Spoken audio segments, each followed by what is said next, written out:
this situation to all of our listeners. Okay, we are in a live stream, and let's see if everything connects, as we have an excellent connection, but takes a while for it to really kick up. Okay, we are live, and I do want everyone to know that today it was you have no idea. I was driven home by my son, reinterred in my crypt in San Francisco. Got a good sleep, maybe not enough, but I got good solid sleep. And of course, as I tell everyone, I don't really sleep. I die and reanimate. And so when I reanimated, I called Peter Moon. He can describe later on how, in a sense, disoriented I still was. Not terribly bad, but bad enough.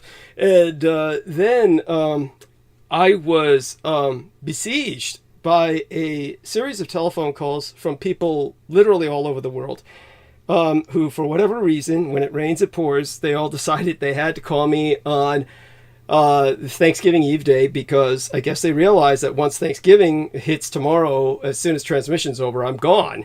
And this might be their last time to talk to me during the holiday season, with one case at least, I regret to say. Older person, last call they might ever have with me in their life. They just are essentially on their deathbed, and informing me as such. Even though I didn't know this person too well, they were making the rounds of everyone basically in their little phone book, so to speak. So I couldn't say no to any of these calls. I had to take them all, but as you can imagine, it impacted my time, and it impacted basically, still got to do my Throne of Pillows, but what I'm going to have Peter Moon and Aristides do is hold the stage. We don't seem to have that many people right now anyway. We've got a few concurrent viewers, but I'm certain more are going to come in as we progress. And this will give time for, we'll just kind of ease into it. Peter can talk about various aspects of Thanksgiving that only he could describe.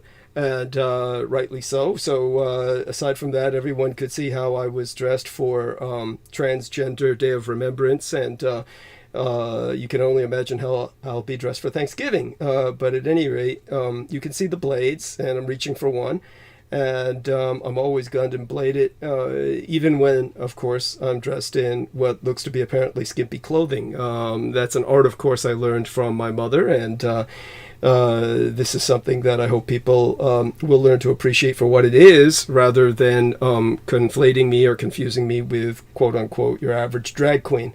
But as such, I do want people to understand that holiday on Monday, and then just got home to sleep, and then got besieged by calls, and as it is, we'll go through the usual admonishment right now. Everybody, hit your upvote, and that means every IP address you've got, that your tablet, your PC, your laptop, your cell phone, everything you got, because we need to get those upvotes to allow us to be disseminated on searches. YouTube operates on an absolutely retarded aggregate where when anybody hits you with downvotes, the more unpopular you are, the less you appear on searches. Their idea of who deserves to be exposed is whoever is popular. So it's like only those with the most money to already have basically entire talent agencies behind them are going to get distributed to any degree. The rest of us, it's a guerrilla war. And because it's a guerrilla war, a people's war, it's your war. You've got to fight it. This is a war in which nice guys finish last. Well, a world where nice guys finish last. The man who raised and guided me, George Joseph Dietrich, was a nice guy, and he would have finished dead last. He never would have made it if I hadn't been a lot less nice than he was. So if you want a future in which nice guys have a chance, hit those upvotes and hit them from every IP address you've got. So that being said, YouTube, to its credit, does filter out the automated downvotes, which are sent after us automatically the moment we start transmission, but it takes them hours to ferret that out and filter them out. So it's really up to you to take immediate action. Hit those upvotes right now. to get us on searches at all. Okay, so we got about a dozen concurrent viewers already. We're going to build up to more. I am, of course, already explained the general situation. I don't really think there's anything else to explain at the moment. I do want people to know that I consider tonight not a Thanksgiving Eve day transmission, but a Friendsgiving transmission. Later on, maybe a little bit in the opening hour, but certainly later on I'll go into what Friendsgiving is all about. Maybe people are becoming more and more familiar with it, but I can still guarantee you a lot of our listeners are not, certainly not the older listeners. We're talking about something that's really been developing over the past decade before COVID, but COVID really accelerated it. And of course, Thanksgiving itself, to people who are becoming more and more politically aware, is no longer Thanksgiving. It's like a no Thanksgiving. It is a Native American Indian Holocaust Memorial Day of Mourning. That's actually almost the full title. It's actually a bit more cumbersome than that. But because of that, Friendsgiving is kind of like people gathering to appreciate all the best of the holiday without celebrating the aspects that are really the negative parts, which are basically pilgrims who are genocidal maniacs. And aside from that, all the normal stuff will be turned on its head by Peter Moon as well, because he'll give you probably the history of how certainly the Montauk tribe of Indians had their own Thanksgiving before there was a Thanksgiving, I presume, and speak a bit about that. So our numbers keep going up. I'm going to basically check two things. Going to see how we're going to reload the pages on my live stream, make certain that I can see tonight's program. Okay, and with that, let me make one. See if I can make one larger without getting all the noise. And okay, 10 upvotes so far. Keep them coming. That's pretty good for 12 people watching. So aside from all of that, just now it's 11. Excellent. And El Nemo says loud and clear. As a matter of fact, before I go back to fixing my throne of pillows, which I'll be sitting on for the next 12 hours, let's make certain that El Nemo in Australia and everyone else can hear Peter Moon and Aristides. Peter Moon, say hello to everyone. Well, hello. It's nice to have you with us at this time, Nemo. Can you hear me? Yeah, and do respond, dear Nemo. And with that, we'll have Aristides just say hello. Hello. That was awful. Please let us know. Yeah, that was, hey everybody. Thank you. That sounded like an automated system at first. That was funny. It was like AI. It was like AI Aristides. That was hello. Anyhow, Rene Farouk says unconditional love. And El Nemo says, can hear them. My love to both of you. Yes, Rain Farouk. Hopefully I'm pronouncing your name correctly. Hugs and welcome aboard. It looks like we're doing well. All right. And we got 12 already. 15 people watching, 12 upvotes. Keep them coming. And all right. Dear Andre says, just call if you need support. I want to thank Andre right now while I remember for his $50 United States dollars he sent from United Germany. And Andre is, of course, Ukrainian descent, but as much a United German as anyone else living in Die Nui Verhin Deutschland, or the new United Germany. And certainly appreciate his saying that, and that I may well call him as the evening progresses later into the night. And with that, okay, I am going to go mute. Before you go, Douglas, you mentioned you needed to raise so much by the end of the month. Oh, yeah. Thank you, everyone. So let me mention that initially while we're getting warmed up. If you could please tell the tale on that exactly. Oh, yeah. What I'm going to do now that I finished the latest shopping for supplies of beer and Coke, just to make certain it's home when I get back, I want everyone to know that I will count my money. I don't know exactly how much I need. Probably I have a good amount thanks to the $200 check sent by the lovely Holly Kaditis Kiefer. We have wonderful people like Aristides who contributed 100 United States dollars, half $100 from Andrei Nemezhizhinsky, and in United Germany. We will, I'll just add everything up and in the opening hours. and figure out if I'm anywhere near close to rent. I should be, but always want to make sure. You don't want to risk something like that, and you also want to have a bleed over for the 3 days in between paying rent and my check depositing, so that I have that something to buy supplies during those 72 hours. So we're raising money for Thanksgiving. Throne of pillows. Yeah, yes, I will assemble that now. And as you go to your throne of pillows, yes. It's good to know that you pay attention to your accounting. Thank you. I've heard of people who don't. Oh my God, I can't even. They might even have a hefty nest egg, but they don't take any responsibility. Oh well, I'll do this. Believe me, I border dangerously close to that. Maybe not that bad, but bad enough. Not if you're talking like that. True. We all know you're living by the seat of your pants. Yes.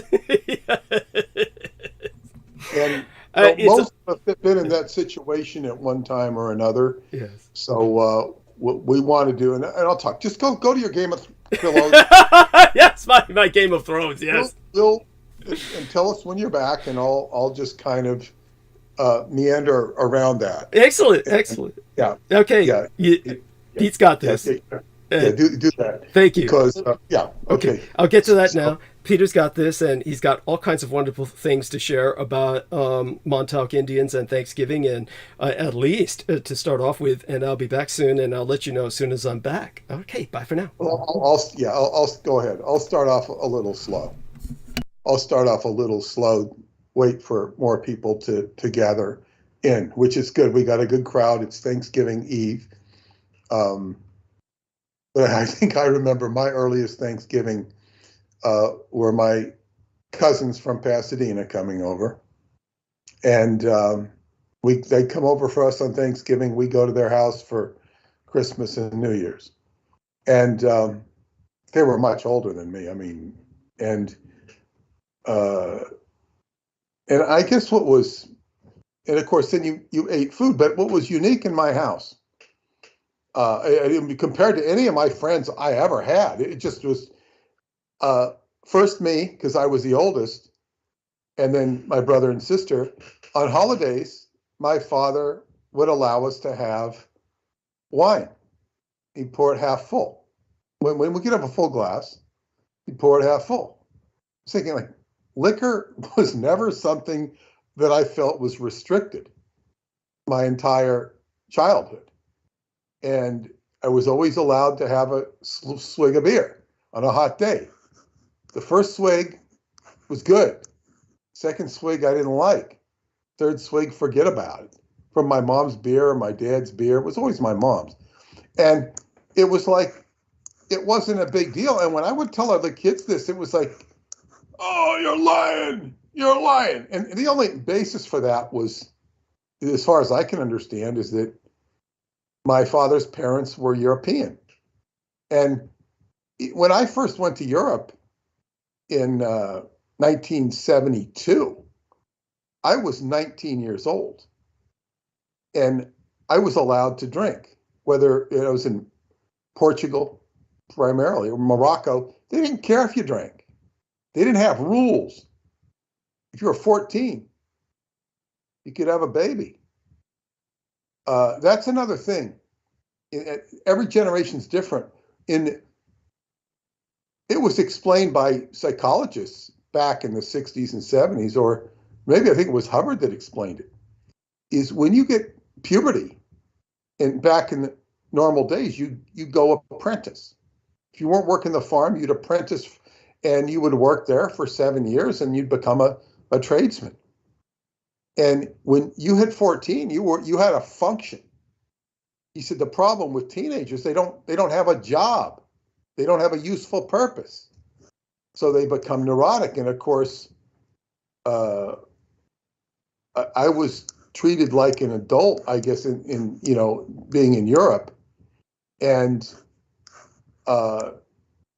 sort of at the home. And I just remember Thanksgiving and Christmas. These are just memories. I'm just warming up.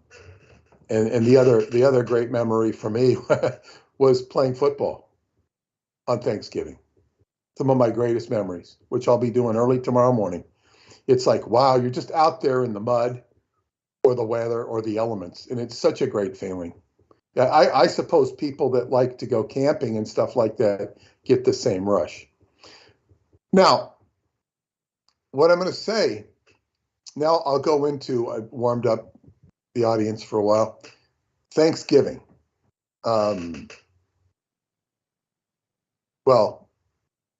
my teacher, Qigong teacher, would always warn us. He says, "You're going to stuff yourself? That's your responsibility."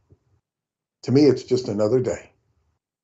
Because you see people the next day, they're holding their stomachs. They're suffering digestive issues because they gorge themselves. It's not recommended that you do that. That you, what's the word? Restraint. So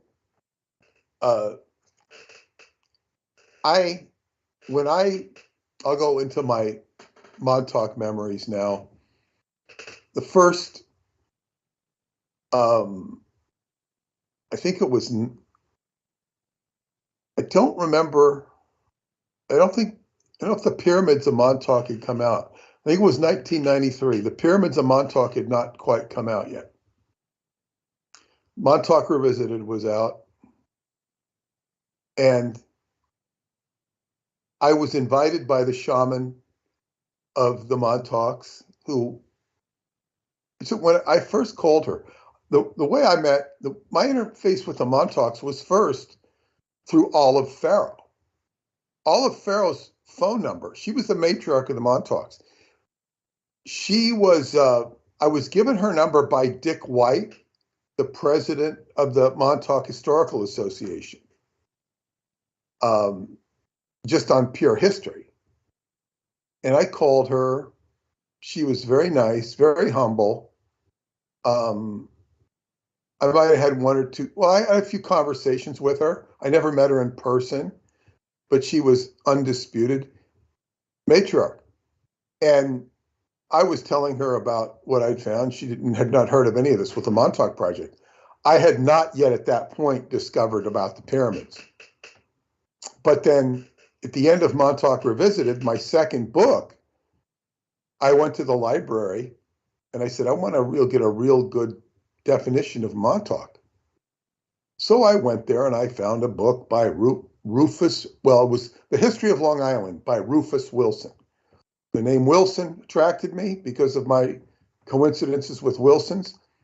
And right there, in the back of that book, it had a big picture.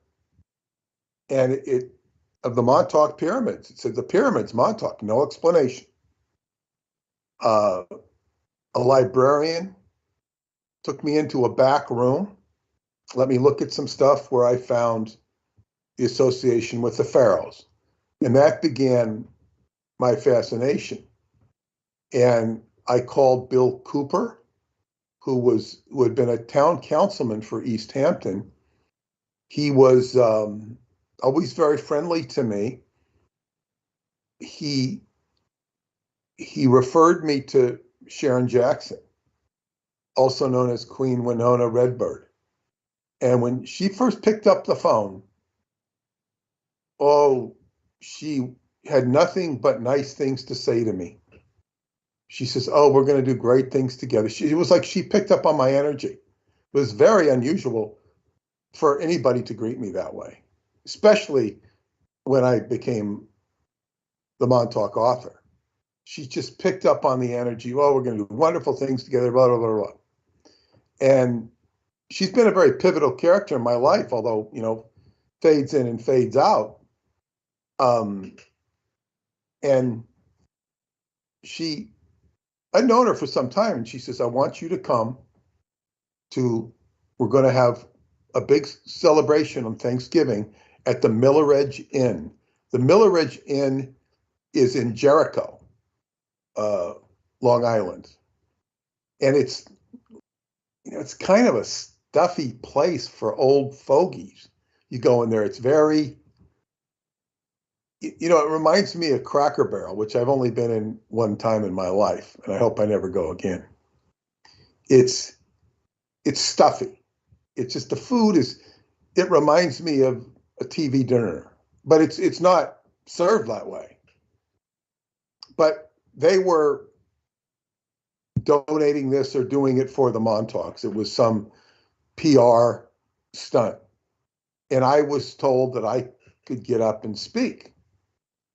And I was told to bring my books, and all the major news media were going to be there. When I say major news media, I'm not talking about Long Island Cable 12. I'm talking about New York City, all the major stations, the independent stations. And the Montauk's were so nice to me. They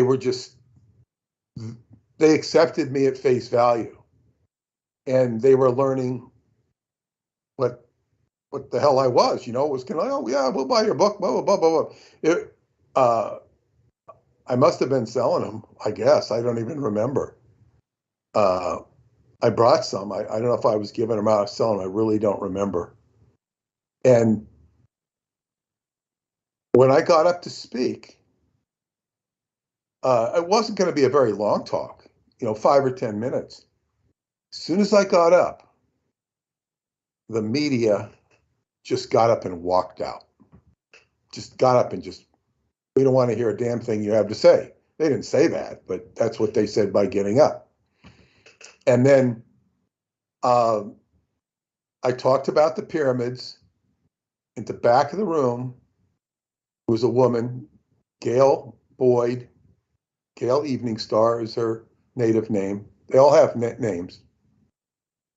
And Gail Evening Star says, I can't believe what you're telling me. I remember my grandfather talking about the pyramids. Nobody's ever believed me my whole life. They'd say I'm crazy.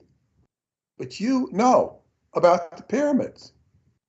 So we became lifelong friends. And her mother embraced me equally. So I had a very nice relationship with those two. And Gail was insistent that they got up and walked out deliberately. She said it was disgusting what they did.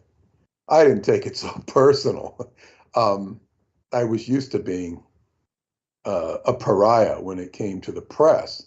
I'd been into my career, let's see, a couple years by that time, maybe. But and I wasn't that much. Well, I was known about in the press rooms. I don't know how much that reaction was. They didn't need a sound bite from me. That was for sure. That was my first celebration with the Montauk Indians. And then years later, because they didn't have them every year, and Sharon was the only one that could get everybody together at that point. And I think it was after we did the Montauk Healing Center with Artie Crippen. I went to 2 consecutive Thanksgivings that were held in Bayshore, where it was more of a potluck thing. Then that was not the whole tribe. It was just whatever she could muster from the local area. And again, they made me really feel like family. And as I don't really have any family on the East Coast,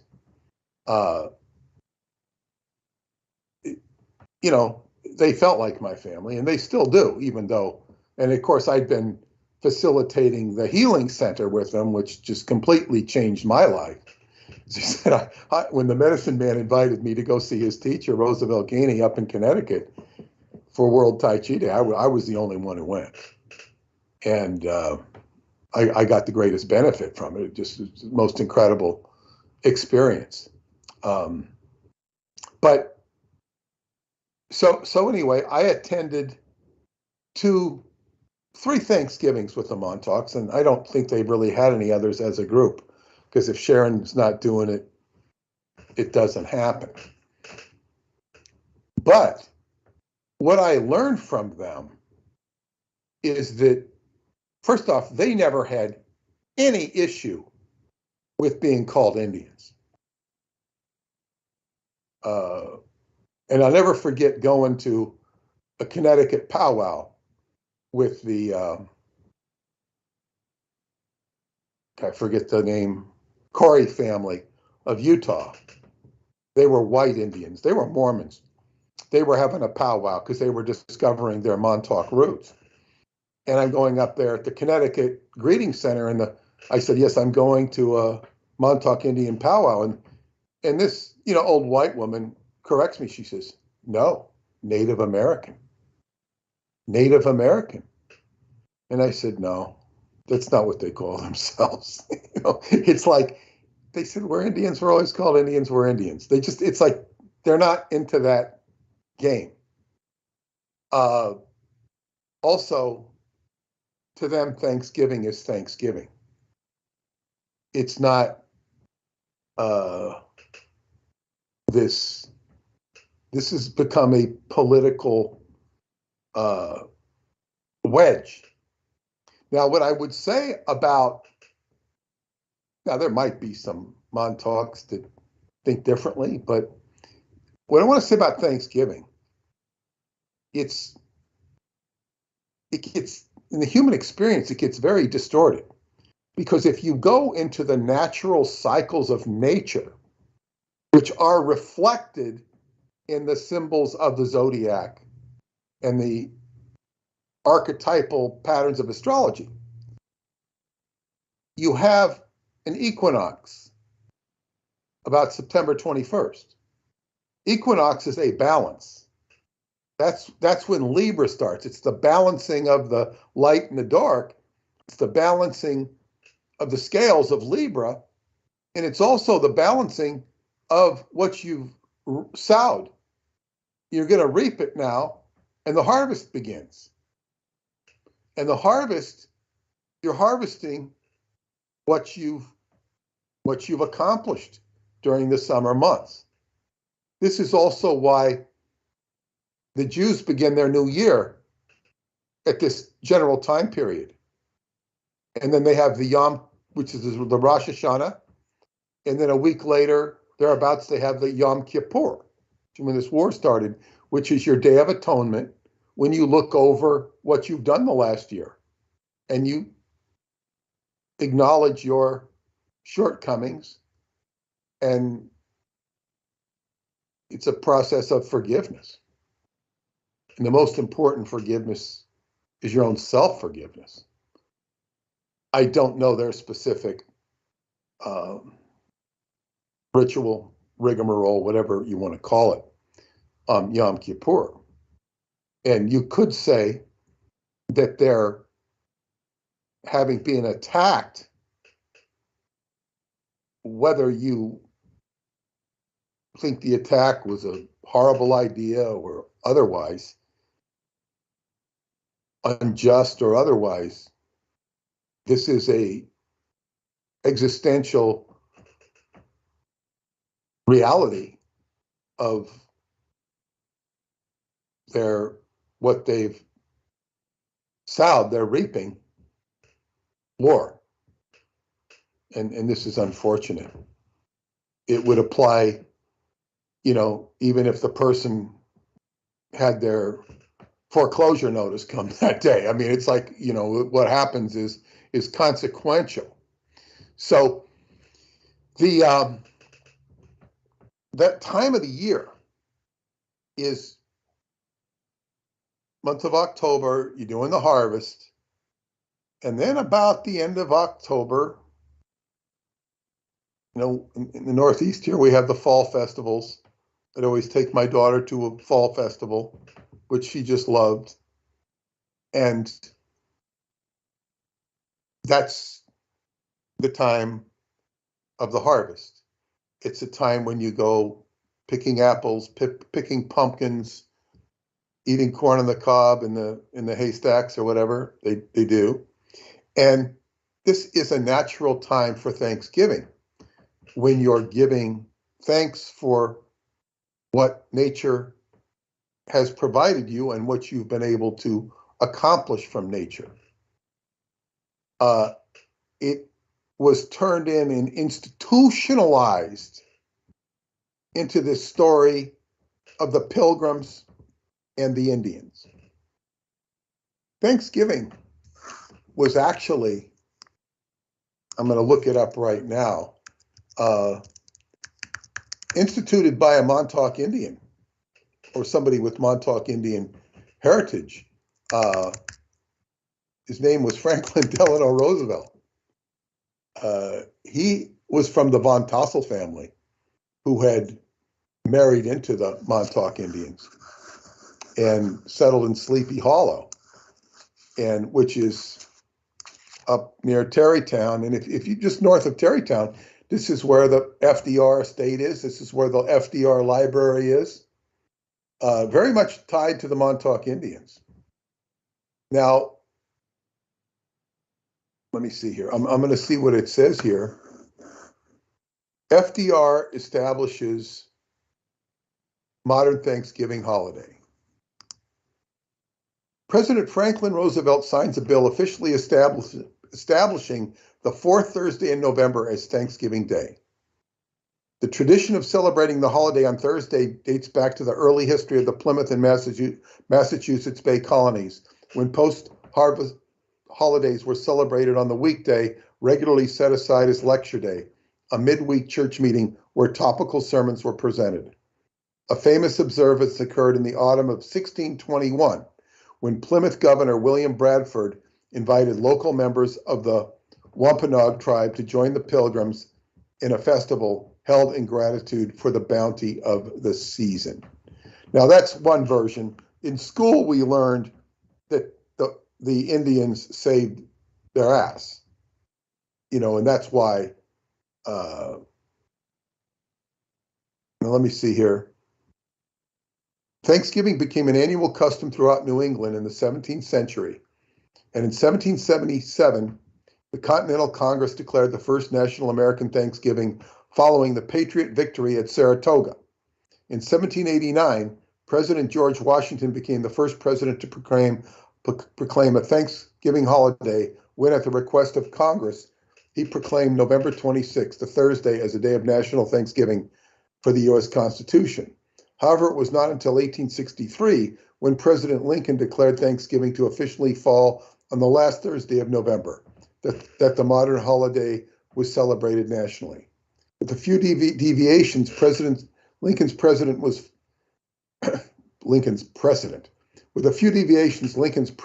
followed annually by every subsequent president until 1939, when FDR departed from tradition by declaring November 23rd, the next to the last Thursday that year, as Thanksgiving Day.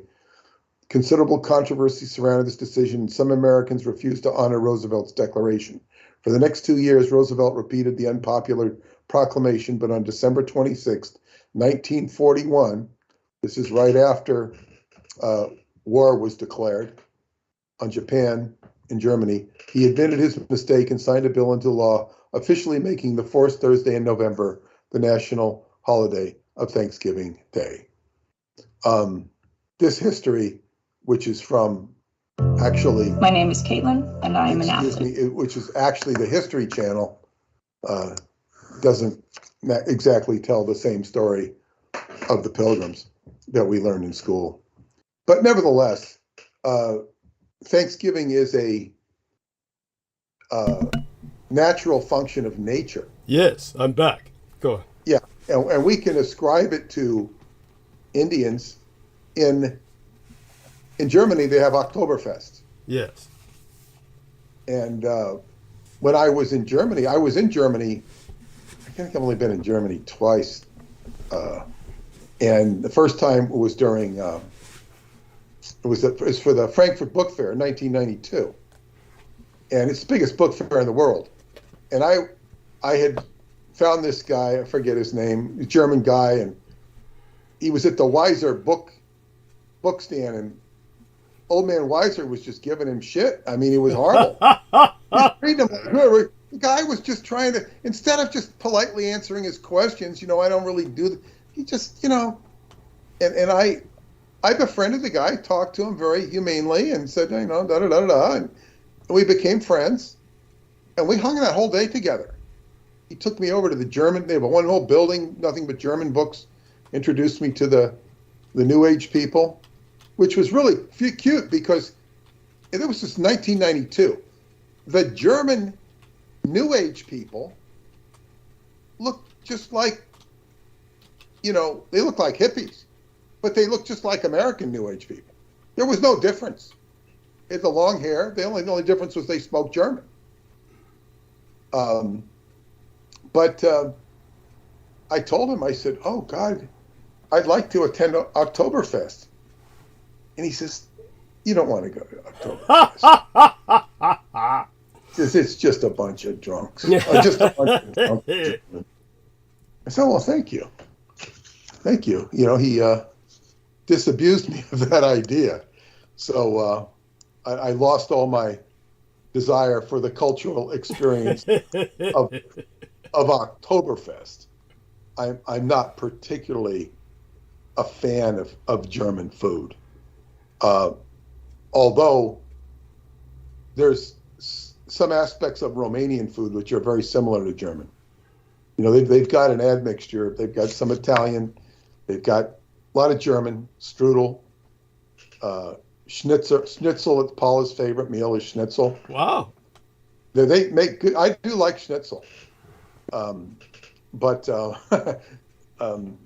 yeah, it all kind of Romania crisscrosses a little bit. Bulgaria crisscrosses too, although Bulgaria's got more Mideastern and Afghan type stuff because it's a different trade route a little bit. Yeah. So in any case, Thanksgiving is if you look at it as a natural function and of nature rather than the politics of conquest and Indians and all this stuff, which it's fine for people to raise these issues. But this brings up another point because I listened to your diatribe on the Zionism. Thank you. Bless you. I was also listening, and I never finished it, a YouTube on the history of Zionism. Okay. Which was done by a Jewish scholar, and I didn't know which way. I still don't know which way he's going to go. Mm-hmm. But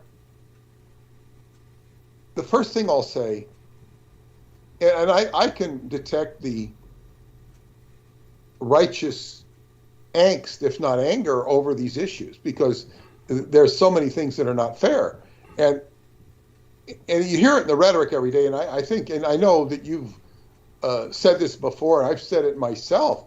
One of the most offensive things is that to Palestinians is, and it shows the extreme prejudice against them, is there's no anti-Semitism does not include prejudice against Palestinians. Thank you. And they are a Semitic people. Thank you. So it's like if you said,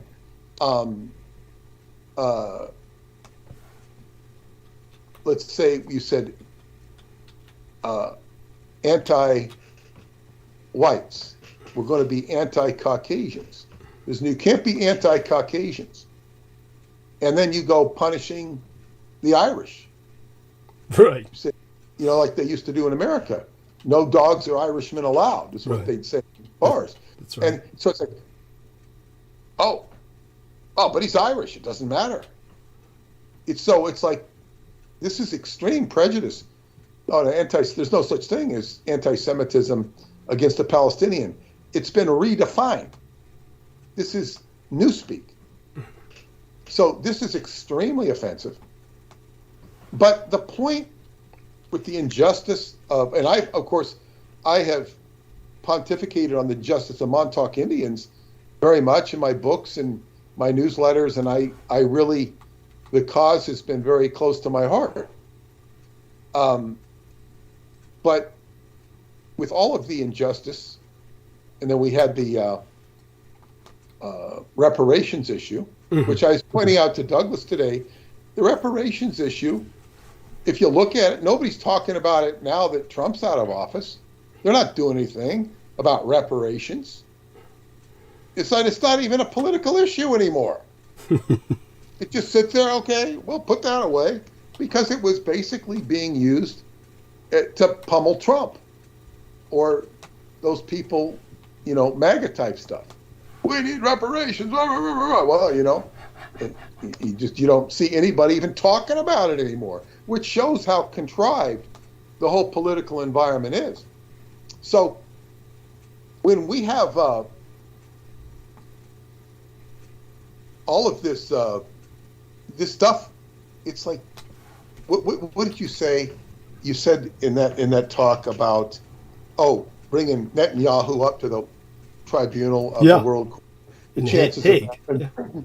Yeah, you're explaining this. The people incriminate themselves. Thank you. Yeah. The problem with that is, it's the rules we follow, or we don't follow them. The rules. What's the word? The political moral climate is very different than the written law. Yes. It's cognitive dissonance. Like, you don't prosecute him.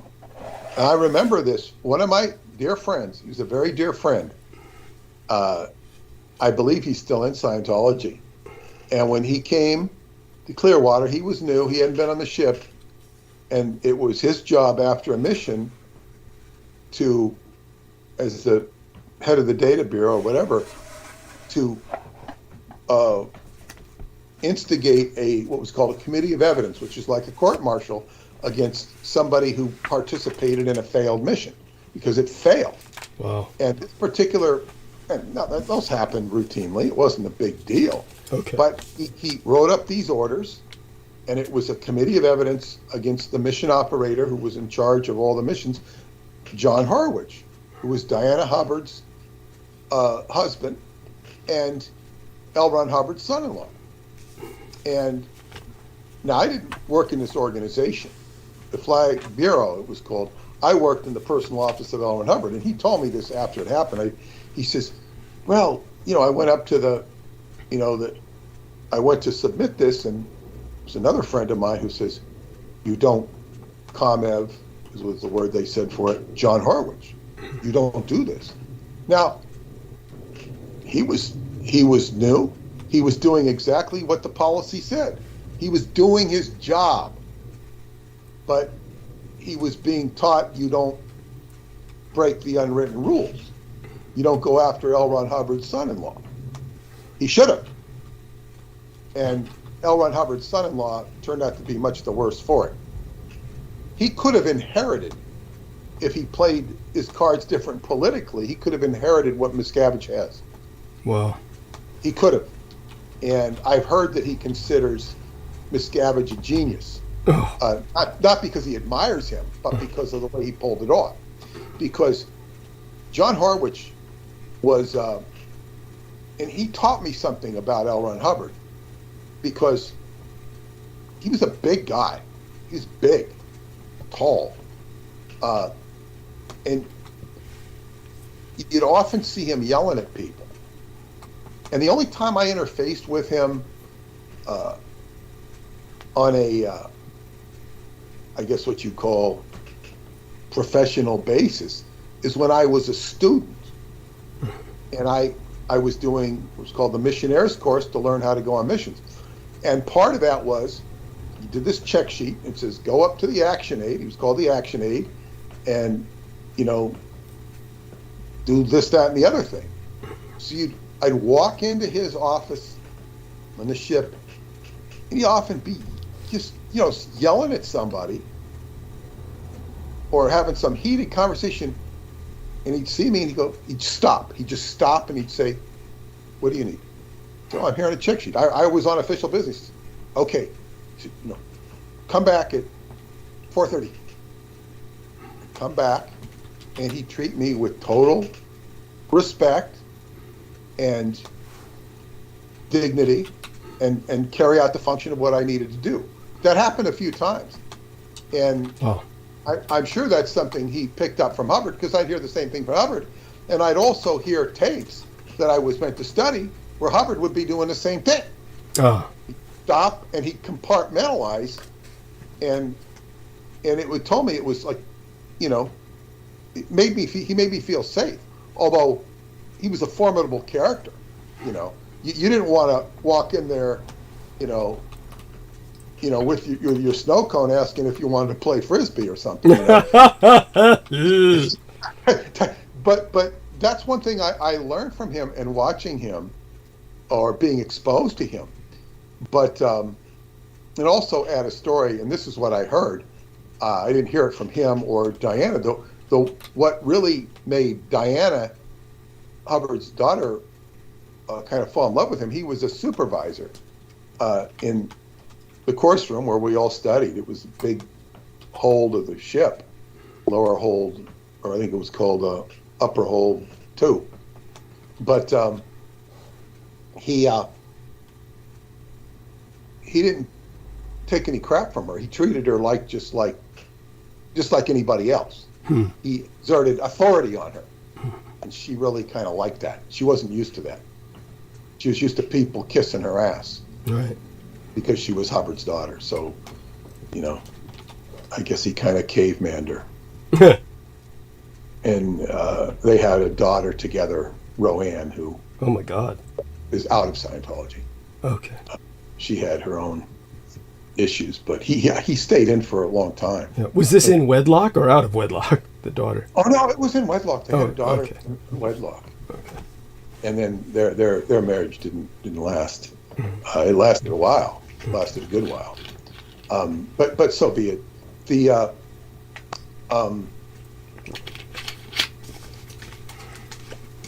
I was talking. I don't know. I went off on John Harwich. I brought this Scientology, which I. Well, we were talking about the Thanksgiving, and then the kind of we went on to the fact that certain things like reparations were brought up basically as a political battering ram. Well, yeah, and you know, people get angry, and you know, it's compartmentalizing your anger. When I think of Thanksgiving on the ship, the cook we had, Gene Just, who I worked for, he was Canadian. And he did not get Thanksgiving 1 iota. He'd put some announcement in the orders of the day about Canadian Thanksgiving, which was, I think, on the 15th of October, thereabouts. But he gave a shit about Canadian Thanksgiving. It's not the same. But they do have a Thanksgiving in October. But he would just not do Thanksgiving. And it kind of pissed us all off because he didn't get it. He didn't get it at all. Later, when we moved ashore, we had real Thanksgiving because we're now in the United States, and he wasn't necessarily the cook anymore. He was, you know, promoted or something. But yeah, he just didn't get Thanksgiving, and it was just, whatever it was like. You know, people just ragged on him for it, correctly so. but he didn't get it. So, but be that as it may, with regards to this political stuff, what we don't have is meaningful prosecution all across the boards. Like I was talking about unwritten laws. Oh, I was talking about John Harwich. You don't court-martial John Harwich because he's connected. So this is the same way. You don't go after Joe Biden. And this is why all of this Israel stuff going on with the Palestinians, you don't hear about Ukraine. You don't hear about Joe Biden's prosecution. You hear a little bit about Trump, or quite a bit about Trump, but you don't hear anything about Biden or Netanyahu's situations. And it enables people to escape scrutiny, although they are going at Biden for being too old, and there's a lot of rhetoric to get rid of him, but I think that's just rhetoric. It makes everybody look good. This is the whole problem with everything, is meaningful execution, meaningful prosecution. I have run into this in Hollywood matters, where, you know, people, they give you these, they're not meaningful contracts because they're presented to you in such a way that, you know, they're not responsible. So that's not a meaningful contract. And that's just execute them. And the same thing with any law that can't be executed. And this is what we have in the justice system. It's like people see, you have a Stalin type election where he controls all the votes, everybody votes. We have the same thing here. It's just a lot more sophisticated. It's just got a lot more smoke and mirrors. It's never been any different. We don't have a democracy. I've never believed that for a minute. We hold up a better front, a much better front, and there is room for variation, but not that much. Not that much. So so I'm saying, to get angry about these things and ask for justice, you just have to, it's not that you should accept it, but don't expect it. And they can do all this stuff sideways and backwise. Hillary Clinton, there's no prosecution there. And there's not likely to be, unless we get into the French Revolution, where they start dragging these people out, like some people wanted to do on January 6th. Without respect to whether that was the right thing to do, many of these people that could have been targeted are certainly worthy of treason charges. If not hanging, yeah. Pardon me? I said, if not hanging, yeah. Yeah. So it's like, this is just, the horrible situation of things. But I remember my old boss, when I worked in the city. I met with him later after, we parted ways. And it was during the Dukakis Bush election. And I made some comment, and I always, and he says, you're too cynical. He says, that's not good. That's not good. I was making comments about Dukakis, and he said, oh, he's got some good programs. Like what? Well, we'll never know because he didn't win. I had no. Didn't he lose because his seeing a psychiatrist was exposed or something like that, or his daughter? No, his wife was having problems. Okay. I don't know. What really damaged him more than anything was, he was like barking up environmental issues, as many Democrats will. And George Bush, under the advisement of that, I think, what was that guy's name? That guy that played the guitar, his campaign manager. I couldn't remember. I forget now, but anyway, he had Bush do a commercial in Massachusetts, Boston Harbor, whatever, and he says, Michael Dukakis wants to have a clean environment. He's saying this. Look at this is his state, and it was just pollution all over the place. And it was one of the best political commercials ever done, because it showed Dukakis had done nothing about his own home state. He looked like a complete jerk. And Bush was not a particular good candidate. They called him wimpy and born with a silver spoon. But that commercial really just knocked the sales out of Dukakis. Because, look at what credibility does he have? He can't even clean up his own state. So I think that was probably a major factor. And I thought the funniest thing when they did now see, this is Saturday Night Live at that period, did a mock debate between Dukakis and Bush. You see, it was a mock debate, which they like right now they're very political now. Saturday Night Live is. Yeah. I mean, they're going to be polarized.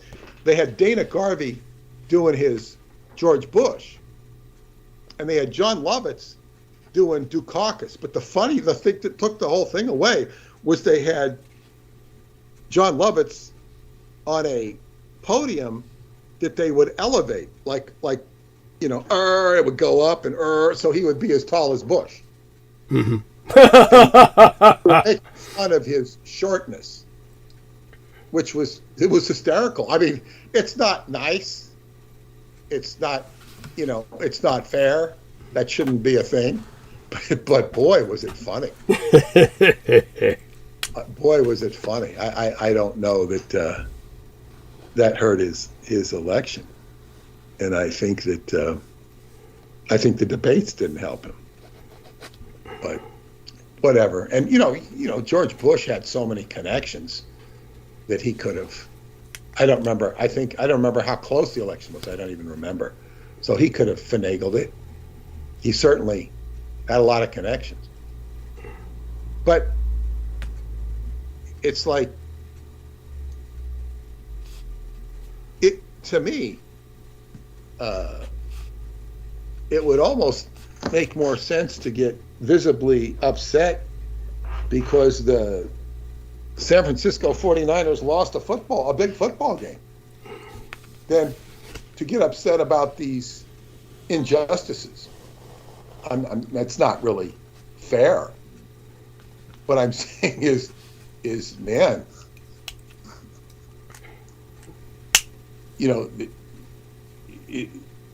how angry we get about them isn't really going to change them. And I wouldn't bet money that, as you yourself said, the chances of them being called on the carpet for this in the World Court is, and even then the World Court, what enforcement does it have anyway? There's all sorts of unexecutable judgments by the World Court. Yes. It has no authority.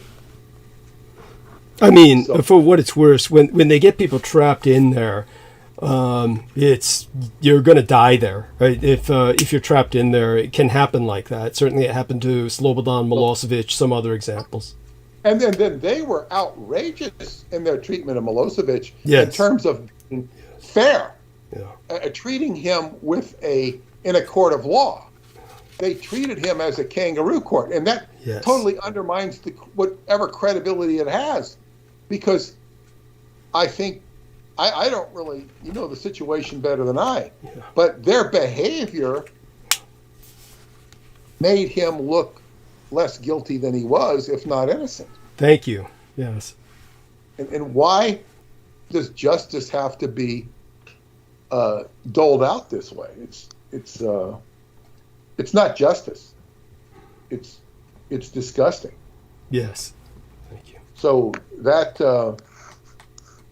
so anyway, that's my comment on that, and I think maybe now, and so I did listen to it, and it was there's I don't know all the things you were talking about. Mm-hmm. I'd have to independently verify them and take time. I take what you say at face value. I don't disagree with anything you say. But I couldn't stand up and assert any of these things because I really haven't studied them and I don't know them. Right. However, I don't disagree with the idea of the premise. You obviously have looked into them. Thank you. And I respect that. But, man, and it's probably all true. And if it is all true, I revert back to what I was saying. It's like you're whistling in the wind to get justice. And this is not a world that is particularly thrives on justice. Yeah. It's very, very unfortunate. But it's what you say. It's like where nice guys finish last. Yeah. And to know, and I will make a comment on the legal system, which is the legal system, as one very accomplished attorney told me, he says it does not guarantee you justice. it gives you an opportunity to obtain justice. That's all it does. That's all it can do. It's not designed to do anything more than that. So if you get justice, wow, you're very lucky indeed. But don't count on it. And how do you get justice? Best way to get justice is to have a very good attorney. And in New York, they like to say, find yourself a good Jewish attorney. They do say that. Yes. And that's because there are many, those that can outthink or intelligently utilize the legal system. And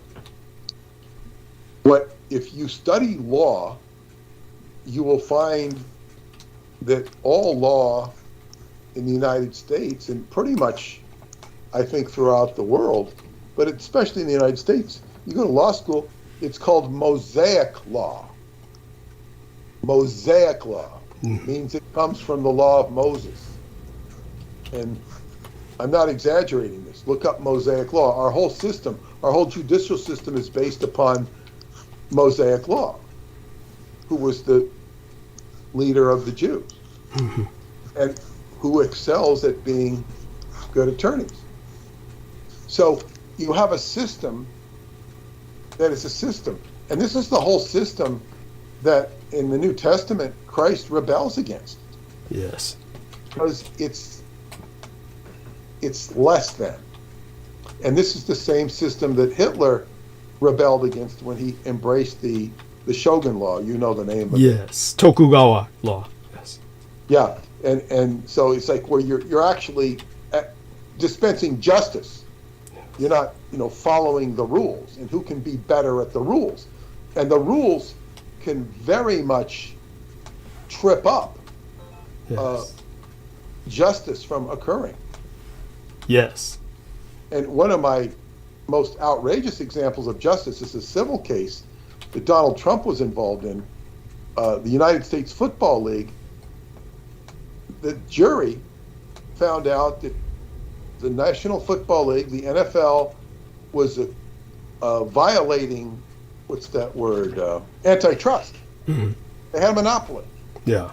And the fledgling United States Football League, which was pretty successful, it played in the spring, and Trump owned a team, and he was outraged by the decision because the jury found the NFL guilty.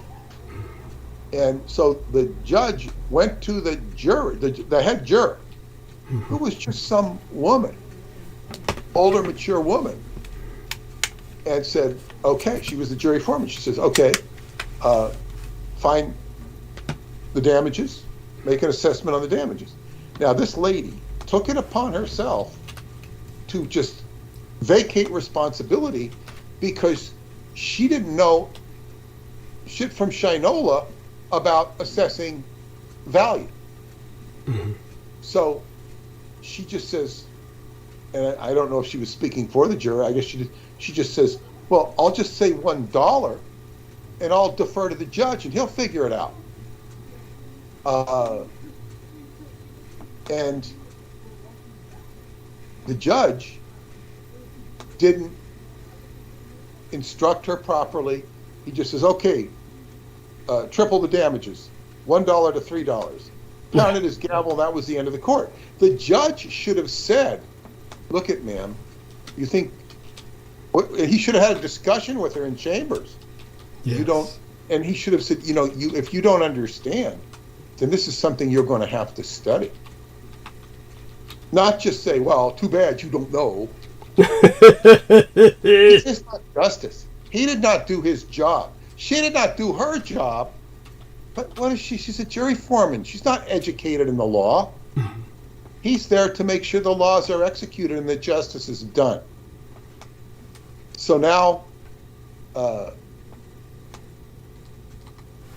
I think the United States Football League has been reinvented, and I think it's owned by the NFL or something. It's like, although I like football, I've never liked or admired the National Football League. I never have. And it's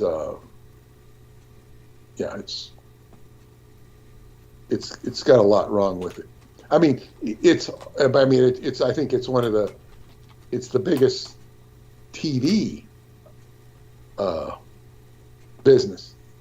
And by the way, you know, I'll tell the audience, I didn't get a chance to send it out, but I sent it to you, Douglas. It was there's a spoof on Ancient Aliens called, you know, Ancient Assholes. And look up Ancient Assholes. It's hysterical. It's, you know, it's a pretty well-funded mockery of Ancient Aliens and where'd all these assholes come from. It's pretty funny. But unfortunately, the justice system is messed up, and we can all have times when the courts will work for us personally, and we'll have times when the courts work against us. And what I would say, and you know, it used to be a traffic ticket. You know, you might pay $30, $40, $60.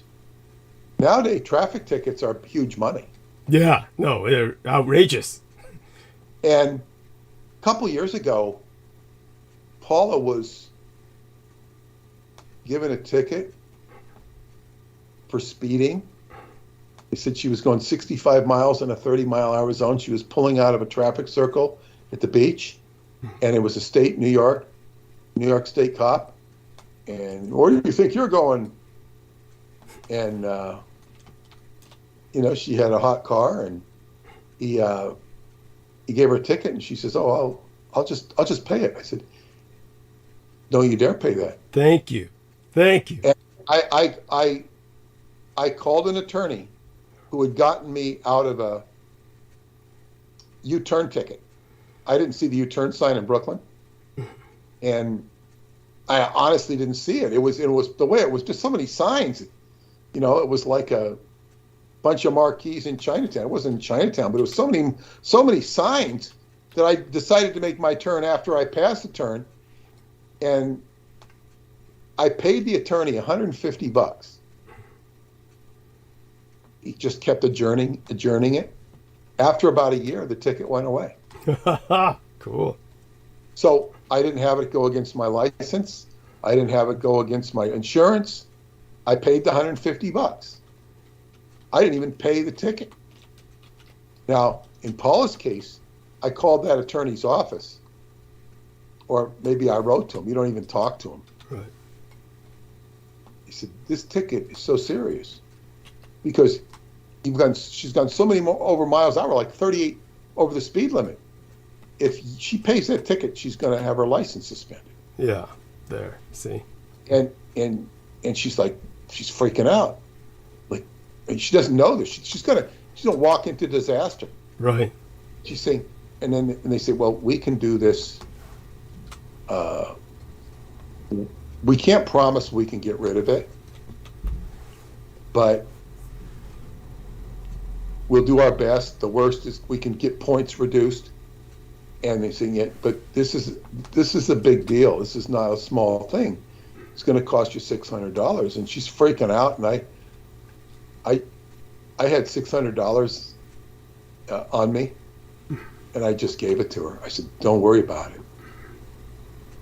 You know, because if I didn't give her that money, I said, you don't have to pay me back. I said, "You just take it. You pay whatever the fine is." And it made her feel so much better, because I did that because I don't want all this negative emotion around the house. You see? Right. It's worth the $600 to abate her anxiety. Right. It worked. Now, what happened was they reduced the ticket, got it reduced to a jaywalking offense for $250. She paid the $250. She was guilty of jaywalking. She signed a thing. Jaywalking doesn't go against your insurance. It doesn't. She paid $250. She paid the $250. I paid the $600, and she was very happy. You know, it didn't even go against her insurance. Excellent. So So what my point here is, you don't want to deal with the way to deal with the legal system is with money. Fortunately, I had the spare cash. You know, I feel really good about it. I mean, I'm not missing that $600, if you know what I mean. Right. And she feels good about it to this day. So it's like it was, and it's just like it makes a problem go away. Yes. And I can't. So when you're dealing with the legal system, but see, this isn't fair. What if you don't have the money? And I'm talking about more seriously the situation. Yeah, definitely. That's part of what enables Trump to survive in the legal system is that, you know, he hires lawyers. Yes. I don't know whether he pays them. He didn't pay Giuliani. He's notorious about not paying people. It's part of his success formula. And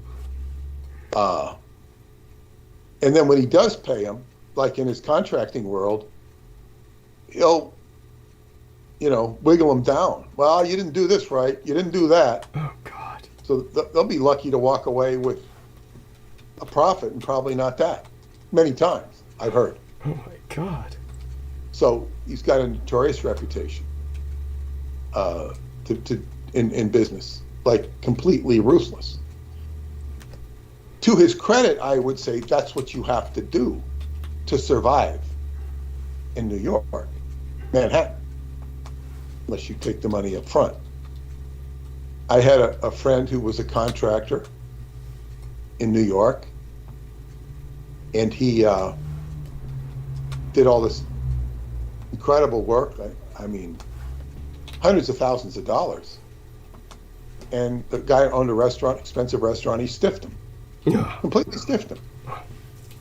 So it's like, you don't work in an environment like that unless you take the money up front in certain circumstances. In most circumstances. People are so and then again it works the other way, because I had a friend, she was single, she still is, but she needed some work done on her house, the porch. And I think the guy took a down payment. You know, in good faith, she gave him about $8,000. He came and did a few work, and then he quit, and he retired. Just said "F you." And she had to get the work done because it was like going to rain on her house, and she went bankrupt over this guy. Oh, my God. She actually declared bankruptcy. She had to pay off all her debts in the bankruptcy court. She didn't handle it like a, you know, if she had a quote-unquote good Jewish attorney, he would have taught her how to manipulate the situation better. But she didn't. She was like a good, honest citizen, and she was in debt for a long time. Suffered. Because some guy just decided to be abusive. So, you know, there was no justice. There was no justice against this guy. You know, the court was more interested in her paying her creditors, paying off the credit cards. Jesus. What I would have told her to do was say to hell with the credit cards. Yeah. You know, if she didn't declare bankruptcy, that can be a mistake. Yeah. Then I even had one friend, and I talked to the person she referred me to. She was in Pennsylvania. There was a woman in Pennsylvania who would get rid of your credit card debt by actually, well, she wouldn't get rid of the credit card debt. This is what would happen. The credit card companies, if you don't, now this is dated 20 years ago. I don't know if it's still current. But if you didn't pay your credit card debt and you default, the credit card companies will write that debt off. And they will sell that debt to a credit collection agency. Yeah. But the debt is actually written off. So what this lady would coach you. She'd give you all the things to do. But basically what she would do is, and do it in a specific way, and this is good advice actually with any credit card, any collection agency. You write to the collection agency a certified letter and say, could you please itemize what purchase I have and what you owe me, what I owe you. And the credit collection agency has no itemization. They just bought a number from Citibank or Chase Bank or whoever, and they collect, but there's no real debt. It's a false debt because you owe Citibank. They're not collecting for Citibank. They've purchased, $10,000 worth of debt for like $1,000 or $3,000, hoping they can collect something on it. So they might buy $1 million worth of debt from Citibank for like $30,000, maybe more, I don't know. And then they collect on that. It gives them numbers to call with a legitimate, quote unquote, legitimate debt, and they collect it. Oh, they made $60,000 off of the 30. Okay. They're happy. This is the way collection agencies work. But they don't have a legal debt. So, you'd use this green card system. And I knew one woman, she'd actually run up about $20,000 worth of debts, and I think it was on Scientology, because I helped get her out of Scientology. Okay. She made a lot of bad decisions. And with that one, she found this lady in Pennsylvania where she lived. Mm-hmm. And the lady, and I called the person because I wanted help with something that was a little obscure. It wasn't credit card debt. I forget what it was, but she couldn't help me. It might have had to do with a mortgage or something. I don't know. I didn't even remember what it was. But in any case, there's all this like finery. Like, say, when Paula first came to America, she was shocked that you could return merchandise. That's funny. Shocked. She didn't believe it. Like, so it's a completely different culture than Romania. So, but so be it. Now we'll get into the more interesting part of the conversation, the evening, and we had really good numbers when Douglas was talking about Michael Aquino, and it really shows how the satanic chaplain, the army, is embedded in Satanism. Yes. And so is our whole culture. Yes. And if you read the story of the New Testament, you'll see that the Judaic system is interpreted as that same satanic element. Yes. That's tied to the hierarchical structure of the universe and executed diabolically. And of course, this has built up tremendous resentment by Christians in Europe. Yes. Who have been anti-Semitic. And when I say anti-Semitic, I mean anti-Jewish, since the beginning of the Christian era. Whereas initially, Christianity was a Jewish religion. It was a branch of Judaism. So this refusal to, quote unquote, do the right thing. And then you think about it, in the New Testament, Christ is killed for blasphemy. What's so bad about blasphemy? Nobody cares about blasphemy anymore. It's like, okay, you can disparage religions. It's not politically correct to do so. Although it's not politically correct, they disparage the hell out of Christianity. Yes. No more Christmas. Christmas is not politically correct. They're not put up decorations. It's it's anti-Muslim. It's anti-Jewish. So, wow. And that's that's an interesting thing when I think about the Christianity is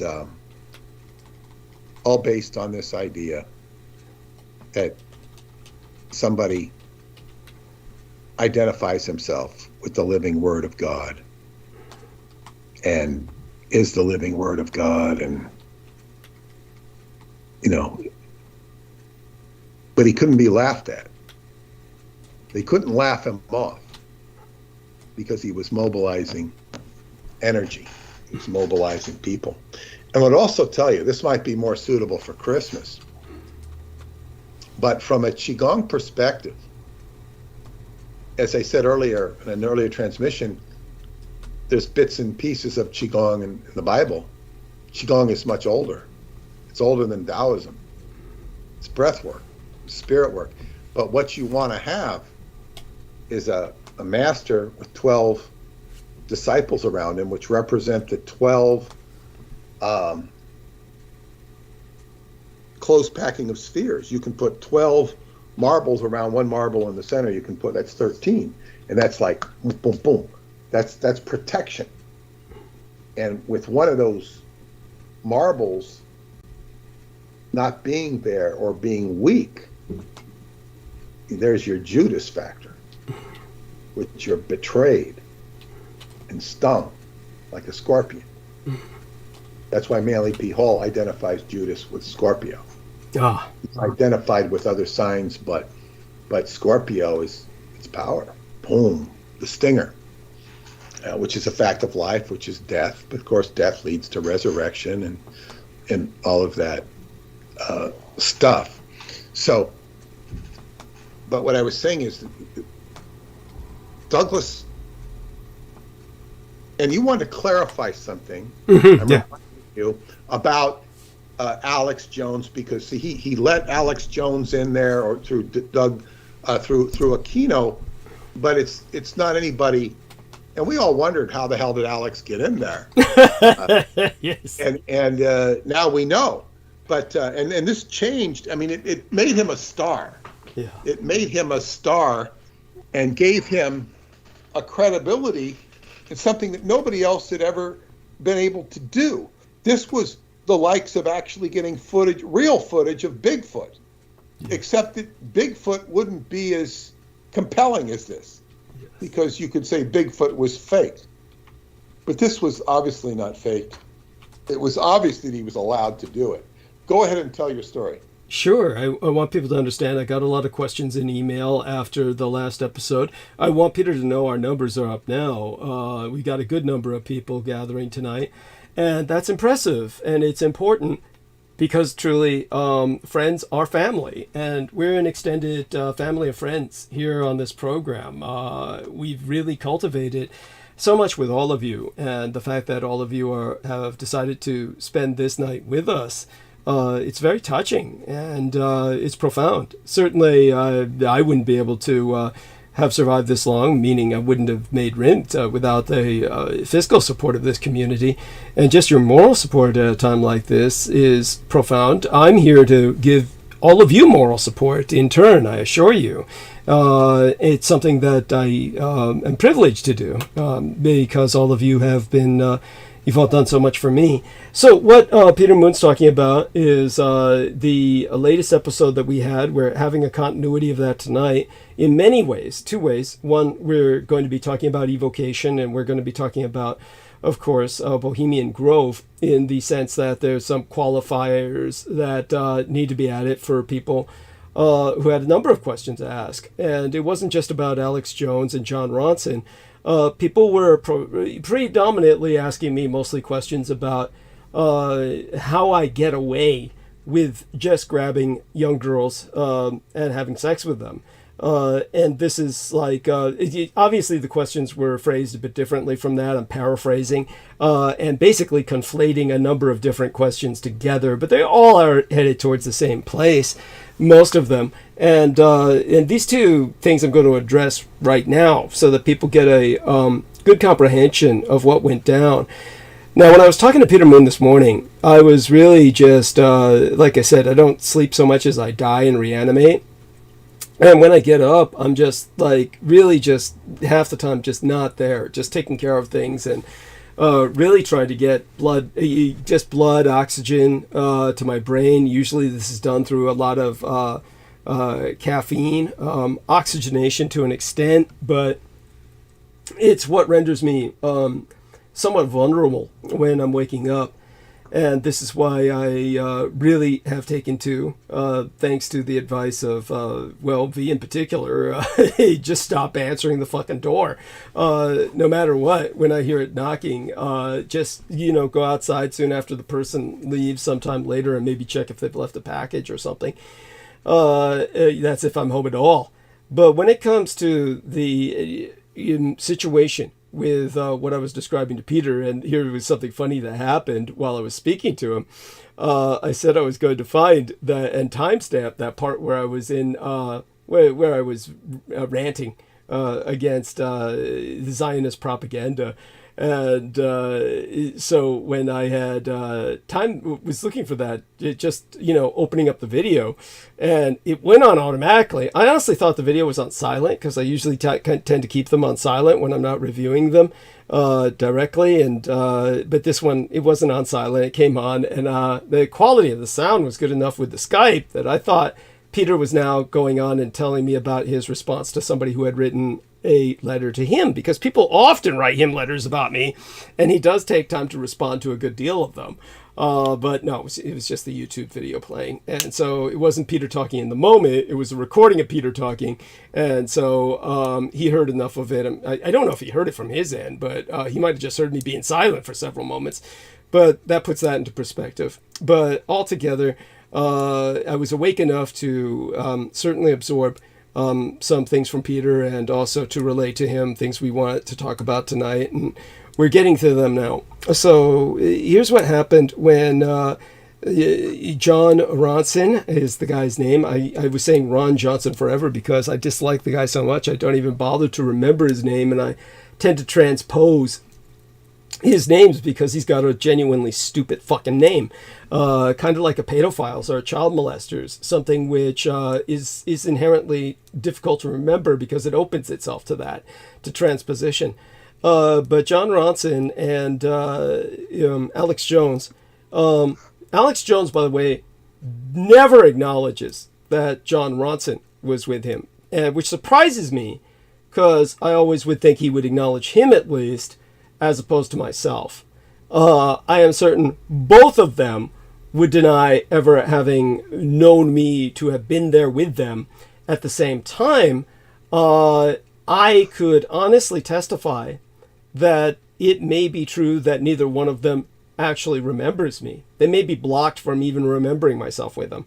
They may be blocked to a degree, or at least Alex Jones might be blocked to a degree, from a kind of psychological compartmentalization from remembering John Ronson being there.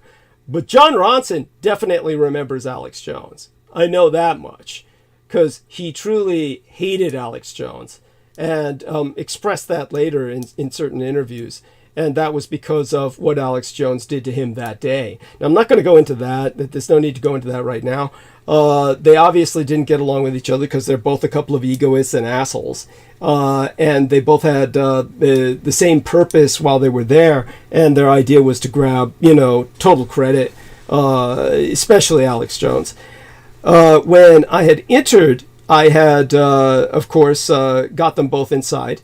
And ask yourselves, everybody here who's listening, and anybody who's not and reviews this later on when it's uploaded, ask yourselves, of course, logically, how else could they have gotten in? Without myself being there and Aquino letting us in, there's no logical way they could have gotten in. Obviously, say for instance, if you indulge their fantasy, which they kind of imply that they took wire cutters and like cut their way under the fence or tunneled their way under or something stupid like that. These guys are going to stand out a mile away like a sore thumb the moment they get inside. You're going to see somebody filthy, dirty, obviously sweating. I mean, such an exertion, they would just expose themselves immediately. Aside from alarm systems, security cameras, if they managed to get in, they would look completely out of place the way they are. Now, you might say how out of place when you got naked adults running around. But bear in mind, there's a difference between naked and somebody who looks like they've just dug a tunnel, right? and they're crawling out with foliage and dirt all around them. It's just preposterous what they allude to. So there's no way they could have gotten in without what I did. Once I got inside, like I said, and this I'll get to what Aquino said when I left. But in the interim, many people were curious about this.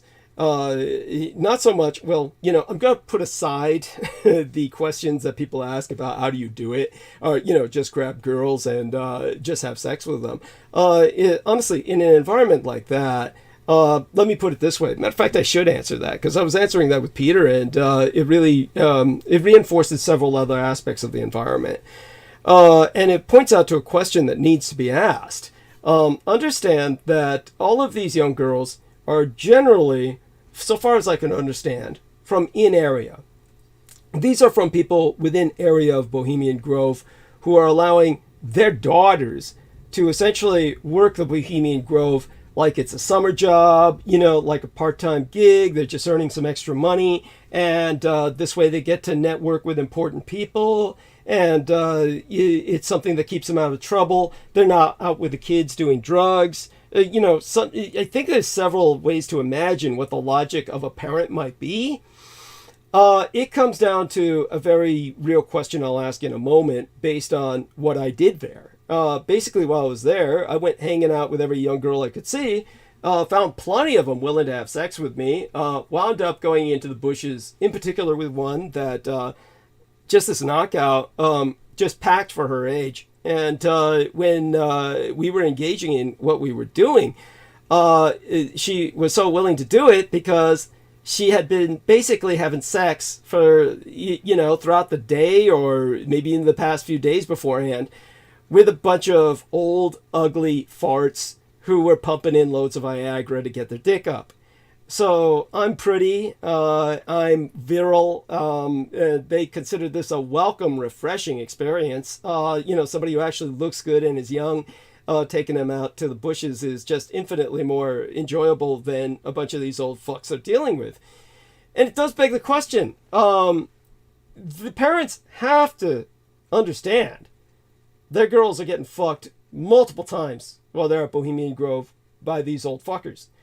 That these guys are that they're basically pimping their daughters out as prostitutes. The parents must know this. There's no way they cannot know this with the reputation that Bohemian Grove has.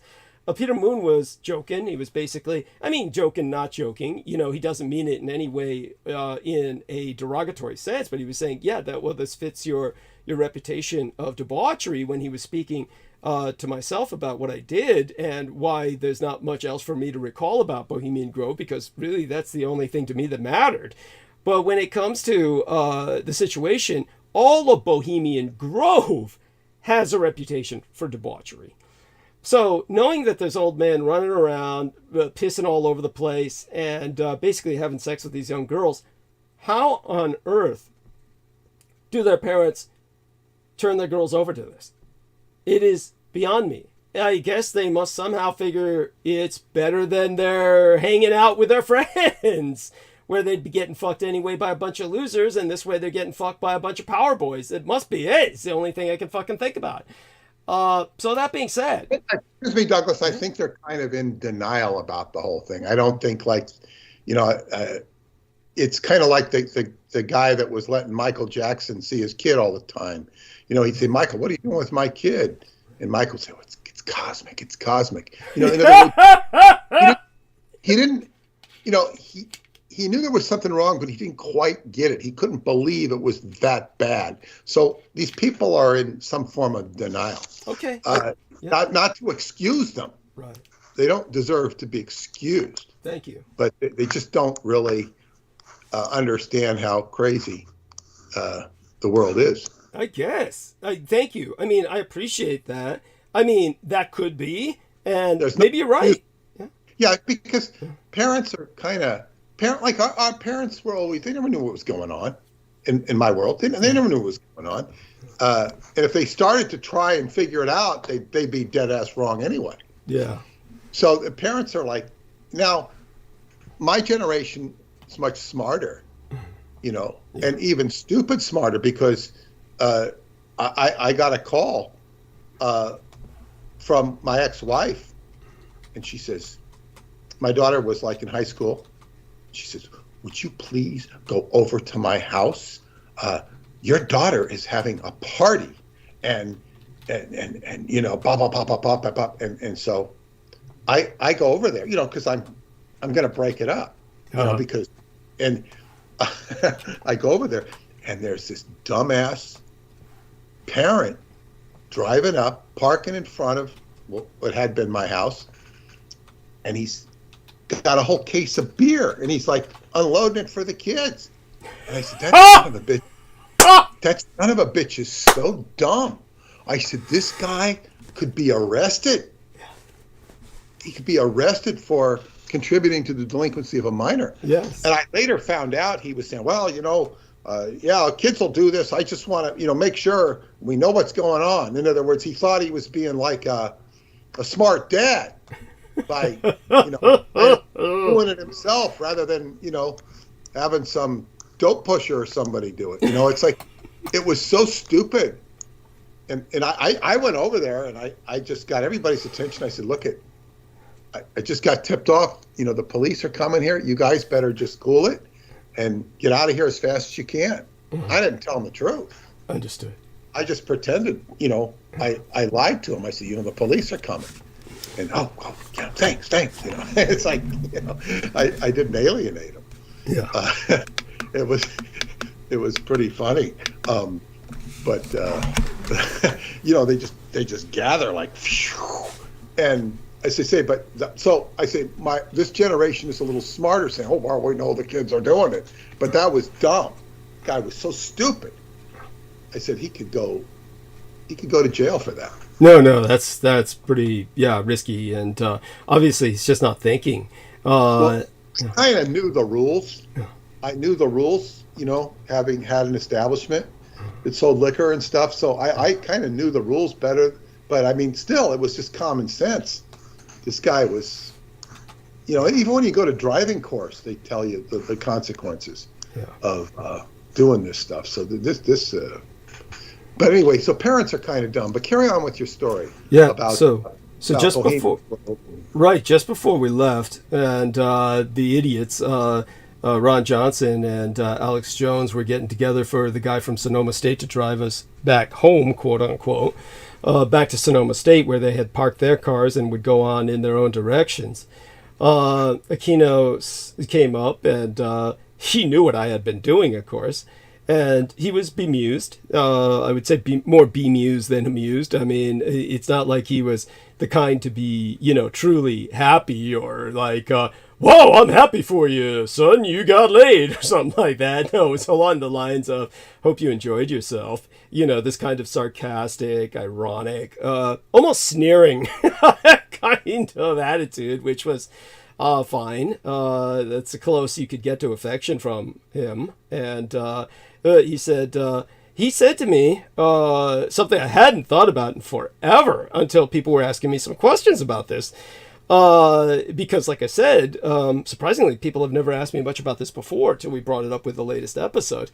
Basically, he said to me, I put a subconscious command. Basically, he said he had encoded into their empty brains. He referred to Alex Jones and John Ronson specifically as imbeciles or idiots.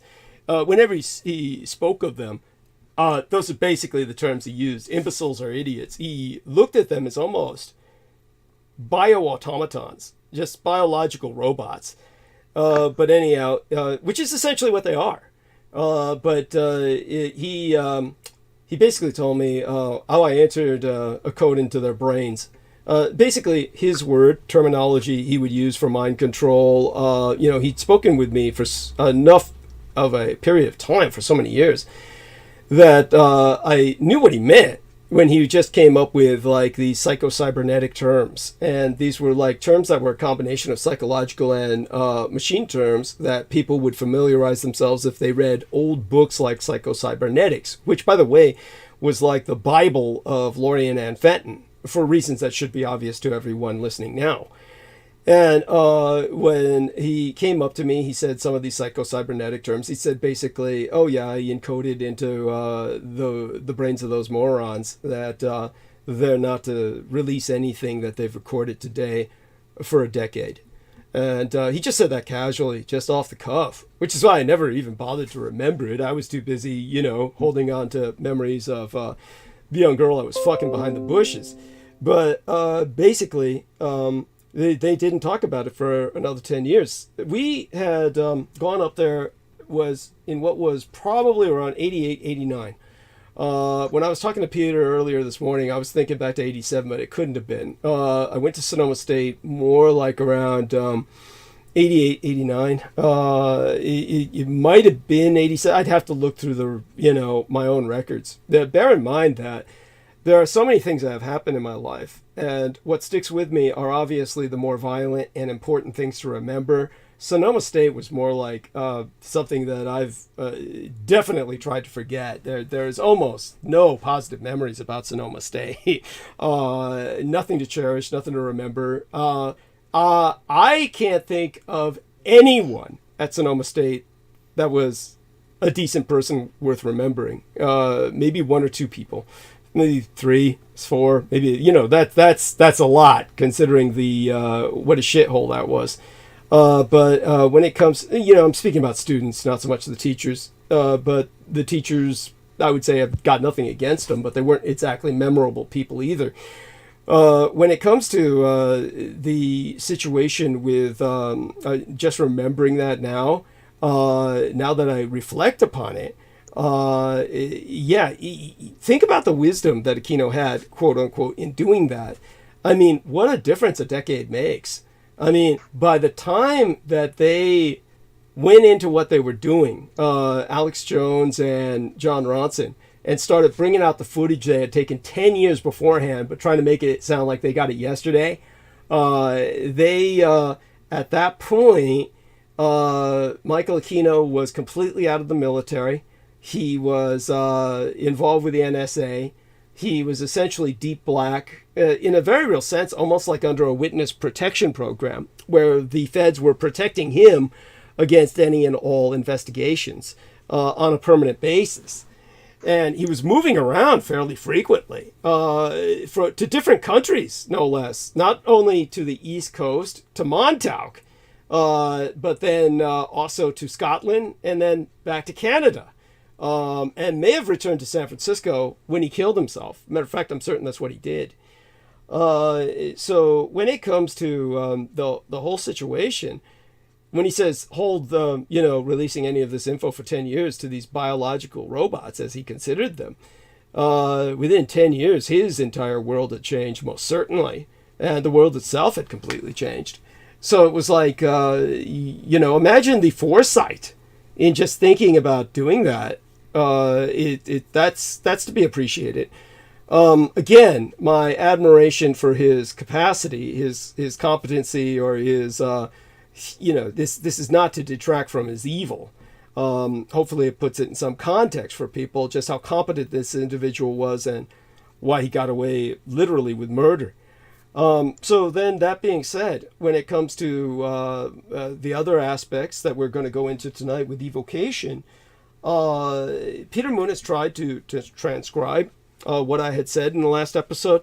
What I'm going to do is, aside from going more into the details of evocation tonight, I'll try and get my son to transcribe what I said about evocation from the last episode. It really shouldn't be too difficult. I did transcribe it. I read it to you. Okay, yeah. You don't have to have him transcribe it. Okay. It's not necessary. Okay. It's not necessary. Maybe what you say tonight, and we'll shift into that now. Yeah. Which is the most interesting part. And what I'm going to do, start off by, let's see here, reading. I'm just going to transcribe part of what Douglas said. And this is a very important part. I'm going to, okay, Douglas was talking about HAARP, originally centered in Gakona, Alaska, subsequently enhanced and expanded into a globally networked ionospheric conductor array project, an enormous budget. It's like, I think the installation was $360 million, and it has a huge operating budget every year. We're not in the billions, at least according to what I read, but it's sizable. So what's it doing? It doesn't, Douglas explained how it's mostly, what's the word? Passive binding mechanism. Passive, yeah. So, but without going into the real world functions, which he talked about of HAARP, it's basically just sitting there, and what justifies the expense. And he said it's basically a super science. And what I put into the book, I said, this is very funny. When I put the context, it's funny. I said it can only be described as a super science aspiring to function on a parallel to the One Ring of Power as depicted in the fictional work Lord of the Rings. Yes. Now, HAARP was applied quantum mechanics. But the funny thing is, Douglas, about it with like the One Ring of Power, one ring to bind them all. Yes. You were talking about, Jameson looking like Gollum. Yeah. Yeah. But with you having the Ring of Power, it makes you like Gollum. That's the funny part. It's although that's not an accurate portrayal. But you've got that Ring of Power, which is what the Vox Arca is, except that you got it out of the hands, and you're not Gollum-esque. Understood. But there is that metaphor that probably requires some more thinking about. But anyway, HAARP was applied quantum mechanics, developing the occult practice of evocation to an unprecedented horizon, binding entities en masse towards the intention of eventually releasing them all at once in an apocalyptic crescendo that would ideally, from the perspective of the Edomite cult that designed it, destroy the known local universe, or at least as much of it as could feasibly be destroyed, their purpose being to insanely invoke chaos.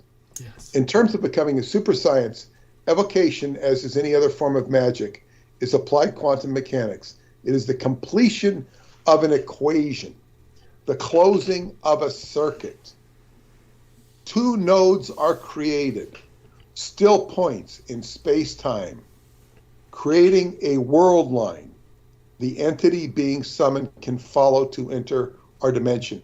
Now that's a mouthful. That last paragraph is pretty much word for word. And I'm going to give it over to Doug. We're going to break it down here. And this also, I'm going to digress here, Douglas, and I'll let you kick back in a second here. But basically, he's talking about HAARP is used to electronics to entrap beings. Yes. And what I alluded to in the email I sent out, the L. Ron Hubbard factor. Now, when I studied Dianetics in 1971, it's a very disciplined course. And what really made Dianetics work was the discipline of the auditor, what he would learn. But basically, you were learning all this theory, all the stuff of the mind, sort of like what he'd studied for 20 years, and then he put it in as much user-friendly fashion to get somebody through. But what was absolutely crucial to make it work was the pre-clear, as they were called, yes, would undergo an indoctrination of about 25 hours, wow, which I did myself. It cost me $25. It was a bargain. Or we could get it for free if we were on the course. We'd do it on ourselves. You would read all of these definitions on the auditing cans, and you would be indoctrinated into what it was like to be a pre-clear, what to expect, what not to expect.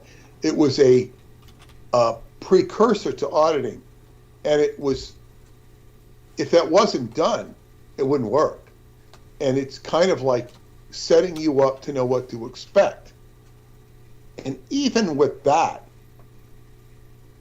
you kind of had to like tap into the stream of consciousness of what, not only what to expect, but how you could participate in the expectation.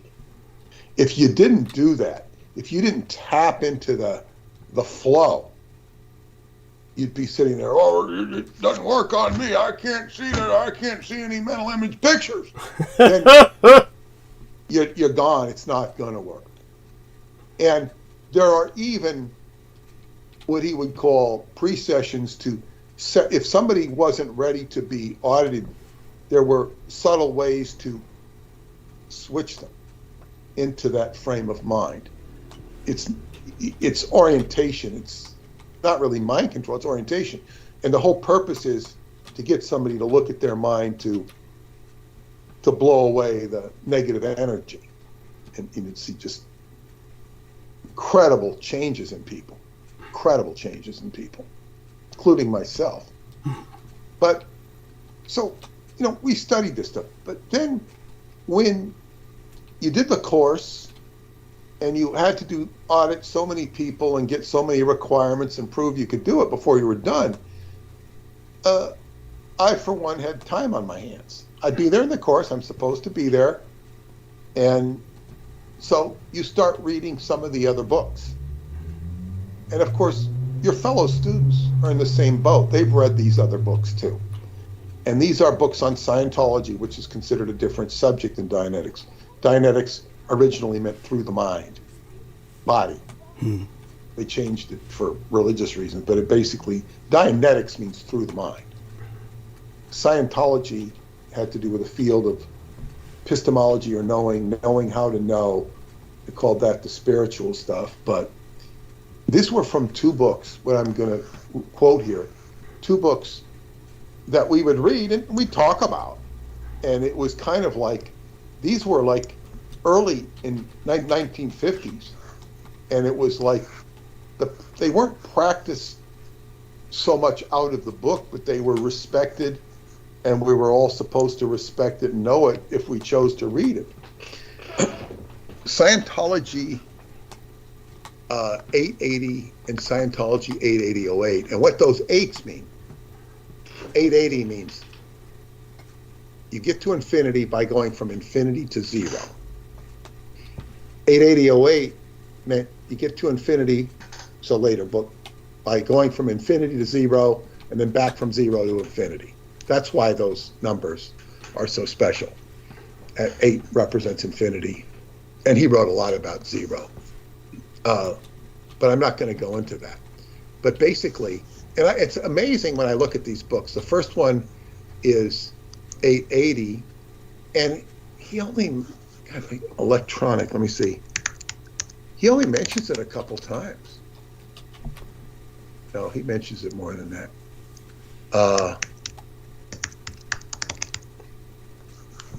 Now, what he would say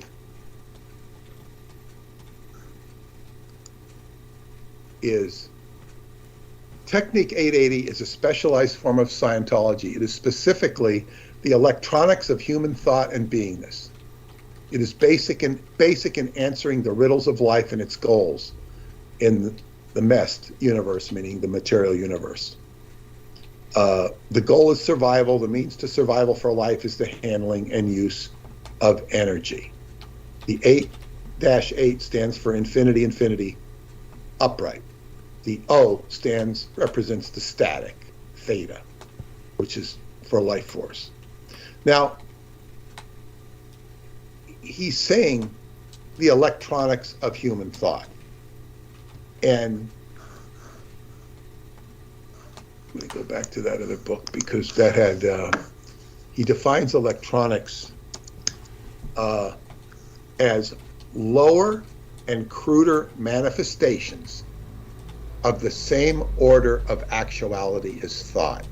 I will repeat that. Lower and cruder manifestations of the same order of actuality as thought. Now, we're reading this stuff, and it creates quite an impression on you. It's like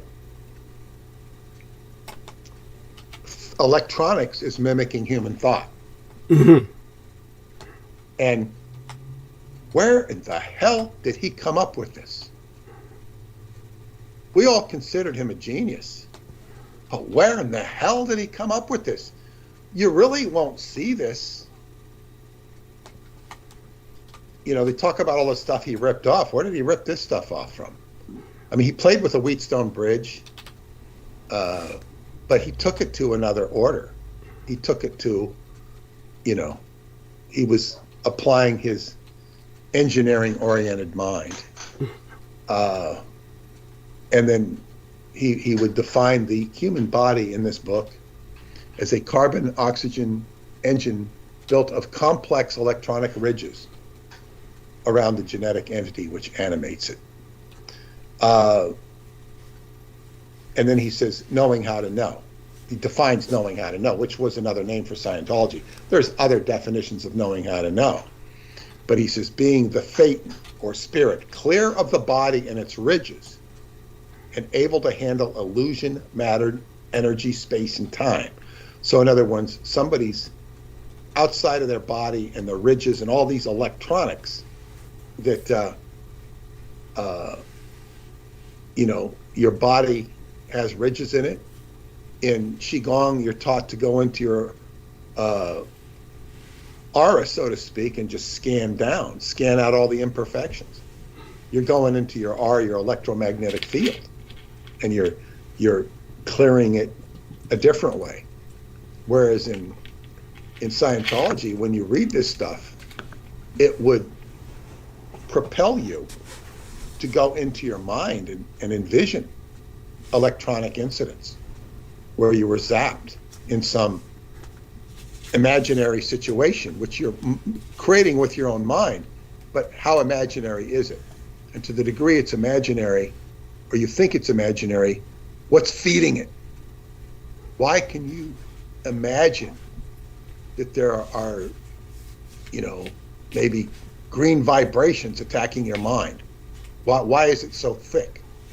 I just made that up. Mm-hmm. But it's like there's definitely, I think we could all conjure up electronic stuff. And then when you go into your auditing session, because you've been reading it in life, you would dissipate it. He would talk about, he says, there's a method of aberrating beings, which was to give them black and white energy sources in their vicinity.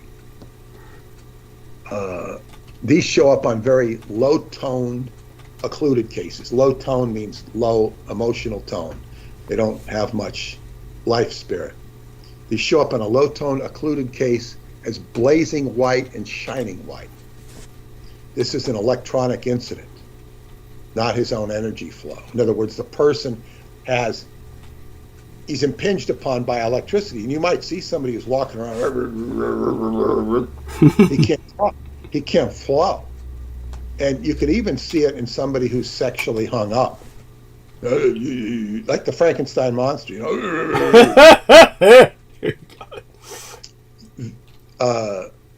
And then he tells you, he says, these run blazing white in one direction for minutes or hours before they go black. And then you run the other way. We never really did this stuff. But you turn the incident from white to black and black to white.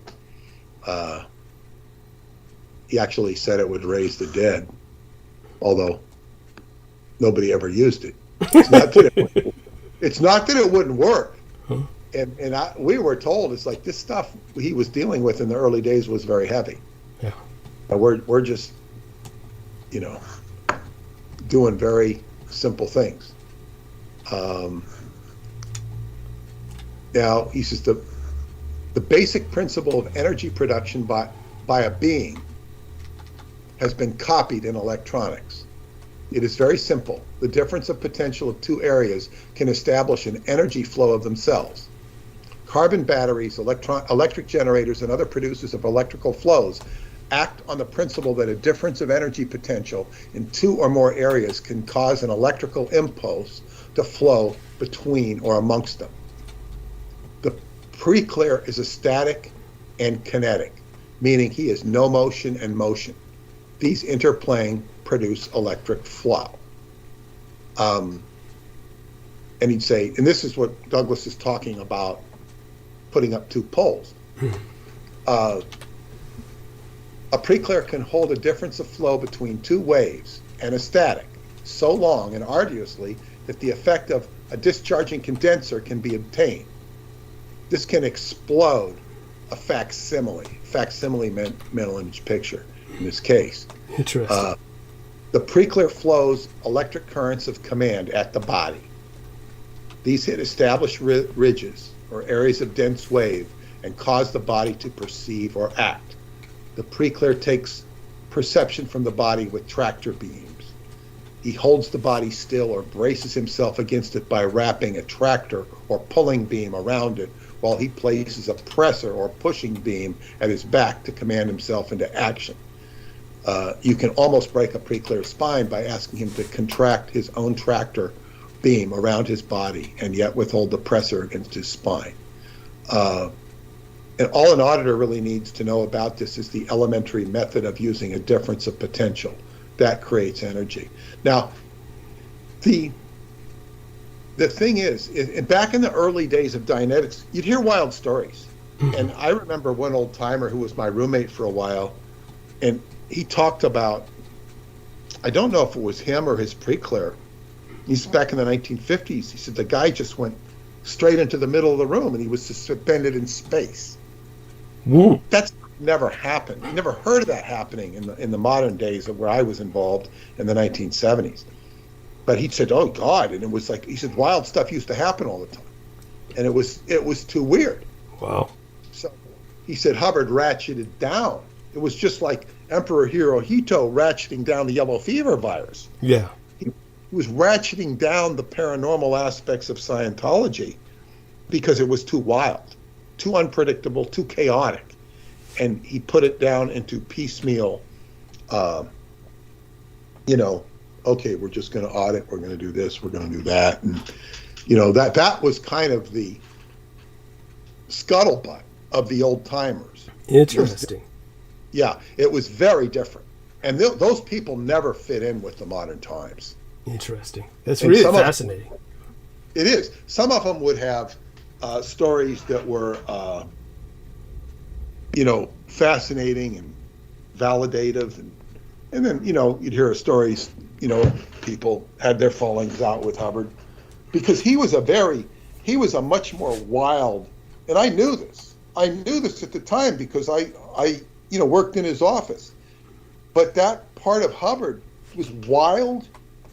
He was a wild and unfettered person who was trying to bring things down into, I guess, what you'd call a digestible reality, where, you'd have an organization, people doing this, and the wild stuff really, that didn't mean you couldn't have wild, far out experiences unto yourself. But, this was too much.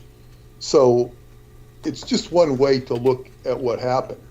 And so much of what Douglas is talking about with the harp is so reflective of this stuff. And it's really interesting. And he talks about electronic incidents. Yeah. And of course, he worked with these things. He worked them with people. Here he's saying, your pre-clear may run into a heavy electronic incident.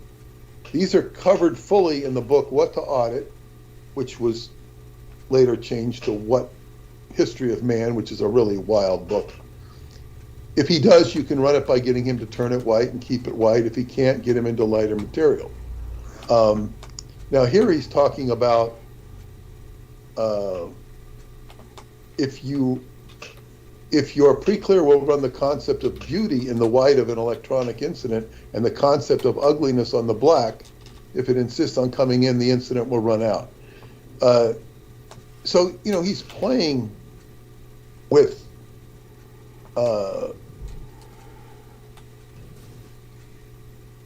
energy. Mm-hmm. And you learned to deal with energy on a very subjective level.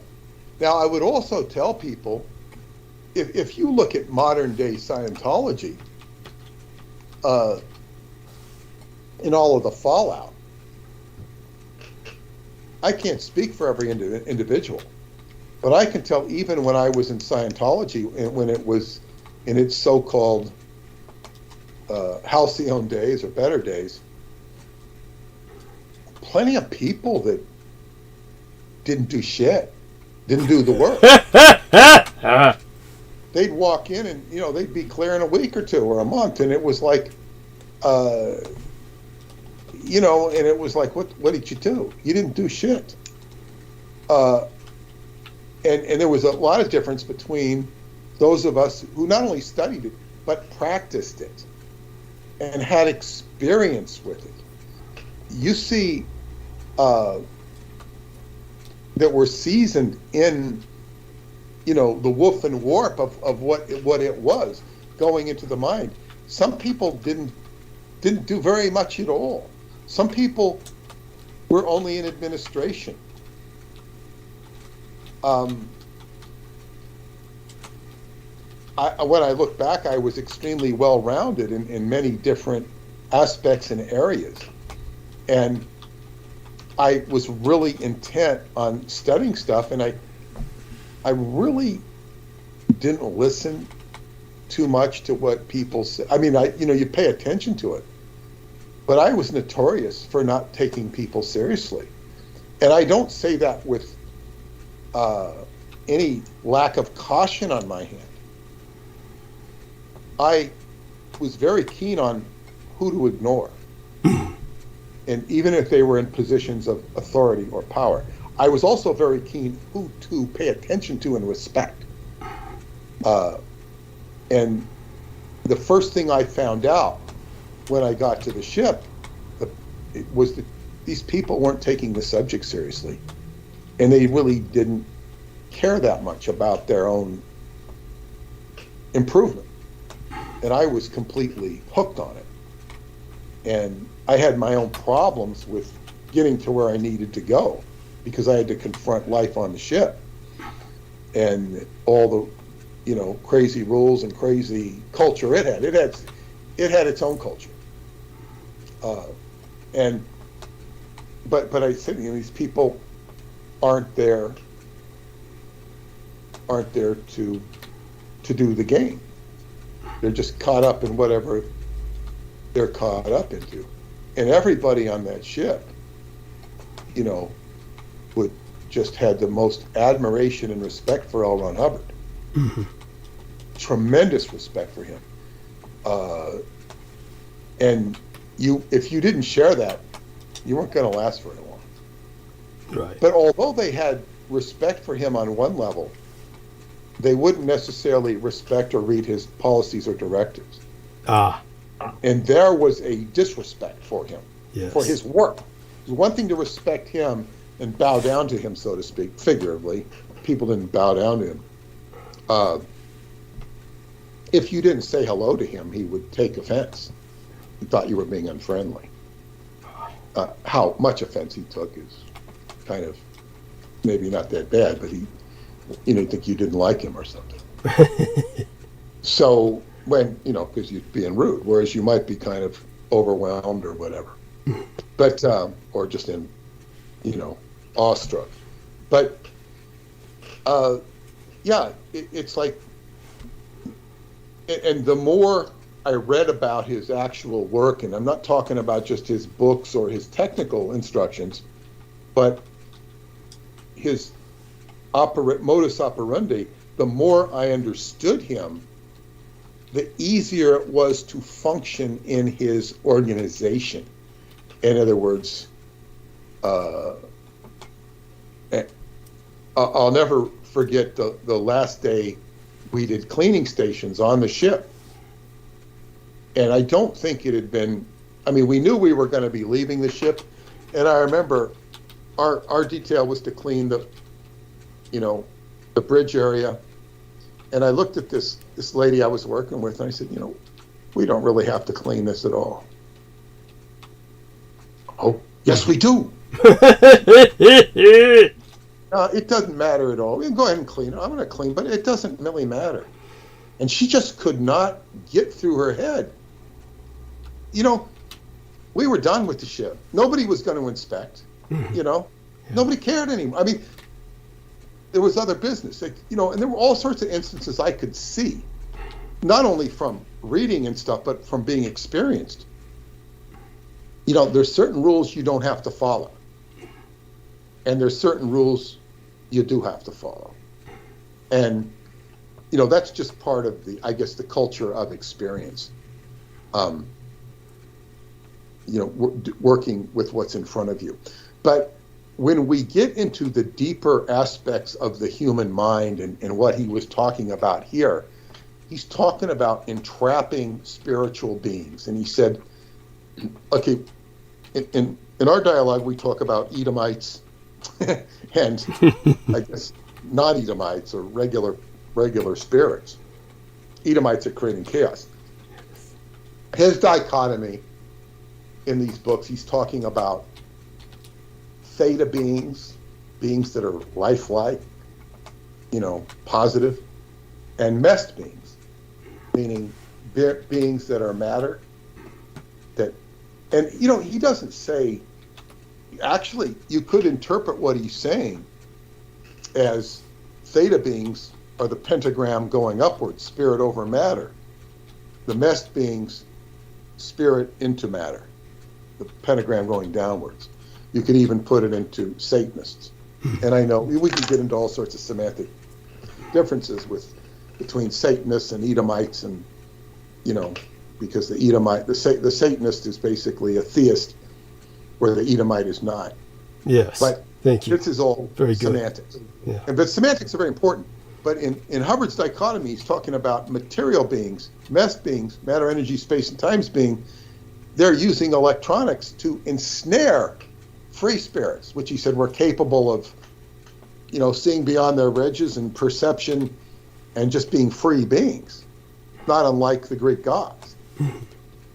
And when you would study Scientology, you get the idea that these gods really existed in some form or another, and that they were what they called big thetans. That's kind of what you think about, and that they would get reeled in, just like a fisherman reels in a fish. They get reeled in by electronic traps, and pretty soon they're, walking around in a body, being a cobbler in some European town. It's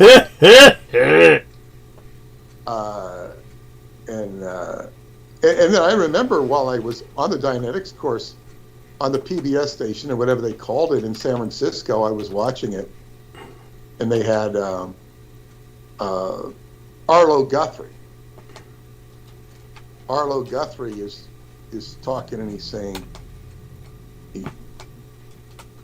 he's singing his song. He says, "Now this is a religious song."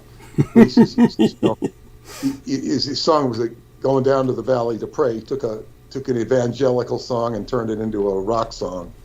And he said, "That is a religious song." He says, "I don't want to be religious, but Moses is a song about." He says, "But he goes, Moses is still walking around. He just don't know it." I think he was basically saying Moses reincarnated, but he's walking around and he's a numbskull human, just like the rest of us, so to speak. Like everybody had forgotten.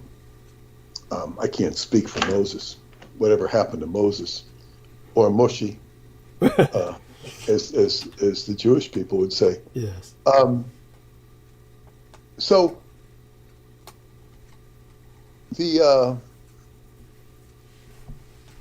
he says self-determinism. He says self-determinism and other determinism are two dichotomies.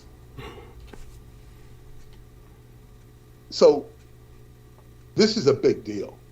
This is a big deal in life. How many people go by what other people say? Just take the vaccine. Most people don't evaluate the information. They just go by what they think. If you do evaluate the information, it gets into trouble there because who's providing the data? But without, not, I don't have to talk about vaccines.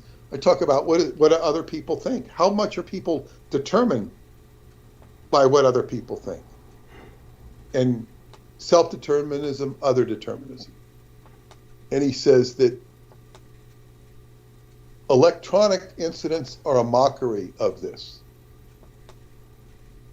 Self-determinism looks white, other determinism looks black. Electronic incidents made the pre-clear think his own determinism had other determinism it must fight. I'll say that again.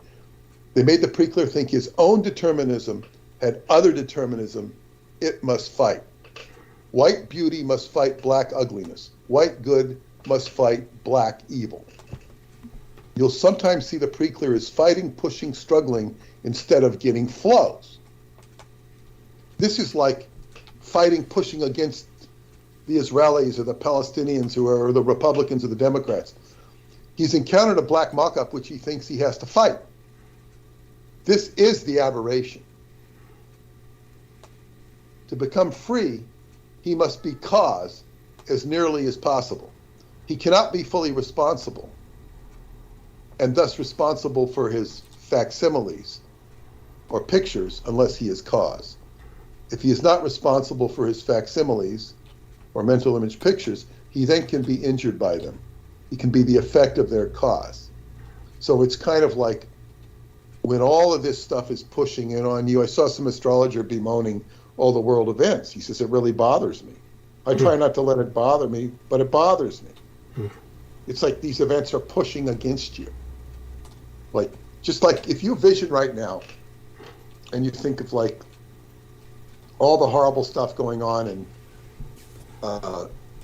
Gaza, and like for example, maybe that's not the best example, but if you've ever seen empathic type people who just go ape when they see something, like when an animal dies in their presence or gets suffered, and they're I mean, nobody likes to see that, but their reaction becomes all out of proportion to what might be considered a normal response or a sane response. Or it could happen just by people who are deeply affected by what's going on in the world. Even the January 6th stuff, you know, or whatever, people get upset, or the riots in Portland. It's like, that's energy coming into your space. You have to push back that energy. Otherwise, you're being battered around by the energy. And that's a martial art in itself. Like, you know, to hell with these people. Right. It's bad enough I have to deal with this stuff. You know, I'm not going to sit here and let it, you know, make me cry myself to sleep. Yeah. That's a matter of controlling energy and being effective. So that's just, we're going to get back to the matter at hand now. That's just some background of, you know, what I dealt with and learned to deal with, and it's really a part of Scientology that you never hear about when you hear all of these horror stories, which are, I don't dispute that there's not horror stories. It's turned into a horrible cult. And I just heard this guy who started the Aftermath Foundation, which Leah Remini, I think, is a part of, and made kind of famous. he said that they actually had $250,000 in cash. This is to help Scientologists get back on their feet, who have suffered from the organization. He raised a lot of money. He's been kicked out of the organization. And it's so they're doing some of the. I don't know what the whole story is, but ex-Scientologists have their own civil wars. Yes. But it's like, wow, and this is money that's supposedly there to pick up the pieces. But you don't see, there are, I guess what you'd say, independent Scientologists who wrestle with this, but they're very small in number, relatively small. And I don't really want to talk to them anyway. But I want to talk, and I don't say that with offense, I just don't want to. It's like they're wrestling with this stuff. And all I've done is make deeper connections. It's not that they can't do anything with this stuff. I learned a lot from it, but it's just that whatever that period of my life is done. But nevertheless, is you don't see this stuff talked about because, from a auditing perspective, you'd say they're still trying. The organization, the group is still trying to, quote unquote, run out David Miscavige. He's the engram of the organization. It cannot go forward, if it can ever go forward, because, he's stopping everything. He's stopping the flow, and he's got more power. He could be said to have the whole Heart Project and more behind him, and maybe he does, but that's all speculation. To stop all this, because we're talking about, what Hubbard was talking about was freeing beings and having them be free and not what you would say subject to enslavement of materiality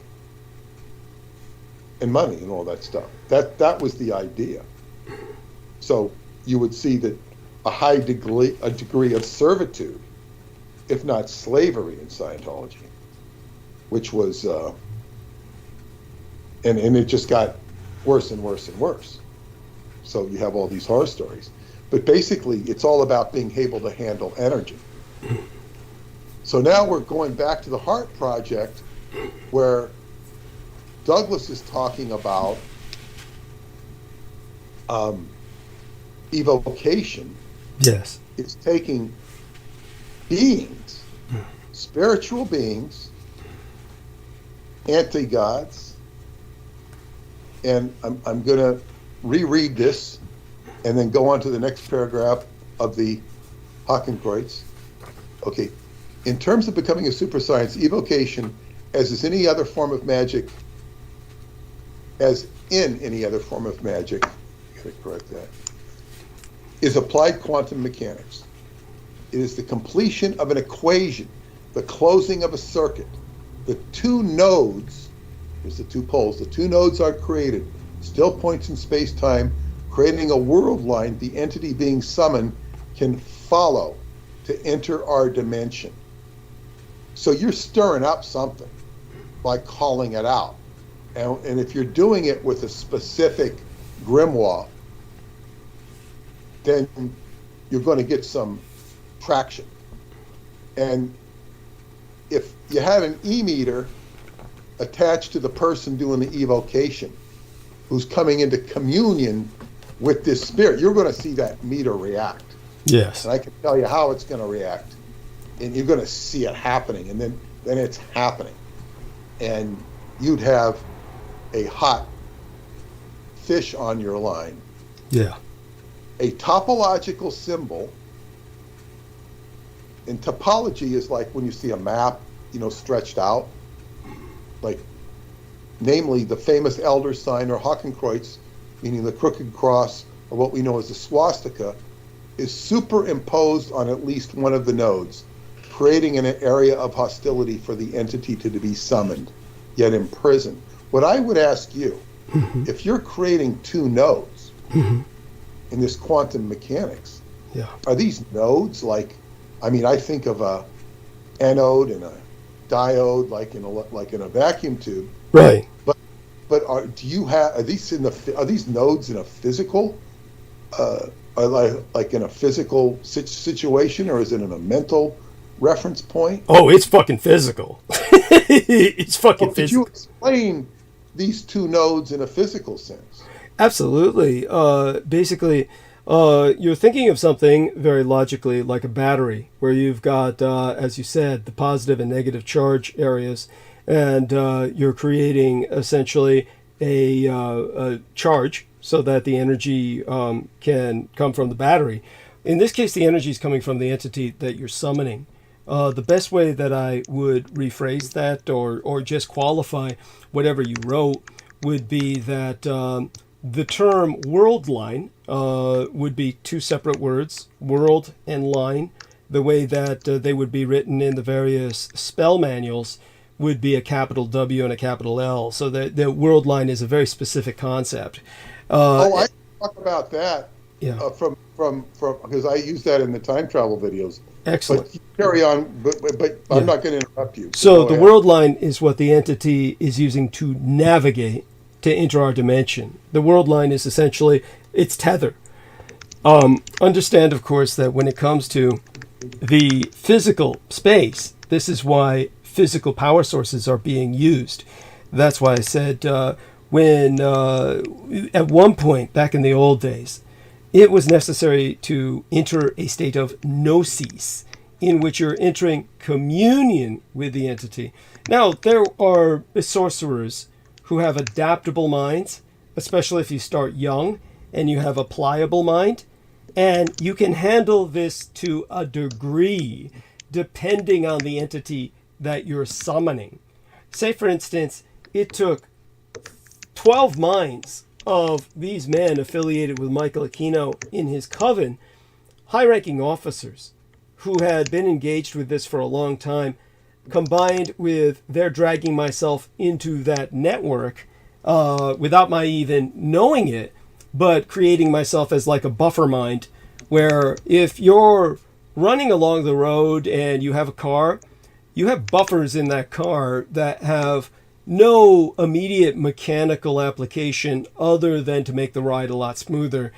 They were basically integrating me as a buffer into their spellcasting. They're entering a state of gnosis because they were doing this without technology.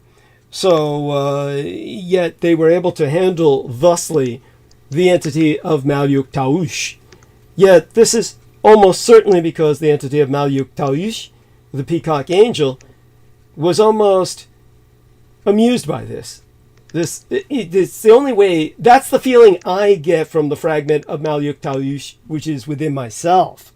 Amused. Yeah, but using you, that's why you were the buffer. Yeah. And that angel was attracted to you. Yes. There's more to it. In other words, this was destiny. Yes. This was destiny. You probably have an earlier connection to the angel. So it's like you were the one, and it's, yeah, this makes a lot of sense. Carry on. And so understand that because these men were operating in a highly funded laboratory environment, which is what you'd really need, they didn't have the topological symbols established. They were counting on a protective circle in their madness, and that's not going to hold an entity the size, shall we say, or the potency, the power of MEMqədy-Of-MOURNING, Lucifer himself, the peacock angel. When you're drawing in these anti-gods, you're not even talking about a entity that's part of our cosmic ecology. They're not part of this universe. They're entropic, meaning that they are purely destructive. It's like, as I said, the equivalent between, say, for instance, you're dealing with devils and demons, and just like in the Dungeons and Dragons role-playing game, these are separate entities. They really do have separate meanings. Devils and demons, as portrayed in Dungeons and Dragons, one is lawful evil, one is chaotic evil. This may seem childish or even ridiculous, but don't forget that Gary Gygax was actually in defense contract with many of the Department of Defense think tanks. When he created that game, he was working with Department of Defense contractors like Larry Niven, who wrote a number of science fiction novels. And Larry Niven, who's rather famous for novels like The Mote in God's Eye, etc. If you ever do any background research into this individual, he was this reactionary LaRoucheite. A lot of people don't understand he was affiliated with James Lyndon LaRouche. These were extreme right-wing reactionaries that ultimately were Russophiliac. Ultimately, Lyndon LaRouche, when he got out of prison, where he ran for president for several times in prison, and he was in prison essentially for tax evasion, he defected to Russia. This is the ilk that Larry Niven was a part of, and Larry Niven was a gamer who was heavily involved with Gary Gygax. I wouldn't say that they were gay lovers, but they had a whole crowd of people that included Reginald Brentner. People can look these names up. You'll find out, but they're all defense contractors. And Gary Gygax was more thought of as kind of like this autistic, obsessive-compulsive biker type. But he was involved with all of these defense contractors that were exploiting his obsessive-compulsive behavior to ultimately create Dungeons and Dragons. Now, in that game, he's expressing devils and demons are completely different entities. One is lawful chaos, the other is lawful evil, the other is chaotic evil. The entities of the anti-gods, different from these devils and demons, which are part of the cosmic ecology, just as carrion feeders are, and just like you realize the necessity of carrion feeders, earthworms, various other dung beetles. You can even, as the Egyptians did, respect their part in the ecosystem to the point where you look on them with a kind of awe. None of that is wrong, but understand, of course, that you wouldn't go play in their field, so to speak, play around in a compost heap because you're going to contract ringworm or various other diseases. It's just like you understand the need for sewers and certain kind of biological organisms that are dumped into sewers to help biodegrade waste elements. You don't want to go swimming in the sewer because you're just going to wind up with a phosphorescent, glow-in-the-dark, toxic tapeworm swimming up your ass. So when it comes to these entropic entities, they're outside of that biosystem completely. They're not carrion feeders. They're not composting and recycling anything. They're like the equivalent of industrial toxic waste, like spent fuel rods from a nuclear reactor. All they create is destruction to the environment. They're purely entropic. It's not even chaotic. I often use the term chaos gods to conveniently provide people a handle, a kind of way to comprehend them. Probably a much better way to explain it would be just entropic as opposed to chaotic, far more degenerative than anything else. So with something like one of those anti-gods, you couldn't summon it without physical protection. And I mean like an actual laboratory environment. Now, in the old days, this was entire cults carving swastikas into the sides of mountains. Today, as I said, back in the old days where these cults would enter gnosis en masse to complete the circuit between the two nodes and thus charge them, these days, alternate power sources are used. So most often since the 20th century, this was electricity. But in this day and age, we're talking nuclear, geothermic, any other kind of power. I understand that, and you said that. Yeah, and so you definitely have physical swastikas that are on either side of the space reserved for an aspect of the entity to enter. Can you give me an example of where the physical swastika? Did you see this at the Presidio? Absolutely, absolutely. Yeah, that's what I'm asking for. So this is what you would see at Gakona, Alaska, with HAARP, for instance. If you went into certain forbidden areas, the highest security areas, say, the one thing I heard from engineers working with HAARP, and I found this out through the kids at Project Censored at Sonoma State University, when they were talking with engineers who had worked at HARP, they'd say, well, you know, the thing that puzzles them most is they couldn't imagine why some areas were off limits because they were engineers who had designed the entire facility, or rather the infrastructure, and they knew all about the technical aspects of it, and they knew that here you had areas that were responsible for energy production, here you had the arrays, here you had all this, and they said yet still there were areas that were off limits to them, highest level of security clearance that was not allowed to them, and they couldn't understand what they could be. They certainly had nothing to do with the technical function of the facility. Well, this is their ignorance. Those areas would be giant, vast, empty spaces as they perceived them to be. And even though they couldn't imagine what they were for, they said, you know, maybe storage spaces, but what would they be storing that they would be keeping secret? The engineers would mention this casually, so casually, none of the journalists that I interrogated in my own way, quietly questioning them politely, even getting them drunk, plying them at times with almost a kind of sexual seduction, which I'm very good at, whether they were male or female. Doesn't mean, I do need to emphasize, that I followed up with actually sleeping with them. But just teasing them to a degree oftentimes would bring out elements that they wouldn't otherwise talk about. What I was able to ascertain was that they never even entered this in any of their own reports, that they, you know, had made the government investigate them when they were turning in their projects for Project Censored. They simply didn't know what to make of what the engineers were saying, and sometimes attributed it to a kind of drunken fantasy or something, because oftentimes the engineers who would talk to them were drunk, and they were plying them with booze, or their girlfriends, and as kind of sexual seduction. So what these engineers were talking about were where the entities were kept. So you're talking about vast space. In that space would be basically a swastika on either side of the room, where once the entity had entered, it was trapped. So the entity is lured in, navigating a tether line, and then is trapped once it's there with actual physical swastikas, which then entrap it.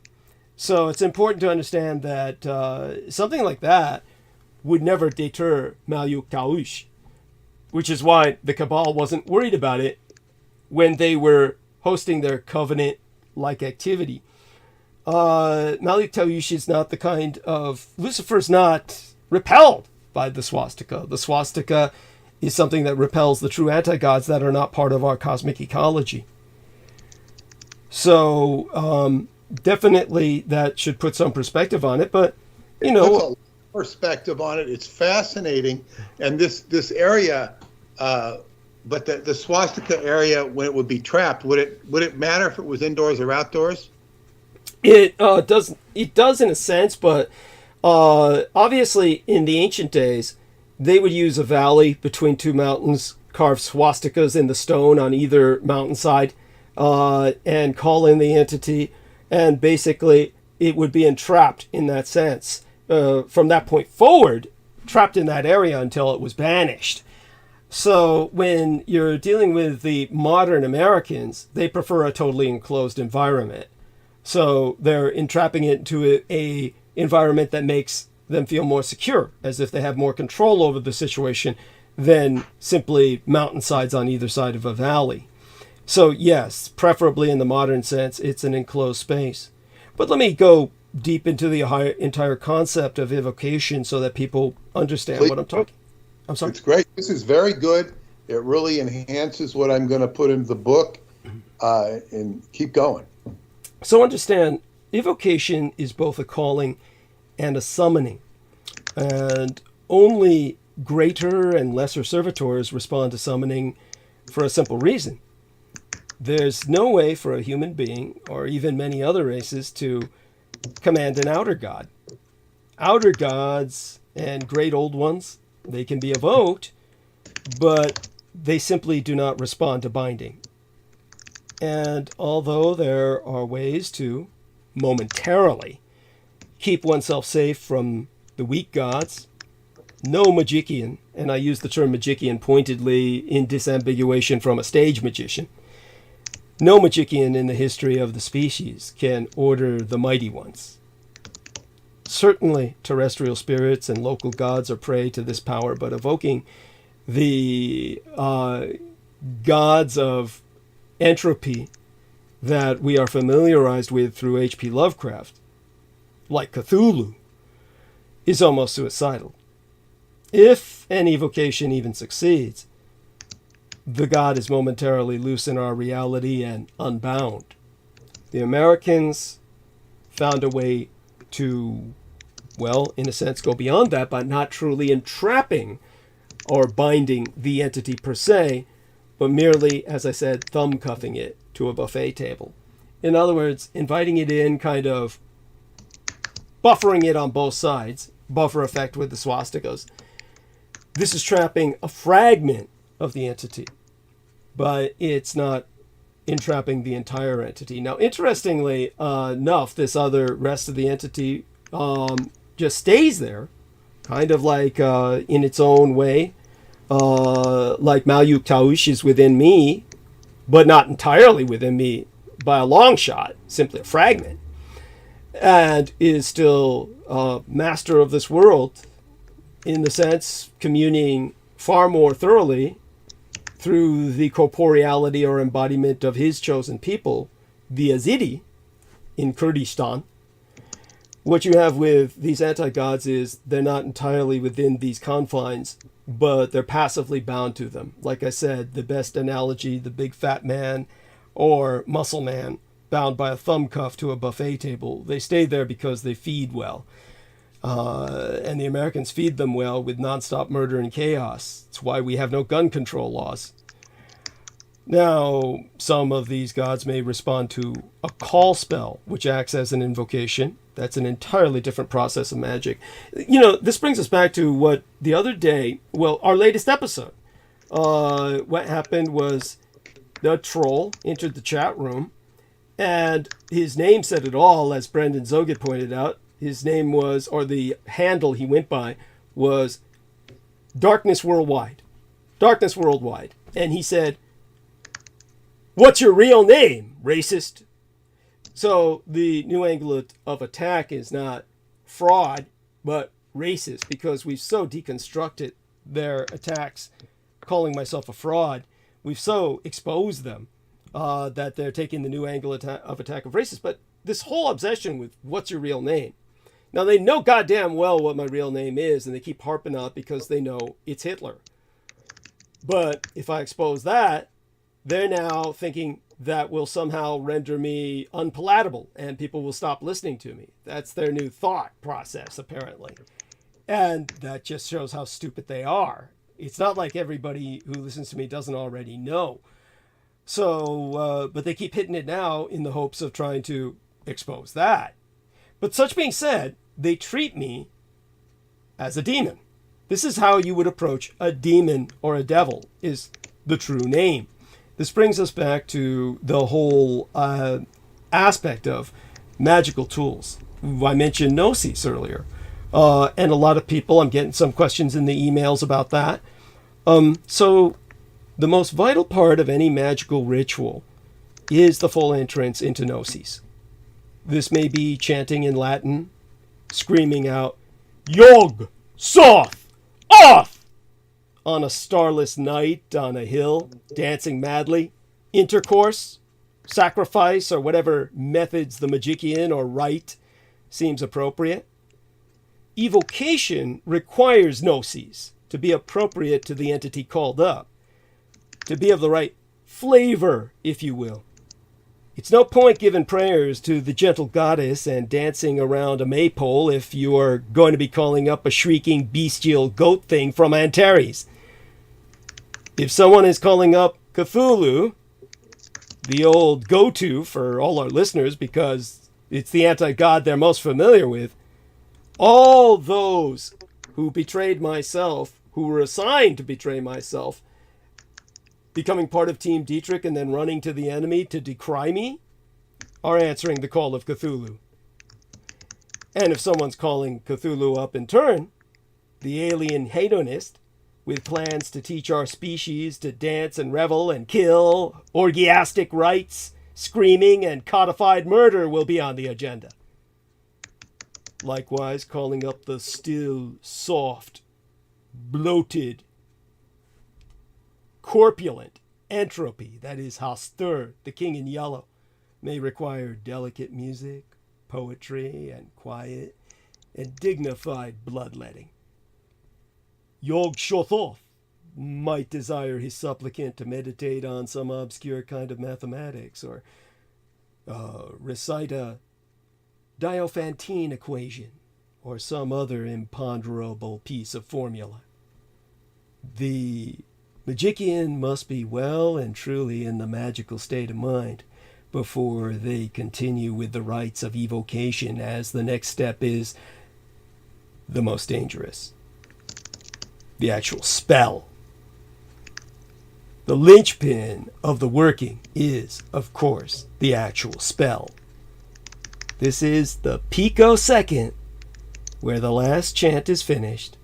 The dagger is thrust downward into some young virgin's chest, or the frenzied dance finishes and the change in reality takes place.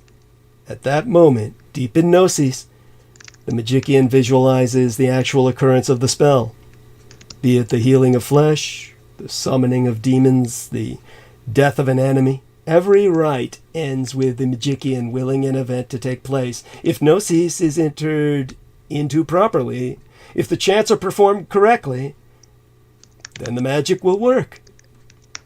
If anything has gone wrong along the way, it is at this moment that the full magnitude of the rewards of incompetence are revealed. So, after that, of course, when all is done and you've gotten what you want, well, then you need to work on banishing. Or otherwise, you're stuck with the byproduct. You know, the old priest kings of Assyria called upon the city gods to smash their enemies and keep them safe. The Lares of Roma kept check over the household. Solomon himself, he wrestled up the terrible Asmodeus. Evocation, the art of summoning, of binding, of dismissing, ultimately. It's the magic of monsters. This is perhaps the most common, the most useful, and the most dangerous magic of all. Many entities are vulnerable to summoning.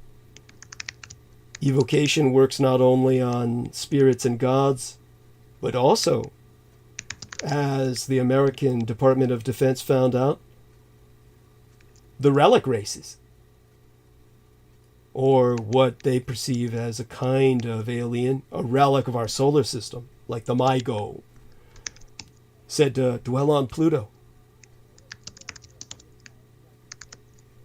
This gives us humans an edge that they do not enjoy over us. The Dwergai, the Dero, as Richard Shaver used to call them. They may be able to mentally dominate us, but that is a function of their psionic existence rather than a magical law of this universe. Relic races may be able to evoke each other, but it is the one singular blessing of our race, our species, that we have, that we are spared from summons.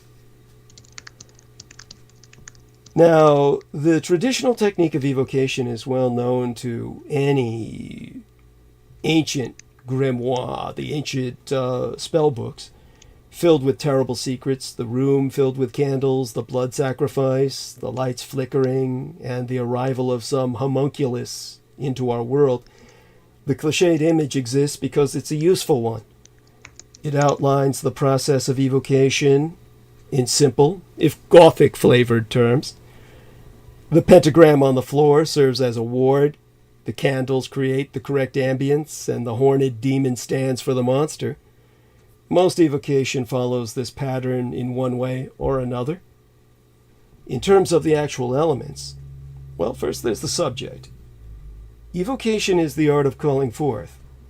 It is perhaps, as I said, the most common magic. And usually evocation's first step is to identify the creature they need to summon. If one seeks knowledge of the dark between the stars, one summons a Migo, reputed to dwell on Pluto. Al Ghul, or the beast of the desert, the cadaver-eating canine humanoid, the, how do they say it, kynocephalic, dog-headed people, which is what the ghouls are, makes the perfect subject if one seeks answer to questions chthonic, or dealing with the underground, the literal underworld, not some infernal hell, though it would be such to anyone who went there anyway. You may as well say it is. To a man with a hammer, every problem looks like a nail, but this is the wrong way for a Magikian to think. The anti-gods are too dangerous to summon willy-nilly. Calling forth beings just to look at them. These creatures are dangerous to even look at, let alone stand next to. If one simply thumbs through a book, finds a pretty picture, although unable to read the Talagog scrawlings beneath it, yet still decides to summon it, one has a short career as a Magikian. And breather of oxygen at that, ahead of one. Banishing. That's what brings us back to that now that I think of it. You see, within evocations, it may be that particular banishments need to be prepared. The more powerful the magic, the greater the chance that malign or even bored entities can or may be interested in making themselves felt for their own purposes. If a rite is performed without a banishing, well, you're left with a tainted area, a cursed space. The greater the magic, the more potent the expenditure of power, the more attractive the rite will be to invading entities who want nothing more than to be let loose in this world and wreak all the havoc that they can. Again, the stronger the magic, the more dire the consequences. An attempt to communicate with the Daemon Sultan that goest or I may bring down the mindless anger of the servitors of the outer gods, whereas trying to communicate with a family ghost might involve no more than a minor poltergeist. Unbanished invocations tend to end with possession. And I'm an example of that myself. Indeed, I'm what Jennifer Hawkins might call an example of the perfectly possessed. When she says perfectly, does she mean that as a compliment? I'll take it as such. And of course, just to clarify as briefly as possible, she means that she feels that when people are going through all the gyrations, the melodrama, the puking green pea soup and levitation and the beds rocking and all that we see in the films, then their immune system, in the most metaphysical sense, is fighting the invasion. And then if they normalize, it may mean the exorcism has succeeded, but she feels that in almost all cases it never does. Of course, she's right, most exorcisms fail. But she feels that this can result in the person becoming perfectly possessed. And she feels that the boy who was the subject of the original Exorcist, the historical case was a boy that they changed into a girl for the film.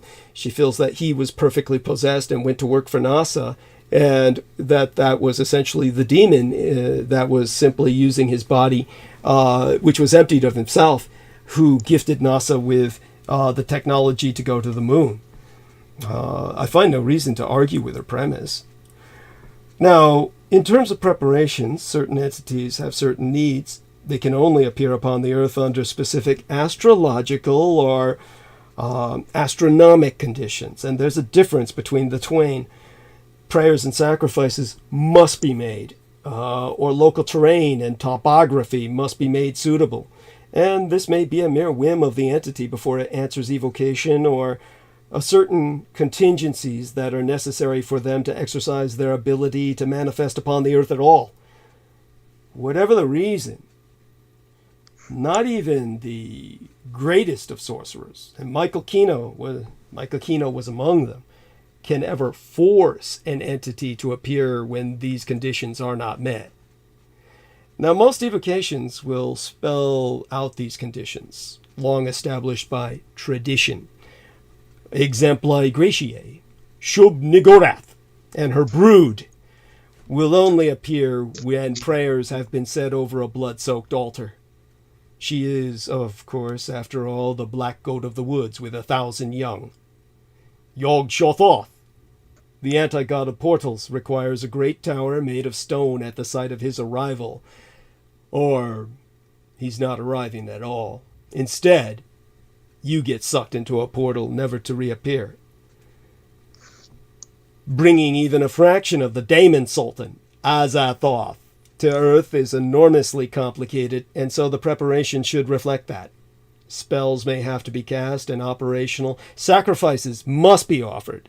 Constructions created. All manner of things. Simply having a scroll that tells how to bring in a truly alien deity to Earth is one thing. Actually doing it, well, that's rather another.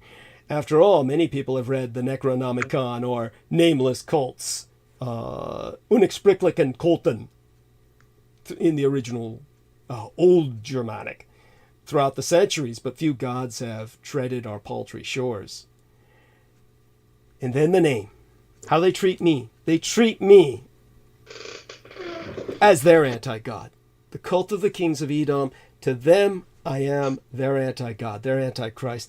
It's always my name. They are obsessed with my name.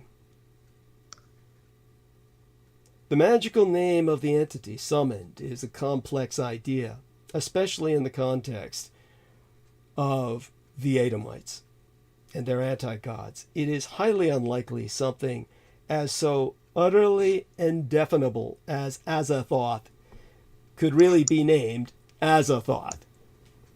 The nethermost infinite God of the universe, after all, is beyond the meager machineries of the human brain to understand. This is without taking into account basic phenomena, such as semantic drifts. Names of gods and monsters change as cultures collide and words are borrowed and shared. Yet, in human magical systems, the true name of the creature being brought to our domain so often plays an important part of the summoning rite. They want my name, the cults of the kings of Edom do. Whenever you hear an Edomite challenge me, "What's your real name?" they're seeking to banish me. One answer to the question of how to use these cognomen is that of the barbarous names. Evocation requires more than simply mumbling in Latin and commanding the devil to arise. Emotions and stretches of faith and belief must be undertaken. Calling up Shaftiel, the hellish angel of shadow, is a rather different experience than summoning Bill. Terrifying names are a part of that evocation. Now, we're heading towards midnight, but I'll go on a few more minutes about this. Are you up to it, Peter? Or yeah, what I want to say, you're giving me much more than I asked for or bargained for, and this is fine. Okay. Because it's coming out of you. What I would ask you is, where did you learn all this from? Reading the stuff that you got for Aquino, or did he tell you directly? Because you have a knowledge of it that is beyond a mere bookworm. He trained me to be his apprentice. He trained me to be his heir. I was the sorcerer's apprentice who would have taken over the kingdom of darkness. I was meant to rule this world. Okay. I understand, and I understand better in the context. It wasn't just an idea. You were getting a real hands-on education. Absolutely. And I answered my question. See, this is and if I could contextualize this, it makes it even more impactful for the audience. I don't even know that I want to say that in the book. I don't know that I don't. But it's like, just like with the Bohemian Groove, it's like you're being taught to be the dark wizard. It's like like in the Lord of the Rings, that Saruman is learning from Sauron. He was a good wizard. Only in yours it's the opposite. Yes. It's like you're being, like he was being taught. He was a good wizard, and then he was learning from the bad wizard. You're the inversion of Saruman, which is good. And I thank you for the answer. And I want you to go on, but I want to say something. I spoke to a dear old friend that I'd mentioned. She's very evolved, very high in terms of her. I've talked about her before. She can really generate money good. She's a fantastic healer, intuitive. And we talked for the first time in over 6 months. And she says, why do you ask for the donations? I get the emails, but why do you ask for the donations? By the way, donate to Douglas. The end of the month, Thanksgiving's tomorrow. Thank you. Be thankful for Doug. God, he's giving us an effing mouthful here, an earful. So this is a good time to donate. He's not going to cast any spells on you if you don't. He knows better. But no, do donate to Douglas. But so I told her why. She says, oh, now I understand. Because she was asking me very specific questions. Why does he need this money? I said, he's on disability. What kind of disability? I said, well, I answered as best I could. But then I started to ratchet it back. I said, look, let me be as brief as possible. I told her, I didn't go into the Helazon. She's Jewish. Okay. I don't mean she's religiously Jewish. She grew up in a Jewish family. Understood. She wouldn't have issues with this. But she's not somebody who's easily entertained, believe you me. Yeah. Because she's so esoteric. I mean, she might sit there and talk to she could go in and talk to Sugar Daddy and be on the same level with him in terms of money. She might not have as much money as he does, but it wouldn't matter. Right. She could talk his language. And we really respect each other. But I was telling her, I went into the vampire thing. Mm-hmm. I told her about Sugar Daddy. I told her about how you teach the blood boys and how, they get the endorphins from your saliva, and I talked about the vampirism from your mother. A little bit about the Christianity. She goes, wow, this is really a good story. This is really good. She's really impressed. Wow. And entertained. So I said, yeah, I'll share more with you. It was really a compliment that she took to it, and she knows the bizarreness. So anyway, I just wanted to share that with you. And by the way, yes. Aaron says happy Thanksgiving. Wonderful. He appreciates having us in his life, and happy Thanksgiving to you from Aaron. Bless him and bless you. Carry on. Carry on. So understand, with everything that I've been talking about, all this creates a genuine problem when the Magician is met with the sprawling melange that is, the melange of non-linguistics that is the Edomite mythos, their cosmology. The cosmology beyond chaos, the ideology of entropy, the ultimate nihilism.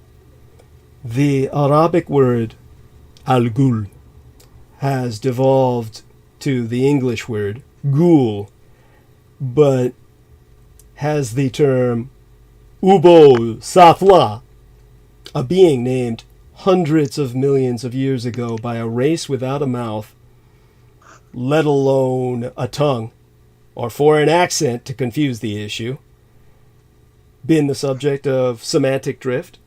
It's a rhetorical question, but it's an important one presented to myself by Michael Aquino. It's his equivalent of the Zen koan that the Buddhist master would present to an acolyte when the tree falls in the forest. Does it make a sound? if no one is there to hear it. So, thankfully, evocation is a little more subtle than the question demands. The name of the creature isn't as important as the emotions and empathic connections built up between evoker and evoked. Now, surely the star spawn of Cthulhu, again the go-to simply because of cultural familiarity through popularization via V.H.P. Lovecraft, the complete opposite of his intent. But the anti-god he warned us of had his own squidlings, or spawn, star spawn as they were referenced. Surely they do not come at the call of the name, but rather to the deep self-willed sensations of dark, undersea prisons, of the endless oceans of space. The barbarous names of the anti-gods serve to dislodge the I'd say they dislodge the primitive language centers of the primate brain, allowing deep focus to be made on the summoned entity itself. That's why the barbarous name is so integral, so indispensable to the act. Name is important, but not the true name, as this is an entirely anthropic concept. The true name has to deal with entities of our cosmic ecology. Devils, demons, angels, and gods. Beings that are part of either the composting or the creation. This is why the Edomites are so obsessed with my true name. I am of the ecology of this cosmos. They are not. The true name, therefore, is anything when it comes to their anti-gods. The true name, therefore, is anything but the true name. Rather, it is an ideal, a notion for the subjective human mind to hang on an objective being. The name becomes a very sharp point of the Gnostic state, a place of absolute concentration. If the rite is being performed with others, then it works as a unifying syllable the entire group can focus on. Magic requires the icy clarity of gnosis. While, yes, a gate can be flung open to invite any entity into the world, this is extraordinarily dangerous. A barbarous name focuses the rite and avoids any problems, like the occult equivalent of a nuclear meltdown, which happens often enough anyway. It is, of course, possible to view this notion as completely wrong. This is where the Vox Arca comes in. Because if one bears in mind that magic is essentially a quantum superscience, then perhaps the name of the entropic entity, the entity of ultra chaos or nihilism, beyond chaos, not just chaos but annihilation, chanted or sung or otherwise vocalized, may create some kind of vibration in space-time that causes local conditions and process to be more hospitable to foreign entities. That was the whole idea behind the Vox Arca. Is that coherent, Peter? You understand what I'm saying? Just repeat that last part again. That's very. Just so when we come into the modern super scientific conceptualization via the quantum mechanics of magic, then understand that the notions that I've articulated to this point might be seen as completely wrong or anachronistic.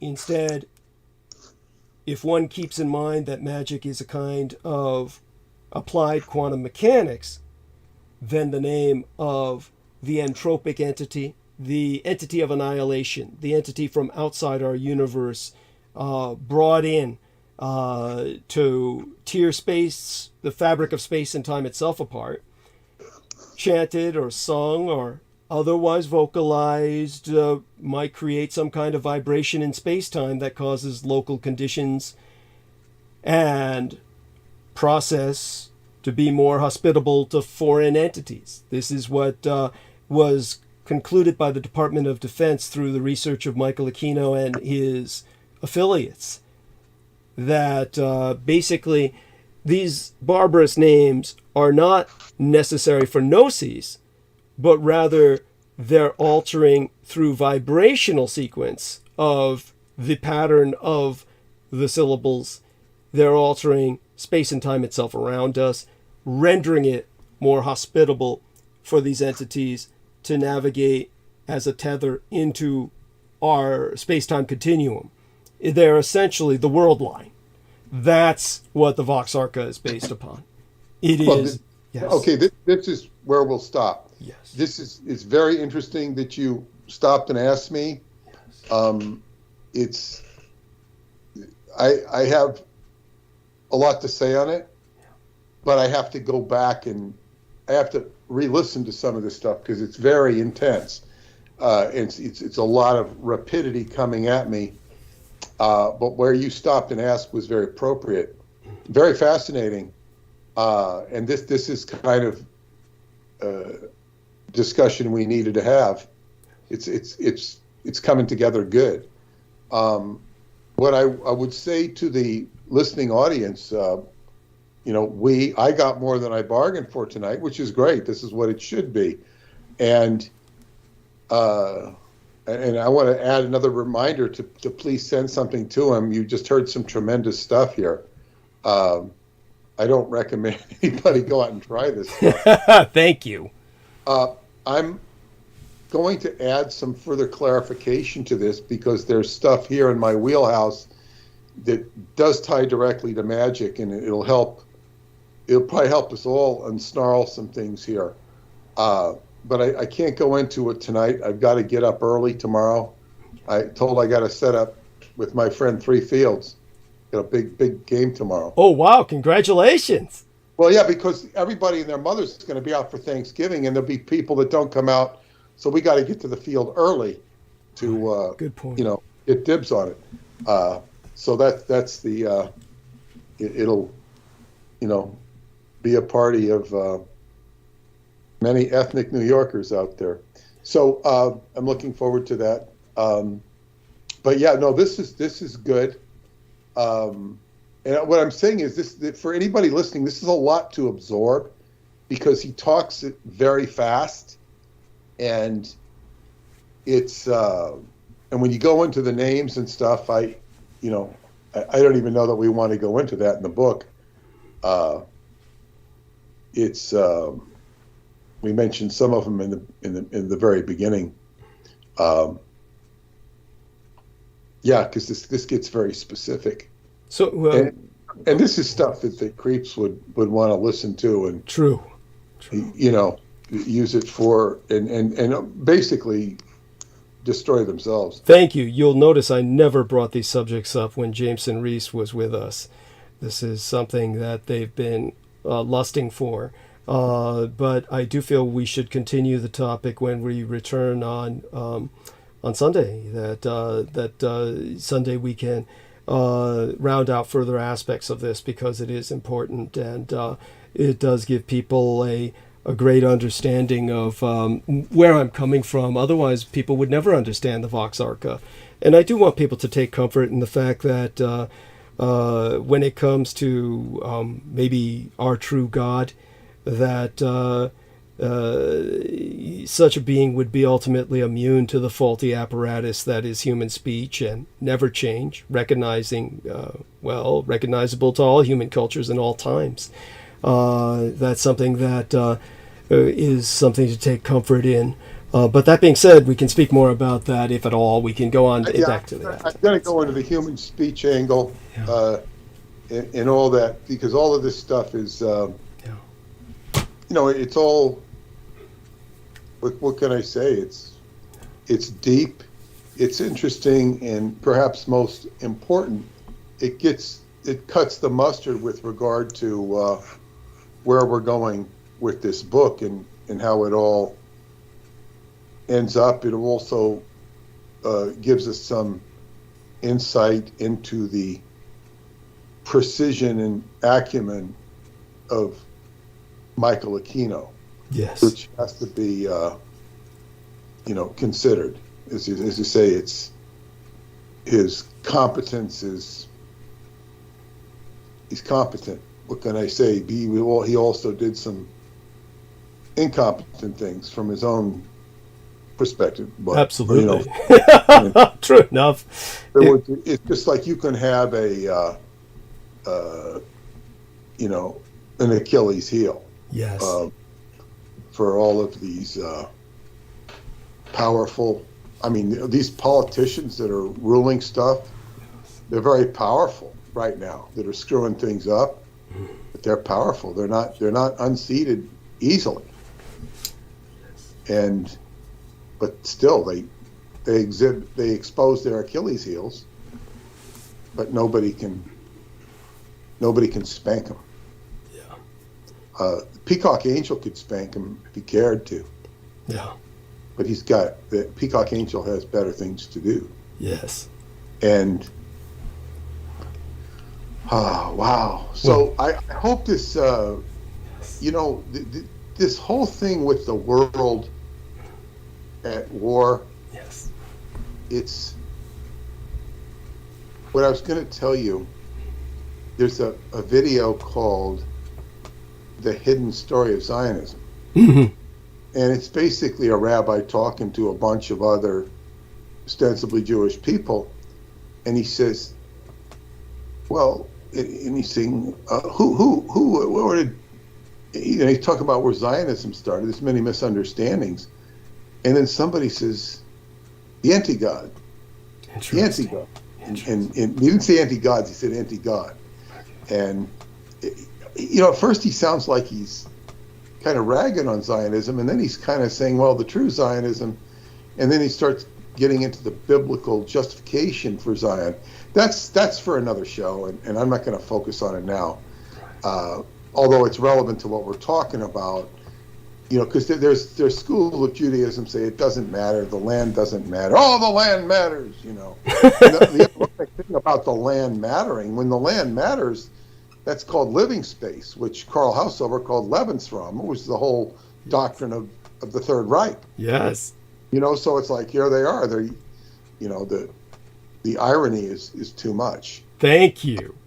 It's too much. It's too much. But in any case, all of this stuff we're working on in the book, with the magic, it's all self-reflective. We got the Edomites. The Edomites are connected to the Chichoa. Yes. And the negative entropy, which all comes down to the magic that we're talking about here with the Vox Arca, which can, was created to, blow the balloon out of everything. Yes. And the government's afraid. Yes. It's afraid. Fear.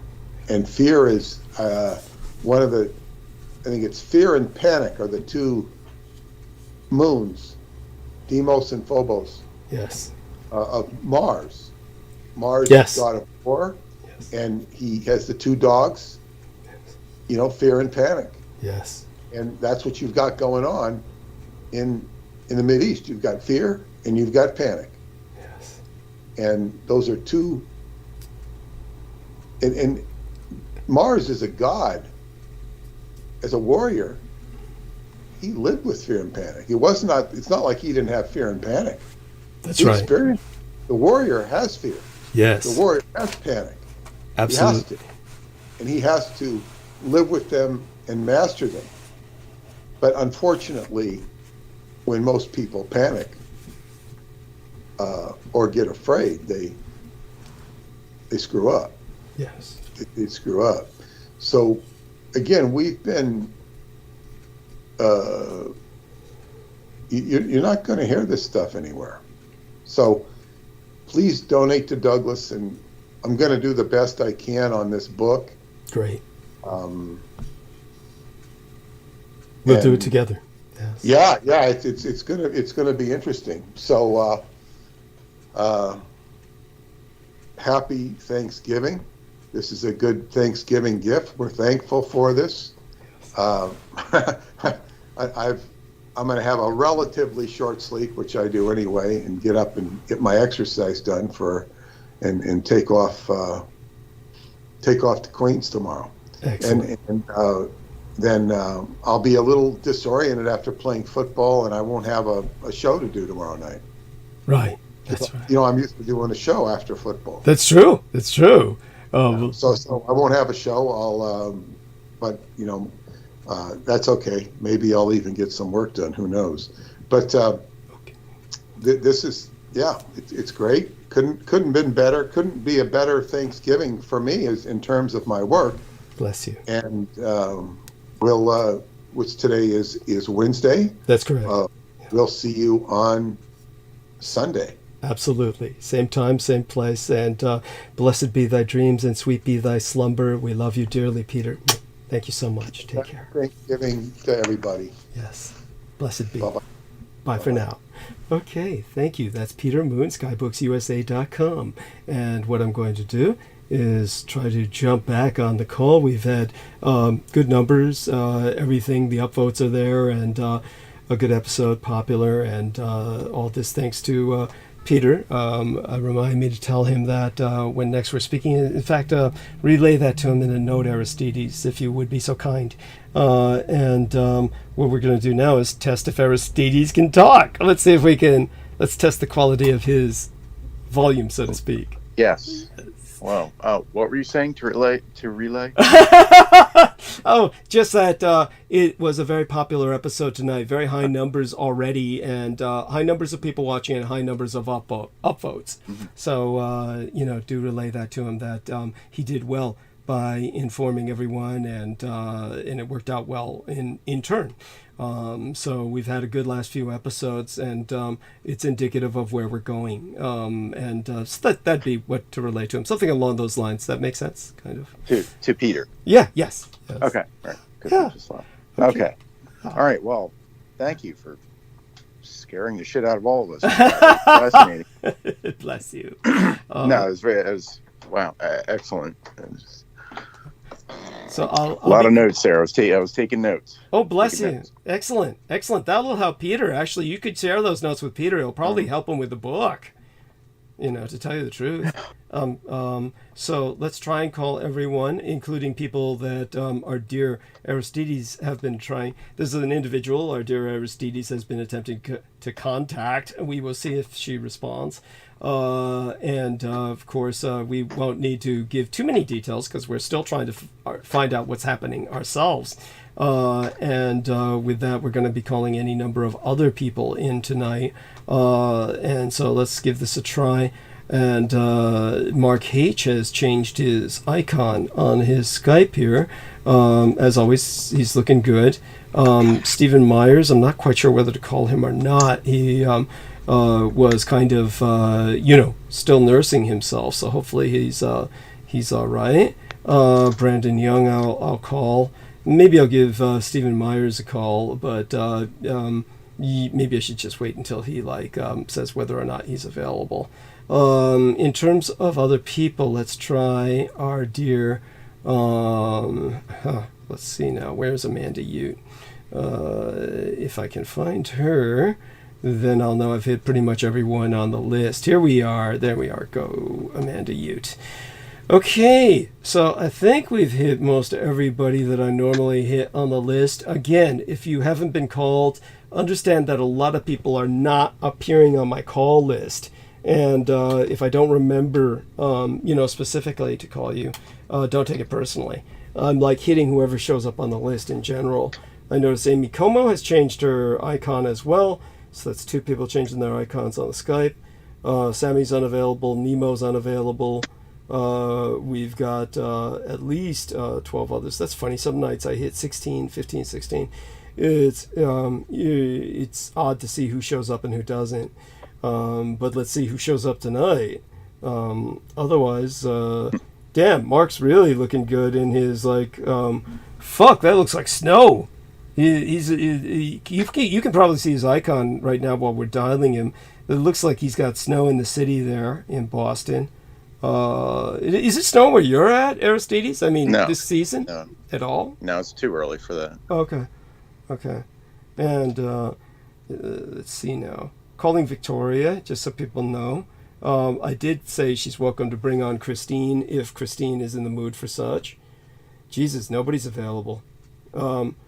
Yeah, well, I mean, it is Thanksgiving Eve day. And so what we'll do then is we're going to reach out to Europe. I've just remembered our two men in Europe. Let's see if we can reach out to them. That would be across the Atlantic. And let's press that add button and see if we can get Andrei Nemezhinsky and Dan Vandermeulen. See if they're ready to respond. And going to press these buttons here and see if we can bring on one of them. And then we might try Stephen Myers at any rate, since we've had, shall we say, a kind of everyone else being involved with whatever else they're doing this Thanksgiving. Okay, press that add button.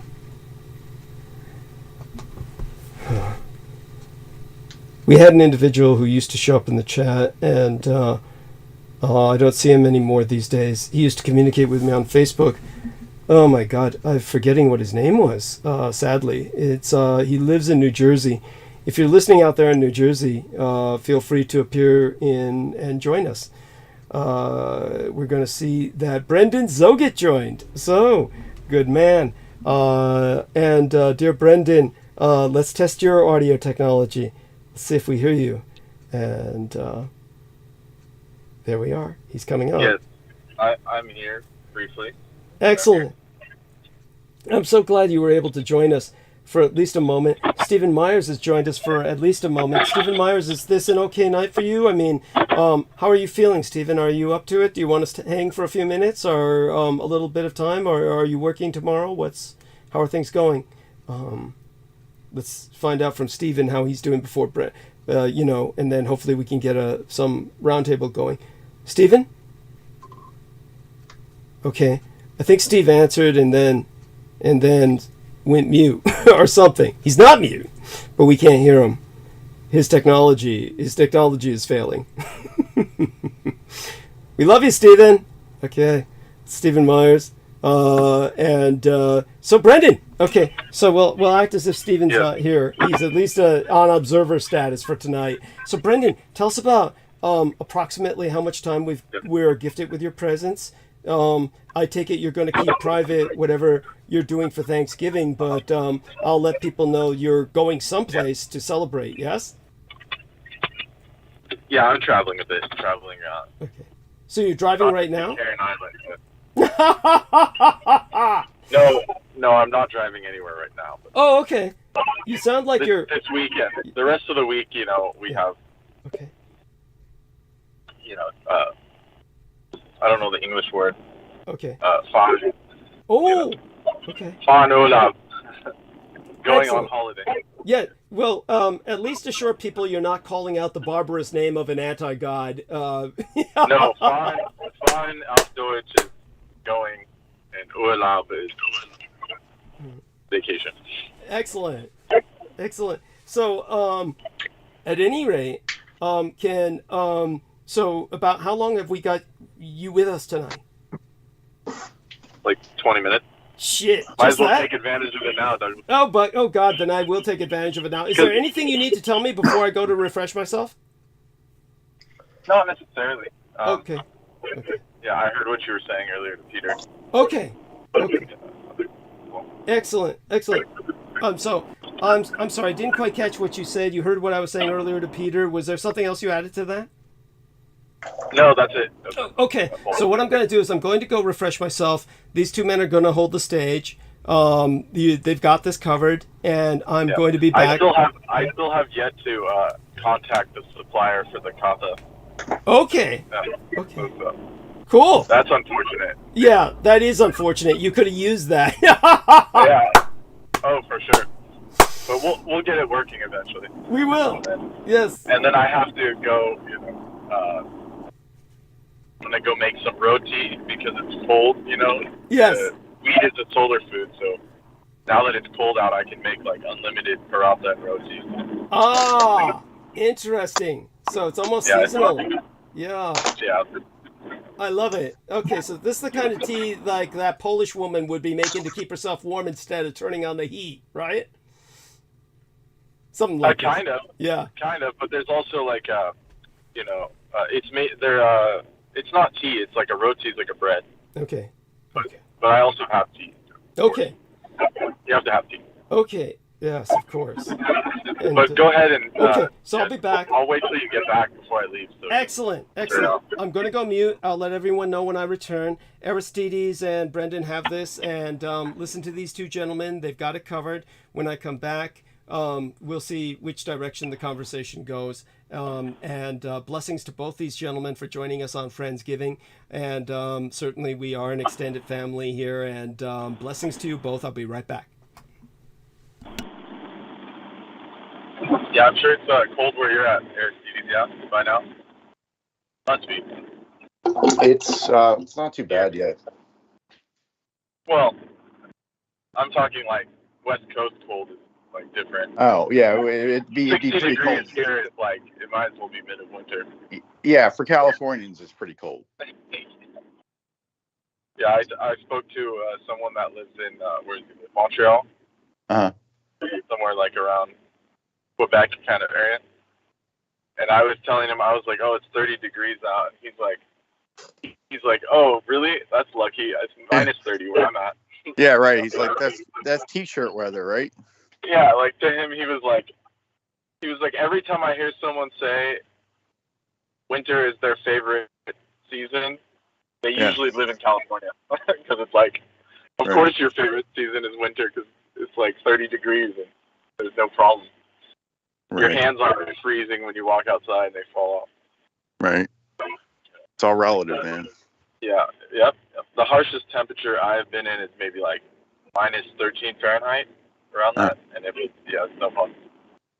Someone, we were staying at a cabin up in the mountains and someone left the window open and it shattered the toilet because they were just idiots who left it. Mm-hmm. Yeah. Mm-hmm. Someone who's never dealt with that kind of weather before. Yeah. They know I had no idea about freezing pipes or anything like that. Yeah, it rarely gets into like negative here. Right, that's like mountainous. Right. Yeah. Or Canada's already been nice at this point. Because it's more north. Yeah. So like Arctic weather. Yeah, some friends of mine moved to was it North Dakota? And I'm like, wow, I mean, how can you even stand it? Yeah, they get really crazy, like blizzards. I wouldn't be able to handle that. So, the most I can do is like Lake Tahoe. I don't know if you've ever heard of Lake Tahoe. Yeah. There's a famous like area up here in Northern California. Yeah, I don't know how some people deal with it. Like they're up there and they're like, well, you get used to it, and they're just used to handling the snow. They got all the equipment. I'm like, I mean, you can't even like go out with bare skin for like 6 months. I think I don't know. What the fuck? Exactly. You gotta have like a good wood stove and all of that. Incredible. But other than that, yeah, it's like I said, it allows more. You can cook some more heating foods like the hot cocos or whatever. Yeah. Stuff that's more fiery. That I couldn't do any of that in summer because it's so hot out here. It's like it'll like burn you from the inside out. Yeah. Yeah. Well, there's a big difference between like Southern California and Northern California, right? Yeah, for the most part. I mean, it's fairly similar. Okay. Like the summer's actually more mild if you go to like places like San Diego and LA. Like it gets hot, like hundreds of degrees Fahrenheit, but it's not. Like Northern California has like the Sacramento Valley, like it can get at like 110. Oh wow. Like the last few years we've been getting like 110. even up to 115 some days. Like, the best places are like, like where Douglas is at. Anything on the coast, it's going to be relatively the same temperature all year. Oh man, I would love that. I would love the weather out there. Yeah. So it's like 60 high, Yeah. 70 in the day. Right. It's just like dry and breezy all the time. Sunny. Yeah. Or I mean, it's like the Bay Area is more. What would be the word? Moisture, more air, humidity, more humid. But it's not like wet East Coast humidity where you're like dying. Oh no, it's just it gets so horrible. It's But the central coast of California, that's like the most beautiful weather, or not weather necessarily, most beautiful land, in my opinion, in the whole world that I've seen so far. Right. It's just got a good balance of everything. Well, what's even worse than the humidity for me is when it's humid, but it's stagnant. It's like completely stagnant. Ooh, like yeah. it's just, I mean, there's no breeze blowing except what's coming off the wings of the mosquitoes that are closing in on you. Yeah. Oh yeah. I've been to Virginia and stuff like that. Like, soupy. I don't know how to describe it. Soupy. And I remember my first time going to the East Coast, and it was like summertime. Yeah. It was like over 100 degrees, basically. Like, because of the humidity, it felt like it was 110.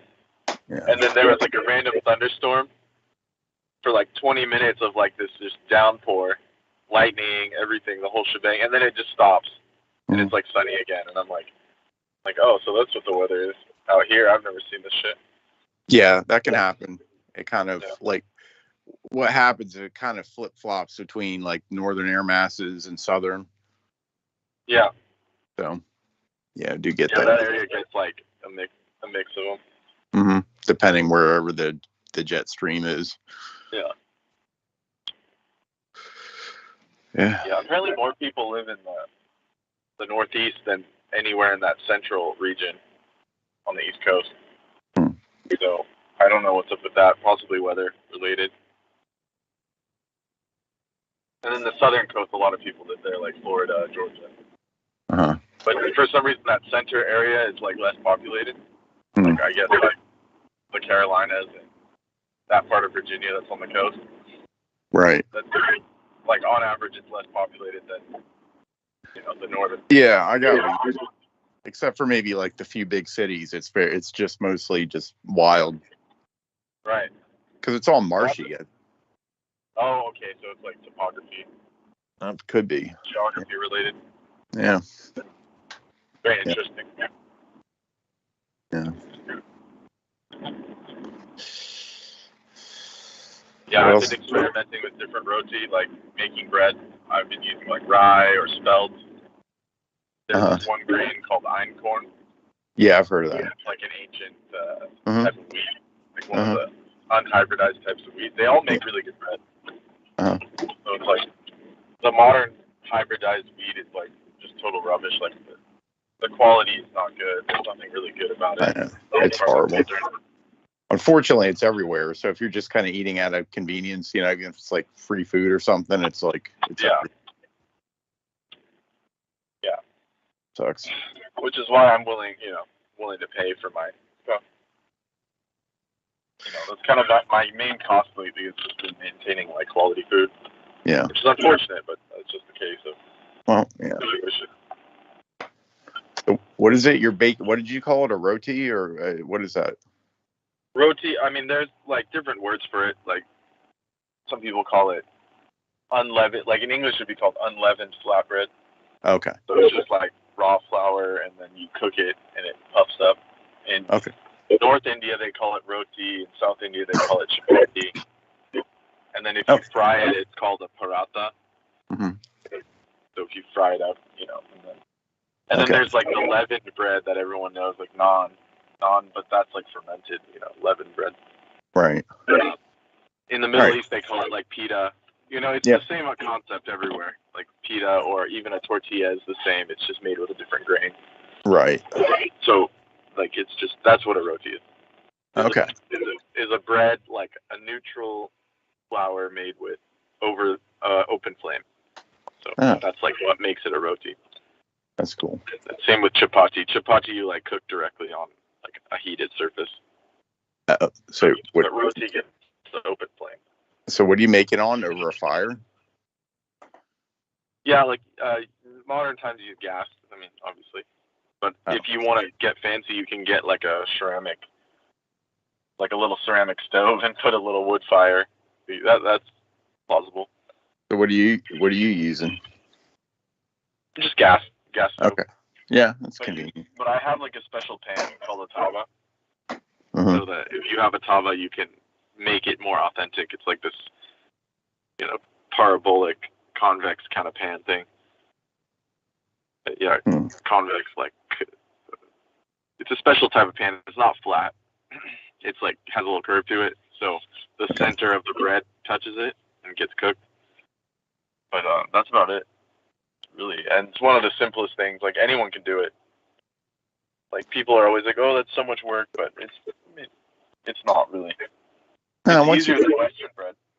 Right. Once you get your groove with stuff, it's pretty easy. Once you get in a routine. Oh yeah, you just need to do it a couple times and you're good. Yeah. Like I have some recipes where I'll add greens into it, like powdered moringa. Uh-huh. Like moringa is one of the most powerful green supplements you can get. Moringa powder. Yeah. It's like a tree. It's called the miracle tree. So I'll add moringa, and then I'll add like fenugreek leaves or like different, green leaves, and then that's what I would call. I call it elven bread. It's like lambas bread from Lord of the Rings, where like you can eat like a few of those, with some like ghee on top, and you're good for like a week. Yeah, I've heard of the moringa. I've never gotten it. Yeah, moringa is very beneficial. I could go over like the benefits or the just the positives. Yeah, talk about it a little bit. Like the nutrition of it. Yeah. So in India it's known as like drumstick because the fruit that comes off of it looks like drumsticks for like playing drums. But you can actually eat the pod. The fruit pod's edible. Everything's edible on it. The fruits, the seeds that come out of it can actually purify water. So you can take like totally dirty water, unpalatable, unsafe, soak it in moringa seeds, and then the good water will float to the top, and the bad water will sink to the bottom and get captured by the moringa oil.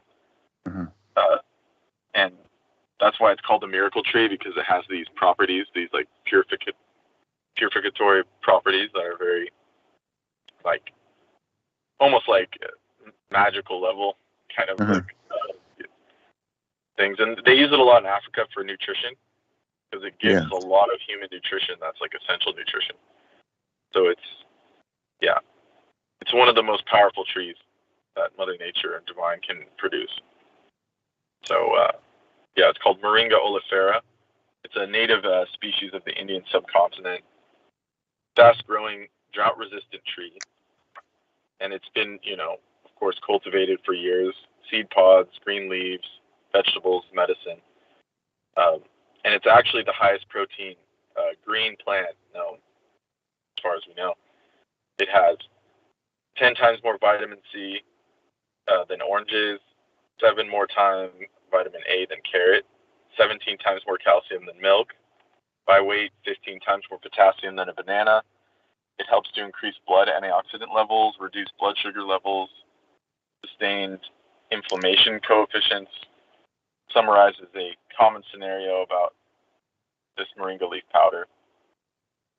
And it's it's a big market now, but it's relatively unknown outside of India, because it's now coming into like play out here, but mainly for like the health nuts, they'll like put it into smoothies. Right. It does have a strong taste a bit, but you can get past it if you put it in a smoothie. It actually adds to the flavor. Like what I was saying with the roti, if you make a green roti out of it, like it blends really well. It adds this kind of, a special type of flavor to the bread that it's just unique. What does it's it? not bad. It's actually good. What does it taste like by itself? I mean, it's hard to say. It's almost like a little bitter, and it's very proteinaceous. It's kind of like, it's like drinking like a protein powder or something. Okay. But it's like made out of leaves. That's like, imagine if you had like, you know, like a pre-workout, but it was just green. Right. That's the best way to put it. Okay. So it's like, you know, you definitely have to mix it with other stuff for it to be really, you know, useful. Right. But some people make tea out of it. I mean, you could do that. You could get capsules or whatever. Yeah. But, and the amazing thing is this day and age, you can like order so much stuff, you know, like in past history, like you couldn't get all, you know, you just mainly got what was local to you or a few specialty items, like, and now you can order stuff from all over the world and people just don't, they just go eat junk, you know? Yeah. Yeah. That's what, so it benefits people like myself that it's just like, I want to better my situation. So I'll just, you know, I'll go to the Indian shops, and you still have to pick and choose there, but it's actually easier to get healthy food at like foreign shops. Like, you know, that's why like those kind of people, like they definitely, like the so-called third world countries, like they produce so many people because the food is actually like nutritious. And it, you know, and people say, oh, look at Africa, they're starving. But I mean, Africa has the biggest rising population on earth. Right. So it's like, and they're eating like millets and fruit and moringa, you know, they're eating like stuff that we wouldn't even consider, like types of food that we wouldn't even consider. And like, they have the highest rising populations. Same with India. I mean, India, you know, is like a population powerhouse. There's so many billions, multiple billions of people. That's all from the food. That's what I would say about that. Like the most nutritious food on earth. Good point. And moringa is part of it. So it's like, it's about 14 species. 13 of them have been distributed and naturalized in places like Bangladesh, Sri Lanka, Pakistan, the Arabian region, Africa, West Indies, Florida, South America, Peru, Paraguay, and Brazil. But yet Moringa oleifera is the most widely known and utilized. So if you order it, that's the one you're getting. Essentially, yeah. Yeah. So. Okay, I am back, but I'm still drinking my liquid Coke. I'm drinking my liquid Coke because I already snorted the powdered Coke. And both of you, please, you're doing so well. Do continue. Just trying to add all of my money together so I know what to beg for. I like the way Peter Moon said the Jewish woman was asking him, why are you begging money for Douglas Dietrich? I don't know if you caught that part earlier. It's like, yeah, because some of us aren't born with privilege. Yes, imagine that. Yeah, so, some of us have to ask because we don't just have it, you know, like he said, yeah, she could talk on a level with Sugar Daddy. Well, no shit, really? Yes, a Jewish person being able to talk to a multi-billionaire, you know, with that same level of savvy concerning monetary. I mean, what a surprise. Who'd have thought? Right. Yeah. And it's like these people always have, you know, and including people I know in my own family, but it's like once they get to a certain level of affluence, it's like they lose the empathy or some kind of like reason, you know. Thank you. Something disappears. Go on. Yeah, it's just like it like short circuits their brain. And they're like, why don't you just work more? Or, you know, like there's always a solution in their head, which they never had to do. Yeah. But they just feel that you're not doing enough, you know. Yeah. So it's just bonkers. It somehow they have this this puritanical concept that you're fucking you're somehow just slacking. You're sitting there on your ass, you know, jacking off all day. You know, just this is what the rest of us are doing. All the rest of us are doing this, which is why I can't fucking believe it. I actually made rent. I actually have enough money for rent. I actually can't believe that. That's pretty fucking. That's unusual. By the way, that's unusual for this time of month. But nevertheless, contributions are still welcome. That goes without saying. Right. Oh my God. Let me continue. Make certain I enter this total. And in the meantime, in terms of, you have this kind of tinny sound to your audio. Is that because you're driving? Like you said, you're not traveling. You're at home, or you're outside, or where are you? I'm outside of my car. Oh, okay. So you're outside the car. Because there's people I don't want to disturb inside. Oh, okay. Okay, I get it. Speaking of puritanical Europeans. Uh-huh. Yeah, it was supposed to be a joke. Oh, got it. Yeah, cut on them. I get it. Yeah. Oh, shit. Yeah. So you need 3 or 4 jobs. You know. Like, what is that? These aren't the people you live with, are they? That you're visiting them for Thanksgiving or something. These are the people you're visiting for Thanksgiving. You know, relations. They talk like that. No. Yeah. No, it's like people that are helping me out. You know. Okay. With the transitional situation, and they happen to be puritanical Europeans. Oh God, Jesus Christ! I mean, it's like I get angry just hearing that when they say, "Why don't you have 3 jobs? Why don't you have 3 jobs? Nobody's stopping you from getting 3 jobs." It's like, you know, it's like 1 job alone is killing people. I mean, there's people out there. They're like, "Oh, you're young. You should be working 2 jobs and saving money." And it's like, I mean, you're so out of touch at that point. It's just. Thank you. I mean, it's like they think having like a couple hours in the daytime to like make food and rest is like almost like hedonistic or something. It's like, it's like crazy. Yeah. No, it's beyond crazy. It is so offensive. It's like you're left without words. Yeah. This is like the mentality that this world has made people. It's like and they know, okay, so I'm working 8 hours, going to school, you know, on the weekends as well. Like, so it's like, I mean, it's just crazy. You know, you can never do enough with these kind of people. It's like, no matter what you do, they're going to just say, you know, some bullshit about how you're not doing enough. It makes me sick. Right. Honestly, you want to do them physical harm after a point.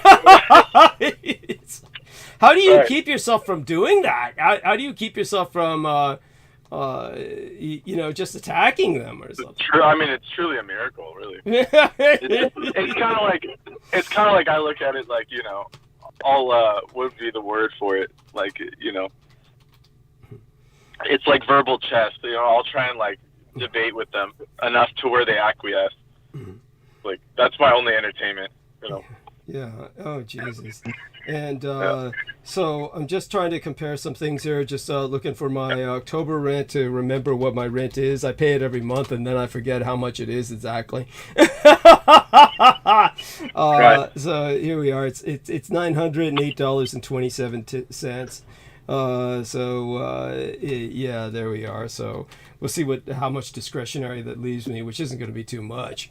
But you know, while I'm doing that, of course, so both you gentlemen, of course, have done your best to now, just out of curiosity, when you tried to call the individual in question, Aristides, was there an opportunity to leave a message, or just the mailbox was full, the voice box was full, or whatever we call it, message box? I don't know if I got that far. It might have been. I don't know if I got that far.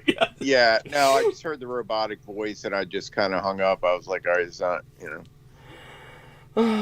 Okay. I could try again, but. Well, I mean, you know. Are you sure that was even a real phone number? Yeah, I was using it for a while now. I mean, you know, it worked until, you know, till recently. Did anyone ever answer it that was like perhaps related to that person? Yeah, I'm telling you, it was her number. It was. I called it today, and I'm happy to report it didn't seem to be the same message as last time, which was basically, essentially, the service is no longer in service. It went to the mailbox or the voice box. What do we call it? The message box? But it was full. Voicemail. Yeah, voicemail. Went to voicemail, but of course it was full. voicemail box was full. So they're not answering their voicemail box, and that's disturbing. Again, Yeah. that's They're like dodging creditors or something. yeah. And lawyers. You give them too much credit. I don't think they got to that level of that game yet. It's more like the parents give them money. The person we're talking about, that. Right. Yeah. So they never got into that spiral. Because that's a good point. Yeah, because their parents had all the slaves on the auctioning block and shit. Yeah. Back in the day, the great grandparents and shit. Yeah. Very true. Yeah. And I don't know what Pete was saying about what was Pete talking about while I was fixing my throne of pillows, Aristides? Is that when he defaulted back to Scientology? No, that was later. That was later. It was kind of Montauk stuff and Thanksgiving. Some kind of Montauk history, with the Montauk Indians and stuff. Okay. Yeah, and so when it came to... oh yeah, I liked it. Aristides, when did you hear how Christine, along with Victoria, Christine was of course getting over the heroin. She's the one who tell him, Brendan, she was on that truth serum. Tell our listeners about she was on. Yeah. Oh well, yeah, of course. If you're gonna detox off dirt, then you shouldn't take benzodiazepines and mix it with alcohol. It might as well be worse at that point. You might as well just be back on the heroin. But I was telling Douglas is like that shit's the truth serum. Like benzodiazepines with alcohol just turns you into like an emotional what would be like a folding paper. Like you'll just fold under any kind of stress or weight. It's like the truth will come out. Like Jordan Peterson, when he was on all those Klonopins, he just started crying every interview. And it's like people really thought that this guy was like, oh, he's so touched by his heart. His heart's so big and generous that he's just crying. He's just crying on every episode. It's like, no, it's because he was on fucking overdoses of Klonopin and just everything would trigger him. So. Oh my God! So this is why when Peter came. So when I found out that he was addicted to benzos, I was like, oh, since I've been on them before, I was like, oh, that makes so much sense. Why he was like that all the time. Had nothing to do with how sensitive a guy he was or anything. Thank you. No, it's completely biochemical. He's just up there. Right. He's biochemically manifesting symptoms. It's what he's doing. Yeah. Yeah, it's like perhaps the truth of the truth of reality is too much for him or something. Like I think that's the best way to put it. No, what's messing him up is the fact that he's basically crying because he's confronting in his own mind the fact that he's spewing a sewer of shit. Right. And that people are eating it. And he's just looking at all these people eating shit in front of him, all his shit, and he's crying over how stupid humanity is, and the fact that that basically he's basically the biggest, shall we say, shitfish in this sewer of shit. He's a shitfish. Yeah, exactly. So he's crying about it. That's why he had to go to Russia to get reprogrammed. So he feels like he's a real man. Thank you. Thank you. But by the way, if anyone thinks that that was his hero's journey. Yeah, thank you. Getting reprogrammed. Yeah, thank you. If anybody thinks we're being hard or that this is a joke or we're making this shit up, no, it's all true. This stupid fucker, Peter, Peter Jordanson, William Jordan. What is he again? Jordan Peterson. I bleached his mind, bleached him for my brain. Jordan Peterson. Oh yeah, then fucking Andrew Tate came out and said, yeah, he's trying to get everybody against the Palestinians by siding with them. Andrew Tate came out and said, the Israelis are genociding the Palestinians. And he's just saying that so that everybody says, fuck, let's take the Israeli side with this asshole's taking the side of the Palestinians. Just shows how evil they are. That's what he's doing, right? Isn't that the intent? Yeah. No, what you're saying Tate took the side of the Palestinians? That's what he said. Tate went up there and he said the Israelis are genociding the Palestinians. So he's obviously taking the Palestinian side. he's doing this because he's doing that Muslim trip. He's saying, I'm a Muslim. Yeah. So that's what I was going to tell you is like once he took that stance, he like backed himself into a corner where now he has no choice because otherwise the Muslims would totally destroy him. Yeah. Like he mentioned many times that the only religion he's actually afraid of is Islam. So it's like they got him by the balls. There you go. Thank you. Yeah. All his cars are in Dubai, so he has to do whatever the Muslims say now. So that whole trip about escaping the Matrix, like he fucked up and now he's in another Matrix, the Muslim Matrix. Thank you. So Thank you. That just shows how much of a bad chess player he is. Fucking idiot. Thank you. Yeah, I love it. He's in the Islamo Matrix. I like it.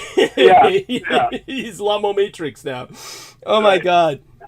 Which is debatably worse. Because they'll just kill you just for fun. They don't even need a reason. You know, it's true. It's true.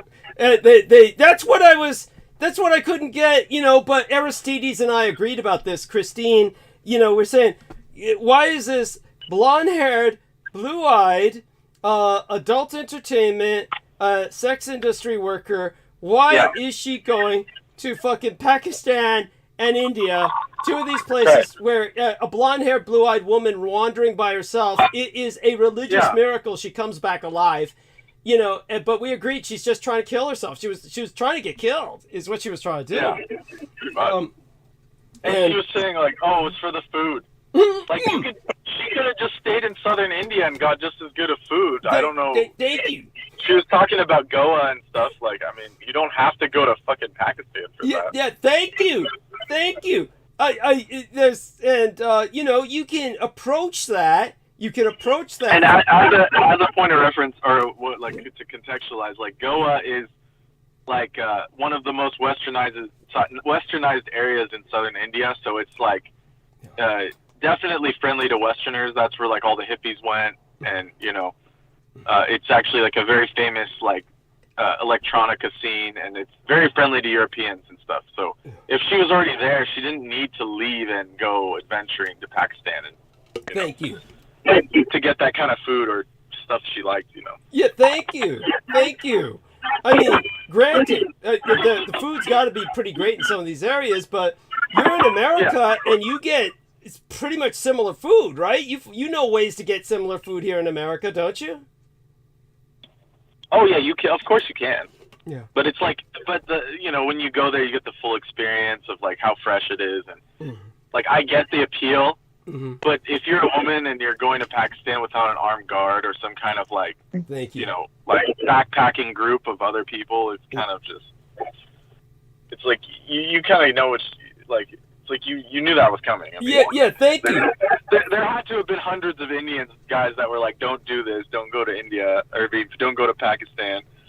And you like, there's like, what would be the word? You ignore like 100 people just to go there. Just them telling you don't go there. That's if she told anyone. She was going.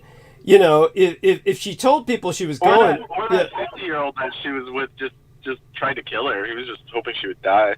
Yeah. There you go. That 50-year-old German guy on the dole. Yeah. When she was like 16 or 15 or whatever. Yeah. That was something that just that the whole thing is just mind blowing. Right. I mean, and the whole point was I was telling her, look, I respect all your travels and your studies, but you know, there's so much to this that's indicative of this self-destructive just, you know, and then of course we were mentioning the thing I found funny, and I don't mean to it's not making fun of her, but it was funny the way she was describing it, and Brendan and I were speaking of this earlier. It's just obvious that, you know, she's talking of Victoria, and they're saying, come on, you remember these guys, and she said, you know, Preston, and all I could think of was Preston Nichols, and then she said, Preston with a 9-inch dick. What did she call him? Big Dick Preston? Something like that. She was saying big dick. Yeah, it was like they didn't even have a personality or anything attached to them. It was just like that was their ID. It was their genitalia. Their genital. Yeah. Oh, and exactly. Like it was just a name and like the imagery. It was nothing else. Yeah. And they say men objectify. You know, they right. And those same like, you know, sorry to say, liberal feminists, they would say the same shit. Oh, you can't just call her like the Double D Blondie, you know. It's like, well, you guys are doing worse, almost worse. I'd be offended, you know, if someone just called me, oh, that one dude. Yeah. You know. And by the way, Brendan and I were trying to figure out this shit about her neighbor. What did you get out of that, Aristides? She said something about the neighbor was a black Rasta with, again, the big dick or something, and then but she couldn't remember something else. What was it? I was zoning out at that part. I was just like, it's, you know, is this over yet? Like, there was someone that was texting me. I think it was Nemo, and he was like, oh, it's getting spicy, and like he was doing like a bunch of sweaty emojis, and I'm like, dude, don't get too excited. Like, just relax. Like, it's not gonna be like this every episode. You might as well enjoy it. Yeah, it's but definitely when Peter came up. Not that I was hating on him, you know, like it was. Yeah. Like I was definitely not into it, but I could see the appeal. Let's put it that way. It was what it was. Two chicks sitting on each other arguing. Yeah. With the drag queen. Yeah. Yeah, and George has joined us. Good man. Oh my God, George. So what? It's like, were you able to review any of the latest episode, George? Were you able to review? I haven't, Douglas. No, unfortunately, not since I left the show last time. Yes, I do apologise. No, you didn't miss much until I'm trying to catch on what's been happening. Oh, it's too much. I mean, basically, we're still trying to figure out what's happening too. So, we're definitely just trying to keep in touch with everybody. Obviously, it's a holiday, and it's going to be difficult. Some of these people are just, you know, enjoying their connections with their family or something. And what's surprising to me is that we know for a fact some of these people really don't have family to be enjoying Thanksgiving with. We know, in a sense, that's the case with Victoria and Christine. I'm glad they got each other through this season.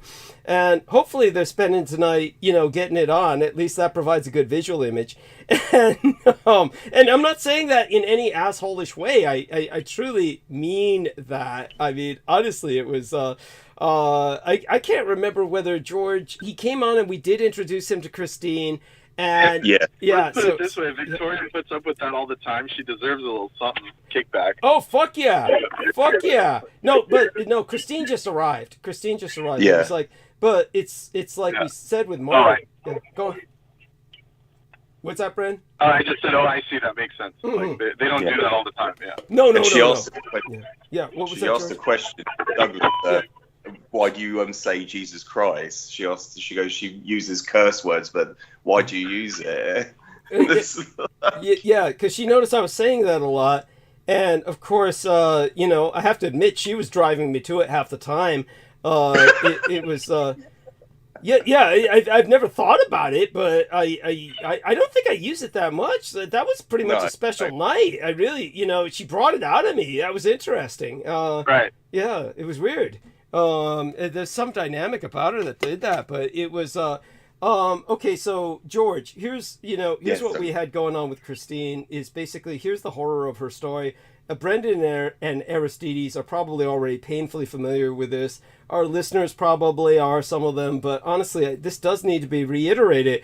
We're talking about a blonde-haired, blue-eyed, fairly Germanic or even Nordic looking young lady whose mother took a comparatively cheap DNA test. We're talking about a few $100, and these DNA tests are just shit. They are a joke. I am convinced that, you know, honestly, for instance, if I were to send them my DNA, do you think they've got any fucking vampire genes in their goddamn haplogroup, bank? Of course not. And it's like Brendan Zoget said, they don't have the haplogroups for several of the broken ethnicities scattered throughout the Caucasus Mountains or various other ethnic groups. They don't have these haplogroups are missing from their bank. So they even exclude deliberately the Native Americans, like literally just leave them out. Mm-hmm. Even though they have the DNA, but they refuse to put them in because they don't want people running and saying, "Oh, I'm part Native American."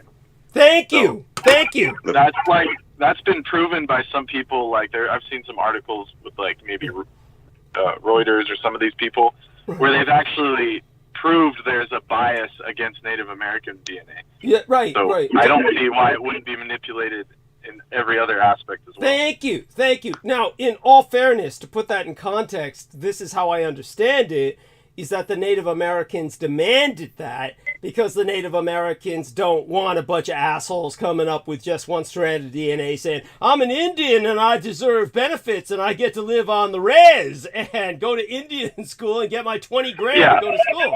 That was the reason why, but nevertheless, if they're willing to do that for political reasons, they'll do anything. You see, so it's exactly. It removes the science of it, so they can't be trusted. Thank you. It's not to be trusted. And so she comes back with, and it was literally ridiculous. Aristides, do you remember the exact number? 0.0001. How much of a percentage of Jewish strand of DNA was claimed? It's like, if it's that fine, if it's that particulate, how could they even find that? I mean, it's preposterous. So they're just throwing that shit out there to people to just say, hey, you're all black. Right, I made the joke, but it was like actually true. Yeah, you said by that definition, you're more Jewish than she is. Yeah. Yeah. Because I have like actual Semitic DNA, and they would like that would be much closer than whatever that was. Yeah. Thank you. But she took that one strand. And then she ran with it to become this Nazi hunter. You're all vermin and you all need to die. But it's a neo-Nazi that was allowing her into her home to detox. I mean, this is like, talk about self-destructive. It's just like, I'm going to alienate everyone. At any rate, okay, so I finished this liquid Coke. Let me go rinse my mouth. I'll be right back. I'll take my phone off the charger. Put that back up, beside me. George, by all means, join into a roundtable with Brendan and Aristides. Yes. I'll be right back. And you guys have got this. We'll go back into some of the other topics that we've been covering recently, I guess. I will talk a little bit about Friendsgiving, why Friendsgiving is important and why it's kind of replacing Thanksgiving, because obviously Thanksgiving is basically a bunch of white people thanking God for all, thank you, God, that we killed all them native redskins and took all their land, thank you, God. Yeah, and that we got away with the genocide, and that no one's putting us on trial, and we're living off all the benefits of, genocide and slavery and shit, That's basically what it comes down to. Yeah, it really fucking sucks. So that being said, okay, I'll be back in a matter of minutes, and I'm gonna go mute for now, but you'll hear from me in moments. Okay, bye for now. Yeah, thank you, Douglas. Right. Thank you. Hello, George. Hello, Aristides. Yeah, nice to speak to you. Yeah, and Brendan as well. I was going to ask you two gentlemen, have you reviewed the latest interview with Piers Morgan and Andrew Tate at all? No, I'm not. No, I just I took the. No, there's another one. There's like another one. There's the latest one. God. Yeah, that was uploaded like 2 or 3 days ago. Yeah, on Piers Morgan on his his show. Yeah, that's run by Rupert Murdoch. Yeah, so that's just talking about his case in Romania, the trial and the case in his consolatory confinement period when he was locked away, and regarding the Israeli-Palestine conflict issue. Yeah, at the moment. So that was what the interview was about. But I'll talk about it with Douglas when he returns back. But I was just asking if you guys reviewed it at all. Yeah, it looks like him and his brother both went all in and are doing the Palestinian versus Israel with like Pierce just wants the views. Like he just loves the clickbait, so he doesn't care who it is. He'll just do it for anyone, anywhere. Like, yes. Which I mean is good business, but it's like it's about to be. Well, I don't know if you heard what I was telling Douglas earlier is that because he chose the Muslim side. Yeah. He deemed them as the most fearful, like it was the most feared religion, the most scary, the most masculine religion, and he went all in. He put all his cards into the Muslim thing. now he Yeah. like by default has to support Palestine, because otherwise they would do the same thing Romania did, and take away all his cars and all his property that he has in Dubai. So it's like, Yes. so him and his whole Matrix talk, it's like he put himself in another Matrix. So he ultimately lost whatever he was trying to do, the whole point. Yes. What he was saying. Now he's in the Muslim Matrix, so he has to go by their rules, side with their side, no matter what. So it seems like hopefully I don't know him as a person, but it's like you would think at some point someone would learn like why you have to maintain neutrality in multiple. There's a reason why it's important to maintain like diplomatic neutrality, like despite your your beliefs. Because once you start taking hard lines, it's like instantly you're gonna get stuck somewhere. Yeah, no, exactly. Yeah. And if you it's painful to watch actually. If you just listen to it, you can really tell that Andrew Tate was on the losing streak of that so-called quote unquote debate against, which is the as you said, to be on the side of neutrality. But it was just interesting that when Piers Morgan a very valid point that Israel itself is now becoming lock, stock, and barrel in a form of collaboration with the United Arab Emirates itself. So that eventually his stance is going to Saudi as well. Yes. So he was saying that all these these former communist blocs are now sided with Israel, and all these Stan states and all these United Emirates are now sided with Israel. So Andrew Tate, he was literally on the losing streak of that debate. It was just very interesting to review it, and he kept saying that, I'm on the side of humanism, and I'm a realist. That's what he just kept saying. Right. He has to boil it down to that, because like other Yes, thank you. Yeah, no, it's just. But then that puts you in that position where it's like, Yes. Like how do you justify that? Yeah. Okay. Go on. Yes. Go on. What did I miss? What's the subject? I was speaking, Douglas. I asked the two gentlemen if they've reviewed the latest Piers Morgan and Andrew Tate interview. Regarding the Israeli and Palestine conflict, and it was the stance of Andrew Tate. He's obviously on the stance of Palestine, and Piers Morgan was obviously he's on the side of Israel, and he keeps on referring to October 7th, and he kept reiterating the question to Andrew Tate: do you condemn or denounce Hamas as an as a terrorist organization or a terrorist entity, which is regarded and recognized internationally? And Andrew Tate refused to answer that, and it was just really interesting how, and Brendan said it quite correctly about how Andrew Tate's, he's basically his whole finance and his whole his personification to the world is he relies on the support of the United Arab Emirates, from like the Saudi kingdom, the House of Saud, to supply all his supercars, his estates that he owns. And so he was forced, and he's converted to become a Muslim. So of course he is forced to take the stance of Palestine.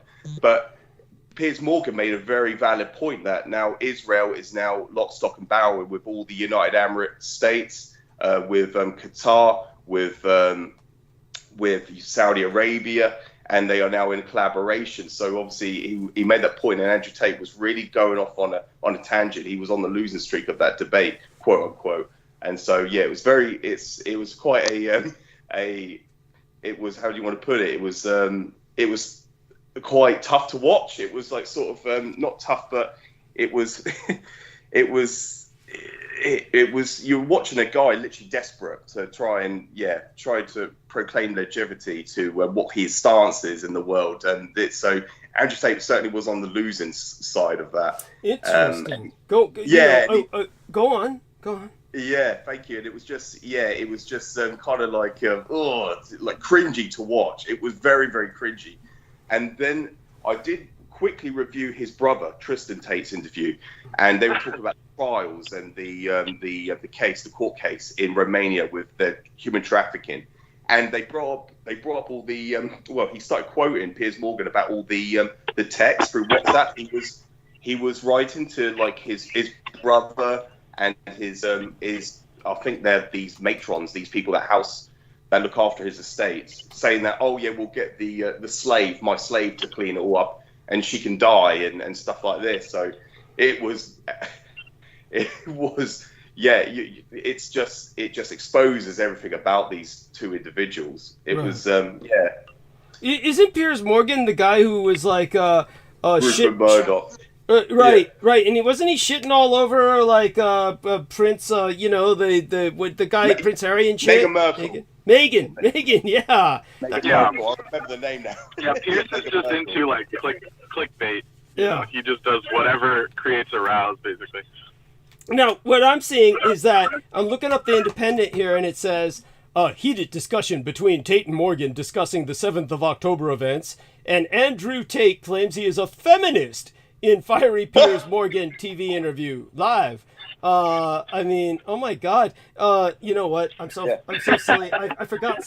Basically, what I forgot to do was get my phone off the charger. I don't want to ruin the battery by leaving it on the charger too long. I leave it only for short periods of time because the battery's already fucking. That was the last thing that Brooke told me before, she went into whatever space she's in right now. Was basically I've got to get the phone changed, and she was telling me how to do that to the other phone that the fraud sold me at the door, because that is a much better phone, the higher quality phone that he left me with. And anyhow, so I'm trying to figure out how to do that. And she gave me some hints as to just call Assurance Wireless and have them just switch everything over to that other phone. So I'll see if they'll do that. But right now I'm just trying to make this phone last. I'll be back in a few minutes. But one of the things that all of this brings to my mind, there's so many things it brings to my mind. I want to go over it when I get back here. But I'm so glad that everybody's bringing this up, because it's obviously it's topical, and we're going to be addressing a lot of these same issues. But here's what it brought to my mind, so I don't forget it and it doesn't dribble out of my ears. When Victoria was with Christine on our show in the latest episode, one of the things that George just brought up now about Andrew Tate, why it's so cringy, is that basically you're looking at an intellectual child. And basically it's like Piers Morgan is hitting a child. It's like watching an adult hit a child intellectually. And I don't know if anyone remembers this, but Christine, when we brought up the Nazi issue, when we dragged it out of her, because, basically I was like probing her to the point where she basically confessed she was pro-Israeli, basically a Zionist. Because when we started the conversation, and I said, well, what about Israel-Palestine conflict? When I finally forced it upon her very tactfully, and she said, oh, well, she tried to evade it all by saying, oh, we got to go back in history first to, I forgot where it was, just back to some I don't know, some biblical shit, and then back to Sodom and Gomorrah. And I was like saying, bringing all kinds of random historical things, not just that. Thank you. It was totally disparate arguments. Yeah. Thank you. And, and I was saying, no, we don't need to go back to Sodom and Gomorrah. No, we don't need to do that. I'm a historian and I go all over the place with history, but this is one case we don't need to do that. And and so when I brought it out of her, it finally came out she was on Palestine's side. And then when it finally came down to the Nazi issue, because I brought it up to, well, you had blocked. She was on the Israeli side. Yeah, thank you. When it came up to Victoria being on the Nazi side, because this is the third dimension, when I asked her about you blocked Victoria, and she said that's because she wrapped herself in the flag of the Third Reich. And then when the Nazi topic came up, and then when I was just basically tactfully confronting her about that, then I said, well, tell us why you hate Nazism so much. And that's when she said, I think basically what she was saying was, to even lower myself to discuss that as like hitting a child. In other words, that Victoria and I were the children, and she was the mature adult. Yeah. And so she did say that, did she not? She was basically saying that it was like... It was alluding to that for sure. Alluding to it, yeah. But then at the same time, her argument was, "Oh, you're a Nazi, you should die." Yes. Talk about childhood. Thank you. Mm-hmm. Thank you. So it's like it was just. It's like when those like on an anime or cartoon when the little kid's trying to hit you and you just put your hand on their head. Yes. They're like swinging at you. Yeah. That's what it felt like. It's just like she wasn't getting it. And then when you kept saying, "Well, I'm a Nazi, Victoria's a Nazi," it was like she didn't even hear that. Thank you. Thank you. I mean, she heard it. You're talking to a panel of Nazis. Yeah. You know what, Douglas? Yeah. If you gentlemen review the interview with Andrew Tate and Piers Morgan, they go into that. They start to speak of the Third Reich. They start to talk about Nazis, and they will always come to that. They always bring it up. Yeah, it has to. Compare it. And Piers Morgan's saying that when on October 7th, Hamas was taking Holocaust survivors. I mean, this was a festival, and they're saying that grandmothers were at the festival. They were sleeping grandmothers, which are Holocaust survivors. And then you got Andrew Tate saying, "Yeah, what they did was heinous. What the Nazis were doing were heinous." So they can't help but draw parallels, but there is no comparison to what happened with what's going on in the Middle East to what happened during the period of prosecution of hostilities. Think of the absurdity of what you just related to us. You've just related to us that you had 90-year-old Holocaust survivor mothers dancing at a rave. At a fucking rave. How does a 90-year-old bitch dance at a fucking rave? I've been to many events, and I've never seen someone roll their grandma in on a wheelchair, or even walk her in for that matter. Yeah, thank you.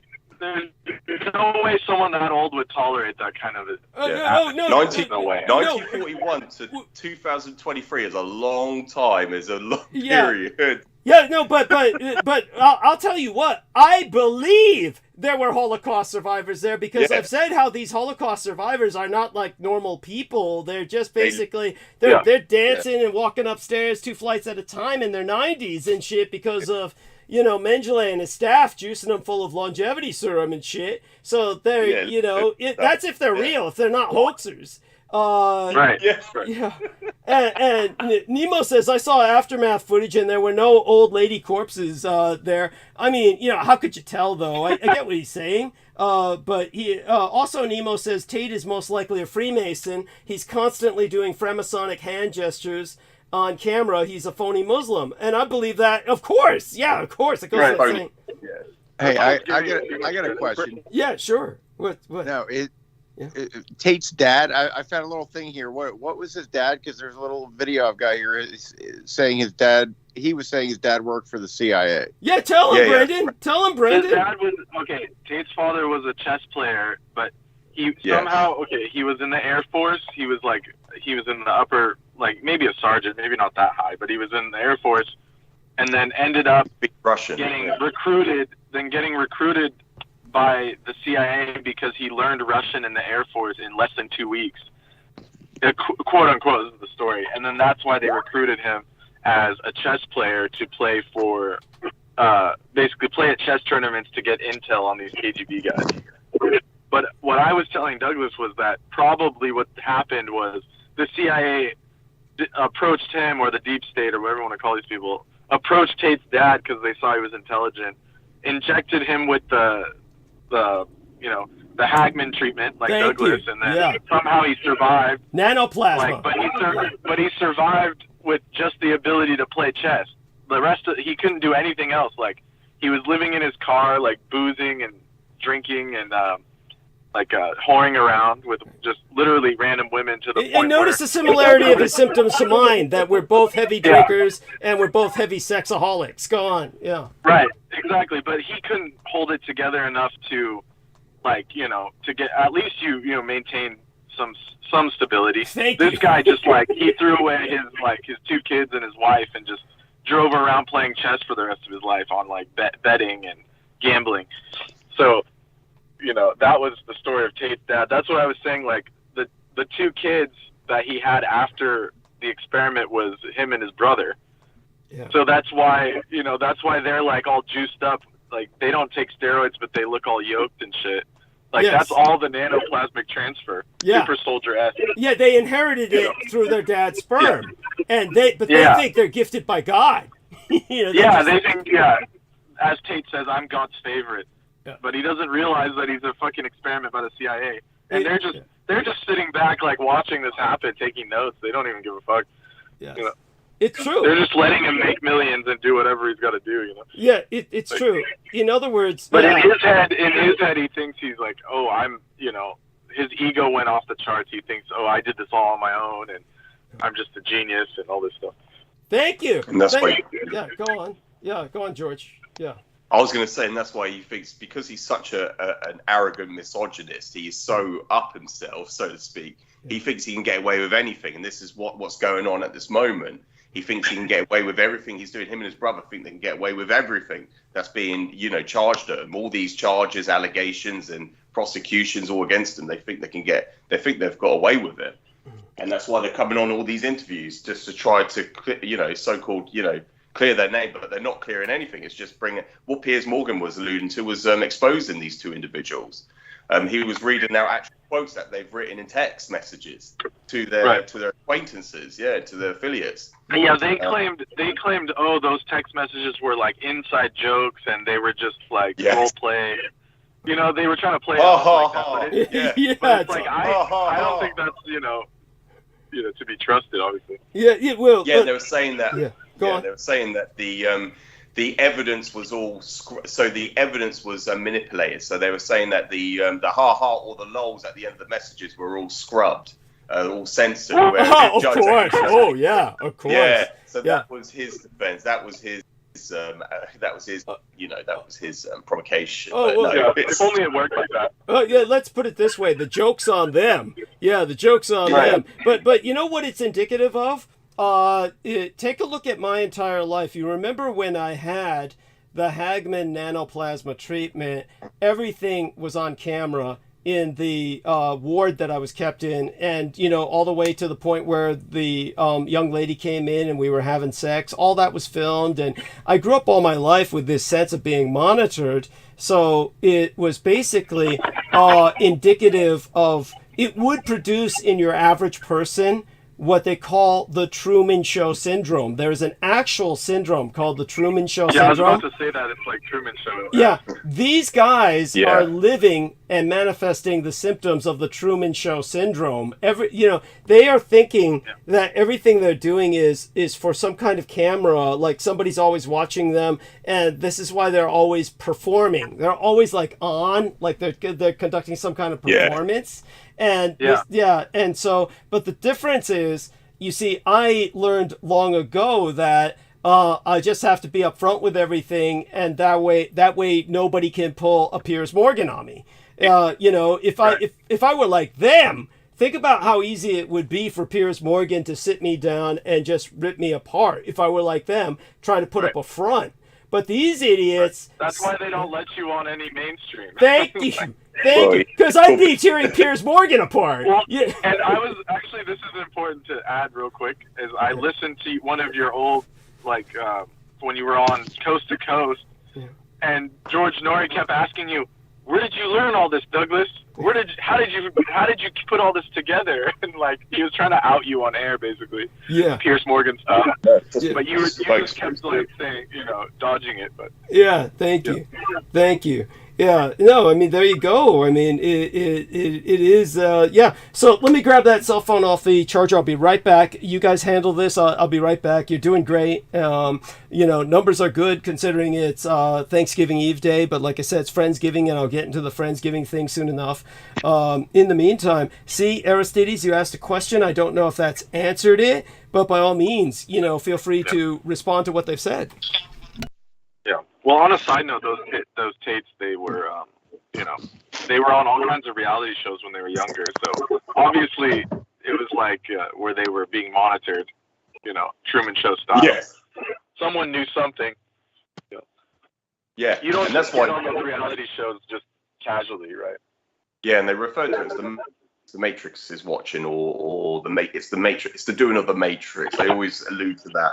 It's the bidding or the will of the Matrix, and that's when they got detained in Romania. That was what Andrew Tate's response to the cameras were. It's the will of the Matrix, or we referred to the Matrix attack. The Matrix attack. Yeah, the Matrix attack. Yeah. But it's I wonder if he realizes that he's like a product of that whole so-called Matrix. You would think he's intelligent enough to deduce that, but it's like apparently he's so egotistical he thinks it's all him. That's what I think his downfall is. Yeah, the arrogance. It's like otherwise he would have been able to put the pieces together. Like, okay, this is not just like normal baseline human abilities. Yes. To do all this but he seems to think it is. I don't know. It's very strange. Yeah, he refers to himself as a humanist, as someone who is humanism, who's down with the humans, and that's what he was trying to just outline in his stance with the Palestine-Israel conflict. He was saying how heinous the atrocities are committed against the Palestinians are. And he's going, I'm a humanism, Piers. I'm with the humanists. That's just against humanism, and it's just humanism. Yeah, what does that even? I mean, that's like a whole philosophy in and of itself. Like that's. Yeah. Oh God. And that's why Piers kept throwing back at him, kept the analogy kept spanking him, saying, "Well, what about October 7th?" He kept referring to October 7th. He asked him that well over 2 dozen times, and then in the interview he referred to him as a Jeremy Corbyn, which he ran the. He was the opposition leader of the excuse me. He's the Labour Party. Of the Labourite Party, yes, of the Labourite Party, and because he wouldn't denounce or condemn Hamas, and that's why he kept referring to him as Jeremy Corbyn. In the interview. I just caught that. I just got back in time to call that. So Piers Morgan kept calling Andrew Tate Jerry Corbyn. That's fucking funny. Jeremy Corbyn, the opposition leader of the Labourite Party. Yes, back in the last election. Yeah. God. Yeah, and I don't get what these leftists think that Muslims are going to give them. Like, like. The second they get majority, their country's going right back to the Stone Age. No, it's true. And by the way, Jeremy Corbyn was one of Vladimir Putin's useful idiots during the campaign. During that, he was one of his useful idiots. And I remember when I exposed that on Facebook, people were going, "Well, he's not working on behest of the Russian Federation." I'll say, no, he's one of Vladimir Putin's useful idiots. Yes. He's using propaganda that he's found on the internet that the NHS is going to go privatized, and he was just alluding to that for his campaign. He was alluding to that to his manifesto, that he was going to abolish privatization.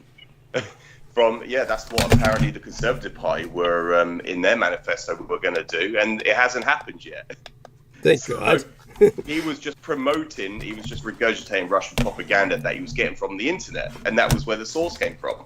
Yeah. And that's what and I exposed that, and then people were saying, well, he's not working for the Russian Federation. I said, no, he's one of Vladimir Putin's useful idiots. Yes. No, by the way, as I said, you might notice Christine was mentioning, she was on with Victoria, and of course she started mentioning that she had worked a lot with the Russians, and to the point where when I brought up, I've worked with the Russians as well, and she says, can you do the Slav squat? And for those of you who don't know, they squat like Southeast Asians. We went into that. You can see pictures. Yeah, we went into that a bit on air, but I was saying, no, I don't do the Slav squat. It always looks to me like they're taking a shit. And then this is, and goddamn Putin doesn't do the fucking Slav squat. You know that for a fucking fact. No. I worked with a Polish girl, she always referred to herself as a Polska. She would always do the Slav squat, Slav squat. And then you Google Slav squat and you see just these images of the Slavic ethnic population just doing these. It's just a row of boys with derelict clothing, haggard, and they're just doing the Slav squat, and that's what it is. And I remember you brought that up years ago, Douglas. So I remember just telling Agnieszka about that, the Polish girl I used to work with. Because she does it all the time. She just does it instinctively. Wow, I mean that's funny. I mean it's cute.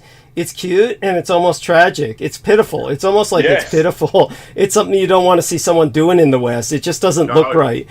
So, Brendan, what were you going to say? Brendan was trying to say something about that. Yes. Yeah. Oh no. Oh no. I thought I was on mute. Oh, okay. You were. When you said Putin doesn't do it, and I said he only does it to Steven Seagal's face. Yeah. All the other way around. Yeah, Steven Seagal does. Yeah. Yeah. Oh my God. But that is like very common in Southeast Asia or even China. But it's supposedly beneficial to That's what she was saying, and I said they only do it in like villages and stuff. Like, yeah, no, this is like I mean utilitarian. It's like Thank you.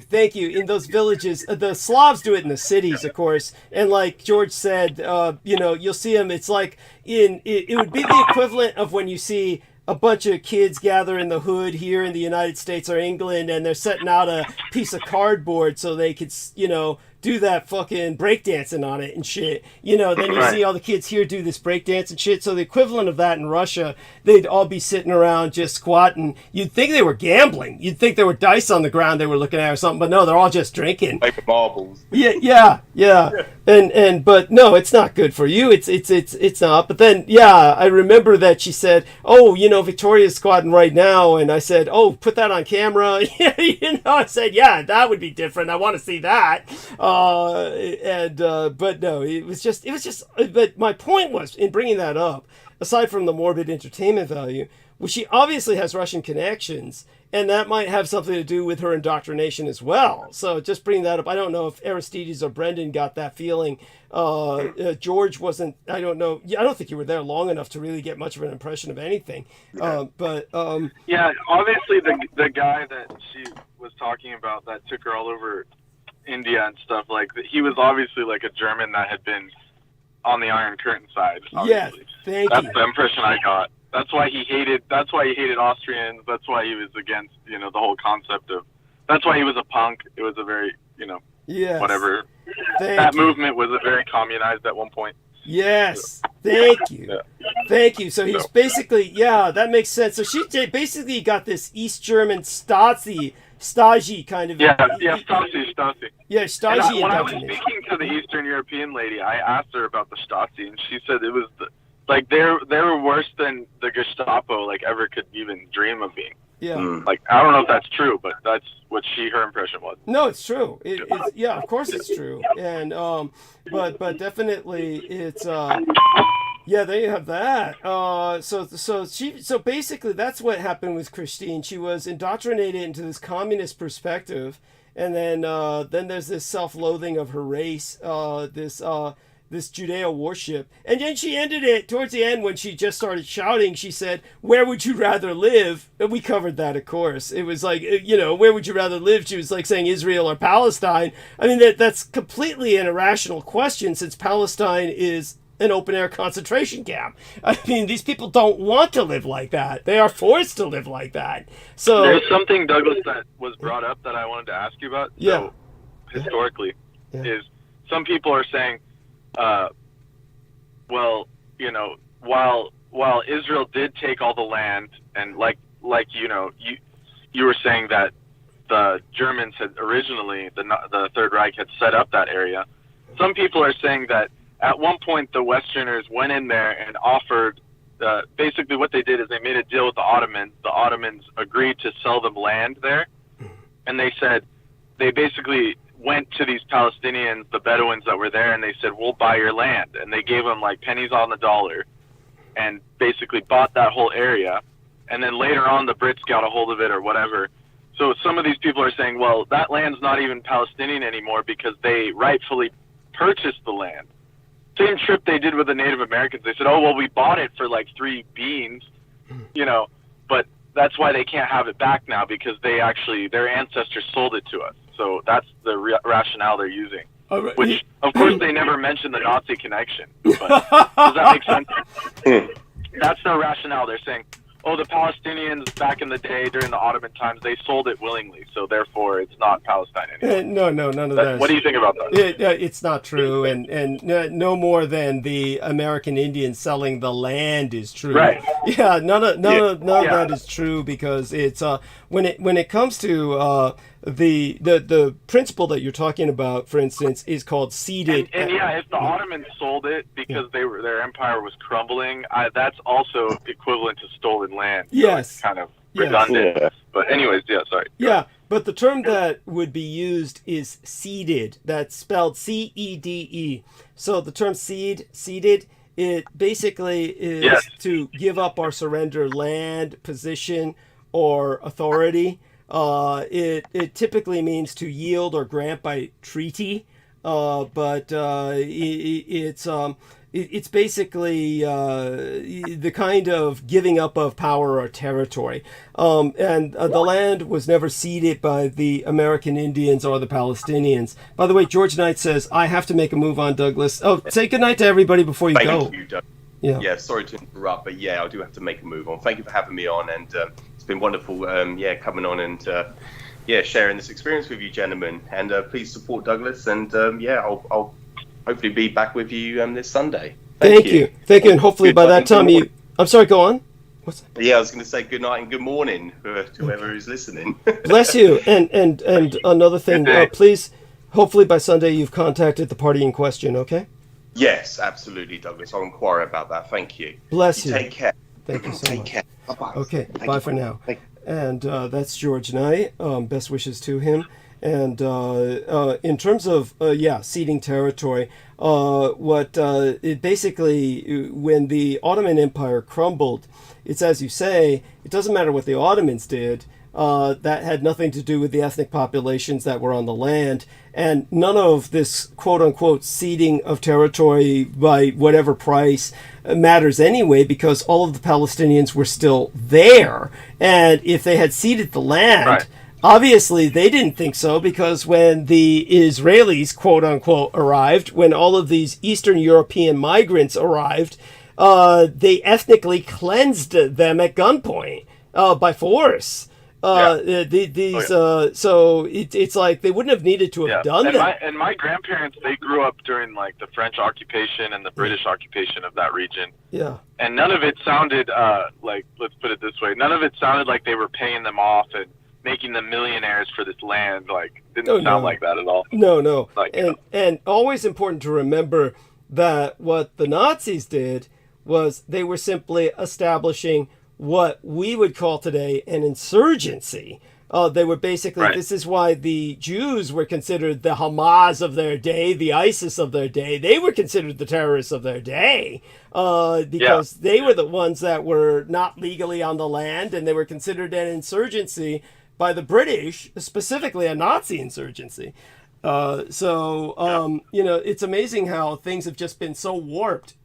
And people need to really learn their history. Yeah, well, that was part of the argument. They were saying, the Palestinians that were there, they got paid huge sums of money, and they just moved to Europe, or they moved to like other parts of Arabia with all you know, to Egypt, or wherever. That's just or Jordan, or they went to Jordan with their pockets. You might as well say they took. You might as well say they took flying carpets and, and then flew to the 1001 Nights land of, Agrabah, like they went to Agrabah and shit. Yeah, to the city of brass with the jinn and shit. The Ifrit took them, and honestly, that is, what kind of who thinks like that? It's like you talk about a desperate need to rationalize. Who is saying this? But they also did bring up a point about at the same time, the European Jews actually, they were against the Zionists because they had worked for hundreds of years to get ingratiated, and they actually worked hard to get, into these positions in Europe and Western Europe because they were originally discriminated against. So it makes sense why they would never want to go back. Why would they go to some empty desert? I mean, they literally had to get forced. Well, I've been making that point forever. But understand this. Whoever, tries to, there's an element of truth to that, but also understand that what would happen would be the Jewish people when, okay, say for instance, when you hear the Third Reich movies or documentaries like the Wannsee Conference or something like that, you hear them talk about ghettoization, and they'll say, well, the Nazis were forcing the Jews into ghettoization or something. Understand this is a total perversion of reality and history. The ghettos of Europe were demanded by the Jewish people. And this is not a rationalization. Anybody can look this up. This is Jewish history that Jewish people themselves will have to admit to. Basically, the Jews would enter different cities in Europe and they would petition for a ghetto. In other words, their own ethnic enclave, because they didn't want to interbreed with the Europeans, and the Europeans sure as hell didn't want to interbreed with them. It was both ways. So then the city would have to decide, are we going to tolerate a Jewish ghetto because we need their services in accounting or bookkeeping or whatever? And then they would decide, okay, you get a ghetto, and then there's this certain restriction zoning laws. It was basically medieval zoning laws. And then they'd, arrange for these ghettos. So these Jewish ghettos were all over Europe. So when you hear the term ghettoization applied in the Third Reich, they're talking about these people who had slowly assimilated into the middle class of Germany and Europe, which the Nazis considered an insurgency. And then they said, let's ghettoize them. They meant put them back in the ethnic enclaves. So they were putting them back and in. They were quite affluent, some of these families. I mean, the Jewish families. Thank you. Right. Well, which is why they wouldn't want to just sell everything and go to so-called Israel. No, they didn't. And that's why they would never want to found that. That's why they actually were against the Zionists. Oh, absolutely. No. All the European Jews were against the Zionists. They said they were just a crazy, radical, peripheral fringe. And that's why the Zionists kept telling Hitler and the Nazis, you got to kill these people. You got to kill these people because that's the only way they're going to be, driven to come to this shithole. To help us realize our lunatic dream. And so the Nazis were happy to do that for their own reasons. I mean, that wasn't their original intent. Their original intent was deportation. But in the end, because, by the way, for whoever doesn't believe me, regardless of whatever your moral conclusions about the original Nazi strategy, say, for instance, the Romanians offered the Allies, well, you can have our Jews if you buy them, we'll sell them to you. Literally, they tried to make deals like this where if you Allies care about the Jews so much, we'll sell them to you. But of course, the Allies said, no, we're not going to pay a penny for them. Why would we want them? They didn't want them. So the Romanians said, if you don't want them, why should we want them? That was the whole point. And then when the Nazis were trying to make deals to have them deported to Madagascar, or on the part of Vichy France, etc., or have them deported to other areas like Uganda, where the Jews were saying this could be a new Zion. The Jews, by the way, people can look this up. There were all kinds of areas of the world which the Jews thought could be a new Zion, a new Israel. Palestine was only the one among many, but it was the most ideal only because they could claim like a historicity there. But what had happened was that when it came to the Allies, basically first Judea declared war on Germany, and this was part of Hitler having to declare an unlimited state of emergency. And then what happened was when the Allies started blockading Germany, then when the Allies started bombing Germany, and there's no hope of deporting the Jewish people at all, then what's Hitler going to do? He just basically said, well, fucking kill them. And so it's either feeding his own people under conditions of bombardment and blockade, or what? He can't afford to feed the Jews, so just kill them. And then compress their burnt ashes into diamond to help fund an exodus. This is exactly what went down. And so when he decided to do that, all of this is purely pragmatic reasons. He didn't have a choice. All of this, you can say, oh, you always have a choice. No, you don't. What's he going to do? The only other choice is let the Jewish people live, which he could not afford to do, not while feeding his own people. So he could barely do that with all the damage the Allies were doing.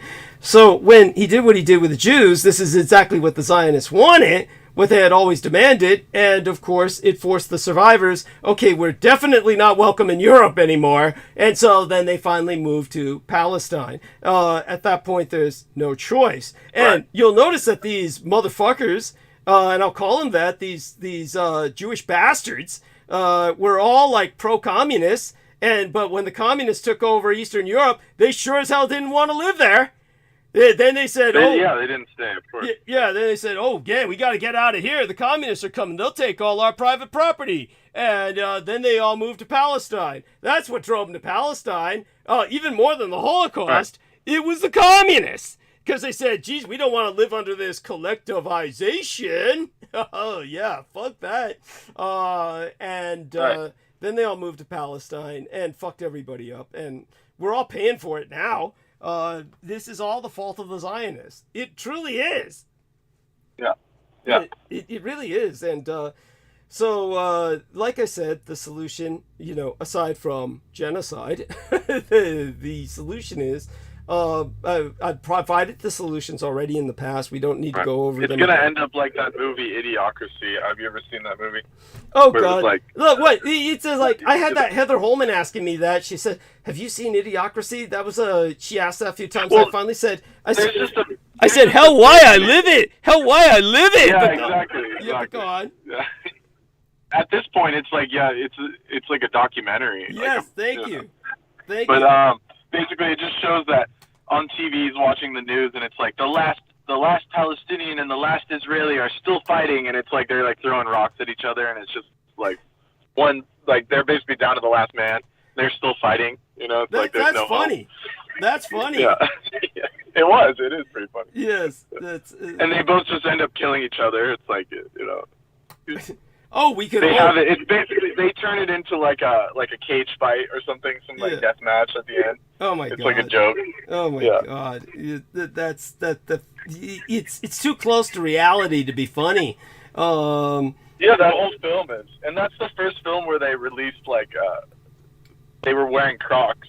Everyone's wearing Crocs in that film because they basically tried to find some really goofy footwear, and the company was brand new, and they said, okay, we'll supply your whole movie with Crocs, and so now everyone's wearing Crocs around. Yeah, there you go. Idiocracy is realized. It's all prescient. We just need the wrestler president, which was basically Trump. No, it's The Rock. I think The Rock is going to run soon. The Rock Johnson or whatever the. Oh yeah, there you go. Yeah.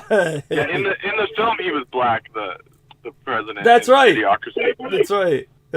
And they're like trying to water the crops with Gatorade, and they're like, but it's got electrolytes. How come nothing's growing? And he's like, you got to use water. And they're like, but it's Gatorade. Like, you need Gatorade for all this shit. Like, that's where we're at, basically. Yes. Yes. Thank you. Anyhow, I'm saying thank you as well to MEMqədy has joined us, as well as our dear friend T-Tank Berry. MEMqədy says, ha ha ha, Slav squats are for Slavic Gopnik wannabe gangsters, or real gangsters. Pathetic nonetheless. Yeah, he says in Russia it looks like they're shitting on the street in their sweatpants. It really does. It's very bizarre. They think they're with it. They think that this is how you identify yourselves as one of them. But I can do without. At any rate, Acid Kick 96 was asking me about have I ever heard of this other person? No, I've never have. That's so that being established, T-Tank Berry says support these authentic transmissions. Thanks so much, T-Tank. And oh God, T-Tank gave $100. Fuck, how could thank you, T-Tank. Came home and picked up the $100 I know was left by you. Oh my God. So credit to T-Tank Berry, contributed 100 United States dollars. Remind me to share that with Peter Moon on Sunday. Oh my God. I try to share with him who contributes. So there we have that. T-Tank Berry, you're the man. Thank you so much, T-Tank Berry. Incredible human being. Okay, so back to discussion at hand. With all of the things we've been discussing. We were joined for a minute by George, but Aristides presumably is still with us. Brendan is still with us, and we can transfer into the Friendsgiving mode, but then, at that point I'll start kind of monologuing. Not for too much longer. Understood. Go to sleep. But let's see if we can enjoy what time we have with you. Are you getting up fairly early in the morning then? Yes. Yeah, that's right. Okay. and long drive and all that. So that's definitely appreciated. Glad you were able to join us tonight. Don Vondermeulen from, of course, Nederland says he'll be on in about an hour. He said they had elections there yesterday. So that's interesting. Other than that, in terms of Aristides, just out of curiosity, any family that you can spend time with or not this holiday? What's your familial situation? Yeah, I have family nearby that I'm going to go see. Okay, great. And do you have relatives in Greece? A few. Wow. Ever communicate with them or? Sometimes. Okay. Yes. Yeah. There's not too many that I talk to. Yeah. Okay. Understood. Brendan. Have you ever been? Yeah. Go on. You're gonna say, ever been what? Have you ever been to Greece? Yeah, not in some years, but I did go many times when I was younger. Wow. Cool. Yeah. Any pleasant memories? Oh yeah, beautiful. Okay. Wow.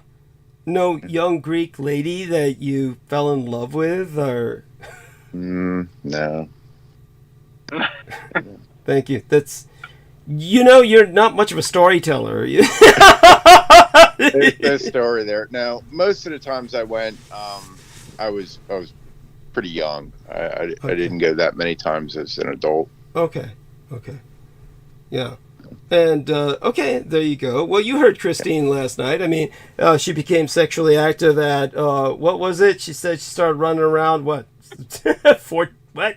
9? What was it? It was, maybe she didn't give an exact age, but she started really young. So, there we go. She was just given all kinds of, age ranges. That's true. It's true. Yeah. And she obviously was addicted to sex at a young age because she was essentially assaulted. Obviously, that's what happened. So there you go. And I can relate. But she didn't seem too interested in relating to me. As a matter of fact, when I tried to bring up, I was sexually active at a young age, there was no question, no querying on her part about, oh, how? You notice that? There was just like no interest. It's just, there you go. Well, I was trying to explain that, like, when you do those levels of opiates, it literally destroys your empathy. Like, you become like self-centered. Yes. Like, really crazy levels of. Thank you. Like empathy, like empathy on the level of, like, you can't even think that way. Like, you can't even think in the shoes of another person. I don't know how else to explain it. Does that make sense? Absolutely. Absolutely. Like the heroin or whatever opiates, that fries that system in your brain, and you literally can't even think, like, of anyone else but yourself. Like, I don't know. I hear you. We saw that. We saw that last night. Aristides, do you agree with that? I mean, have you seen that in people? Yeah, I could agree with that. I think the person becomes very selfish, I guess, by necessity somehow. That makes sense. Yeah. By necessity, you mean that they have to service their need, so everything is focused on servicing their need for the drug, basically. Well, not just for the drug, but also they just become self-centered because there's something, I don't know, there's something wrong inside, and it's all, you try to have a conversation with them, but it's like, it's not a give and take. It's all about, like, take or like I said, there's not the empathy there, but it could be based just in an emotional need just as much as a need for drugs, Yeah. Okay. Got it. Okay. And Brendan, that makes sense?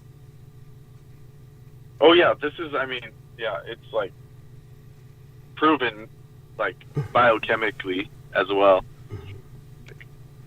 Yeah. Okay, great. And Nemo's typing. Nemo, why don't you just come on? Honestly, Nemo, you're sitting there typing, entering. So why don't you? He's playing some video games or something.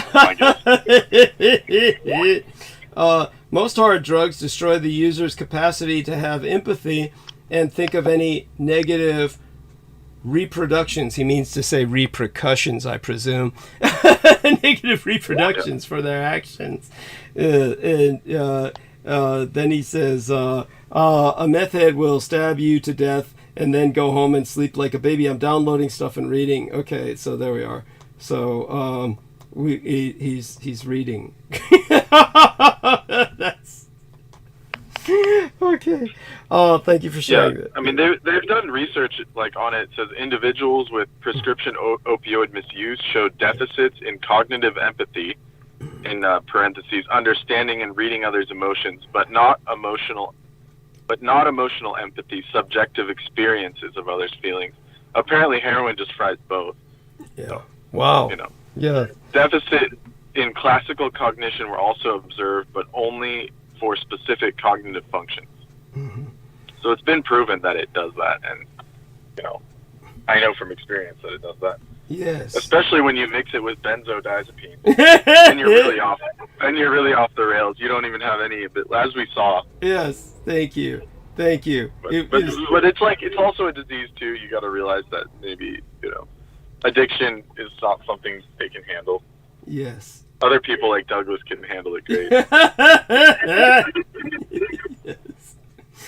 But just remember that, kids. You're not Douglas Dietrich. You're only human. You don't have nanoplasma and a perfect possession. Thank you. Nanoplasma, perfect possession, and don't forget genetic heritage of vampire lineage to a degree. Yes. Yeah. Basically, if you were an RPG character, you'd have like full stats. Yes, thank you. Yes, that's right. Yes, one of those cheat sheets. It'd be a cheat sheet. Right. Yeah.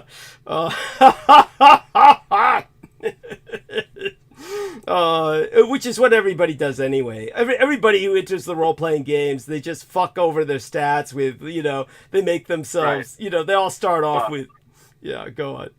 Yeah. Buff stats, yeah. Yeah, and otherwise they're not going to survive. If they try and go like, let's earn ourselves the way up through several levels, everybody will get too bored. They'll just get too bored trying to earn their way up to even continue, Yeah, they'll say, fuck this shit, basically what'll happen is they'll be trying to, do some adventure, and they have to do like these really weird basic dungeons where they're like hitting like, I don't know, troglodytes or orcs or something, and then they have to work their way up to farming. Yeah. You got a farm experience. Especially if you're working with a team. If you're working with a team of players, none of you are going to hang together long enough to reach a 13th level and handle a Draco leash or something. Right. Yeah, there was like a meme floating around. They're like, we all know what Gandalf did. He told the party to flee so he could spam all the XP, the experience points from the Balrog, and then he comes back with brand new robes and a bunch of powers. That cool. was the joke. Yes. I love it. It's all based on that Tolkien. Yeah, go on. Yeah, it's like all the fantasy games were originally based off of that, of course. Yes. But like basically, if you're playing like some RPG, it's like if you have a team of people, you guys all have to split the experience points. Yes. So the higher level players will just have everyone run away and they just take everything. Yeah. Oh shit. That's so fucking funny. And it's all too true. So, aside from all of that, we wish you a blessed night. I'm certainly not shooing you off. I wish you could stay forever. But, when you do decide to leave, pleasant dreams and, sweet be thy slumber. How are your dreams lately? Are your dreams pretty vivid, or are you having any at all? What's going on with that? I do have some dreams. They're usually like, they're just like weird amalgams of like past things and mixtures, but nothing notable, nothing really interesting. Okay, yeah, it's probably for the best. Mostly nostalgic dreams about chicks. Wow, cool. That Well, that's good. My subconscious is trying to tell me something. I don't know. I like it. Okay, that's healthy enough. How about yourself, Aristides? Any particular dreams you're prone to? I don't have very notable ones often, and the last one that was significant I don't remember. It's hard. No, it's hard. It's like it's hard unless you're like writing it down or intentionally trying. Like you tend to a few minutes after you get into your day and it just kind of evaporates. Yeah. Okay. Thank you. No, I mean, appreciate that, but at least you're conscious that you have them, and that. Yes. Yeah, and that's good. That's good. And all right. Well, I'm going to start sort of semi-monologuing. Going to talk about Friendsgiving and why it's important, and what exactly it is. I think that just so you know, Brendan and Aristides. Peter Moon had a private conversation with Jennifer Hawkins. I don't know whether they were just texting all this, but it was via Skype, and it might have been just text messaging. But I find it hard to understand how anything coherent can be exchanged through text messaging. Texting is very inefficient for conveying communications.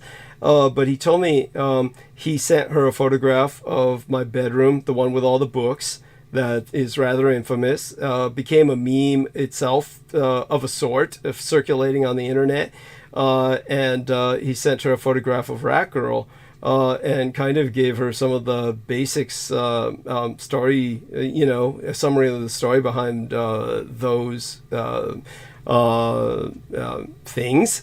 And we haven't heard from her since.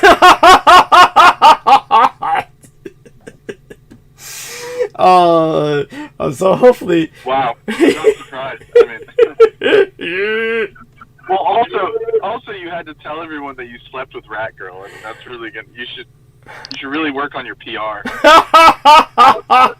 offense to her, but it's like you gotta maybe contextualize it more, or just not show people photos first.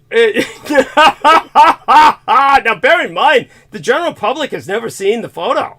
General public hasn't. It's only been circulated here in the text. There's no link for it online, so to speak. So yeah.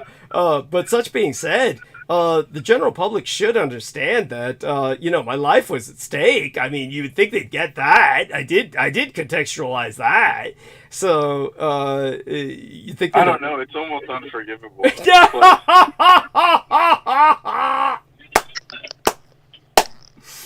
Yes. Oh my God! So wait, that was your bedroom with all the books? Yeah, that's my bedroom. It's just the bed, and it's got like that kind of dome shape. Is that the upside down ship thing? Yes, that's the basically what would happen. Just so people understand, during the days of the gold rush, the people coming for gold, entire crews would be so overwhelmed with the lust for gold. I don't know if you call that gold lust or whatever, but they would just, because by the time they encountered the San Francisco Bay and it was just loaded with other ships, and no parking, so to speak, they would just ram their ships up against the rocks and just all abandon the ship like a bunch of fucking rats or zombies, and just leave the ship there. They would just totally abandon ship, captain, crews, passengers, everyone. And then what the authorities, the port authorities of San Francisco would have to do is say, well, we got to get all these ships off the fucking rocks, because what would happen is the ships would pile up and then nobody could enter the bay. So they just said, okay, we need housing because all these assholes are coming in hunting for gold. So they just would take all the hulls of these busted up ships and just turn them upside down, and they would provide housing for all of these people hunting for gold. And they were big enough to do that. And so what happened was they were brought all over San Francisco, and over the years, most of them, of course, were simply destroyed, disintegrated. But in the case of this particular home, they simply built the structure over it. And so the majority of the structure, you won't see it on the satellite viewing. You look at the region around me, and you'd think it was regular housing. But in the place which is kind of like a glass house or looks kind of like a garden house, you're going to basically, that's where you see that the hole, which is busted into the ship's hull from when they crashed on the rocks, is basically where I covered with a tarp, and that's basically the window. So that is like something that it's covered with glass because they thought enough to do that later. They added glass to it. So it's not something that is a rain trap. I don't have leaking there when it rains, but it is basically the hole that was left over from when the ship was crashed onto the rocks. And so that was turned into the sunroof, so to speak. So it's a bizarre situation. And so our man Brendan, you just put a one of those emoji faces like a wow on. Which picture was that? You were putting that on? Was that the bedroom or the rat girl? Oh, that was I accidentally clicked on the rat girl one, but I just went back to see the bedroom thing. Yes. It's like, I mean, that's like an ideal room. I don't see the problem with that one. Oh, because it reeks of mildew. It was redolent with mold, as is everything in this house. And I remember I shared that on Bandwidth once in the early days of Revolution Radio, and some incredibly naive woman wrote, "Why would anyone live in a house that was, overwhelmed by mold?" And I was like thinking, it's not a choice. It's Jesus Christ. Where do these people come from? It's like they think, it's like the Jewish woman asking Peter Moon, "Hey, why are you begging for this guy? Why is this guy asking for money?" Because I wasn't born Jewish. Yeah, it's like, it's just like, oh God. Because we just feel like it. Yeah, we just do that because we're lazy, right? It's like Brendan's relatives tell him, why don't you get 3 jobs? Because we're not getting 3 jobs like you good, honest people. It's like, you can't win anyhow. So there you go. And I like the way Peter put it. You like the way Peter expressed? He's on disability. Yeah. Yeah. Oh yeah. Yeah. It's like okay. As if that makes you sound so much better. Yeah. That really makes me sound that makes me sound like a real loser. Yeah. Jesus Christ. And again, people, this is why I kept bringing up Peter coming back in the morning and saying, "Oh, you can't take what that Christine girl said seriously in the condition she's under with withdrawing and on all those cocktail of drugs and but like Brendan said and I said, no, that's when she's really expressing everything she truly feels. This is when she's expressing. Right. You're never going to get the truth out of her otherwise. Yeah, she's going to be putting on a front otherwise, like when she's a professional dominatrix. And I noticed that she was looking at everyone by their insecure men in particular. These men, because all her clients are obviously insecure because they're paying to be beaten by a woman. But she was like, she said that to me. Did you hear her the time? She said, "Oh, you're insecurity or something." Did you catch that? Right. And I was like, yeah, basically, yeah. And I was like, insecure about what? I mean, I didn't take offense because I find it so absurd, but yeah. What does she think I'm insecure about? I can't even remember what brought up that comment from her. It's bizarre, the whole thing. But of course, yeah, she would think she had some kind of bizarre hatred for. She was like, "Oh well, if they're insecure about their size, then all they need to do is use it right or something like." But obviously, if you're a dominatrix, you're not going to tell them that. Yeah, yeah, that's right. And she was like saying, like her whole situation was topsy turvy. Yeah, thank you, thank you. And that's why I think she was saying, "Oh, I didn't really have sex with it for the last 7 years," because to her, like, real sex is this kind of like connection where the person is like actually doing it right or something. Like it has to have all these prerequisites. Thank you. Or something for it to be real. Thank you. No, I noticed that with a lot of women. I told you that about V, and I told you that about we get that vibe from Victoria to a degree, a certain kind of and like so. A lot of women are into this, and now you know what? Admittedly, this is society's fault because basically they tell women you can't be a slut. You can't be a slut. So women are going to lie and just say, well, I'm not really having sex then, right? You get what I'm saying?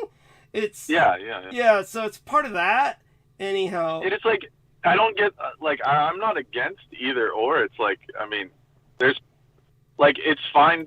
Like what they do with the feminists, like the feminists say do whatever you want. You know, the so-called feminists, whatever they call them, the hardline ones, they say do whatever you want, and then there's this faction that says, oh no, you have to be pure to be a woman, right? But it's like, why can't we have both? You know, like I wouldn't complain about both. It's like there's no issue with either side.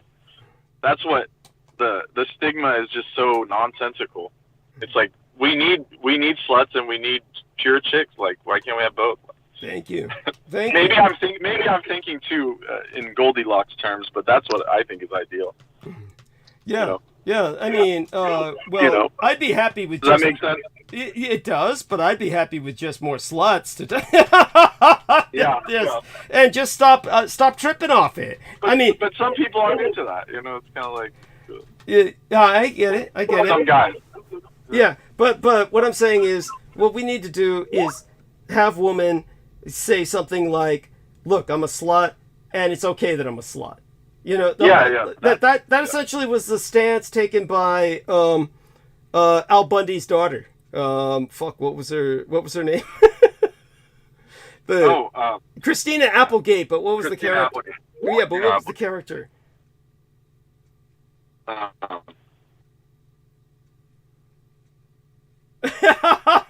Hey. Kelly Bundy. Yeah. Kelly Bundy. Is that what you said, Aristides? No, I didn't. I couldn't remember. All I could remember was Applegate. Yeah, but that's the real lady who, by the way, has I forgot what it is, some disease, muscular sclerosis or something. She came down with some disease that is slowly degenerative, potentially. That's it. Yeah, that's sad. It's sad. She doesn't deserve that. What was it? Nemo is now saying, but most sluts carry a lot of STDs. Nemo, that is so sexist. That is so sexist. That is, men carry like only the woman carry the STD. I mean, come on.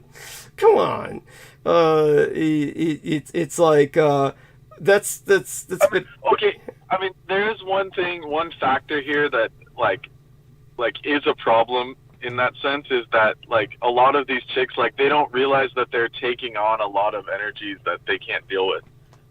So it's like they'll end up like that chick that we were dealing with the other day, where she's getting all these influences from the guys she's been with, but she doesn't realize that that's what it is. Thank you. Okay, like so that, yeah, they don't have this kind of grounding or this sense of being able to handle these energies coming into them. Like, you know, no pun intended. But. No. Just so people understand what Brendan is alluding to is that when you get involved intimately with someone to the point where you're exchanging fluids, more so than for a man, but I don't think anywhere near the point where Judith Agert was worried about. Now, Judith Agert had read an article that just basically scarred her for life. And it was recent. It was while I knew her. In other words, while I knew Judith Agert, she encountered an article that the article graphic, the illustration, an actual photograph, was a woman sleeping in bed next to a man, but her eyes were wide open like she was staring at a ghost. And the article was all about that for a woman in particular, when a man ejects his seminal fluids into her, it doesn't matter that she's got some IUD or some kind of contraceptive going, that basically these seminal fluids carry all his stress messengers, you know, just all of this toxicity he's got in his system. He's spewing out and basically vacating. They basically equated it to like shit or piss. And that only in terms of the toxins it's carrying emotionally. And that he's spewing all of his negative emotions, his stresses and hatreds and into this poor woman who then it can never be extracted, that it goes into her DNA, that it absorbs, passes the blood-brain barrier and goes ultimately straight to her fucking brain. So it was just basically, this guy's really ejaculating into your brain, is what the article was saying, and it backed it up with a degree of physiology. And there's a level of truth to it. There is a level of truth to it. Judith took that to a point of toxic fear of sex. to a degree, but she was basically saying that a woman becomes increasingly influenced by the men. Basically, she becomes essentially... Yeah, and obviously, look at my son back when he was a girl, and I inseminated her as a girl enough where he picked up the Kawasaki syndrome. Obviously transferred via the nanoplasma, because that somehow impacted my sperm and was turning the sperm into more of a vector for the Kawasaki syndrome, which otherwise, by the way, people, you need to understand, you can't spread Kawasaki syndrome. That's not physically possible, but somehow I did it.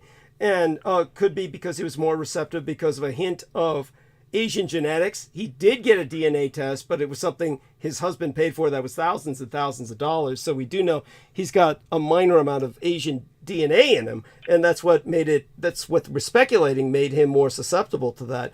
But Amy Como has joined us, and she must have some insight into this. And God bless you, honey. And I don't know how much you're willing to share about different things going on in your life right now, but obviously there's been big changes. You've got a new icon on your Skype.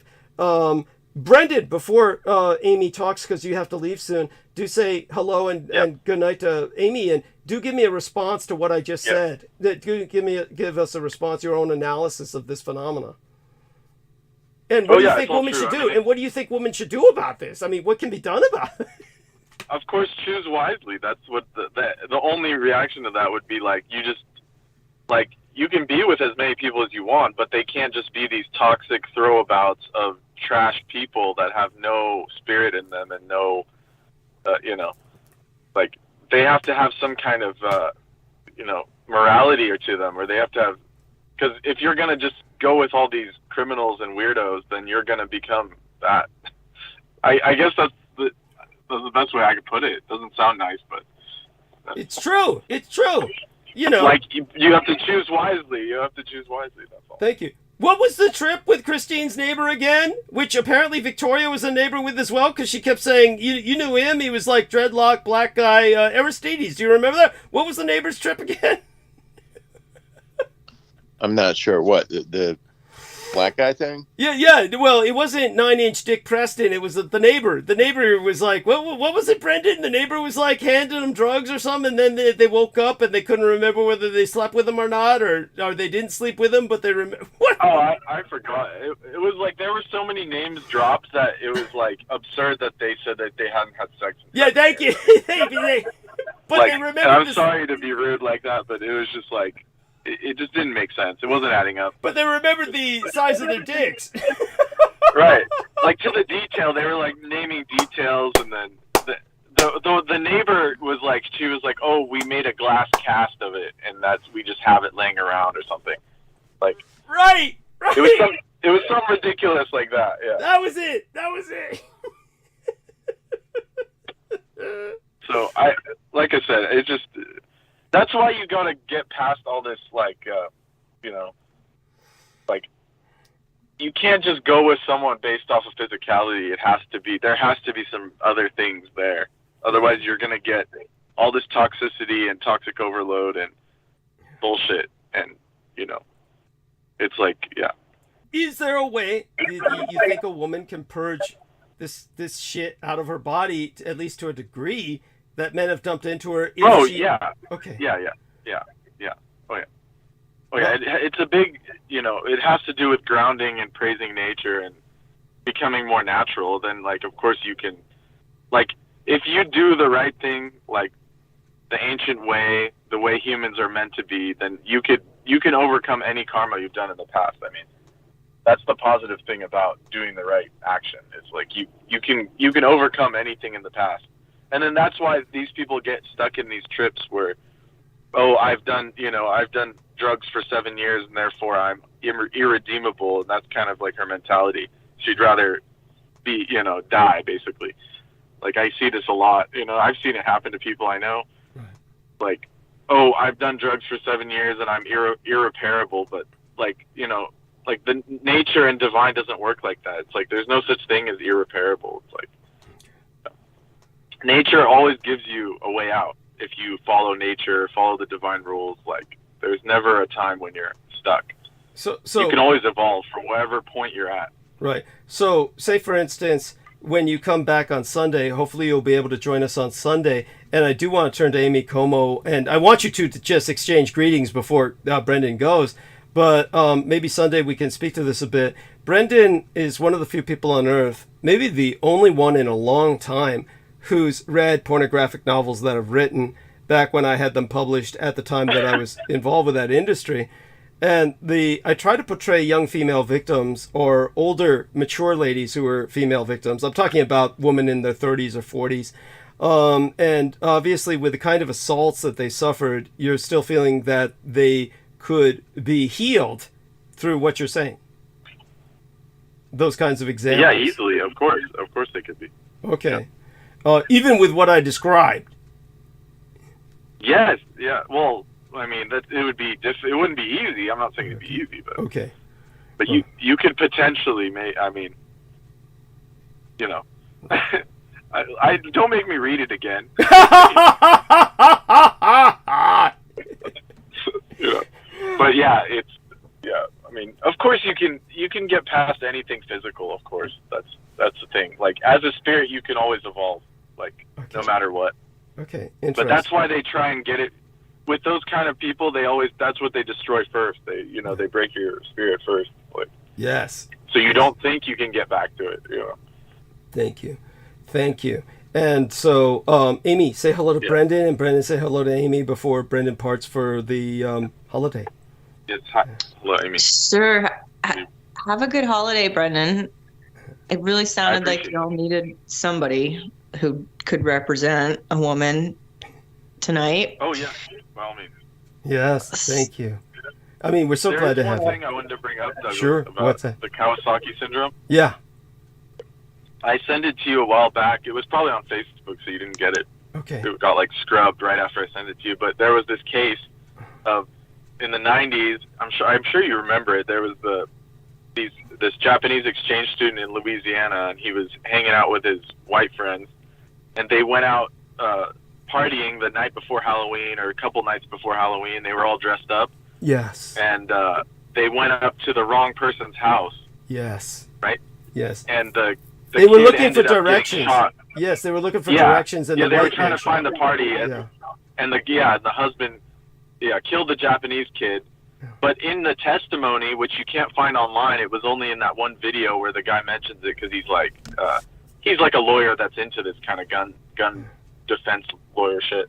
Yeah. But he was saying in that exchange, the husband mentioned that the Japanese kid, his eyes were bright red like a vampire, and that's what scared the shit out of him. Yes. And so when he opened the door and the kid was like fumbling around or something, he ended up just shooting him because he was scared.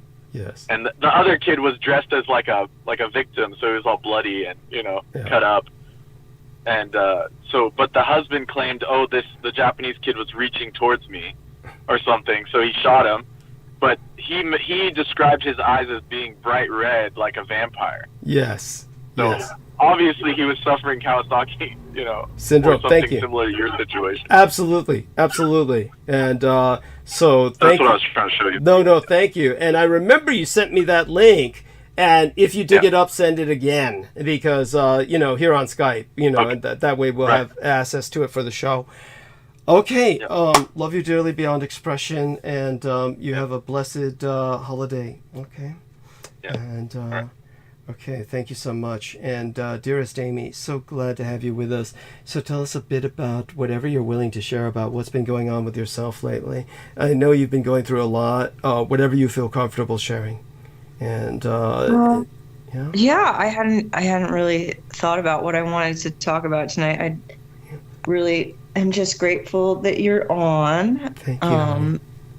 And as far as like this conversation about slut shaming. Yes. Thank you. Tell us about, a woman's perspective on this. Like you said, we really need it. And the idea that like Nemo says, well, men can be sluts too. I meant in general, but let's just put it this way: nobody calls men sluts. They basically shame girls, and all these men want sex from girls, and then they want to condemn them when they put out. it's you can't win as a woman. As a woman, you're eternally either you get the point. So share with us your perspectives on this, and believe me, they're needed. They're sorely needed, and we're so glad to have you with us. And is everything going well with where you're living?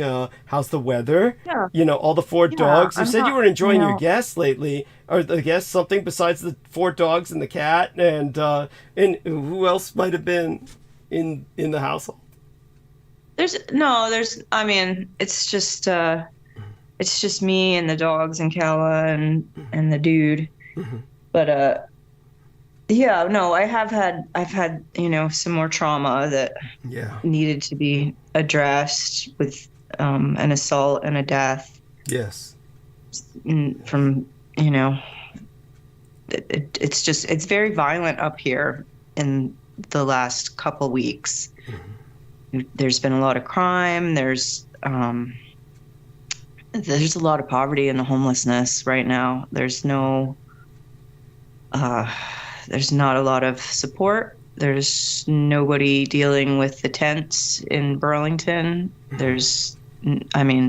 So Burlington has this walking mall, and it's really usually this time of year, it's usually decked out and there's music playing and there's families and there's people shopping for the holidays. And I went down there this week and it's not safe anymore. There's nobody in the shops. They're open and there's only, the sales staff standing there, and then the streets are full of people who obviously have nowhere to go.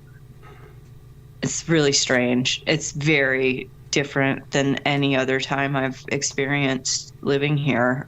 And there's a lot of us who've lived here our whole lives and have family here, and we want to leave. And then the question is, where are we going to go? There's not really a place that's going to, if there's all these people living in the streets here, how could it be better in New York City or on the West Coast or, even further south? It doesn't seem like you could run away from this at this point. There needs to be some kind of organic support system that's generated so that people can survive at this point. It's gotten cold. We've had snow.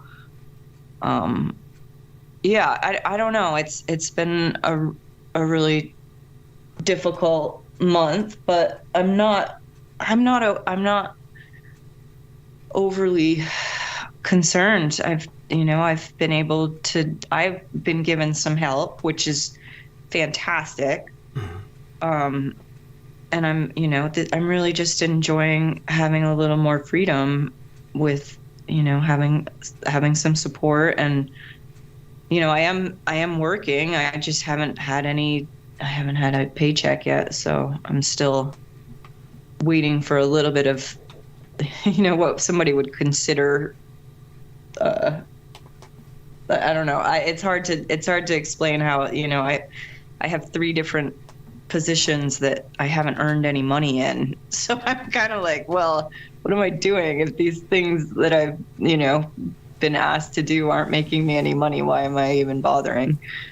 But, and then I look around and I consider that, so many people aren't really capable of pulling themselves out of the situation that they're in. And I feel really lucky that I can, that I'm capable of getting work. I'm capable of finding people who can assist me. This idea about women and how they're going to take on anything with the person that they're with. I think it is important to understand that, women as submissive to a man, they are going to absorb it. It's part of that gender, is that you're going to absorb whatever your partner is giving you. But I also feel like men have that capacity also, that they need the same emotional context in order to feel connection and to feel cared for. And so in my experience, I feel like there's men who are hurt when you don't bond with them, when you're, flippant and willing to just walk away from them. I feel like that can be just as damaging, doesn't depend on gender. It's an emotional bond that, it's not something that it's only women. I think men have the capacity to absorb whatever their partner is sharing with them. And I do feel like there's a need to kind of be exclusive with somebody in order to pursue, like, how can this happen in a way that we both benefit and not absorb other people's energy by, engaging in sex with outside of your partnership. That's just something that I would promote as far as building relationships with others. That if you could be exclusive with somebody, you might explore how that affects your ability to connect with them and the level of playfulness and the bonding.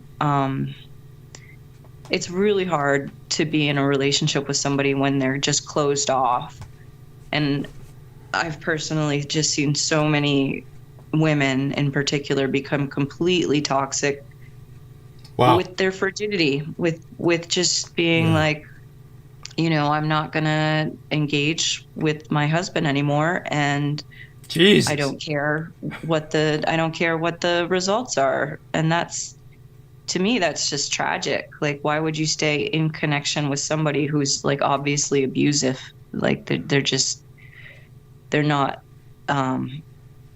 supportive. And, in my mind, they have their own healing to do, but to shut down and to not have intimacy with somebody is a really toxic exchange also. Yeah. No, that's definitely why, like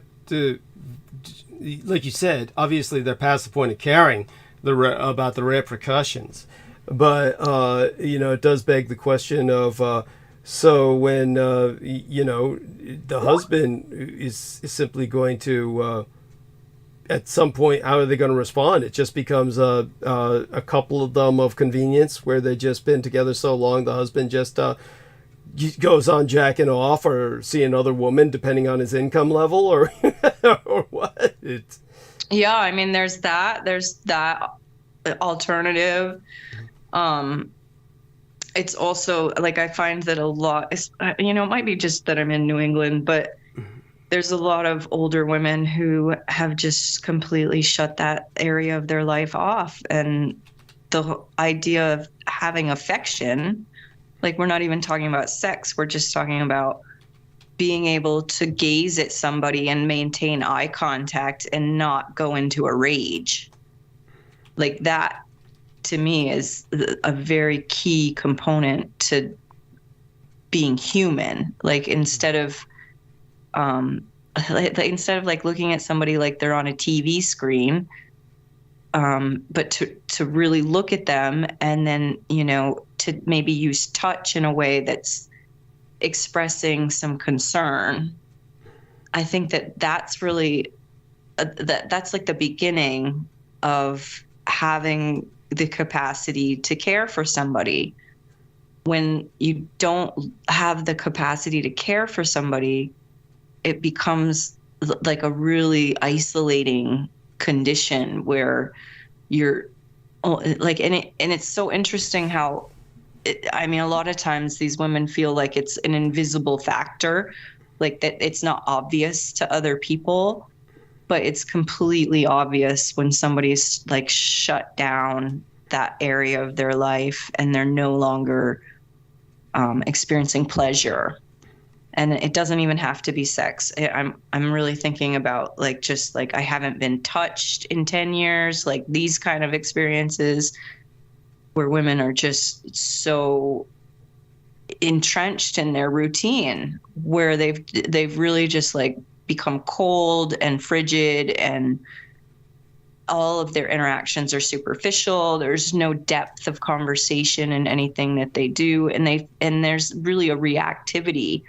I want to talk about like how everybody calls them Karens, like the Karens in the office who just have to emotionally vomit on everybody because of some inability to see their own behavior and to be emotionally intelligent about their exchange with others. So yeah, as far as like the whole slut shaming, I feel like it is impossible to be with multiple people and to be really connected and feel taken care of when you're just being shoved around from person to person. Like that's really unhealthy as much as, you know, disengaging and not having an intimate partner. So that's just my feelings about it, is that, you know, it's important that you stay open emotionally and vulnerable with your partner so that you're able to discuss whatever might be arising within you. Because nobody's without history. Everybody has some kind of history, and, you know, you want to be able to evolve past that. And being with somebody in a partnership, it can be really important to have that vulnerability and to feel trust and to feel like there's something that I'm gaining that isn't destructive. Because, you know, we have that creation destruction within our bodies, within our cycles every month, whereas men are more of a drive to release, like more of the yang is completely different than the yin, and, you know, you can honor that and respect that, and it can go across genders. Like, it doesn't have to be a male female. It can be, you know, a homosexuality. It can be with your partner no matter what their gender is. Like, you want to be able to stay open with them and be able to have a discussion and not shut down and not be closed off and not experience pain and then not be able to speak about it. You know, that's just my sense of, you know, what needs to be said about having multiple partners, or having no partner, or having one partner for several years. You know, I think it's important that you're always in communication with that person and not just walking away from something that's uncomfortable. Does that make any sense? Of course, honey. I mean, believe me, I'm so glad that you're here to express all of this. It's so necessary. Brendan said, well said, Amy. And just want you to understand that. And yeah, obviously, other people besides myself are appreciating your words of wisdom. Let's check into the chat, and I'm sure we'll find positive response there as well. Looking at live streaming right now, MEMqədy says, great words of wisdom, Brendan. You are a credit to yourself. And as you said, both of you, work with nature, not against it. Absorb nature, never abuse nature. So, such being said, yes, Amy. So it's the middle of your night right now. How are we gifted with your presence? It's like right now. It's one of those nights. It's a holiday tomorrow. Yeah. So, and I you know, I've been trying to join you because it's been a while. I'm so glad you have, and I want you to stay with us. You know, so for as long as you sound awake, yeah, and the internet's working. How's all this clicking? Yeah, you're not at the library. You can't be at the library. You're not in the car in front of the library. It's too cold. What's that? I wouldn't be on if I didn't have the internet. I wouldn't have been on because it's too cold to get outside and drive away. Thank you, thank you. So, is it snowing where you're at? How do the homeless people contend with that? You mentioned that is the problem. Yeah, yes. That they're in tents in the street. It's terrible. It's not okay. It's really bad. It's just like, I was thinking that I could go to Burlington. There must be people. There must be people dying every night. I can't imagine what I don't even know. Like, I didn't realize how bad it had gotten. And then, like, I was down there trying to, like, go to places and fill out job applications, and I just couldn't do it. It wasn't safe. It just wasn't, like, there was no way I was going to feel safe driving in and then parking and then walking into. It was not safe. It was really bizarre. It was totally, like, I remember you saying something about it being surreal to walk around San Francisco, and because of the, encampments, and it's here now. In the freezing cold, like, we've got really ridiculous levels of homelessness, and a lot of it has started with the flooding in July. Like, a lot of it is these small towns, a lot of issues with things that are shut down now, like all that money that came into the state to support the flood victims did not trickle down in any way. It's really not. It's the economic problem is it's a danger to us at this point. Like, we need some support for these people who need to get into housing, and we need to be sure that all of these refugees that have arrived here, because we're such idiots, and we just really, we're going to drag people from Africa and Syria and, like, all over the world. They show up here, and it's not a climate that's very accepting of anybody who's never lived in snow. Right. And now they're all here, and they're carrying everything they own on their backs, walking across 6 lanes of traffic. Oh. It's ridiculous. It's so bad. I mean, I don't know. I just don't. I wish I could be more expressive, or have, like, some kind of cute little tale about, oh, I saw this person and I was able to, like, blah blah blah. I wasn't able to help. I'm not able to help.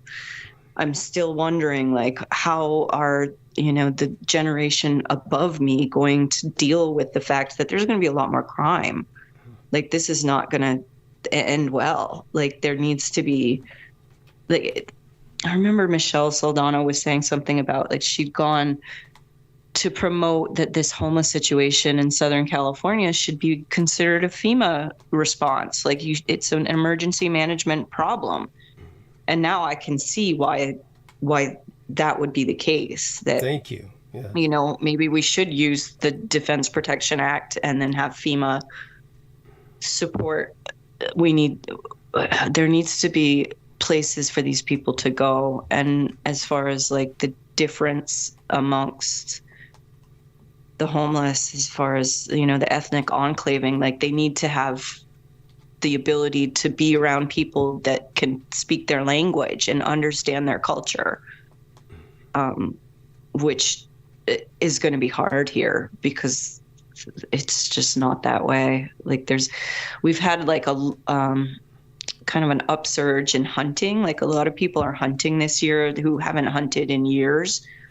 No, just to be clear, is this hunting or poaching at this point? You've got me thinking people might be fucking poaching to be eaten.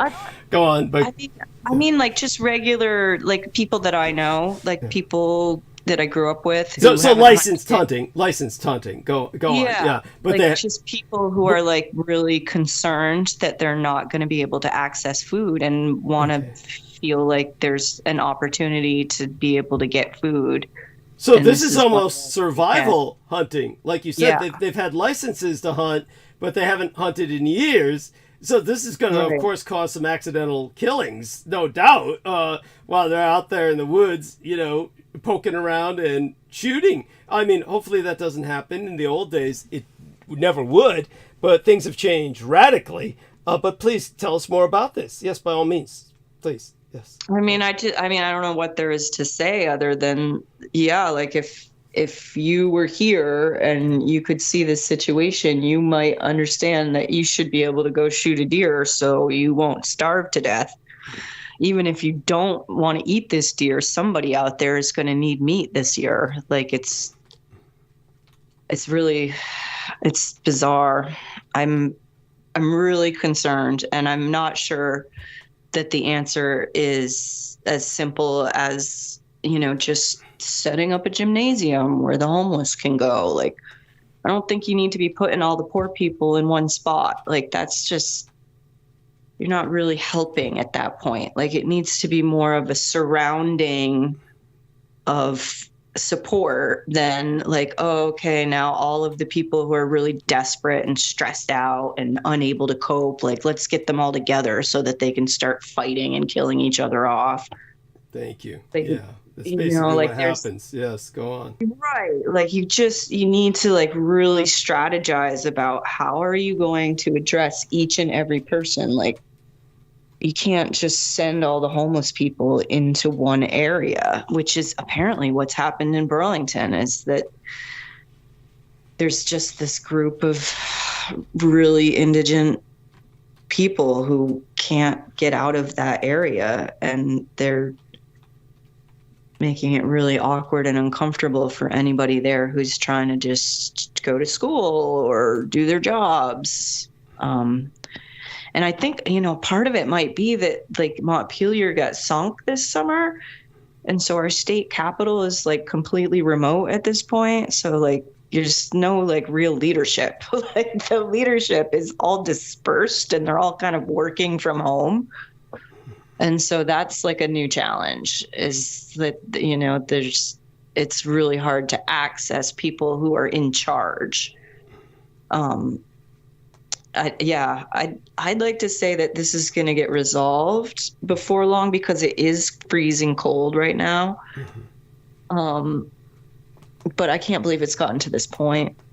Like, it's not like we didn't know winter was coming. Right. So I can't really believe that at some point they're going to have a better sense of addressing it. Like, I just feel like there's so many people who are really not, it's kind of like a long-term problem. It's not getting resolved, and the more it goes on, the worse things seem to get. Like, there's just, so much that people can take before they're going to start reacting and being abusive to others. I mean, just walking down the street in Burlington, which, like I said, was usually decked out and beautiful and Christmas music and families and this kind of thing. And it wasn't like that. It was people fighting. It was people who obviously had nowhere to go. The police presence was really interesting. Like, the police all had fancy new cars, but they weren't really addressing what was going on in the street. So, yeah, that was just my trip to Burlington last week. I'm sorry, that's awful. Holy shit. Well, it's not anything I've ever experienced before. And I'm hopeful that, like I've mentioned in the past, that there's going to be people who rise up and are true leaders and, are willing to address what's in reality rather than like talk about, oh, Israel, oh, Ukraine. Like, that's great. What are you doing about right now with these people who are living in a tent on your front yard? They're ignoring them.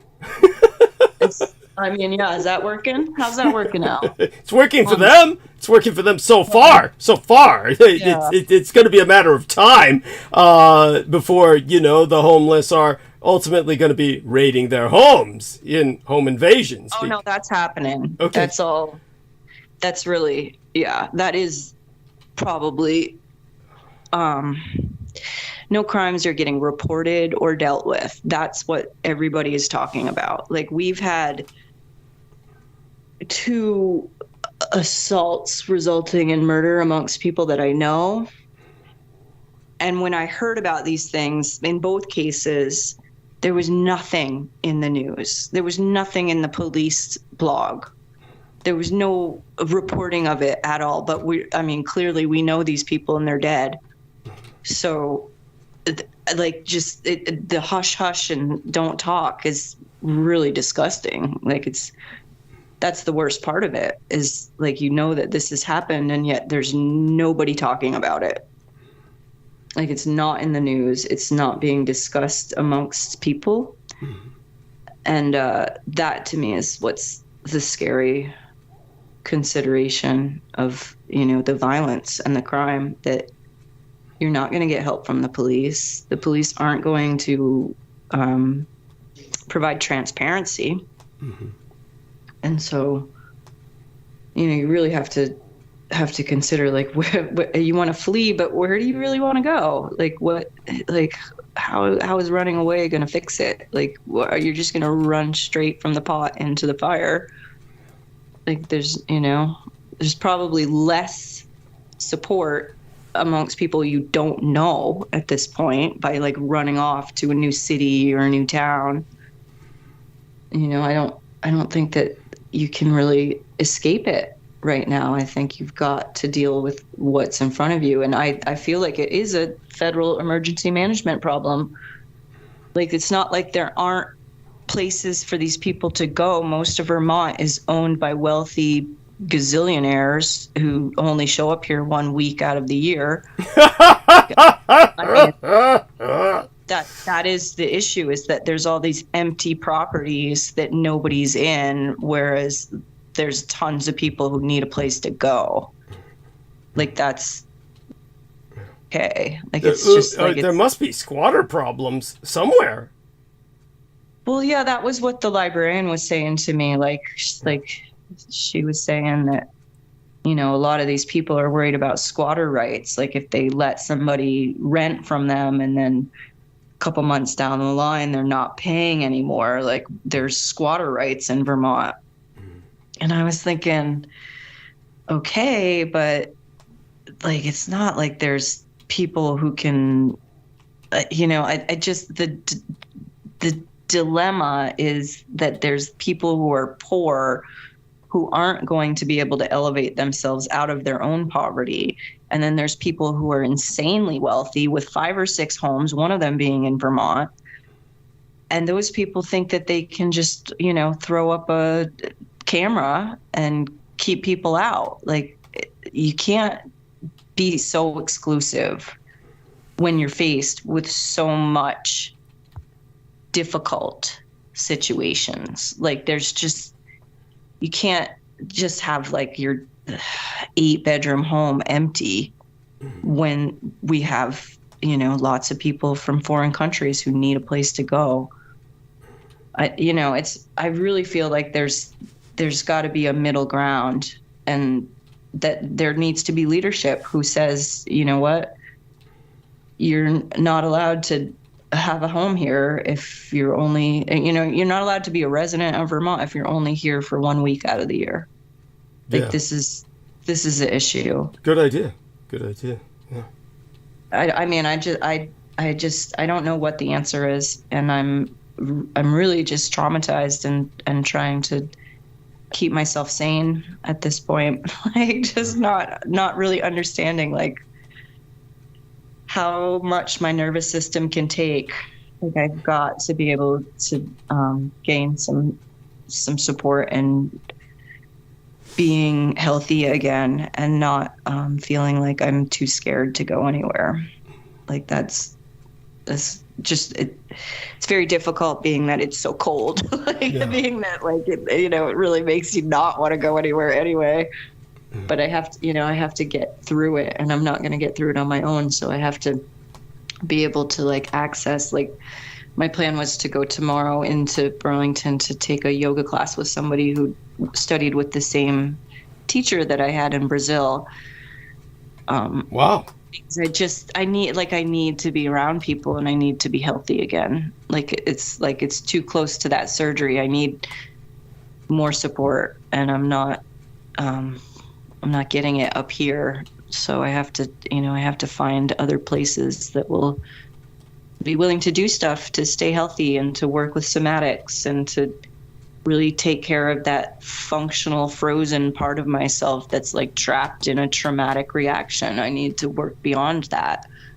And that it's happening. There's people out there doing this work. I just have to find them. And and I would like to be of more support to the people who aren't from here and who are in desperate need of warmth right now. Like, the literal physical warmth. Yeah, like the idea that you're going to take phone calls from homeless people and tell them, oh, well, there's a 3 to 5 year wait list for housing. Right. This is, I mean, those people should be shot. Like, that's just, how do you do that? How do you take a paycheck to call up homeless people and find out all their information, find out what they've been doing, and then say something like, well, there's a 3 to 5 year wait list, so if you want, I can help you fill out the application.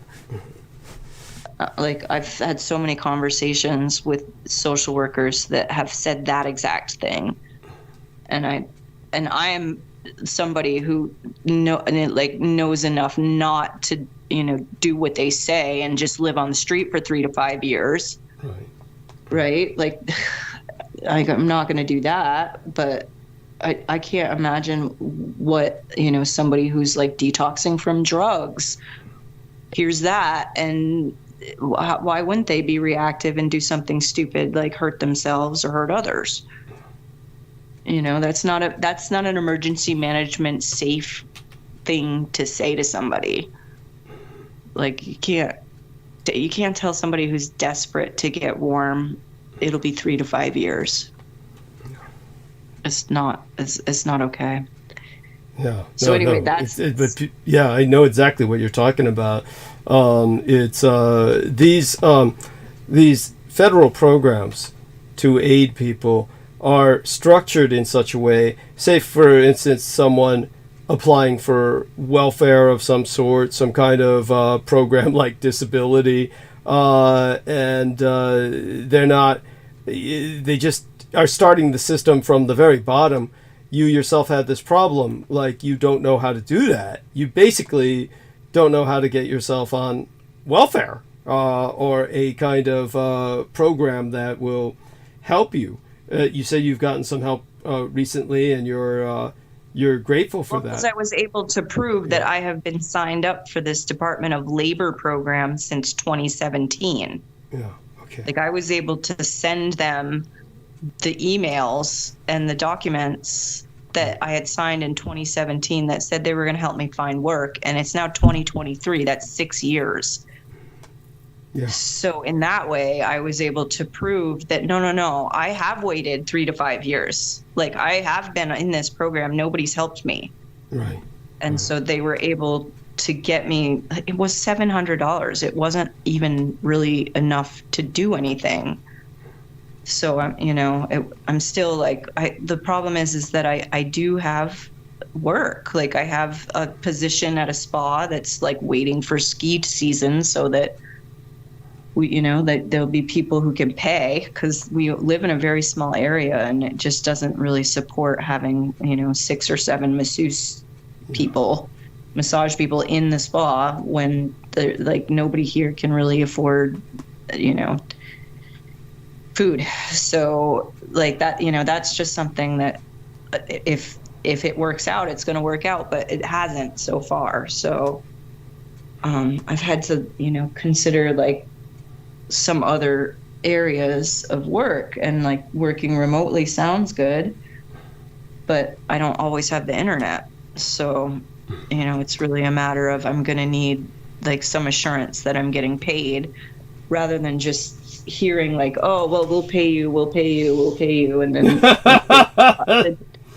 and then the job never really evolves. Like, I'm not able to access the internet, I'm not getting your messages on time, or so those are the kind of conditions that I've been faced with. And then hearing about multiple murders that are not even being reported, but these people are clearly dead. So yeah, I mean, I'm gonna have a good holiday, is what I'm deciding. Now, is that a sincere statement, or is that a statement of ironic sarcasm? Well, I do love my irony. I do love the sarcasm. Kind of one of those maybe frigid, disgusting, reactions. But no, I feel like this is really the first holiday that I'm gonna have where I'm not gonna have to take care of my parents. So that in itself is a relief, right? Like I don't have to go and put up with being abused so that like I can say I had a holiday with my family.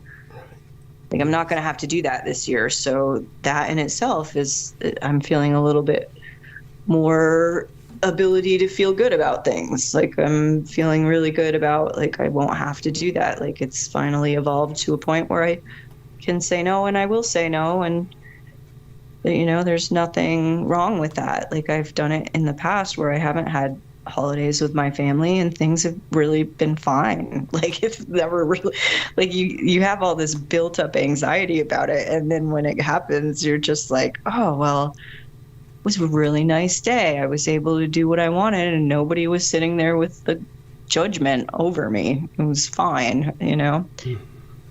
So that's feeling really good. Like that in itself is a huge relief that I'm able to say no thank you in a place where in most cases, you know, people like to say, well, they're your family, it's the holidays. Sometimes it's just not true. Sometimes, you know, it's the holidays, but they're not really your family. Oh, yes, thank you. No, it's so true. And, well, yes, obviously, there's a sense of relief. So the tragedy has at least provided that sense of relief. I'm, of course, just you know, how's I don't know if I should ask this question. Maybe I should speak to you privately when possible, but you know, your boyfriend doing okay? Or, you know, former boyfriend? I think he's still in it. I think he's still having to deal with a lot of the trauma. You know, I think he's still really not used to it. I mean, for him it was like it's every day, every moment. Like he's, you know, it's changed. Everything's different. But we did spend some time together last week, and so that was good. That was, well, you know, we tried to do something normal. We went out to eat, and that was, you know, it's amazing how difficult it really was, you know, to just go sit at a table, get some food. You know, like it was a real challenge, and you know, to just understand that like it's going to take a long time. It's going to take a while to readjust and to feel good about things. But I think he's going to be fine. I really do. Like he's come through so much, and I think he's going to be fine. It's just, you know, it's really hard when, you know, he's really got a lot of stress with the rest of the family coming around and, you know, trying to make decisions for him. And he doesn't need that. He doesn't need somebody to come in and just take over. You know, he's capable. He's able to do a lot on his own. So, you know, I told him I'll just support you whatever way you decide to go. You know, like whatever you decide you're going to do, I'm here. You can talk to me. And I mean, we haven't been together in years, so it's not, you know, I don't actually, you know, have that relationship with him anymore. Like it's different. We've known each other our whole lives, so there's like a lot of history, and there's a lot that I understand that other people don't understand about him. So, you know, I'm willing to, you know, to support him however he needs support. But like these systems are broken. Like the systems that are supposed to, you know, provide resources are broken. So that's, you know, that's really what we're up against is, you know, I can be there for him and he can be there for me, and he has been. But we're not getting, like, the things that other people think we should do are not correct. Like, it's not happening. That's not working. Like, you know, they clearly are just talking, and they're not really aware of the reaction that's being put in front of them. Like I don't know how many times I've had to explain to people who are trying to help me by giving me all these suggestions that I did that yesterday, called those people yesterday. I don't know what you mean. They told me that it's not going to happen. Like, they told me that there's no housing. You're not going to be able to get into any kind of subsidized housing or any of that. And and these are people that, like, when it comes down to it, like, I can pull up old emails and show them, I've been talking to you since 2015. Mm-hmm. Like, you've been telling me this for a very long time. And they really hate it when I do that. Like, they really hate it when I'm like, you forgot that I've already done all this. Like, I've already spoken to you about this. You did nothing, and that's why I have to keep coming back to you. Yeah. Like, and it's not like, and I don't want to, is the other thing. It's like, I don't really want to keep going to these people and disappointing them that their job's just nonsense and they really should be but you know, I feel really lucky that, like, I know all the neighbors here, right? Like, I know there's people in other places that, you know, can sort of serve as like witness to how this is changed. Like, I have like, the reason I changed my Skype thing is because I've been trying to talk to this friend who's like pregnant. She's 45 and pregnant, and she's got 2 kids. Her youngest is 16, her oldest is 25, and she's pregnant again. And I've been trying to get a hold of her, but I can't find her number. So I was trying to like keep my picture kind of the same across different things so that she would recognize me. Because, you know, when you pull up my name in Skype, there's like 4 or 5 different things, and I wanted to make sure that she could find me through Skype if she tried. Mm-hmm. But yeah, I mean, I've been trying to talk to people in other places who have an experience of Vermont. Like, they either grew up here or had lived and worked here for a long time. Mm-hmm. And they're, you know, somewhere else now, because I kind of want that. I want to know, like, how is it different somewhere else? Because it is different in other places. Like, a lot of people living out west can't believe what's happening in Vermont. Like, can't believe the way that, you know, people are just devolving into drug addiction and substance abuse. And these are... That's kind of common across the United States, though, but I guess they view Vermont as like a place where that shouldn't be happening. So go on. Yeah, tell people a bit about how extreme it is in terms of that. I mean, it's just the way that I'm thinking about it is like, it's people that, you know, are totally capable, like, you know, military veterans, mm-hmm. People who had full free rides to UVM on a scholarship. Mm-hmm. Like, they're not doing okay. Like, you know, like, their ex-wife stole their kids, the girlfriend left, like just like, you know, interpersonal stuff that just creates this spiral. And then because there are no supports, it's really challenging to, like, you know, interact with them because they're not, you know, they're not sober. You can't talk to people who aren't sober. Like, I mean, you can talk to them, but don't expect them to remember. Like, nothing you say is going to stick until they're, like, you know, really feeling like enough support that they could move away from their behavior pattern. Yeah. And that's all it is just, you know, they are feeling some kind of pain and they're trying to self-medicate. Yes. And so, like, being able to address the pain and to be honest about the source. Like, I can't do this for anybody.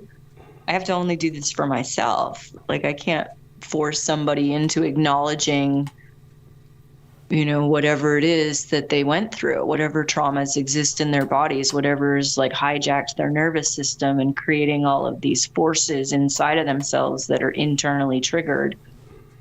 They have to work through that. And you can't do that if you're medicating with heroin or with alcohol or with hallucinogens. Oh, which brings us to, so were you able to review our latest episode before tonight? Yeah.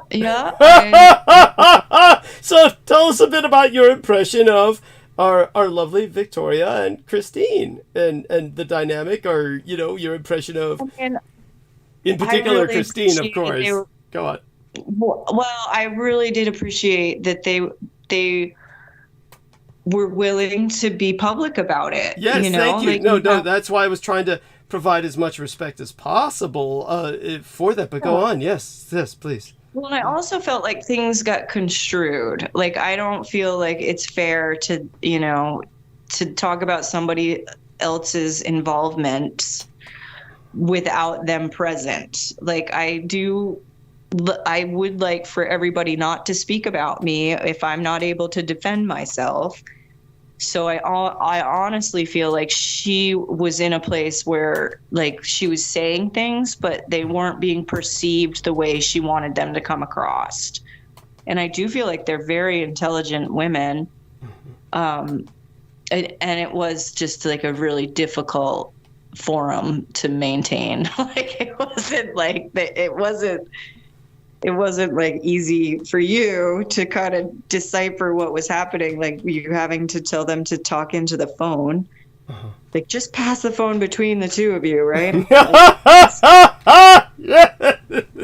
That's not going to work. But I'm sure that they're doing the right thing because they're teamed up together, which is important. For the moment, at least. Yes, for the moment, at least. Yeah, like, you can't always try to do everything on your own. And so the fact that they were working through some stuff together and that they had a history, that seems really good. But, tragically, that story of, beautiful women trying to get a job and finding that their only real outlet for work is, managing men's pursuits of them, like that, it's so tragic. It really is. It's so hard to really be a woman and to have any, sense of yourself that you want to, cultivate. Like, you want to cultivate inner beauty as well as outer beauty. But then to just know that, like, that, every boss is going to withhold a check if you don't do what they ask, right? Like, that's not okay. Like, that's my idea about having more supports. I believe that you need to support women first because yes, they are in control of the unborn. Yes. The babies that have yet to be born come through them. Therefore, they should then have access to as much economic power as we can potentially give them. And this fear of loss by men who are just, driven to war and to fight, and that's just who they are. Like, it's not going to support society. Like, it just creates more violence. So to be of the mindset that you need women to feel empowered and you need women to make changes throughout society. I don't know if I've spoken before about the town in North Idaho that allowed prostitution up until the 80s, and how, because all the women were wealthy, all of the schools had, like, the best programs. Yeah, tell us about that all over again, please. It's so important. Idaho. So fucking important. Go on. Yeah, well, it was Wallace, Idaho, and that was just, like, as an outsider living over there, that was something that the locals all knew about. They're like, "Oh, have you seen Wallace, Idaho?" And you drive through and it's really nothing. It's like a little motel, like a coffee shop, and a couple antique shops, maybe a museum. But that's because they outlawed prostitution in the 80s and everything went downhill, and, like, people just left. There was nothing there for them anymore. Like, the mines had all shut. There's just these ghost towns. If you drive out of town up into the mountains, there's just these relics of mining villages that are all closed up and shut. And, like, the thing was that town had been supported by the prostitution for so long. And all of the kids who grew up in Wallace had a really good life because the women were in charge of making sure that the children were safe. Yes. And then this was just something that was conveyed to me. Like, I don't really have any personal experience of it, but it was something interesting coming from New England, going out west and seeing the difference just in the culture. Like, there is I want to say, like, it's more acceptable for women to be divorced or single out west than it is in New England. Like, New England has like a carryover of like the Salem witch trials, of the Freemasons, just the idea that women need to be married in order to have a place in society. And that was something that when you were talking about Catholicism and how the Catholic Church has a place for women through the cult of Mary, through their belief that Mother Mary is equal to God. And to me, it's almost, a two-edged sword where, okay, but you can't have value if you're not a mother. In the Catholic Church, like, the only way that women have value is to be a mother. And I find that really isolates a lot of women who, like myself, cannot have children, or do not want children. And that's, I feel like that's something that I struggled with in my own family, like trying to convey my concerns in an intellectual way to my family and having them just shut me down. Like, no, this is who we are. We are Catholic. We pray the rosary, just like having no open-mindedness at all about other Protestant beliefs or other Asian philosophies. Like, there's nothing like they're just very rigid. It's very ritualized, and they're doggedly supportive of things that are maybe harmful, as far as just not allowing women to have abortions or use contraceptive.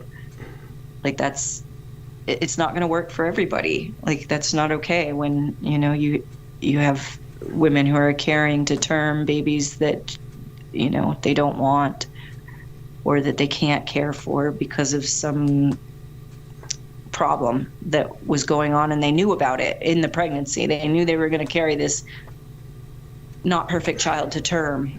And now the child's there and they're being forced to keep it.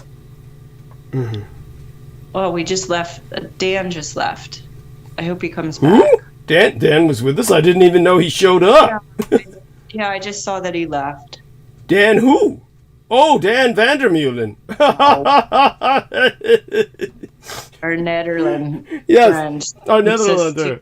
The European conditions. Yes. Oh my God. So you're bringing our numbers up. I want you to know that it's fine already with yourself. This is an opportune time for you to cathartic, to vent. Please do so. Please do just vent. Yes. I mean, I would like to hear your thoughts about how Catholicism has really shaped people's attitudes towards women in general, but also that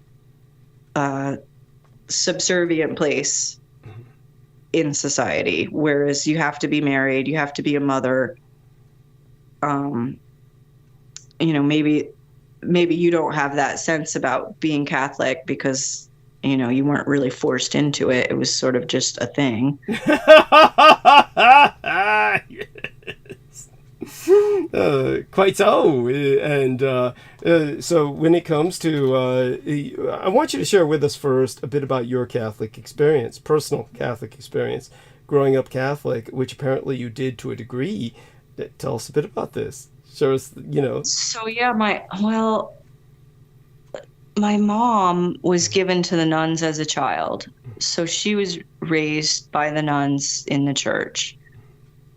and it wasn't something she ever talked about. It was just like, it was made apparent to me in the last couple of years. So I do have, some sense that I was, put through all this hell with my family with some purpose, because I did learn a lot about things that were never discussed previously.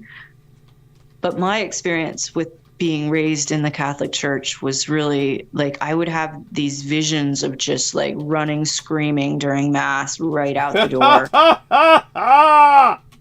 Like, I just didn't enjoy it at all. I didn't like it. I mean, some of my favorite memories with my grandmother are singing in church, but it really wasn't like, I had experienced a lot of trauma before even kindergarten. So I wasn't getting like the support in the church that they claim to provide. You know what I'm saying? Like, if you're supposed to be treating everybody with this sense of, do unto others, or just that you're supposed to care for others more so than yourself, and you're allowing the greater good to be in charge of any judgment. And so like, you're hearing all of this stuff, but then like, you're having these experiences that are so traumatizing, and nobody is really speaking to you about it or helping you with it. And it's all just being like, shh, we don't talk about that. That's not something we deal with.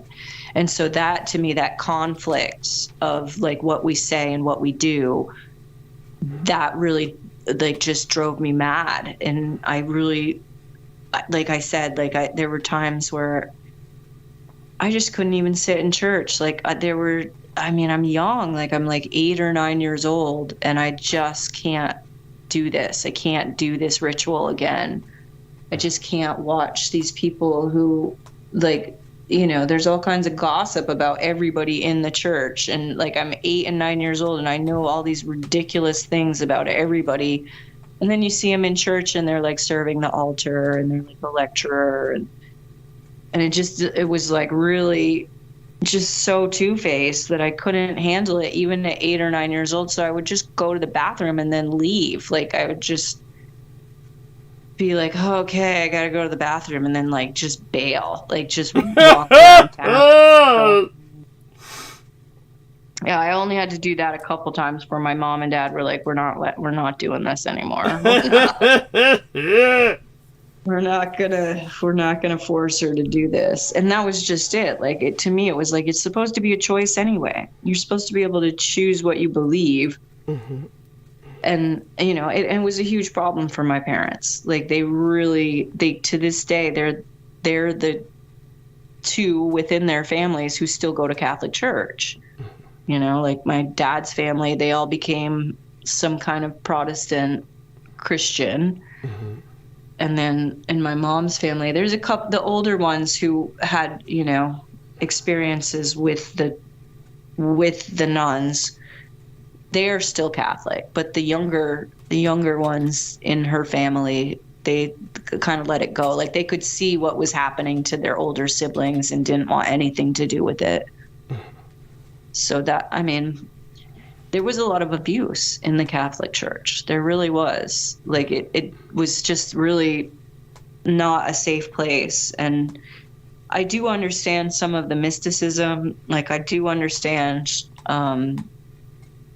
like, why people are interested in the Catholic Church, and I'm interested in the Catholic Church. Like, I would like to get into the Vatican Library and pull out some of these like 2nd and 3rd century writings and just have a look at them, just to see like what the real,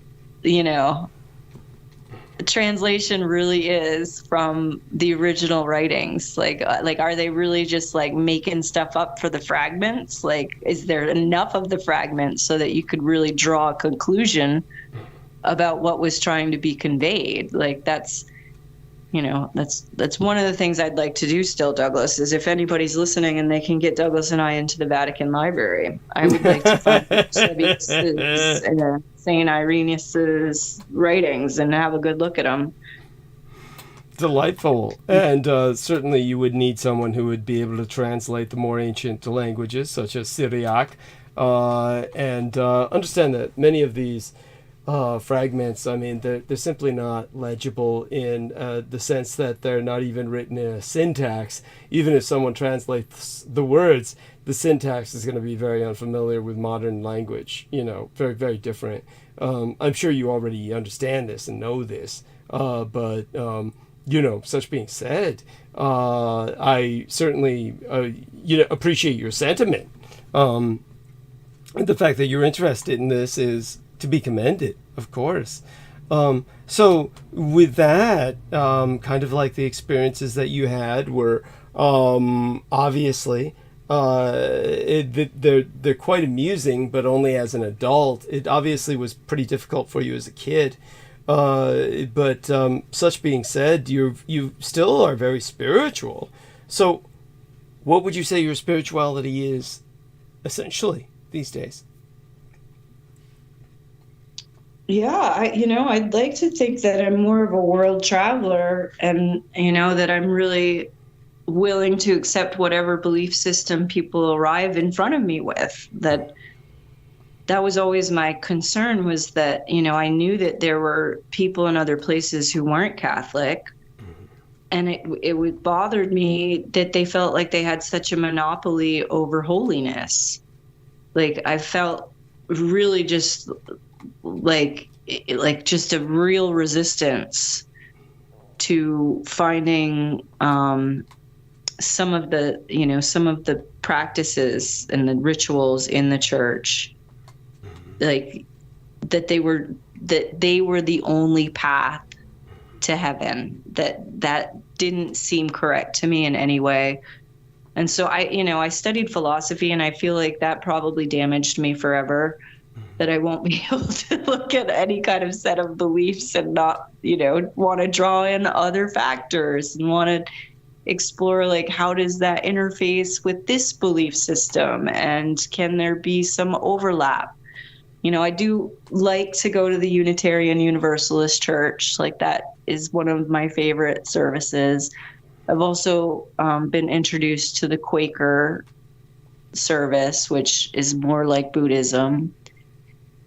So yeah, I study Asian philosophy, and I practice with people who meditate.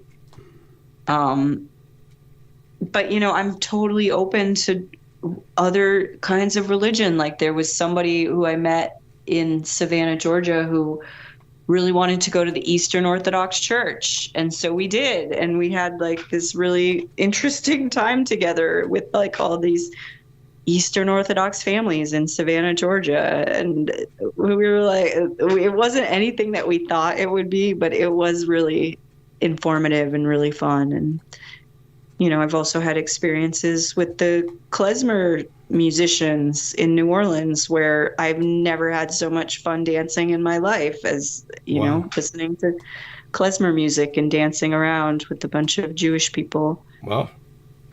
Yeah. So, I want to stay open enough that I'm willing to accept whatever people have to offer as far as their culture, because I feel like we all have a right to celebrate.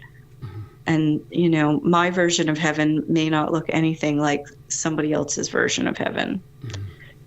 So that's kind of where I sit with that. I don't really have a practice right now. Like, I'm just out here. Like, I've spent all this time like dealing with my Catholic family, who just would tell me one thing and do something else. So that, really, it was such a struggle for so many years. And now I've been able to set a boundary, and that feels really good.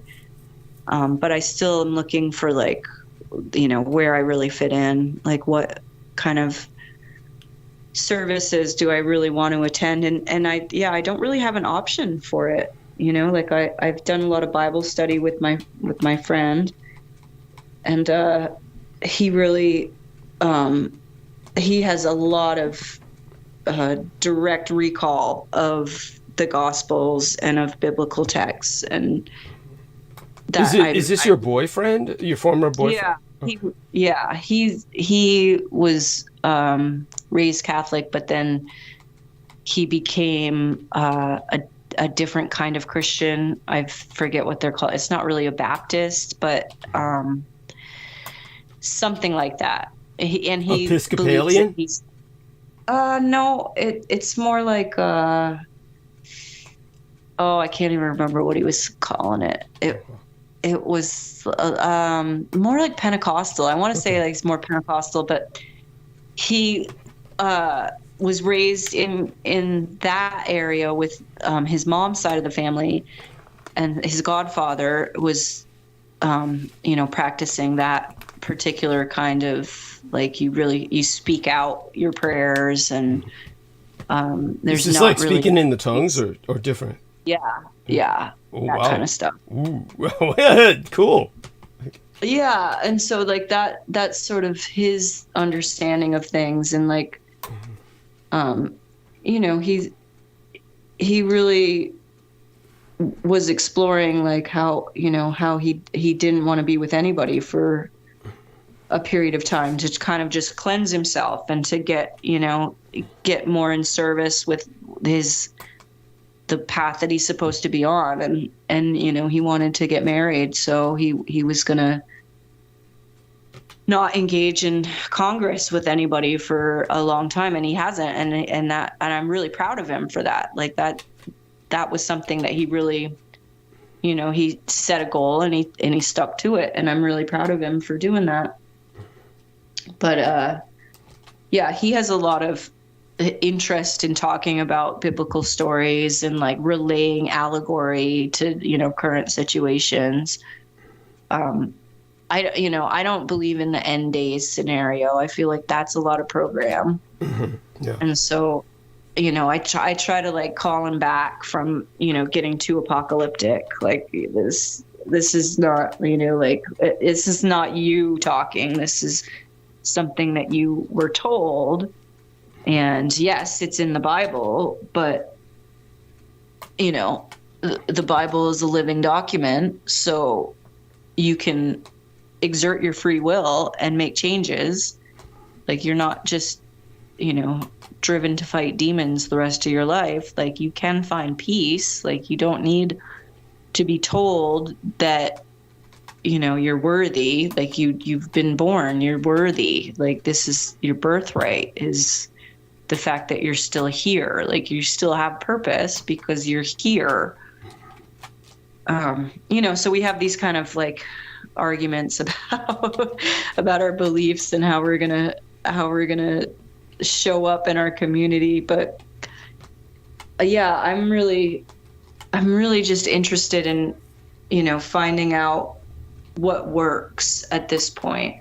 Like, there's only so much that you can pray for. A lot of what needs to happen is going to require action. It's going to require that you do something and not just tell somebody I'll pray for you. Even though I understand that there's value in, asking people to pray and having the ability to turn to prayer when things seem hopeless.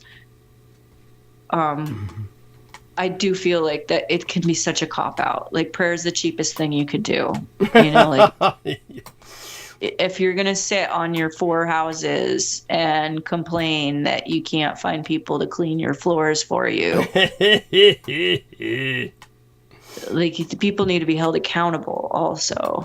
There's a need to understand that your suffering is not the end of you. Like, you can move through it. You can choose to self-medicate, but that's only going to bring you so far. You're going to have to figure out another plan at some point. And I don't have much faith in the whole like 12-step program or any of those sort of, managed care situations where I've seen so many people fail, after being on Suboxone for so many years to kick their heroin habit. Like it's just another medication. You're not dealing with the actual structures that were embedded in you through the trauma.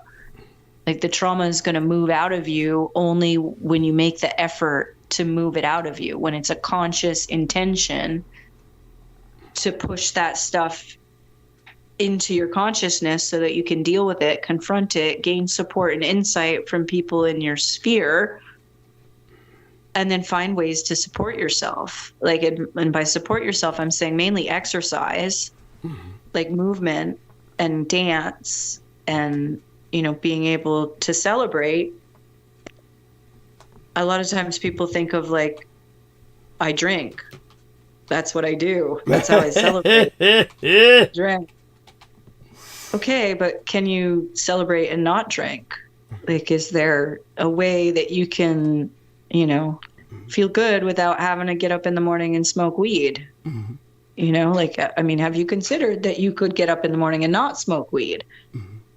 These types of things that like are interventions that are only going to come when there's a caring environment and, you know, and there's access to certain supports that, you know, why don't we have them? Like, this internet is connecting me to you. We don't even know each other. Yeah. We have never met, is my point. Right. Not that we don't know each other, but that we've never met. Right. And yet, like, we're able to give each other some space to talk about things that are important to us. Yes. So, what, you know, like, why can't we facilitate that in a way that provides access to things that we need? Yes. Like, and not the things that we want to, you know, like, we're not trying to sell anything. We're not trying to get you into our church. That's not the point. The point is, like, there is connection that can be made, and that there are tools out there that you can provide simply by, you know, accessing others through these technologies. Yeah. So, you know, I really do feel like that's an important point that we're ignoring with this technology. Like, it's so much commercial, whereas it could be a lot different if we could just like eliminate this economic disparity. Like, if there was the possibility that basic needs were being met, the technology would have less commercial value, and the value could be transferred so that you're really just like spreading good cheer, you know, like you're not really like perpetuating the problem, but instead you're saying, these are the problems, this is how we're going to solve this problem. Like this whole digital currency thing, money is a blip on a screen. Like, why can't people access what they need? Like, where are the gates that are keeping people from being empowered to do things to help others? Like, why are there people living in the streets in Burlington causing a lot of problems? That shouldn't be the case. They all have cell phones. Mm-hmm. Yeah. You know, that shouldn't be happening. Like, there should be a way for them to call a number and not have to hear it's going to be 3 to 5 years before we can help you. Oh, God. Oh, God. Did they actually say that on the automated service? No, it's what that's got to be when they give you phone numbers to other people. Who say like you that? Call other people. Like, yeah. There's like, okay, well, you need to call this person. Then you call that person. They're like, well, that doesn't sound like something we do, but maybe you could try this person over here. So you play this little game of like calling all of the agencies to get every little compartmentalized need met by some different person, but they're all just shoving you off to somebody else. Right. Which has been my experience. And it's not my experience alone, it's everybody's experience. Like, you know, when I do get to be around other people, I get that is the feedback from them, that they're getting the same runaround, that, you know, works better just to drink all day. And, you know, God bless them, they can drink, you know. I don't have that capacity in me. I'm not a drinker. I'm not good at it. I mean, I have and I do, but I'm not good at it, and I don't seek it out. It's not the thing that I enjoy doing. Like, I've been like on a path where I'm doing more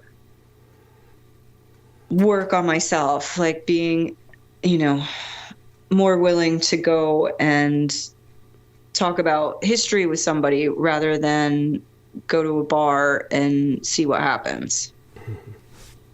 Does that make sense? Yeah, of course. That isn't really clear, but at the same time, I'm still, trying to talk about things that work rather than, just keep talking about the problems too. It's the problems are a big part of what everyone is suffering from. They can relate to the problems. It's not like you're simply complaining and turning everyone off and everyone's saying, oh man, we're tuning in and here's this bitch and all she's doing is running on about her problems. That's not how people see this. The numbers went up when you came on because people are relating to what you're saying. They're interested in what you're saying. And brilliant. I'm glad that's the way you feel about it. Yes. Yeah, I really, I'm just in my little corner in Vermont, and I'm just doing what I can do to be safe and to try to care for the people around me. And it's the whole connection part is what I'm having to reevaluate. Like, there's only so many times that you can present the same problem before you just realize that you have to readdress, like you have to go from a different angle. And that seems to work. Like, it seems like if you just stop listening to what these people are telling you to do and you try something that you haven't tried before, that seems to be more effective. Like, to just hear the same thing over and over again, and then to maybe get to a place where you can tell them, okay, so I went and did what you just suggested. This was the result. Because half the time they're not going to listen to what you've already done, and they don't really, they don't have that. So there's a way to converse with people where you're not always making assumptions about things, like where you're able to step back and say, what have you done? Or what are you bringing with you? And in that way, you're not like proposing things that the person's already tried or that it isn't in their ability to do.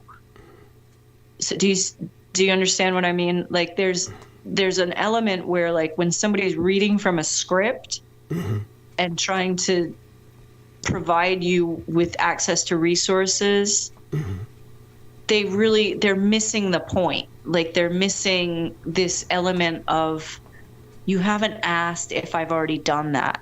You haven't asked what I've already done.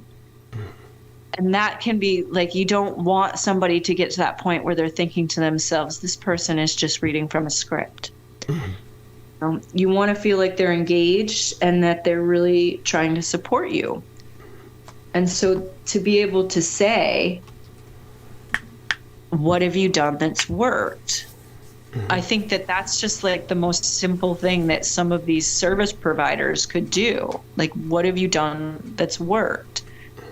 And, in some ways, like, these are the people that I want to continue engaging with because it's more of a two-way conversation and less of a question-answer session. Right.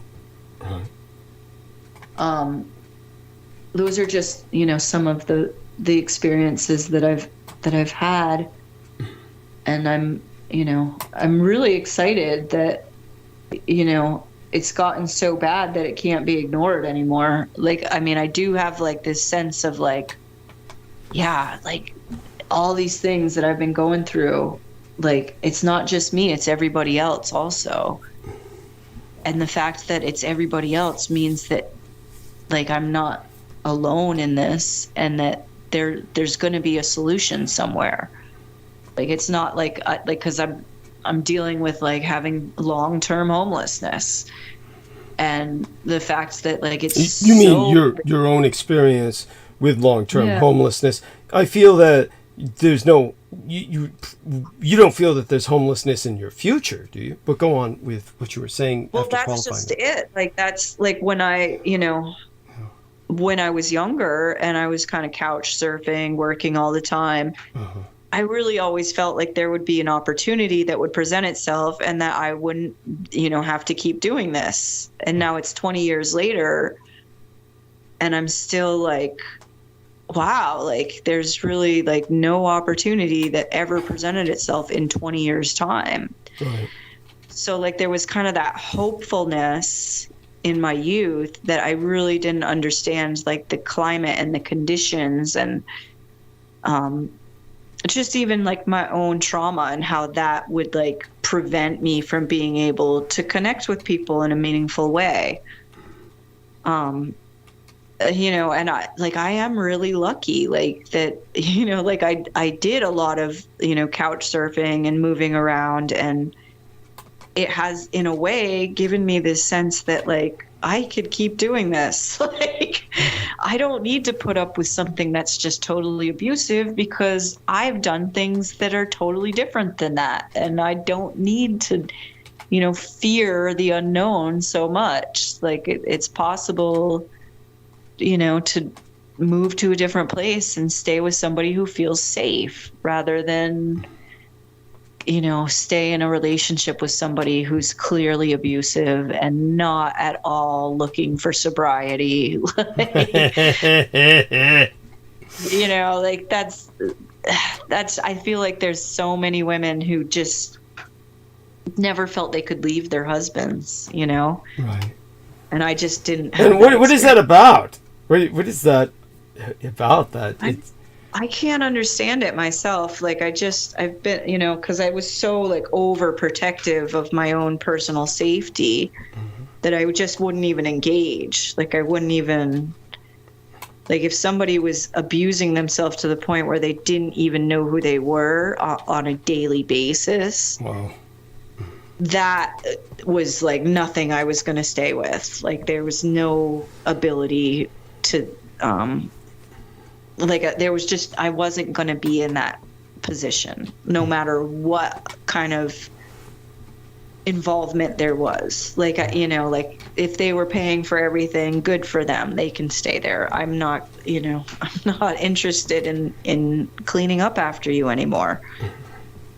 Like that's sort of, I was really just very harsh with others in that way. Like I just couldn't deal with that kind of thing. And I was lucky enough that I knew better, like that I was able to just pick up and move and go somewhere else.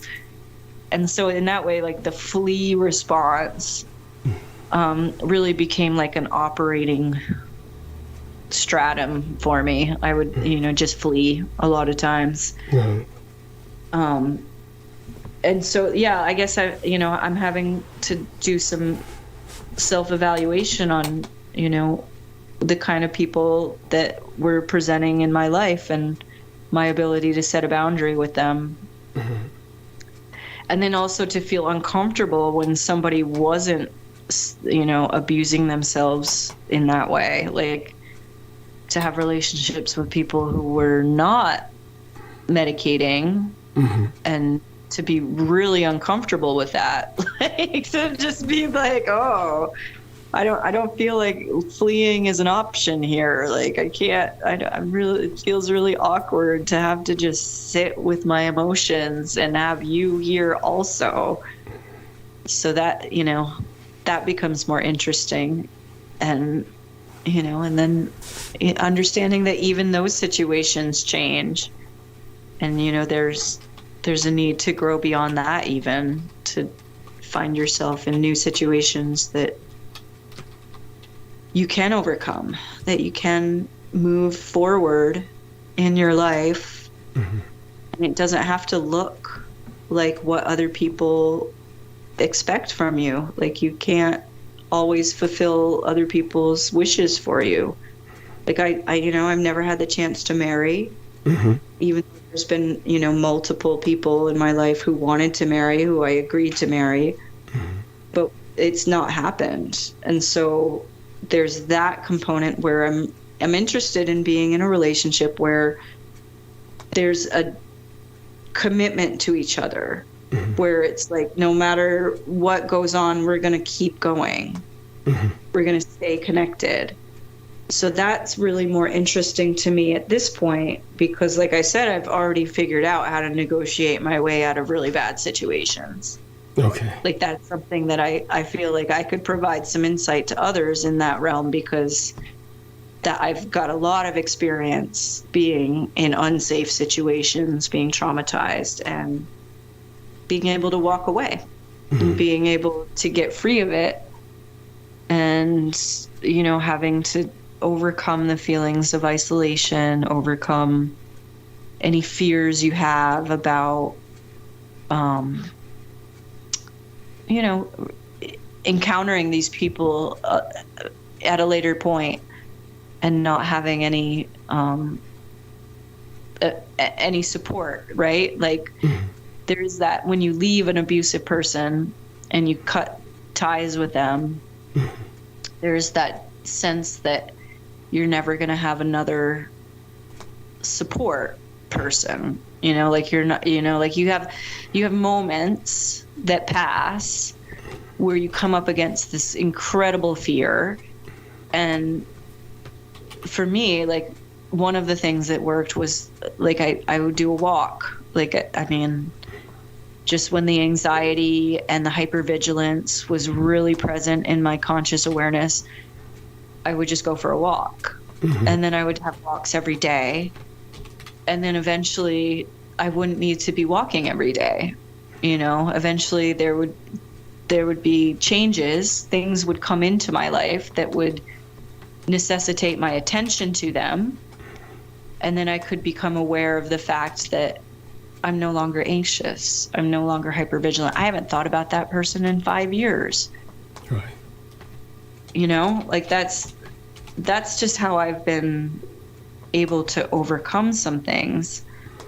But like, I don't know everything, and I'm not trying to fix anybody else. Like, I'm really just working on things that are in my control. And so it's really interesting to be able to come on here and connect with people who are really interesting people. Like, you have collected quite a little team.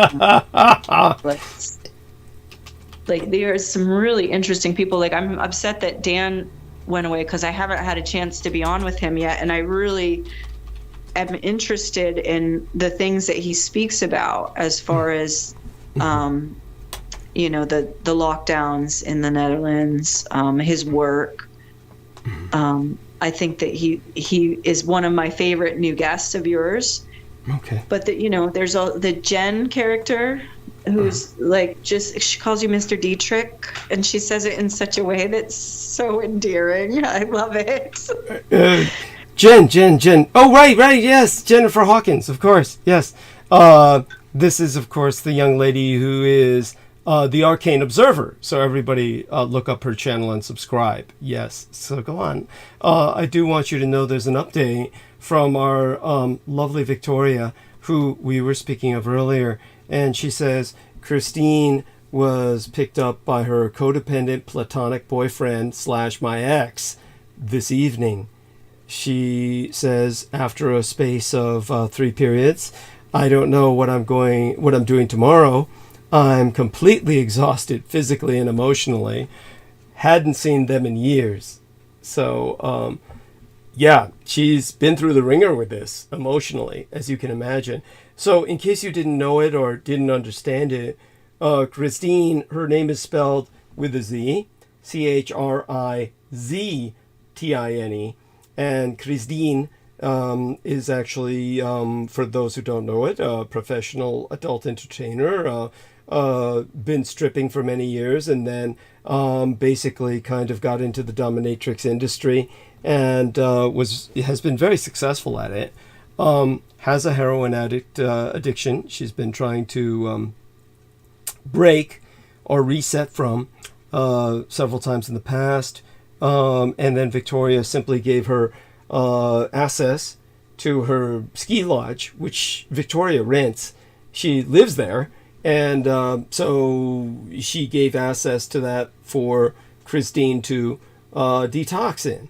But obviously it only lasted basically 24 hours, maybe 48 hours before the boyfriend that was sleeping with both of them for a number of years came and picked up Christine.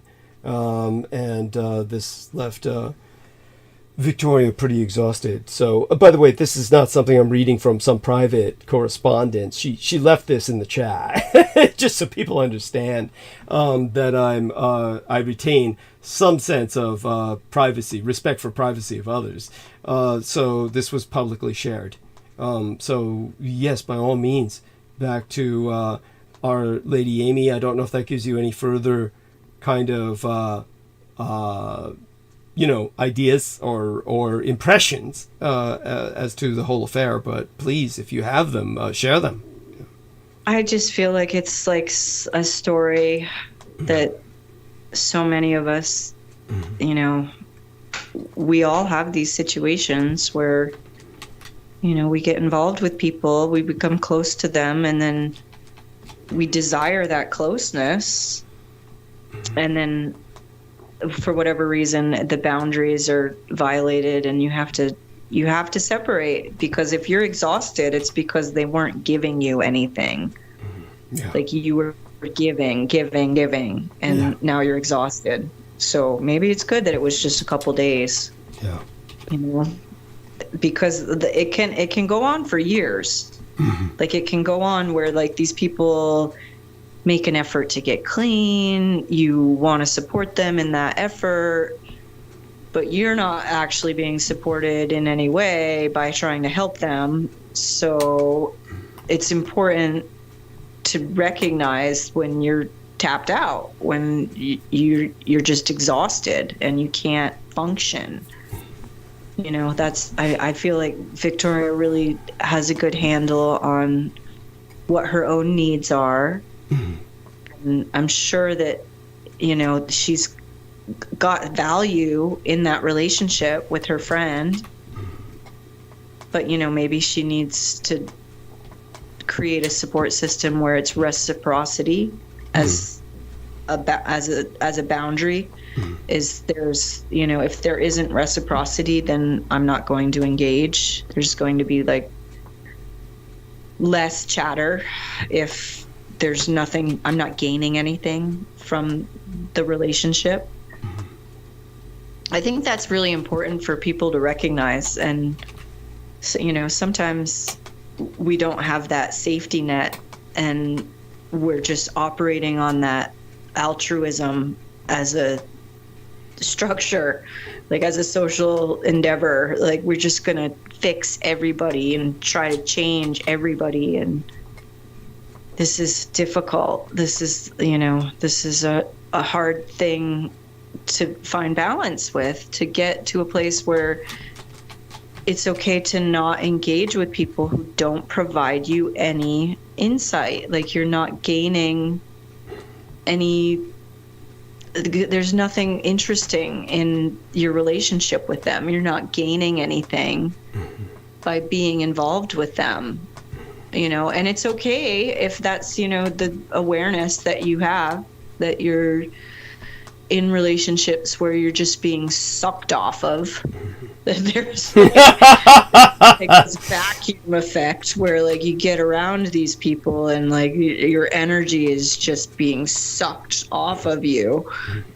You need to be aware of that though, so that you can change it, so that you can triangulate somehow, use those tools to find a way to put somebody between you. Like that's always a good strategy for me also, is when nothing seems to be working, like, can I find somebody to triangulate this with?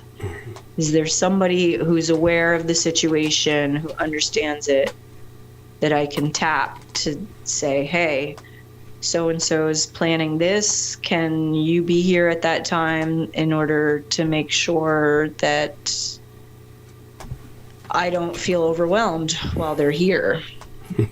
Just like simple requests like that of others is Like it's a good way to get started so that you don't have to put yourself out and feel abused, because that's all it is if there's no reciprocity, it's abuse.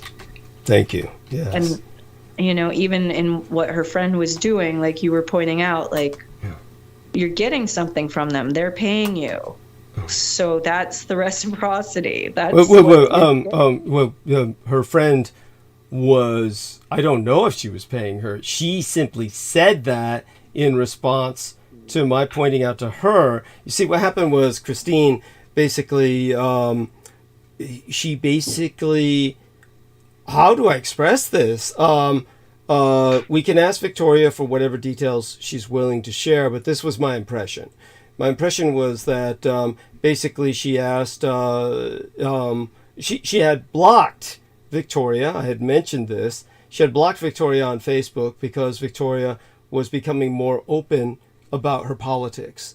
And when, so that's when Victoria basically didn't hear from her for a while. Then she came over and basically said, can I detox at your home because it's isolated and out in the middle of nowhere, so I won't have access to drugs.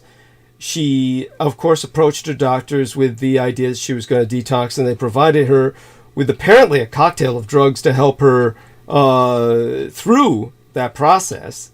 What may be a tragedy here, that in some way I'm responsible for, in a sense, was that she then was detoxing with Victoria. She was aware of her politics to a degree, knew about the swastikas all over her home, but I think it was when she came on this program, she was really confronted with it.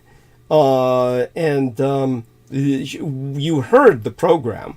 So it's not like we did anything other than ask her where she was on the Israel-Palestine situation.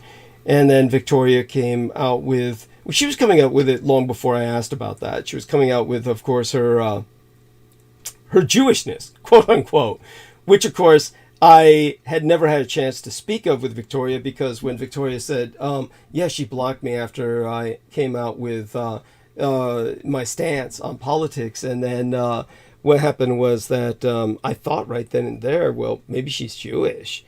But it's something that when I was able to extract from her, oh, actually, she's the one who first brought it up. Everybody can hear on the recording. She brought it up quite forcefully. She became very emphatic right from the beginning.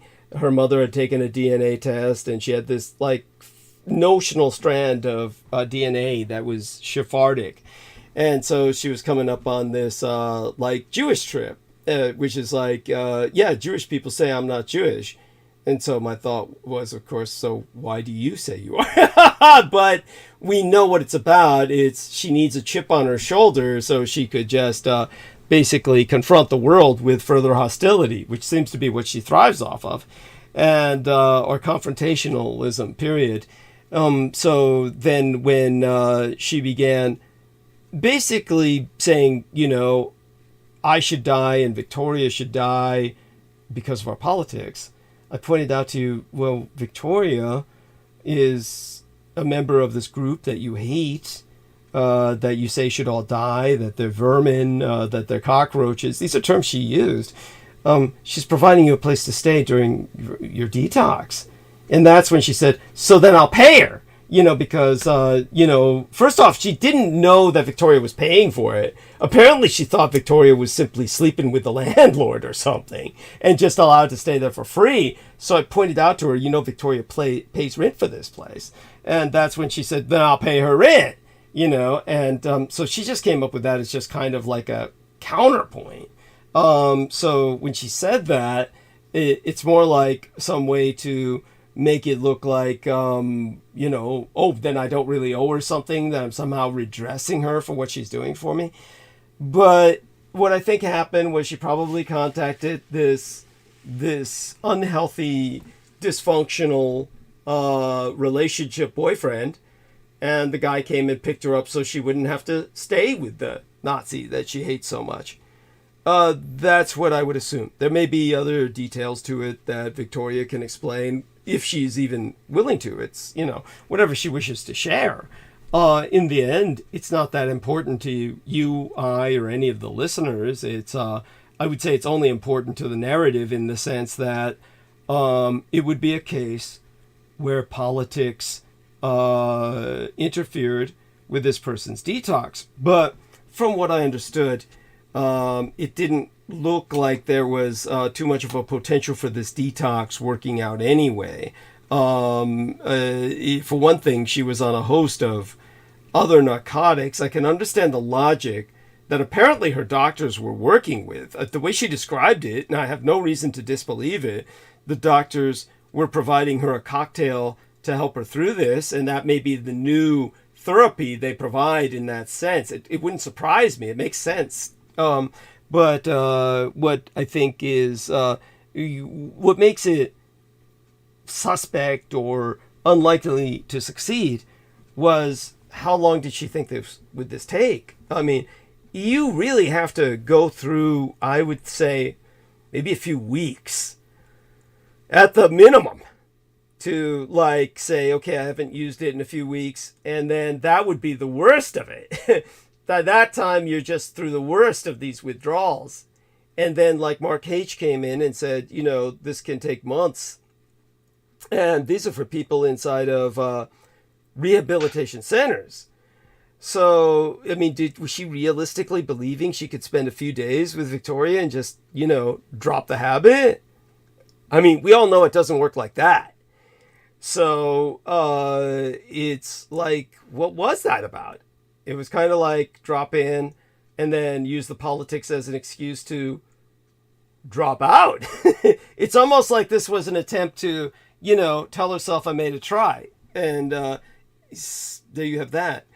Again, we'll see what happens in the near future. By the way, just so you, Amy Como, have a kind of perspective on how I feel about talking about people when they're not here to quote unquote defend themselves. Let's look at it this way. This is how I see it, is that Christine got on my program, which was fine. And if you listen to it like you did, she put everything on record. So it's not like we're attacking her by discussing what she said. What she said is on record it's published, it's uploaded. Anybody can play it, replay it, transcribe it if they wish. So what she said is on record and it's an open statement. So we're not attacking her. It's basically discussing what she said is not an attack. So it's not like she needs to defend herself. We're not presenting it as an attack. We have a right to analyze what she said. And you'll notice that what we've said about her has been kind of an analysis of her personality, but it's not an attack. I mean, she said things about me and Victoria and I, the correct English, that we're cockroaches and we need to die and fuck you. That's an attack. So you'll notice how we've handled that. We've handled that by I think pretty with a pretty measured sense of patience. You notice that I haven't said, oh, Christine is some cockroach that needs to die. No, I've tried to put it into some perspective or context where she's coming from. And I do believe it's a context of self-loathing, self-hatred, and a desire to die. When we've of course, you heard me and the guys speaking earlier, maybe, or if not, you can replay it later. You heard what we said after she left on that last episode. Basically, why would a blonde-haired, blue-eyed Nordic woman refer to her eyes as pig fucker blue? She used that term. My eyes are pig fucker blue. She grabs onto a single strand of notional DNA. It's really a fantasy. It doesn't exist. 0.00 some odd percentage. It's irrelevant. It's not, you have no Sephardic Jewish blood. And like Brendan Zoget said, at that level, I'm more Jewish than you are because he's Semitic and closer related to Jewish people. But she's using this as a rationale to attack both Victoria and myself, really. Though that may not have been her conscious intent. That's what it turned into. And then she basically, looking the way she does, as her own description, kind of like a Nazi propaganda poster kind of model, she goes to Pakistan and India, which both places are infamous for gang raping women to death. And why would any woman who looks the way she does go to these places unescorted? And it's a miracle she came back alive. I'm certain that, as I discussed with Aristides before, she was seeking to die. She was seeking to get murdered. Why else would any woman who looks like her go to a place like that unescorted? It is so unbelievably risky and dangerous. It's just bizarre. Can you imagine what she must have been fleeing? Well, what was she fleeing? We never got a hint from her of abuse. There was never a hint from her of that. The story that was related to me by Victoria or her. Now, granted, I would assume, my own assumption, my stereotype would be somebody raped her when she was young, because she started off sexually charged at a very young age. Almost certainly a product of incest, rape, or both. There is such a thing as incestuous rape. Or just plain rape. Something happened that, of course, started the sexual awareness thing. But once she came under control of her sexuality, she was very empowered. It's not like she's the subject of a pimp and she's given all her money to him. She's keeping all her money as a dominatrix and making quite a bit of it. So she's using that, however, towards a heroin habit, but still has enough money to travel the world. So, but the destination she goes to is what's in question. Now, our friend says she said she was raised by Quakers. Thank you for remembering that. That's Brendan. Brendan says she said she was raised by Quakers. I remember that now. Now that he mentioned it, I do remember that. And so it's, and he says if that's true, then that's probably what messed her up.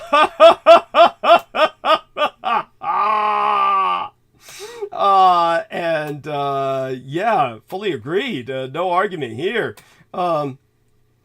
So, being raised in that kind of environment, it's like, if it's so sex negative and repressed, people can often go in the opposite direction. So there you go. And they might have been rapists too. All kinds of people in those positions are often fucking hypocritical rapists and shit. Yeah, basically they draw the daughter into the barn and shit and say, honor thy father. It's in the Bible. And they can rationalize it because it is. Holy fucking shit. Don't take my word for it. Read the Bible. There's all kinds of fathers fucking their daughters in there. Literally. And I mean literally, not just, in every sense of the word. So all that being said, okay, back to Amy. So you get my point. Yeah, my point is... Thank you. Yeah, okay. Thank you for just throwing me Of course. I'm throwing you under the bus now. Yeah, here's the bus, Apparently. Or the train, throw Amy on the rails. Yes. Yeah. I can't assume anything about this woman. What do we really know? She was on for a couple hours, maybe? We don't really know anything. But the fact is... Well, I think we know quite a bit. Okay, we do know Are you some. kidding? She came We on do and know some. like we said, she's talking about guys and the way she categorizes them. It's like, this guy had the 9-inch dick. 9-inch dick Preston. That was, 9-inch dick Preston. And the rest, guys were categorized by their genitalia. It was like, now, by the way, and you notice I'm not complaining about that. That's none of this, but just so people understand, I tend to have far more respect for women involved with the sex industry than I do with most other women. simply because of my background, which is hypersexualized, sex industry, various other kinds of the background I came from. And I feel that many other women have a kind of very hypocritical, artificial stance, and just don't have the hard reality that many sex industrial working women have dealt with. I can relate to the woman working in the sex industry because we share trauma. We share trauma and hypersexualization. And so when it comes to, but back to Amy again. I mean, look, you've been through a lot of trauma. So,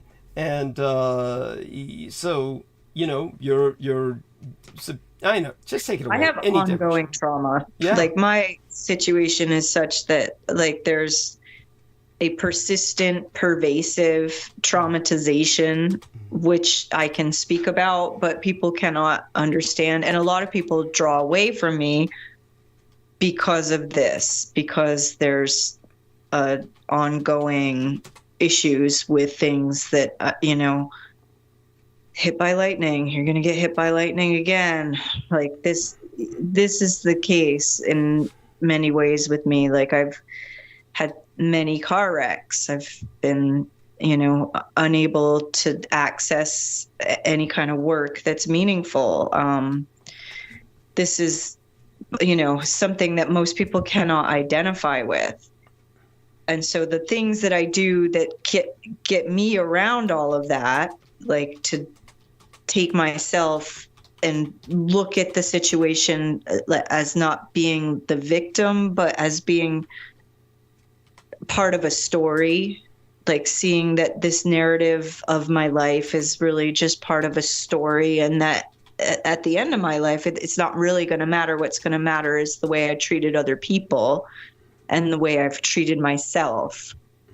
So having some distance from the events has been a mechanism to keep me safe.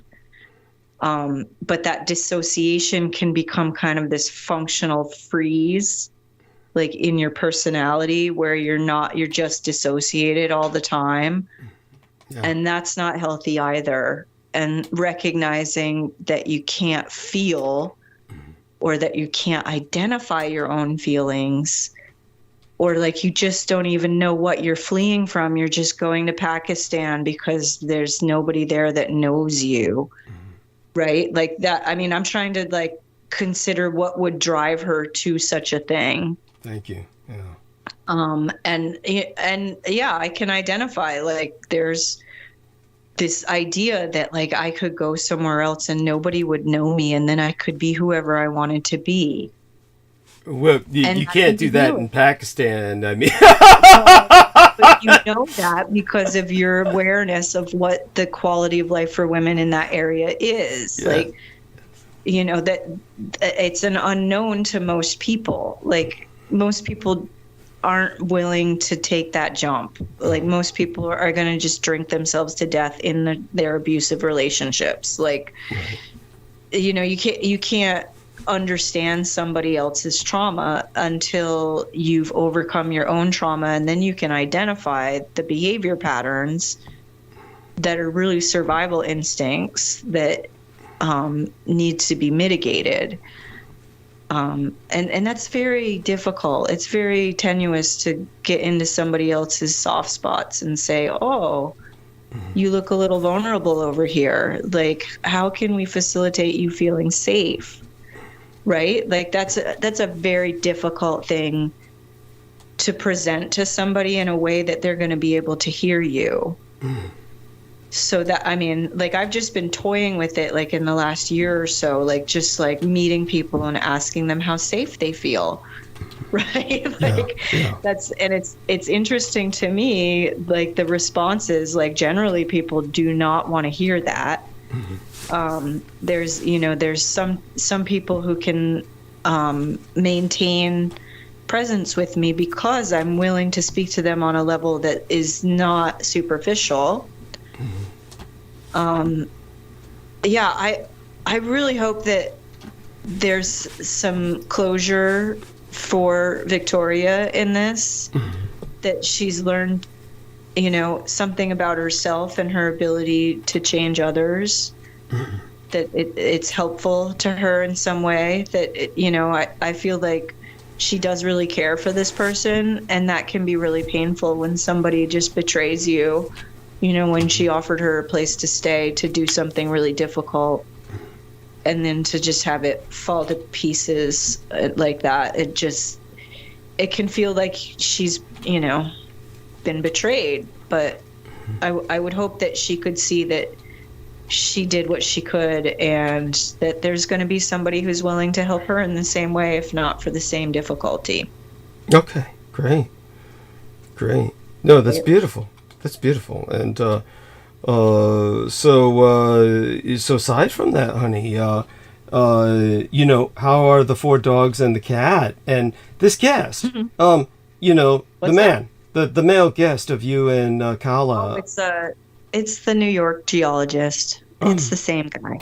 Okay. It's no change. It's all the same people. Anthony took the cat right before his dad was killed. Okay. And so he's got the cat, which is important. I feel like he needs the cat right now. How did the police we have any idea about this man who killed Anthony's father? Your boyfriend's father, basically. We don't know. Ex-boyfriend. We don't. Was he able to physically? I am personally staying as far away from that situation as I possibly can. Understandably. Right. Okay. Like I'm trying not to get involved and just be supportive to him. Okay. It doesn't sound good. It does. It's just another indicator that we're not doing enough to help each other. That there's this random drug addict who can assault somebody and resulting in homicide and get away with it. Yeah. It's just, there's just like so much opportunity for vigilante justice. And of course, everybody in the beginning is like, this is untenable. Like there's just so much riding on, I don't know. It's just so bad. It's just such a terrible, terrible situation.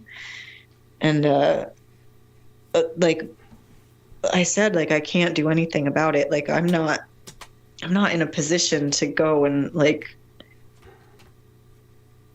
try to pursue some kind of legal remedy for him. Like, what is the, it's not going to be fixed by me. And that's what I have to accept, is that there's going to be a long period of time where people just need to do things that feel good to them and honor this man that, was a part of their life. It was a really bizarre circumstance. And,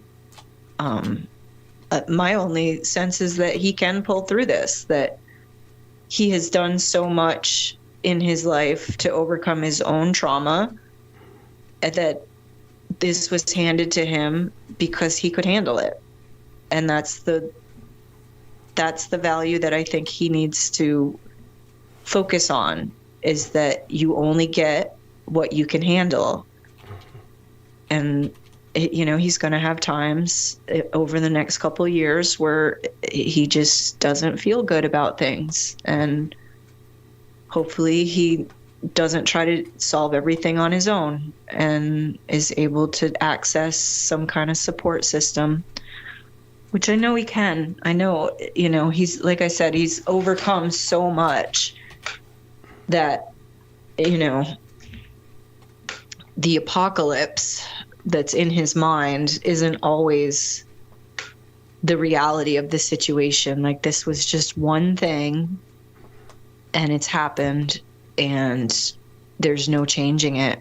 So, don't create more trauma by, engaging in anger. Like, you're going to be angry. You're going to have to release your anger. You're going to have to find a way to have a healthy release of your anger and your emotions around this situation. And maybe that's the lesson. Maybe that's both of our lessons, is that, you know, you can't fix things that you're not meant to engage in. Like if you're being directed in an area that you don't have any experience in, maybe you're supposed to be there. Maybe you're supposed to handle this kind of situation so that you can then teach others. Yeah. It's been like, I really, like, it doesn't even sink in most days. Like, you know, I'll just like, they handed out these little memory, like funeral card thingies, you know, with his picture on it. And Jesus. I know. And well, they do that at funerals, right? Like they give you the little card with all the information on it. And usually there's a prayer on it. But I'll see that and I'll be reminded, like, oh yeah, like that just happened. Like that, yeah. Like that really, it's not in the past. It's still very present in, you know, my day-to-day stuff. But I can't get tied up in it. I have to move forward, and recognizing those behaviors, the freezing, like just feeling frozen in relationship to others, and your ability to like have productivity in your day. But you have to notice, you know, what is going to help me the most right now, because like I'm just doing things. I'm just in this robotic kind of mechanistic movement, which doesn't feel natural. It doesn't feel like I'm engaged in the work that I'm meant to do. And that's sort of what I've been dealing with, like in the last couple of days, like, you know, knowing that it's the holiday coming, and knowing that like I'm gonna need some support after the holiday, and like finding ways to like try to be as productive as possible in my day. I'm still like, like the grief and like this like need to really connect with him, and like to know that like he's still okay, and like just checking in like a couple times a day. It's important, and like other people are supportive of that also. Like they're in the same boat. Like they can't believe this is the outcome after all of the things that he's overcome. Like this is the outcome. And that's good. It's good that, you know, like I'm being reinforced with others who are like, yeah, okay, well, you did need to spend the day over there with him, or, you know, it's a holiday, it's the first holiday without him. Yeah. So it's going to be important that not that he's overwhelmed, but that there's people in his life who are being supportive of him and allowing him to do whatever it is he has to do in order to process his pain. Because that's what we're all doing. That's what Christine is doing. That's what we're all doing, is we're trying to process our own pain and trauma. Yes. And if you can't, it's okay too. You know, like nobody has to feel like there's an end goal. It's just a process. We're just doing what is, you know, what is part of our ability in the moment. Like we're not trying to ignore the tears. We're allowing ourselves to cry and emote whatever's in there. And then just maybe, you know, checking in with stuff that you haven't done before, you know, like just, okay, this is all new. We might as well just, let's do something else that's completely new, right? Like let's decide we're going to go ice fishing this winter, or what, you know, whatever it is. Like for me, before all of this, I was thinking I was going to, instead of tapping the maples, I was going to look to tap some of the birch trees in the spring, and try to make some birch beer. So that, you know, and it was just something like, okay, I've never done this, but I think I can do it. Right. And I think I'm capable of it. And I'm like in nature anyway. So it, you know, it made my days go by a little easier, thinking like, okay, so I do have a goal. I do have like a way that I can create something And even if it doesn't work out, it's like, okay, well, it was a distraction from the pain for a minute. So, you know, that can be really important, that you have things in your life that are maybe just a distraction from the difficulties of, like, you know, engaging with family who are also grieving and being really destructive in their grief. Yes. Yeah, I don't know if I'm making any sense. It's very late. No worries, honey. You're doing great. You're doing great. And everybody's responsive. They love it. Their numbers are maintaining themselves. They love your narrative. I'll be engaging in monologue soon enough, but at least you bought me time. So to the point where I'm ready to do that. And then, of course, What are we talking about? Are you going to talk about Israel? No. No. You know, Christine cured me of that for, you know, if I go into that, no, I really won't. She cured me of that. Why don't you stay with me for a while, at least, you know, a bit more. Then I'll go into monologue. I was going to talk about Friendsgiving, other aspects of, you know, the, several things I want to bring up, like Ukraine, maybe, but that would be only segued into as kind of like a topic for a minor bit of discussion, as opposed to other things that I feel definitely need to be covered instead. You know, basically segue a little bit into Republicans and paranoia and Ukraine, maybe some things about the economy in communist China, or, you know, Biden. I mean, that would be a few of the things. So really the important thing to talk about tonight is Friendsgiving, really. And then, of course, the phenomenon of Thanksgiving, and just why Thanksgiving is not appreciated by the Native American population. And, of course, why we have to ultimately stop celebrating it.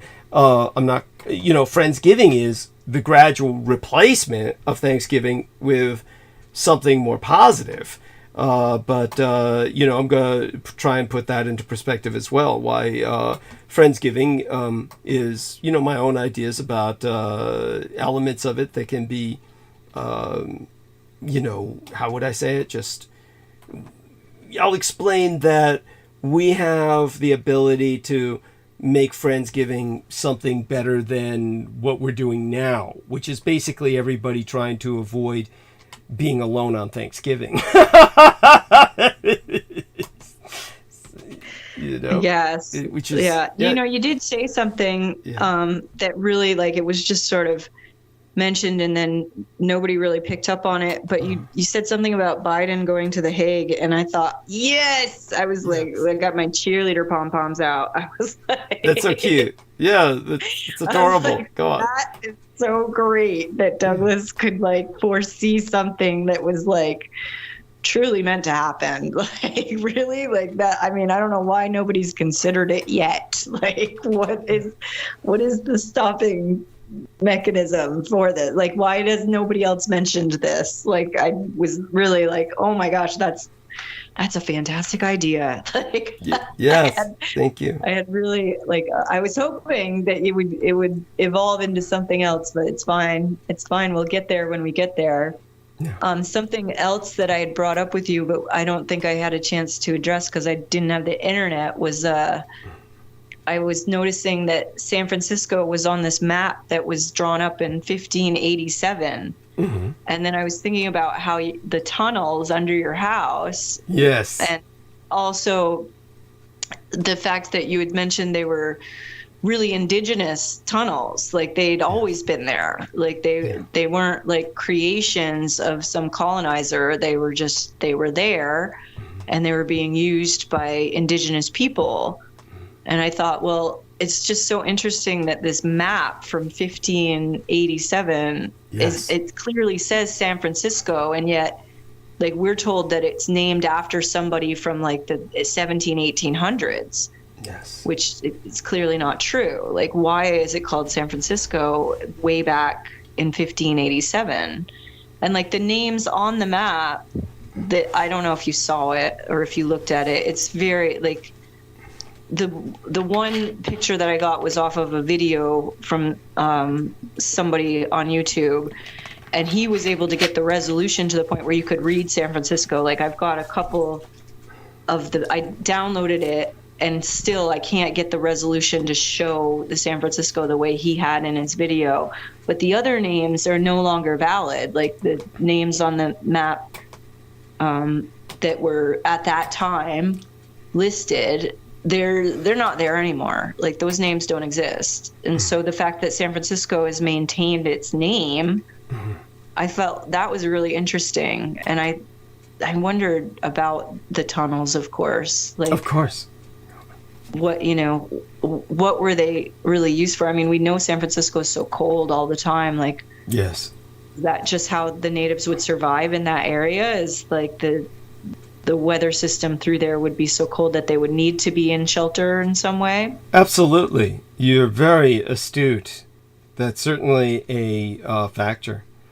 Well, yeah, so, I wonder about the history of San Francisco because of that map, because of what this guy was pointing out, was that, it's a really old map and it's still got San Francisco on it in about the same place. So what is that about? And of course, he was looking at it in terms of like flat Earth and Tartaria and of course. Yeah, he had to take it there. Yeah, he had to take it there. Yes. Yeah, but like in my mind, I was really just curious. Like, yes, that is really interesting. Like, that's an interesting thing to discover, is this 1587 map, and how it wasn't accurate in many ways, but it did have California and it did have San Francisco in the same spot. So I wondered, with your expertise in history, what your thoughts might be on it. Honey, you got it all figured out. There's really nothing more I can add. I can add, of course, what I looked at the Presidio military base, and it basically only reinforces what you've said. You pretty much outlined it for everyone's understanding. There's a few other things I can add when I dwell on the subject long enough, but, really, it's pretty much you've taken it to where it needs to be taken.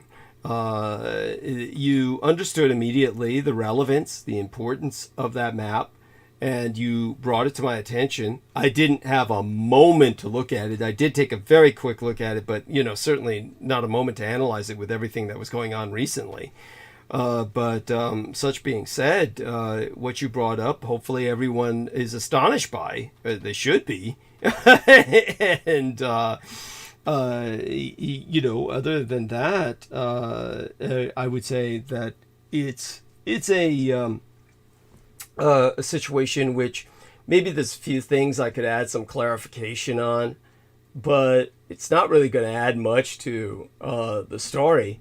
No. Everyone should understand that you know the intrinsic nature of San Francisco as being very occulted. You know what's really funny? Just to give you some further perspective on weird shit that's been going down. You brought up for a second there, good God, what was it?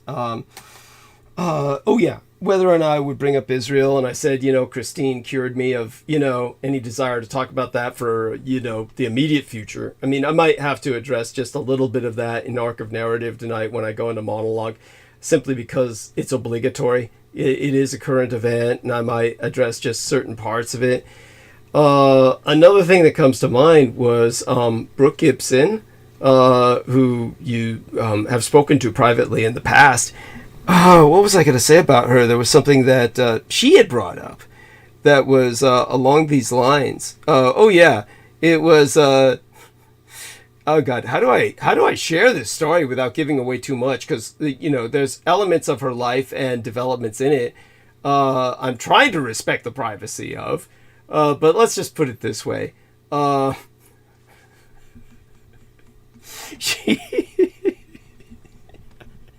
She's gone. Okay. She's already discussed this. This has been openly discussed, so I can allude to it. Basically, everyone knows at this point that, as she herself has said on record, she was contacted by the enemy, the cult of the kings of Edom. And because of the way it appeared on certain appearances she had on this program, they thought she was one of them. And they attempted to seduce her. Richard K. Cole Jr. went so far as to write a stupid poem including animals in his environment, thinking that would draw her in. Jameson Reese did video striptease and waved his dick. Quite seriously, this idiot, start waving his dick to her saying, yeah, you want this. Like he was throwing out a fishing line and that was the worm at the end of the hook. Where on earth would any man ever think a woman would respond to that? That's just the absurdity of your average man, doing that. And why would they ever think a woman would oh God, yeah, I must have it, and just respond? But anyhow, so Brooke stood up to them, really pointed out they were a bunch of losers, and it just defied them, and I'm proud of her for that. Then at some point along the line, because she has this bad habit, for her morbid entertainment or something, in the case of Joe Tai, she simply felt sorry for him, and so she unblocked him. And in the case of Jameson Reese, he just kept trying to communicate with her. She didn't block him. At some point he told her, I'm going to cast a spell of protection, a shield of protection around you to prevent you, to save you from Douglas Dietrich, to protect you from Douglas Dietrich. And of course, immediately after that, she crashed her car.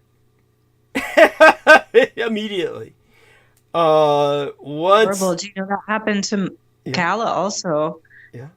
Well, not that somebody cast a spell over her, but she hit a deer recently, so she's shopping for a new car now. Oh my God! Sorry to hear that. Jesus Christ. Yeah. That's interesting. Brooke had the same problem, huh? She needed a new car, or were they able to fix it? Oh no, she had to get a new one. And cars aren't. You can't fix most cars anymore. It's rare. I mean, these days, you smash your car, however slightly, the whole thing falls apart. Just basically the frames aren't meant to stay on the wheels anymore. What that also brings up is, just so people understand, because a lot of people heard you talking about your ex-boyfriend, the dad dying, and then a druggie being out there on the loose who has literally gotten away with murder, and it just goes to show how that's possible for anyone. Just so everyone knows who got the bits and pieces of that, I think that because of what you said, I can say this. Basically, your ex-boyfriend was walking down the street with your dad, and they got jumped, and somebody killed his dad and then ran away, right? It was, it was a little more convoluted. They had a property that they were going to flip, that they'd purchased it at a very reasonable price because there was a house where they were trafficking next door. Okay. So that wasn't that they were walking down the street. It was that they were, doing stuff to elevate themselves and to, they could have turned that place over for, very less than 50,000 and they would have made a profit. Okay. So that's what was going on, is that they were in an area that was just infested. And I had gotten my truck fixed down the street at another friend's garage, and he had said to me, this is crack alley. He had said, this place has turned into crack alley. My kids, they both live at home. They're both young 20-year-olds, and they both live at home, and they both work in the city. They drive into Burlington for work because it's crack alley here. Wow. And it's everything's for sale on that road. Like at this point, you drive through, there's every other house has a for sale sign on it. So it's just a really difficult situation. It's a border town. It's right on the border. That's one of the crossings. Like if I go up to the hot springs in Quebec, that's the crossing. It's 10 minutes from there to the hot springs on Pierre Laporte Road in Quebec. And I mean, I've only done it once, and I would love to do it again, but it's been really hard to even do things that are good for yourself, you know, like do like simple little things, like take a spa vacation, you know, have a day in the hot springs, just 20 minutes away. It's closer than Burlington, and I can't get up there to do it. Like, it's too difficult. So that's the state of affairs here, is that the economics are such that there's really rampant drug use, terrible trafficking situations, and even when you're not in that, you're still coming up against it in such a way that it can't be ignored. Yeah, thank you. And so I appreciate that context. It's important, because otherwise people don't understand what you're talking about, and they make assumptions like I did, because the mind does that. And so in the case of Brooke, once she crashed her car because of this idiot casting a spell, which, as Brendan Zogit would argue, had everything to do with what happened to her simply by dint of applied quantum mechanics, because Jambo the Reese Monkey can't cast a spell worth a shit. You're talking about somebody who doesn't have the discipline, and you know, when you cast spells, it helps when you're not turfed out of your fucking mind like he is 100% of the time. So all of his always your admonishment of him was that you can't be messing with this. Like, stop. Thank you. You heard me say that when he was on, you know, when he was here. Yeah. Thank you. Yeah. I do remember Jameson coming on and talking about his cat. I do. Yeah. But I'm hoping that, you know, Brooke is, you know, shaking it off and seeing how dangerous it is to even get involved with these people. Thank you. To even casually allow them to continually send messages to her. Yes. And don't do it. Don't pick up the phone. Block. Yes, just block them. In another way, triangulate with somebody who's powerful enough to, you know, help avoid that.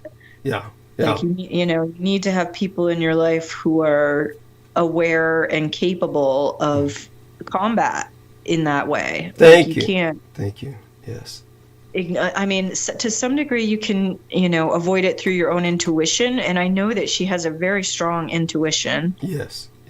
I do know that she's also, like, really burdened by a lot as far as, like, having her kids live at home and. Her daughter is on her own. Her daughter's definitely. Oh, yeah? Yeah. Her daughter's on her own.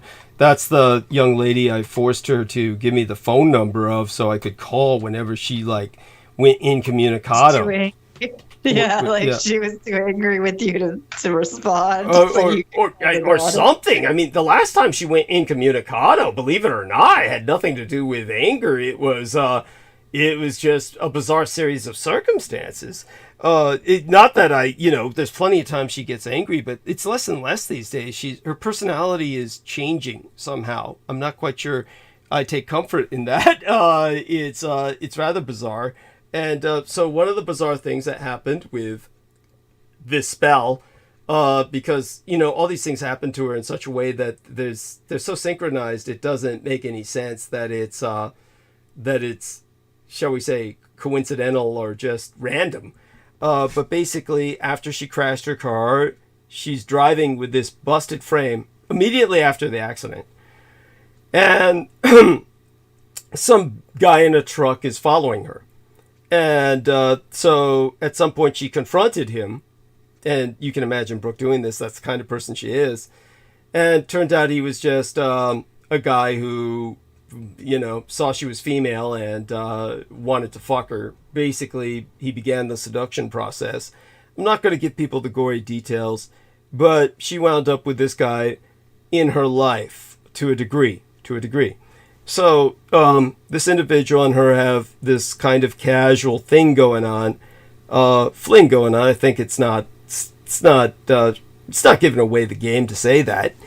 And she's an adult. This doesn't bother me in the slightest. I'm just glad that she's finding some stress relief with whatever. Yeah, I almost want to say kudos to you, Brooke. It's about time. Yeah, thank you.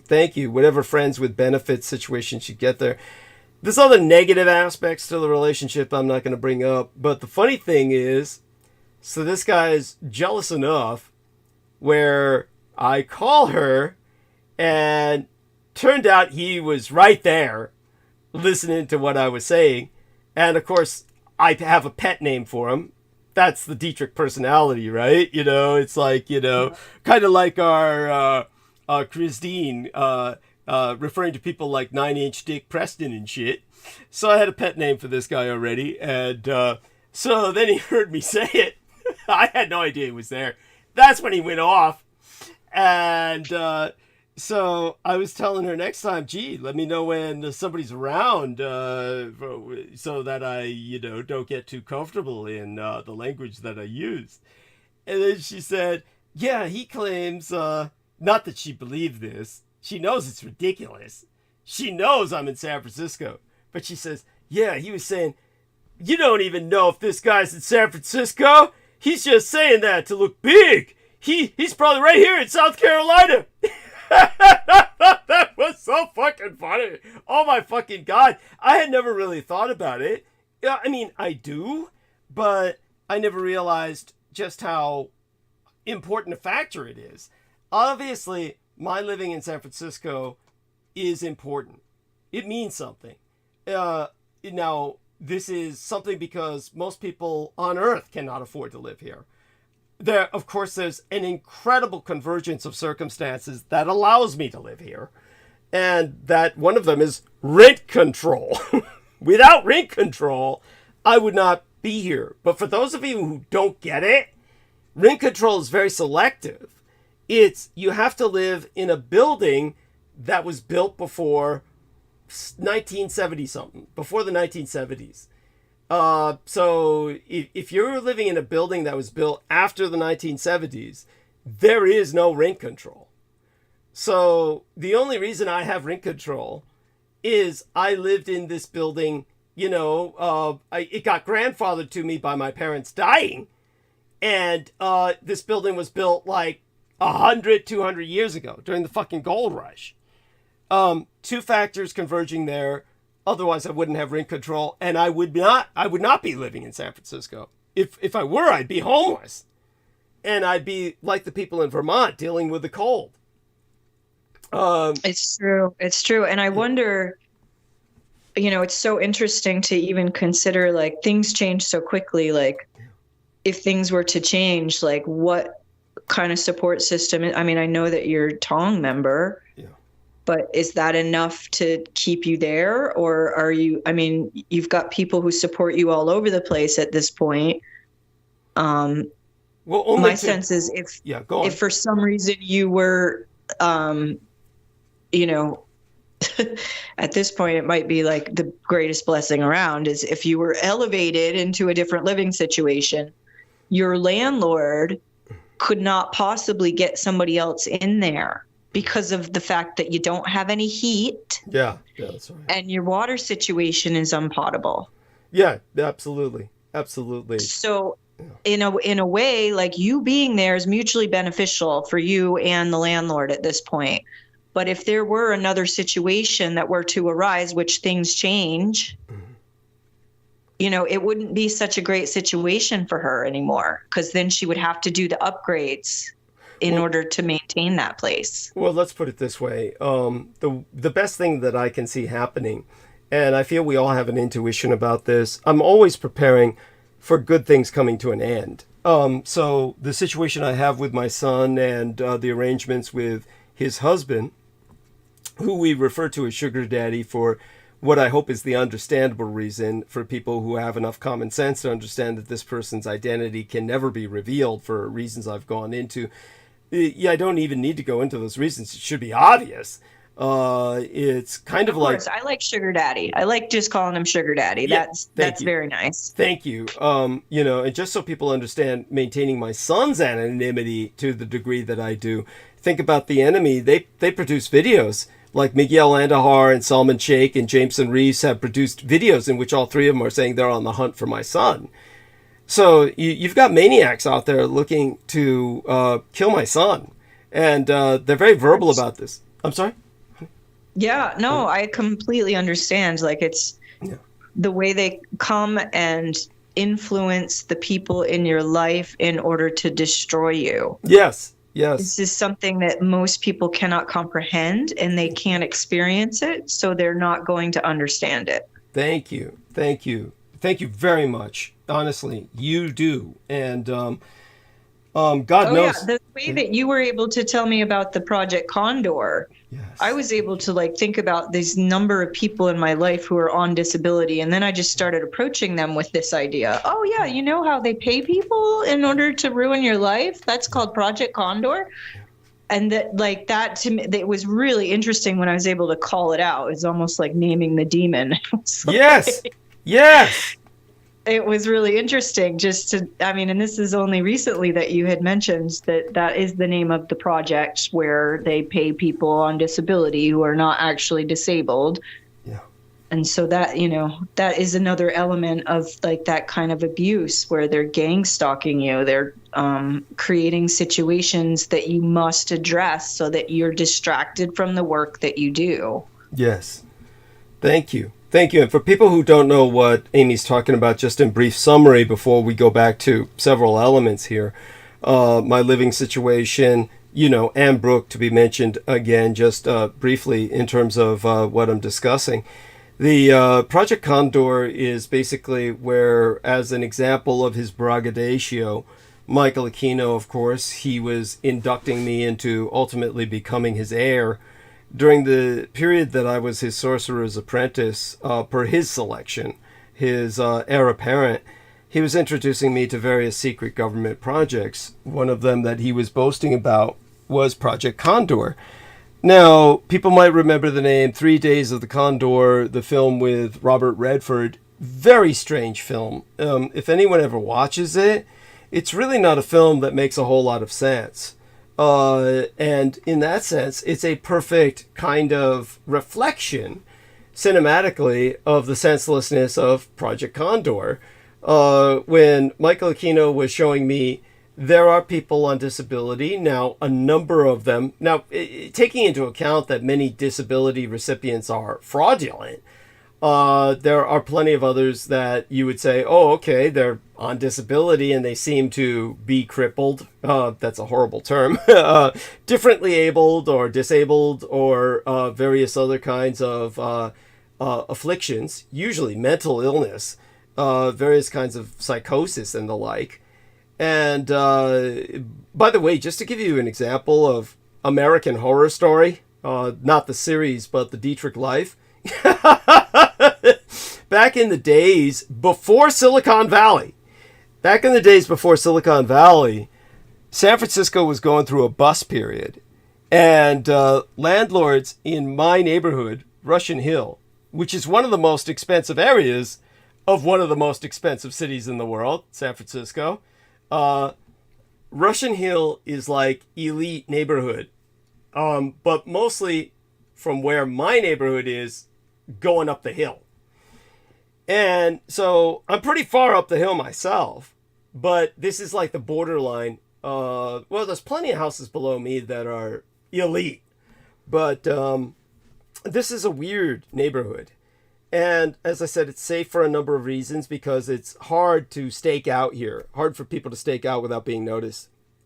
So no one can really surveil me here conveniently, which is why they did so much work on the telephone pole across the street and shit.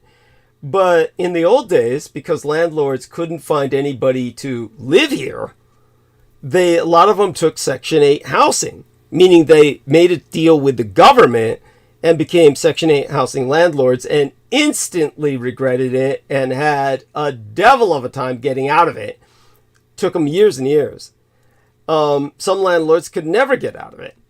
But because there was so much Section 8 housing around here, because people were just begging for renters, they couldn't find any and ultimately just had to rent to beggars, which the government was paying for. During trash night, when it was trash night, I would take out the trash and the streets would be seething with Section 8 housing people coming out with their knives. And they were coming out with their knives so they could cut through the garbage bags and then dig through the garbage. So it would, if you can imagine the horror of taking out your trash and being confronted with the fact that there's a person with a knife waiting for you to start cutting through your garbage bag. That was life back then.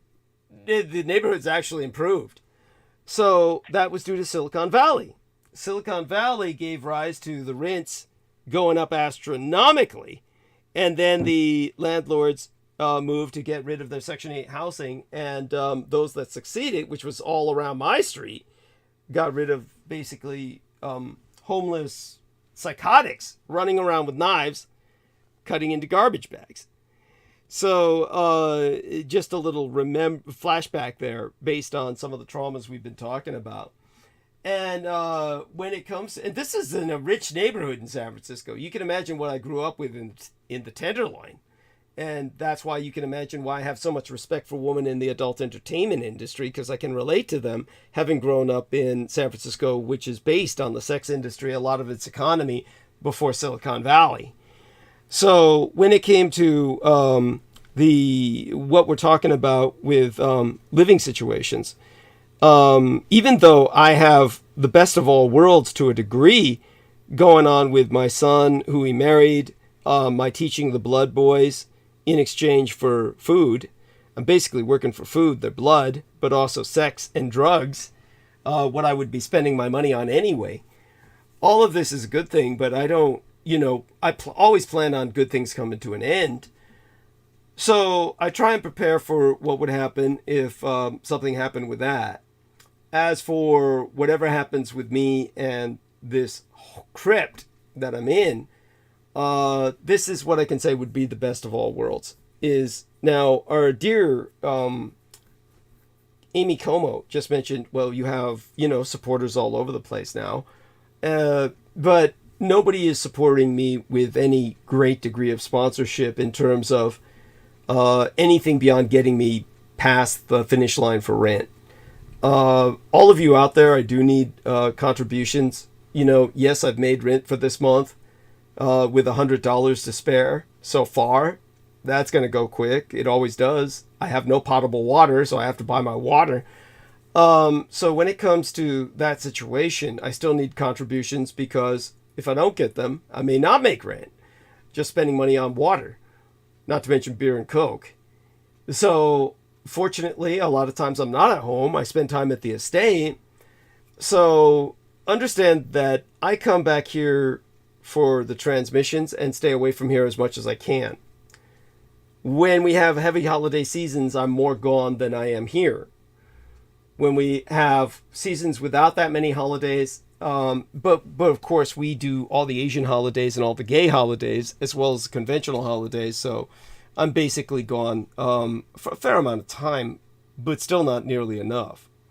When I'm here, then it's a situation where I have to have supplies, and that includes potable water. I have to, buy that. And so the ideal situation is ultimately I marry some female or start shacking up with some female who's wherever she's at. My idea is I would be maintaining this place, paying the same rent I do now, thanks to rent control. It still goes up every year, but at least it goes up comparatively reasonably, and I put that in quotes. But such being said, it's still about the same price as you would pay for a rental space. And some rental spaces, it's less than some rental spaces. So there's people out there who rent rental spaces and live in them. I'm talking about rental spaces for storage facilities. It's this place, thanks to rent control that I'm in right now, I'm paying for it at about $1,000 a month. There are storage facilities that cost more than that. So some people rent storage facilities and live in them. Basically, this is all this is. It is a storage facility. It's a storage facility that has running water, but it's not potable. So I can't bathe in it either. It's not safe to bathe in it. So I bathe and shower at the estates. And so eventually I'd like to shack in with some lady or marry some lady, move into their home, but maintain this as a storage space that can be slept in when I need to. Like whenever, I don't know, an argument occurs and I'm thrown into the doghouse or something. I love that you've already considered how you're gonna deal with the fights. I love that. You're like, bro, pretty much I'm gonna do this. But by the way, that's not an ideal. But by the way, that's not an ideal way to deal with that. It's don't to all gentlemen out there, that's not healthy. Don't do that. It's like, I'm saying that half in humor, but it's one of those things where no, you want to make relationships work. Don't run away. It's shutting down is a trauma response. Thank you. The shutting down, not talking, disassociating. Thank you. It's a trauma response. Yeah, it's not. Yeah, go on, honey. Being engaged and being available, and working through whatever emotions are there in a healthy way. That would be interesting for me also. I would like to explore a relationship where it's not that I'm being encouraged into those fight or flight or freeze responses. Thank you. Yeah. Go on. But I really appreciate you elucidating again what the real issue is. The real issue is that there's this economic structure where you live, where you need $350,000 a year in order to mortgage a place to live. Yeah. So that is the issue, is that the economics are such that you're not going to make it on disability. You're not going to be able to buy a house or to, maintain yourself in a way that's healthy, just with a disability check. So, I mean, there's so much that could be explored as far as how do we time bank these people who have been working on this for so many years and provide them with access to resources where, they're allowed to house people in structures that are safe, where they can bathe, where they can spend time and not feel like they're being, overrun by mildew. Yeah. That's an important consideration that people without those kind of struggles cannot imagine. Thank you. It's very hard for somebody who's always received a paycheck to understand that some days those paychecks aren't going to be there. Yes. It's very hard for people to really get what it means for somebody who's been, molested as a child. Yeah. To then overcome that and come into a sexual relationship that's not about abuse. It's not about them providing something in exchange for drugs. Yes. Right? Yes. So, it's this putting aside your own preconceptions and looking at the reality of the situation that's really necessary. Yes. And I want for all of the listeners to understand that you've been dealing with this for such a long time without any intervention. Yes. That there's been nobody who's come to you and said, I have an extra home. Right. Will you please maintain it for me? Or even to say, we know that your parents' things are still in this place. Can we store them in a place where they're not going to be destroyed by vermin or whatever the hell is in there? Thank you. Right? Yes. Thank you. And I just remembered some other thing that you have mentioned recently that I don't know if you have time to discuss tonight, and I don't think you want to either, but the fact that you mentioned your sister has the copy of the Vox Arca. Yes, go on. I don't think I'd heard you mention that before, and I wonder if it were possible that you might allow somebody else that you trust, V or Beaver or somebody to read the letter that your sister wrote, just to ensure that there's nothing in it that you would need to know immediately. It's interesting that you say that, and I think that you're astute. At the same time, obviously you're speaking commonsensically, and you're speaking based on logic. I appreciate your bringing that up, and I appreciate your saying that.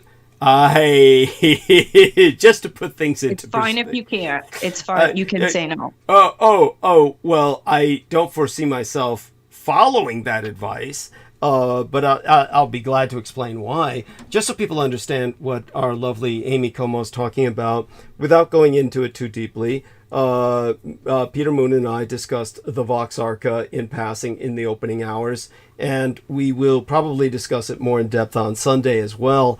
But when it comes to the situation where I gave the duplicate, the working duplicate to my sister, of course, the term gave is used rather loosely here, where I basically kind of imposed it upon her. Again, I'm being rather evasive about this. How do I say this? The Vox Arca is basically my dead man switch.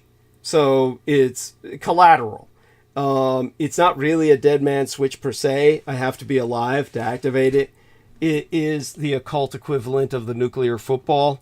It's something to trigger an apocalypse. It's something I stole from the Department of Defense, and I was able to do that due to my status with Michael Aquino and all of his security clearances, combined with the convergence of incompetence, corruption, all the factors that I've exposed about the Department of Defense that people may or may not have familiarized themselves with by now. But understand, it is possible to get away with massive theft, especially with the Department of Defense. For those of you who don't know it, I interviewed some people who were working at Los Alamos Laboratories as investigators, investigating Los Alamos Laboratories corruption and theft that was going on at Los Alamos Laboratories back in the days when I was working with Revolution Radio, back in the early days. And it was just, you wouldn't believe what people steal. It's like people get away with stealing things that you would think would be physically impossible to steal. Like Los Alamos Labs had super giant, like coil conductor fucking magnets, super magnets. And these things are like magnets you would use in a nuclear collider and shit. And those they're enormous. They cannot be lifted by a human being. They require like cranes, forklifts, a combination of various factors. And those got stolen on a regular basis. Nobody knew where'd it go. You know, it was here last night and bigger than shit. You know, so believe me, when I talk about stealing the Vox Arca, it's not that unbelievable. So when I stole that in the working copy, you know, it's no less unbelievable. As unbelievable as it is, it's no less doable, no less conceivable. It happened. I made it happen, and it wasn't that difficult. I mean, difficult enough, but, you know, judging by the people I stole it from, you know, just completely incompetent. These people are not capable of defending your nation. It's like even Peter had trouble accepting this reality when I told him, you know, there's no defense if someone were to come to the United States, like send a fleet of bombers. There's nothing the Americans could do. And he was like, God, there's gotta be something. You gotta be kidding me. And he said, no, there's nothing. And gave the example during 9/11.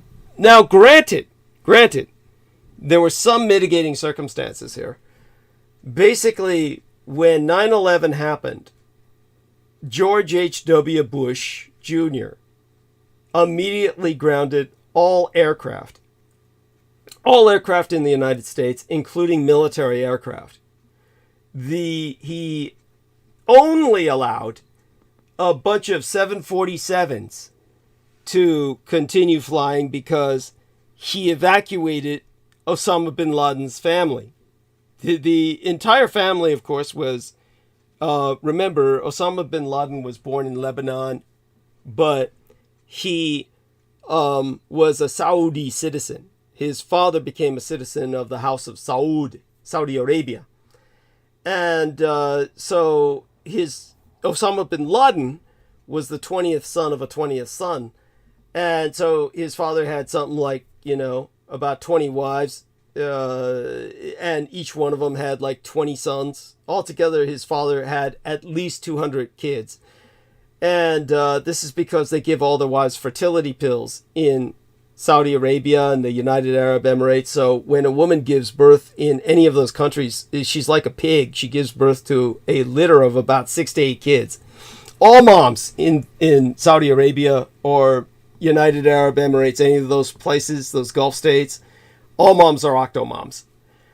So he had all of these relatives that had moved to Boston. They all lived in Boston, and we're talking about thousands of them. Thousands of them. So what George Bush did was he diverted about 20 747s to carry them all out of the United States. I mean, here's, America's under attack, Twin Towers, we're at war, and all he can think of is, what can I do to help the Bin Ladens? I mean, there's nothing more damning than what I've just said. But such being said, aside from those planes, all planes were grounded. And then we had the flight that was heading towards San Francisco. And when it came to that flight, and it's something that I try and purge from my mind. So I just, we'll have to look it up. I think it was Flight 93 that crashed in Pennsylvania. 9/11 flight crashed in Pennsylvania. Let me look that up. And here we are. So that was the 4th aircraft. And so it's Flight 93. I was right. I actually did remember it.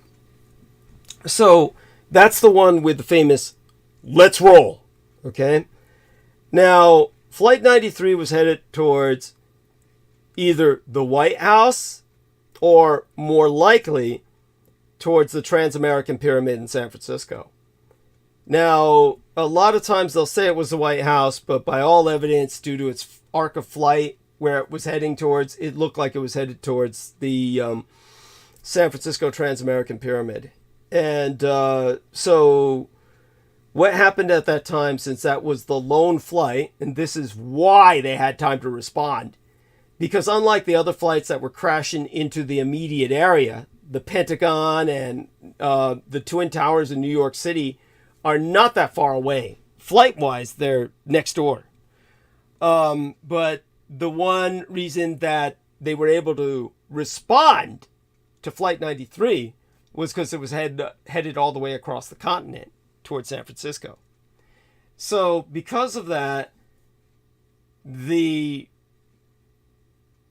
pilot, or rather the officer in charge of an airfield where Heather Penny worked, Heather Penny Airfield, Heather Penny took off from which airfield? Okay, we'll look it up. And so Heather Penny took off from Andrews Air Force Base. And so as for Andrews Air Force Base, let's look up where that was located. And the man who ran Andrews Air Force Base was her father. So that's in Maryland. And what happened was that her father allowed her to become a pilot because she always wanted to be. He encouraged her, supported her, so she became a fighter pilot. And finally, on the day of 9/11, her father basically gave her the order to take off and intercept Flight 93 and to shoot it down, quote unquote, to take it down, not shoot it down. Those weren't his words. He was disobeying orders.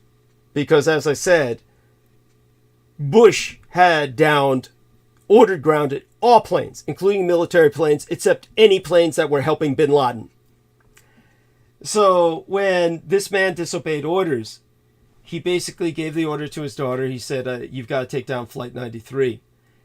And then he approached her as she got into the plane. And when she got into the plane, into the cockpit, he told her, this is the last time I'm going to see you alive. So I wanted to see you off personally. And I want you to know, none of our planes are ever armed.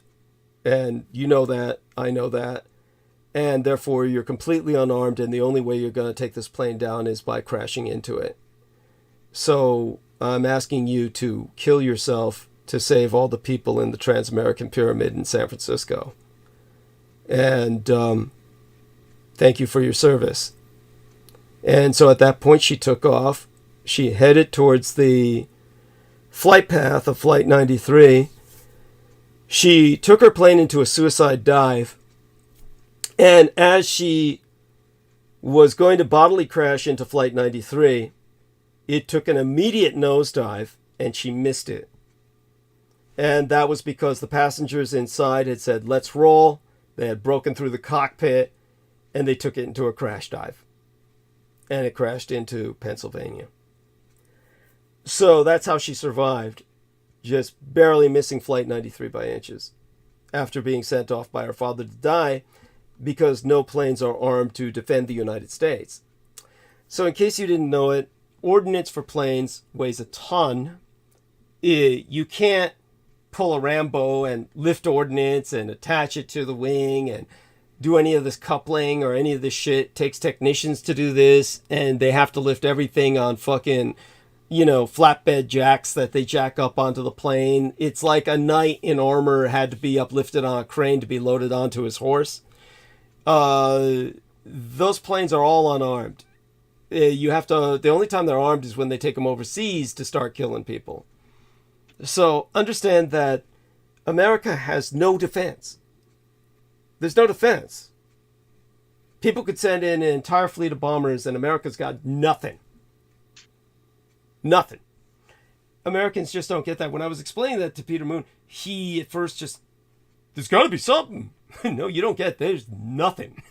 So my point with all that is just people don't understand that you're defenseless. You're paying a military everything you got to do absolutely nothing, deliver absolutely nothing. They're here to deliver a service, which is primarily defense, which they're totally incapable of. So all that is just to explain some of the incompetence, some of the corruption, and why, I was able to get away with the Vox Arca. Now, I wound up giving the duplicate to my sister. My sister is all fucked up with trauma. She's complexly post-traumatically stress disordered as I am. Probably worse. I'd say she's worse. And so I used some of the mind control techniques I learned in all those years from Michael Aquino and my liaison with him to basically program her to use the Vox Arca if necessary. Fed into her what would make it necessary. This is something that people might question the morality of, but it's something that also protects her. To a degree, she doesn't really need the protection. It really protects me in a double sense. So if they take me out, then we have that dead man's hand. She would activate the Vox Arca.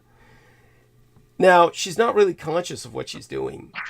And therefore, she would not be writing me about that. Understand that one reason that I trusted the Vox Arca with her was because the Jehovah's Witnesses have a certain, I don't know what you'd call it. It's like let's give you an example. There's private detective agencies that are supposed to be able to find you in hell if you pay them enough. But if someone's a member of the Jehovah's Witness cult, and there's no other word for it, the Jehovah's Witnesses elders, if they opt for it, they go off the grid. And what happens is the Jehovah's Witnesses covers for them, and they erase all trace of their paperwork. And they basically have you declared legally dead. So I've often referred to my sister as my late sister. People have heard me say this, as if she's dead. It's more than just an emotional she's dead to me, which she is in many ways. It's also the fact that she may not be legally dead. She's off the grid. Anybody looking for her is not going to find her. The Jehovah's Witnesses have basically sequestered her in their own equivalent of an FBI witness protection program, simply because she opted for that as an elder. I presume what the letter she wrote me was probably her husband had died or something. I couldn't care less. It's there's reasons why I have this emotional divorce from my sister is because all the while I was taking care of my parents, she came in only to make things worse because she hated my parents. She hated our parents because they had basically allowed her to be raped multiple times by my legal father's father in order to prevent my being raped until my teeth came in. And when my teeth came in and my instincts came in, I bit his penis off. Now, my sister's also a quarter vampire. Why didn't this kick in for her? This bloodlust, this ability to respond murderously in self-defense. As a girl, she was raised rather differently, and I think there were several elements that retarded her vampirism. It's something that then came out later, and she developed later or came into her awareness of it later, and then it came on very strong. So for a good part of her childhood, she was this wild child, cross-dressed as I myself did, in her case as a male, and basically was someone who was very sexually active. Again, a product of trauma that's very common. That's how I can relate to a lot of these female adult entertainers, and would have related to Christine if she hadn't been so, there's no other word for it, hostile. So when it came to the situation with my sister, at some point in her life, well, I know when, basically as she was graduating from high school, shortly thereafter, at some point, she became obsessed with being human, being human, not vampiric, and gave up on drinking blood, which causes her to age much more rapidly and to kind of, degenerate physically to a degree. She'll have a normal human lifespan, barring any developments or unexpected developments. But she's definitely going to have nothing longer than a normal human lifespan. And obviously it impacts her physically to the point where cosmetically she's not attractive. She basically, her skin goes to shit, develops a kind of cratering effect. That's pretty bad. So she became very sex negative because that switches off when you stop the bloodlust. And the bloodlust, and once you kick into the bloodlust where you're hematophagic and taking in a certain amount of blood, the sex drive is there because it's there to coordinate with the bloodlust. It's a cross-supportive system, so to speak, where, as I've said before, you're not having sex with the people that you're exsanguinating, drinking the blood from, but you are seducing them to a degree. And because my sister was so sex positive before she became so sex negative, with the cutting off of the vampiric trait, suppressing it, she was very much a lesbian. And this was because she would often drink men's blood. So sexually, her relations were with females.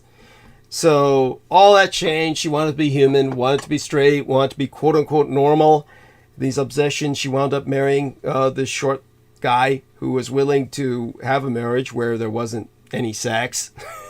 And just so he could be married, because otherwise he'd be lonely because he was short and squat and ugly. And so she got married to him, and then basically, cut off relations to a great degree. Didn't want us to know where she lived with her husband. Didn't want us to ask her for any help. And then when she came over while I was caring for my parents in the last decade of their lives, it was only to make things worse as her idea of vengeance. So believe me, I pretty much divorced with her emotionally after they were dead and buried. When the last time I really saw her was my mother's burial and her funeral, really. And basically she was someone who, was there obligatorily. I had to get them to pay for half the cost, and we had to move heaven and earth to get them to sign the documents doing that, because the Jehovah's Witnesses don't fucking sign documents. In other words, they leave no paper trail. So when people don't understand what I'm saying about them going off the grid, they go off the fucking grid. There's some historical reason for this. For those of you who don't know it, the Third Reich exterminated Jehovah's Witnesses during the Holocaust. And this was because no nation wants Jehovah's Witnesses. There are plenty of nations where they'll kill Jehovah's Witnesses. Jehovah's Witnesses refuse to honor any nation. They won't stand for national anthems. They go around proselytizing, trying to recruit people, but they basically refuse to give anything to the nation state. The only thing they will do is pay taxes. But if they become elders and opt to go off the grid, they stop paying taxes. And that's when the whole cult gets together and helps to wipe them off the records. And so she had all that going for her in terms of security, where they'll have a hard time finding her. If they do find her, it's going to be too late. There's several other factors involved here, but people should get the general understanding. As for trusting other people with the Vox Arca, why her instead of my gang brother Beaver, or our dear Amy Como mentions V. V is completely dysfunctional. The only redeeming feature of V is her skills. V is effectively otherwise the enemy. She's just just because her skills are indispensable, which is like maintaining certain things for me, doesn't redeem her as an individual. She's just, it's just, people can't understand. There are dysfunctional relationships where you have somebody that, a cosmetologist or a salonist. I mean, this is like the most important relationship a person can have other than marriage. It is basically something quite intimate. People are more intimate with their salonists or their cosmetologists than they often are with their spouses. And so the cosmetologists are like a very specific, very special profession. And basically her skills there are what make her indispensable to a degree. George S. Patton said, whoever thinks they're indispensable isn't. And of course, he's wrong. There are indispensable people that you simply adapt to the fact that, let's put it this way. You've got a situation like, you can look this up on YouTube. And I'll look it up right now just so that nobody's misdirected. Let me get YouTube uploaded here. I'm on YouTube right now, but upload it as a search. And look up Raqqa. And this is like, okay, you're going to find a bunch of weird foreigners. Has nothing to do with the science fiction. So let's take a look at the science fiction. Science fiction. There we are. Okay. Raqqa, science fiction. Oh, that's 2 Ks. So you spell it R-A-K-K-A. R-A-K-K-A. And basically, if you look up Raqqa, Oat Studios. It gives you an example of an alien invasion. It's about 21 minutes, so you have to look for the one that's 21 minutes long, not the fucking 1 minute trailers. So it's about 22 minutes long. When you look that up, there's an example of a psychotic bomber. He's an incendiary freak. And it's implied he's just this horrible human being. And he basically, the aliens invade, and because he's so good with explosives, this person becomes worth his weight in gold. And the aliens invade, and the local community has to give him what he wants in order to use his destructive skills to help them with the ammunition they produce, etc. Now, they never really articulate what is it this guy wants. What are they giving him? And for all you know, they might be giving him children. At least to fuck. That's the first kind of situation that ran through my mind, because I've seen it happen in real life. Some guy's asking to fuck children. And he's so indispensable in certain horrible situations, communities acquiesce to that. It's kind of like what happened with my sister and my father's father, my legal father's father, where they just threw my sister in front of me, in front of him, as a shield for him to take it out on her, his sexual aggressions, as opposed to myself, to protect me until my teeth came in. And when it came to this situation, this horrible individual and people just giving him what he wants in exchange for his services, that's my relation with V. So just, other than that, no more needs be said. So when it comes to the thing we've got going with what was the other subject we were discussing? We were discussing, ultimately, hopefully, my moving in with some chick at some point. Judith Agert was, wanting to, potentially do something like that, and yet at the same time was asking the impossible of me, like, why don't you save up money for the next time I visit so you can pay for half of it?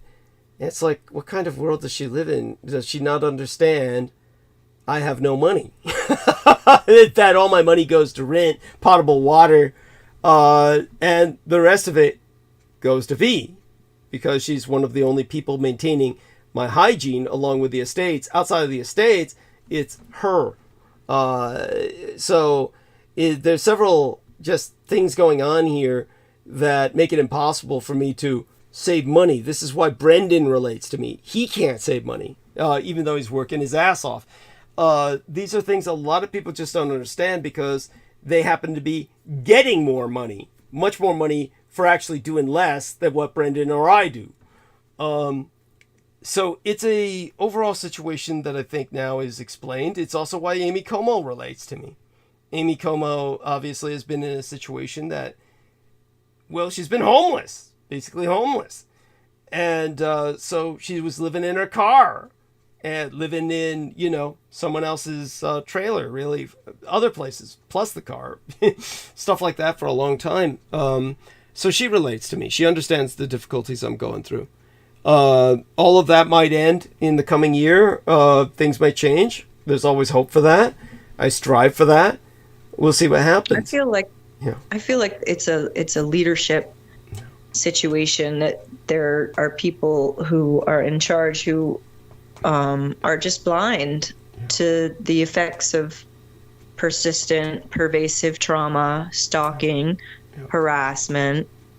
And again, you've said multiple times that, saving those children at the Presidio did nothing for you. It did something for me, but it was all in the negative. I was stuck. I'm stuck with gang stalkers the rest of my life. Exactly. Yeah. Yeah, like you are suffering this for something that you felt was completely correct and that you had to do. Like there's no other explanation for it. Like, why would you have drawn all of this onto yourself? You wouldn't have if you didn't believe that your actions at the time were necessary. Thank you. And that is the case, is that there's a lack of leadership who are performing a judicial duty. Yes. There's nothing preventing us other than the economic stress of not having any money. Yes. And that's a political issue. It's not a personal issue. Like, we're not going to fix it.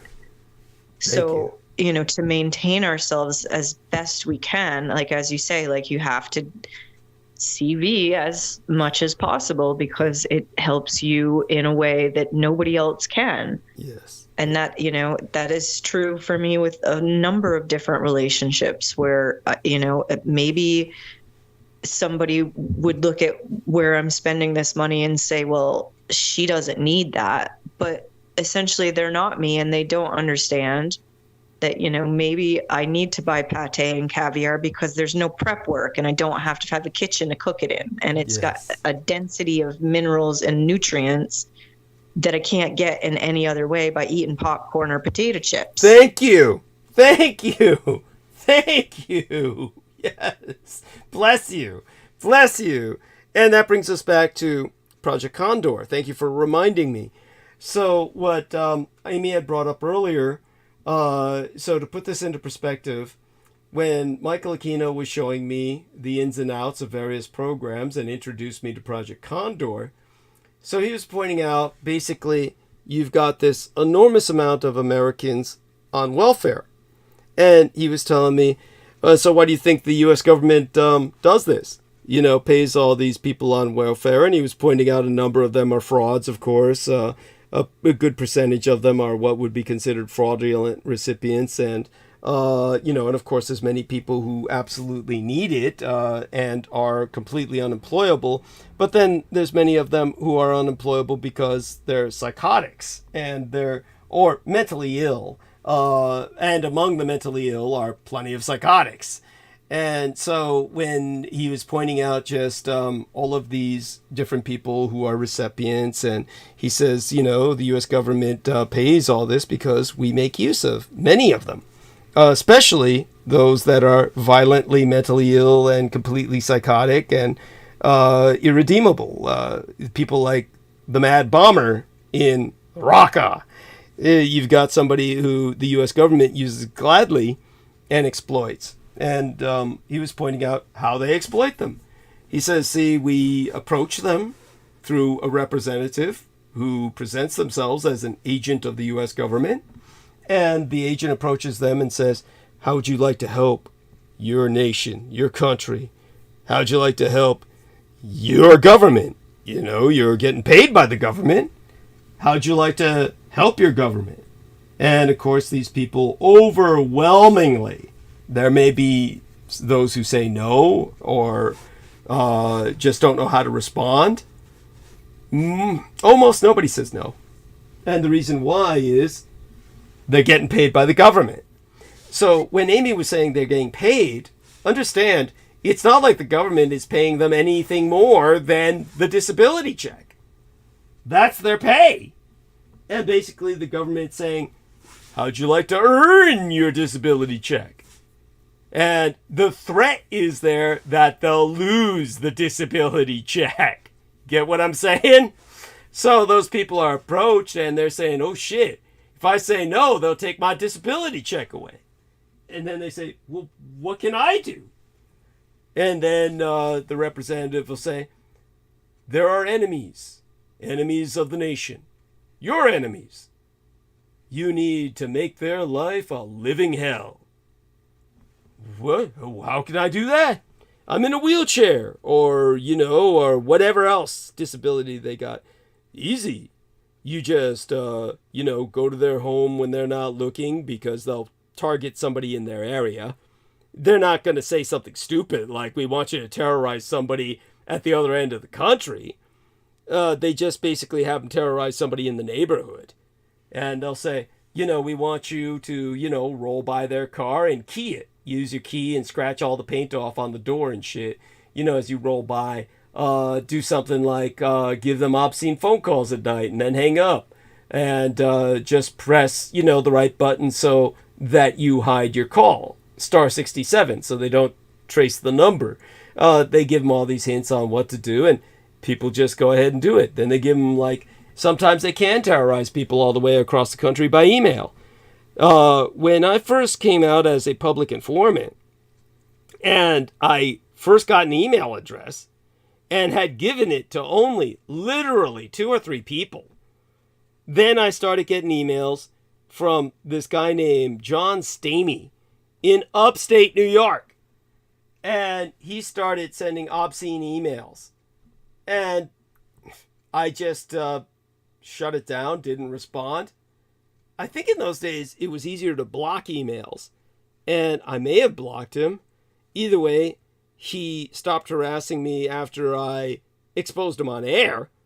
I got on Revolution Radio and said, I'm getting these emails from this guy named John Stamey up in upstate New York, and I basically outed, his history of disability, and he was this 300, 400-pound motherfucker who lived with his mother, of course, and they had a care provider, like an immigrant who was paid to come and wipe his ass and shit. And then he spent the rest of his day on email terrorizing various people that the government told him to target. And so this John Stamey motherfucker had one claim to fame. He had forced Syracuse, New York to install wheelchair ramps on the public streets.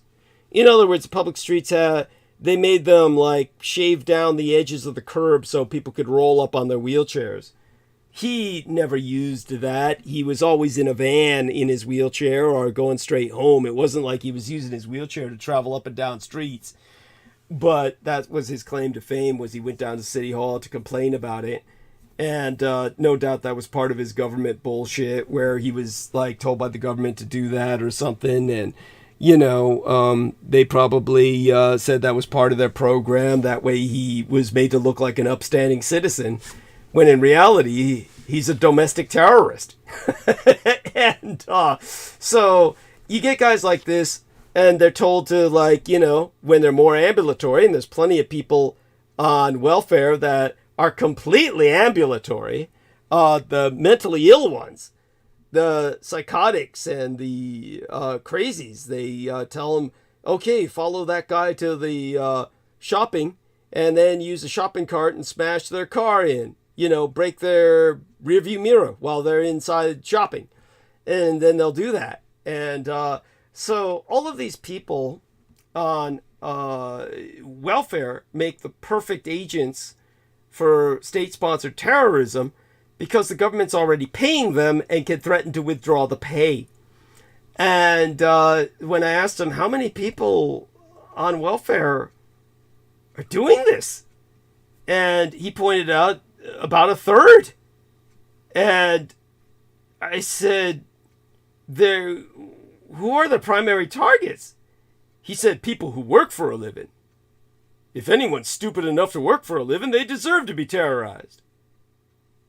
And I said, why? What is the end? What is the ultimate objective of this? What is the end point of this program?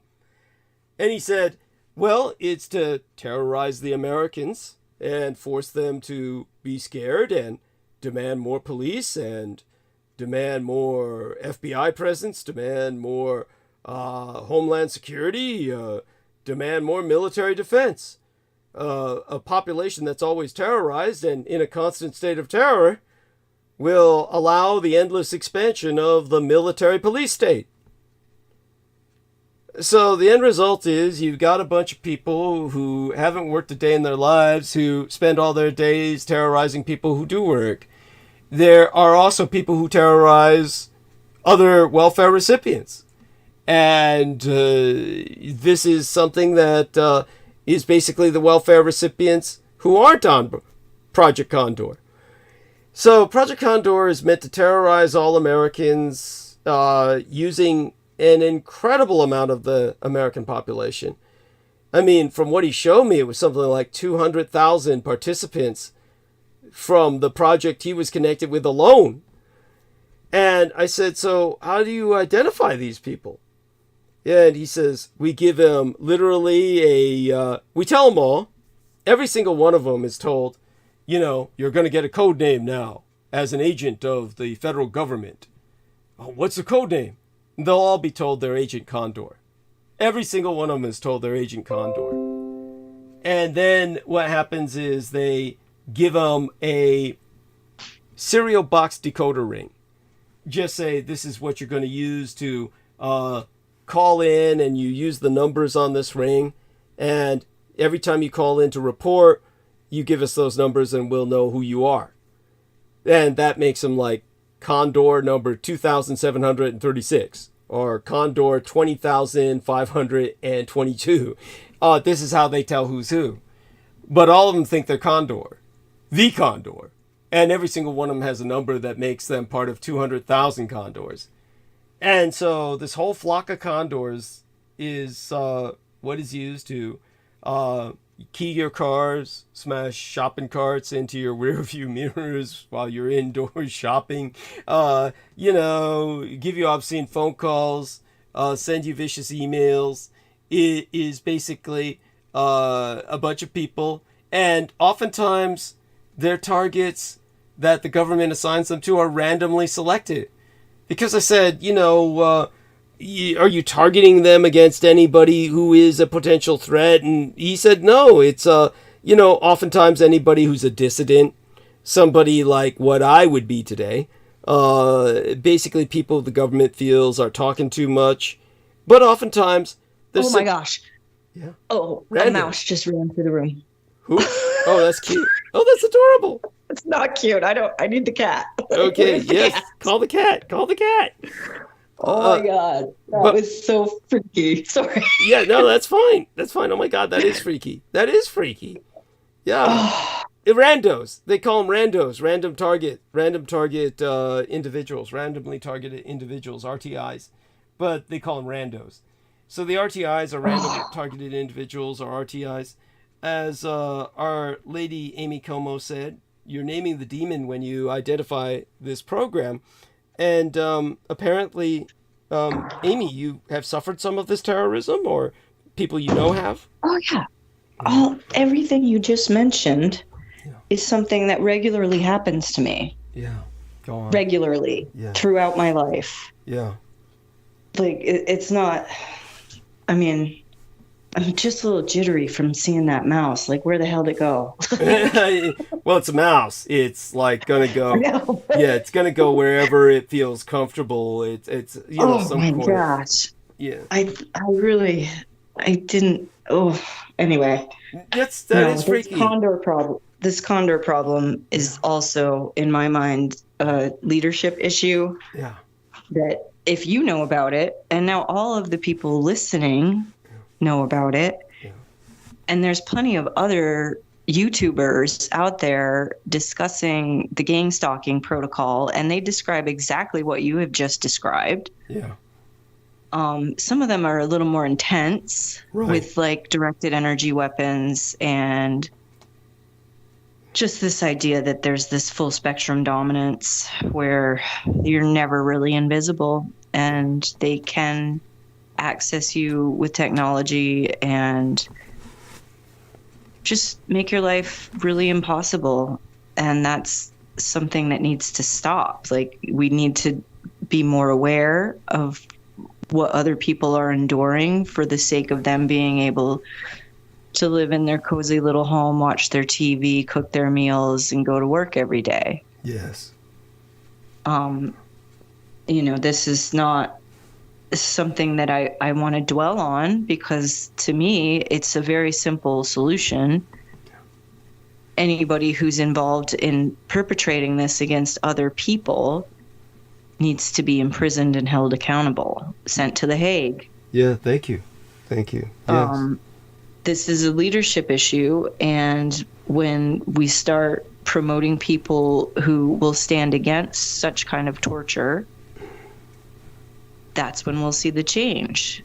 And I do see change happening in my own life in such a way that I am not really afraid to speak out anymore. For many years, I didn't understand what was going on. I didn't understand, why is this stuff happening to me? Like, I must have done something. Like, I must be bad. Like, so, like there was all of this like guilt and anxiety around like, what, why am I being punished in this way? And I'm so sorry. I'm so sorry. Oh my God, go on, please, by all means. well, it's it's a consequence of being put into these positions where you're now having to explain things to other people that are just completely unexplainable. Like, not having the freedom to heal from things that are, really like they're not that big a deal, but you can't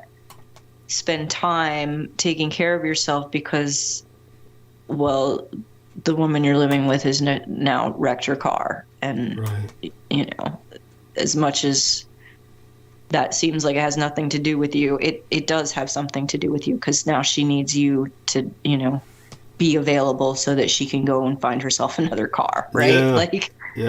This is, like these are recent situations, but I'm speaking from a place where, like, even in college, even as a young adult, being out on my own, having really obnoxious phone calls come in, and this is before cell phones. This is before, anybody was like tracking you on your phone to begin with.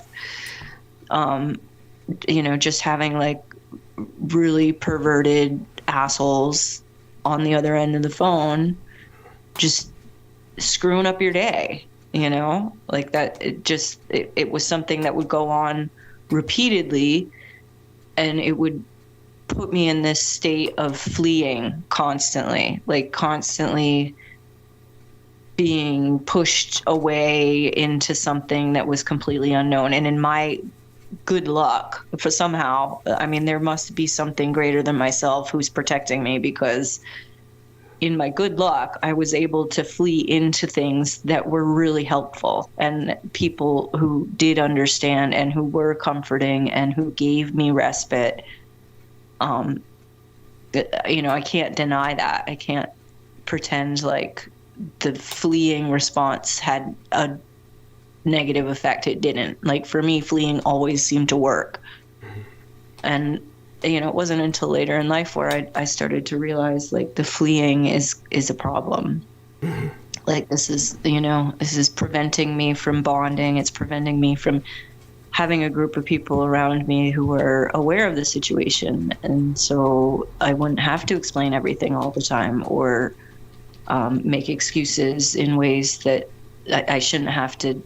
I shouldn't have to explain why I'm not available for something. Like, I can't possibly come and teach this class for you because the class is scheduled for an open area where I don't feel safe, right? Yeah. Like, I should be able to just say no thank you and be done with it. But instead, like, these people are like, but why?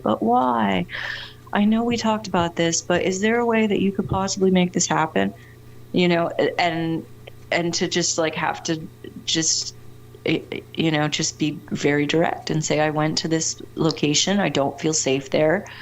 You don't have anybody attending, nobody signed up to do this class, so why do you want me to go show up at this particular spot for a particular time? Yes.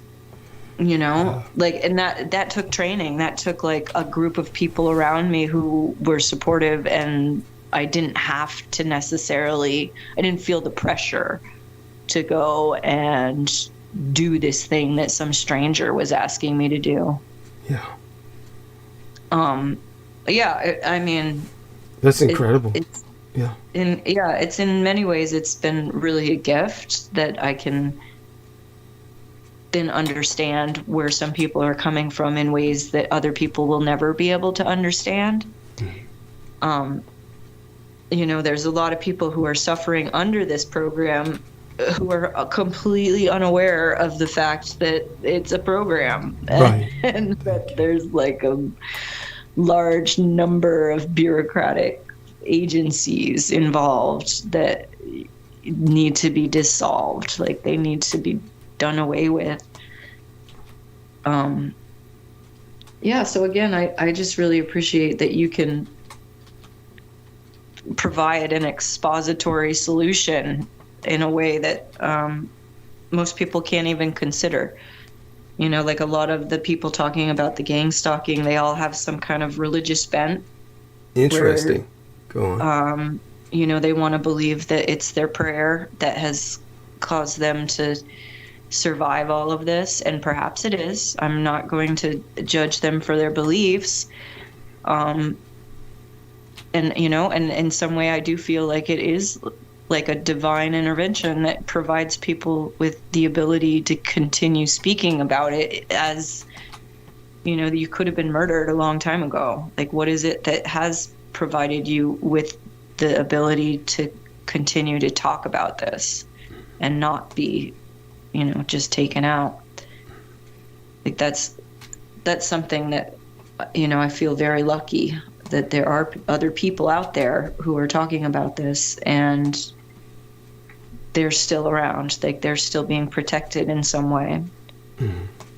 So yeah, I would love for people in your audience to just have a broader understanding, a greater sense of compassion for people.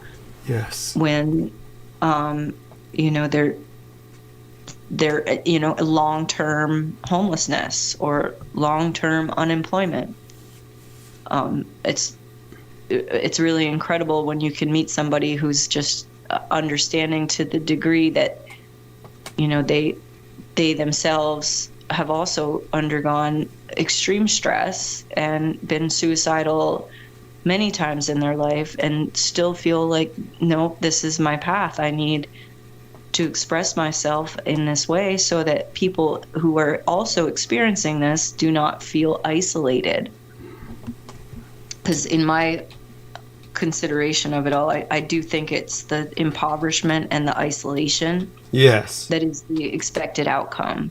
Yes.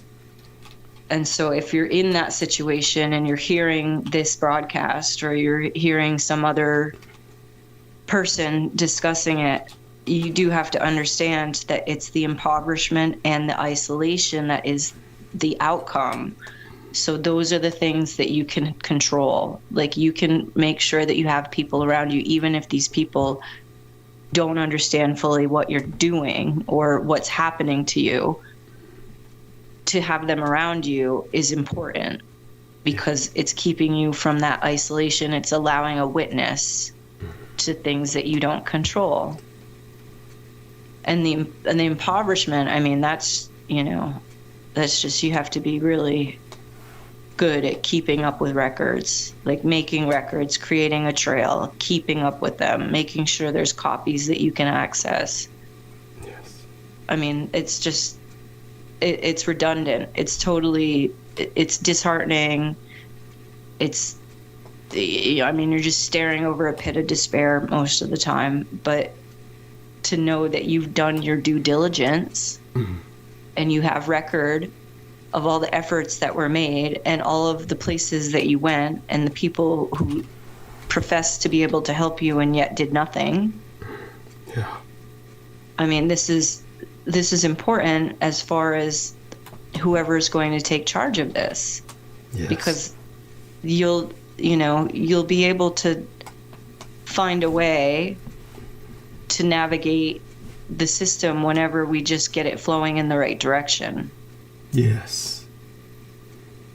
And that ultimately many opportunities will come with what is probably going to be a revolutionary or / civil war.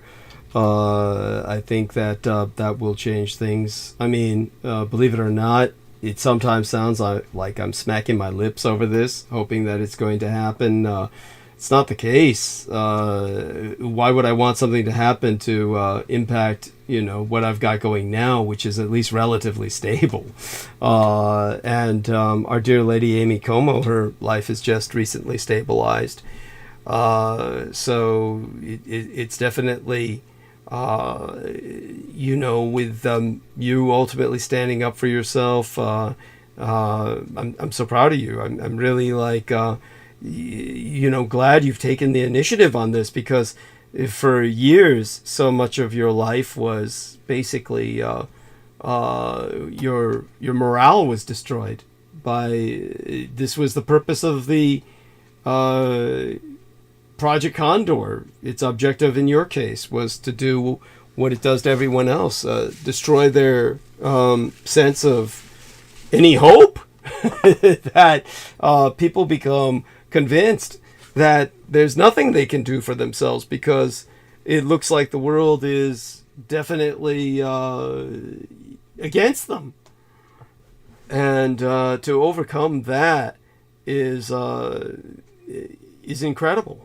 Most people can't. Yeah, again, honey, whatever's comes into your mind with this, feel free to share it, and then I'll probably start going into monologue soon enough. But it's I think that we've expressed so much that was so important. Thanks to you. I'm so glad you came in to join us tonight. And how did you manage to stay up all night without getting tired? It didn't sound like you were sucking on any coffee. It didn't sound like you were caffeinating. No, I brought the coffee maker over to my friend because I thought he needed it more than me. I brought it. It was his. He'd given it to me. It was this cute little espresso thing, so I brought it over to him. But I haven't had any coffee for a while. I've been sleeping a lot because it's cold. Mm-hmm. So I think, I laid down about 6 o'clock, and then I was up at 2. So it makes sense. But by the way, this is good. This is a good thing. You need that sleep. You need to recover yourself. I want people to start indulging in sleep. Go on, honey. Yes. I mean, it's the perfect time of year for sure, because it's dark all the time anyway. Yeah. So yeah, it's the perfect time of year to just kind of hibernate and stay nice and warm. And I just, Cal had just fixed the air mattress. I didn't understand. I forgot that there was a remote. And so I was able to put some air in the mattress so that it wasn't so it wasn't so it was so deflated. I was like, I can't, this is terrible. And then today she came upstairs looking for some paperwork and she was just looking at me like, what? And then she reaches in the drawer and pulls out the remote, and I'm like, oh, that's why it wasn't filling up, because I forgot there's a remote. Oh my God. So that's probably why I got some pretty good sleep pretty early, because I was able to stay up. And I mean, there are times of the year where I tend to have a little more insomniac tendencies, and winter is, it's definitely one of those times where I might be up in the middle of the night more, just because it gets dark so early. And and if I can, I'll go to bed early if I need to, for sure. But I'm really feeling really good compared to how I have been feeling. Mm-hmm. I'm doing all my doctor's visits still. That's really great. Go on. I know, I try to keep a routine when things get a little chaotic. I just try to stick with the plan. This is something I was going to do. I've got so many visits left at the chiropractor. I'm going to use them all until the end of the year. Excellent. Yeah. So, I mean, that's just, it's just little things that you can focus on, because it's really easy to let your mind get tied up in all the trauma. You can just fester and ruminate over all of the abuses, and that is no good. It's in your body. You have to move it out. You have to release some of this trauma in ways that feel effective to you. And there's nobody who's going to tell you this is what you need to do. And, it's nice that some people think that that's okay, but ultimately you're going to heal yourself. You're going to move yourself in with somebody that you want to pursue a path together with. Nobody's going to move you out of the crypt. You're going to move yourself. Right? Yeah. Like that's the way it works. Right. That's Somewhat. just the way it's been with me also, is trying to find housing. Like, nobody's going to provide me with housing. Yeah. I'm going to pick a place. I'm going to make an effort. Either that effort's going to be accepted or it's going to be rejected. But nobody's going to do it but me. I'm not expecting any of these agencies to show up and be like, oh yeah, we've got this beautiful luxury apartment. Why don't you just move in here?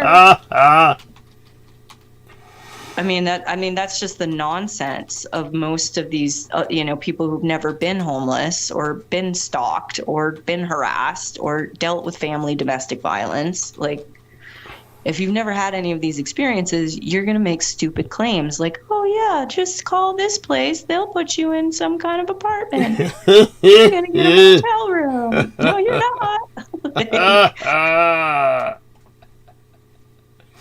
Yeah, it's very much a learning lesson. And it makes it really easy to like choose the company you want also. Like you can clearly identify people who are mentally unstable and unable to take care of themselves, right? Mm-hmm. Yeah. Like that comes with practice. And then there's also the people who just are well-meaning, well-intentioned, but just have no experience that they could offer you any good advice with. Right. And so, it's just things that happen. It's just a story. It's not who you are. It's not everything about you. It's, your thoughts are not you. They're parts of things that have been told to you or experiences you've had, and you can believe that your thoughts are real, but go ahead and try to draw it out. Draw out what you're thinking. And then you'll see that it's just a fabrication. It's just a mental chimera that you can't really grasp, but we try to make them into concrete things, and that's okay too. Yes. And honestly, I'm so impressed by what you've shared with us tonight, including your wisdom. It's incredible, and it's so refreshing. It is. And again, the incredible thing as well is you've maintained numbers. They've actually continued to increase. People really are lovingly responsive to all you have to share. That's fantastic. I would really like to find out like where our listeners are at. Like, is it just that we're, available in places where it's daylight in some parts of the world? Right? Like, that's what I wonder. Like, I don't think people are just staying up all night with us. I don't think that's going on. Like, I can't do it. Typically, I usually listen to you after the fact. Mm-hmm. But I wonder. I think some of them do. Obviously, some of them do. And, but it's definitely, as you say, always curious about where our listeners are at, and we know a number of them are in different places. We have, of course, Nemo Albano in Australia, but of course, like you say, he doesn't listen to us throughout the night. He just, is here and then reviews it later. Yeah, I'm. How do we say this? Just really excited by your having come back to us. You were out for a little while, and this is, of course, not because you were anything hostile or any acrimony. You just were so overwhelmed by dealing with a lot of your situation. And of course, thank you. Yeah. Thank you for understanding that. And I did try to let you know, and my friend was really impressed with your response when I told you what had happened. Yeah, okay. He was like, really? What did he say? And I'm like, it was in Latin. Yes. So yeah, we all really do appreciate the work that you're doing, despite all of the havoc and distraction that goes on. Yes. We do appreciate what you're doing, and it will be sad when you decide to, traverse into new territory and do something different. But well, I don't foresee that happening for a while. I mean, even if I wind up moving in with some chick into her home, I mean, this is obviously what I'm going to be doing what did happen that I think is beneficial was I got banned off Facebook. So, you know, one less thing to worry about, and it was less and less productive that I interact with Facebook. You know, I'll say this, when it came to Lorien Ann Fenton, she was a monstrous, obviously, and just pure raw evil. It doesn't, but you know, even a stuck clock is right 2 times a day. Just because someone is pure raw evil monstrous doesn't mean that you know, they don't know what they're talking about in certain cases. And one of the things that she always said was that I should never have been involved with Facebook. That basically, of course, when it comes to people who are media figures, they always have a staff that maintains a Facebook page if they have something like that, and that they're not interacting with people. And of course, I always knew she was right, because basically this is what adds to a celebrity's mystique, is simply not to interact with the public at all. And people tend to have much more respect for people who are aloof and won't stoop to speaking to them. This is because most people are self-loathing and they think of themselves as worthless and not worth talking to. So when somebody is talking to them, oftentimes they think, well, this person must not be worth much either if they're talking to me. I mean, this is how people think, because they're all fucked up, because they're raised to think of themselves as dirt, and this is, you know, what's been indoctrinated into them by an abusive society. So when it comes to the reality of it, however, you know, she was right. I love talking to people, love interacting with them, but really, it did take up a lot of time, and it wasn't necessarily anything that I profited from. You know, I wound up involved with people like Judith Ager, who just took me down paths of, you know, dead-end alleys, dead-end alley involvements with people who were just temporarily infatuated with me, but, you know, were looking for any excuse not to truly commit, which she could have done. She could have committed to a relationship. I was finally surrendering to that and would have done so with her, but no, she didn't want that. She wanted instead, what she was seeking was some way to just lash out at someone, and do so by basically putting them into the category of a villain that she could then rightfully condemn. It was, for those of you who don't know about this, Judith Ager, on one of her last appearances, if not the last appearance, basically said she was going to have her son, it's on record, there's nothing I'm making up here, it's on record that people can access on my channel, one of my past episodes, which has an illustration of her and I on it. And she's basically saying she was going to have her son kill me, chop me into multiple pieces with his machete, and basically bury me in the taro root yard field so that I could fertilize the plants. And it's like, you know, I really have just an incredible tolerance for outrageous behavior. People know that. And it's just one of these things where, you know, what brings that out in a person? It's like, obviously she was still in communication with me enough to be on my program, and then says that. It was just part of the dysfunction that I'm dealing with in so many different people.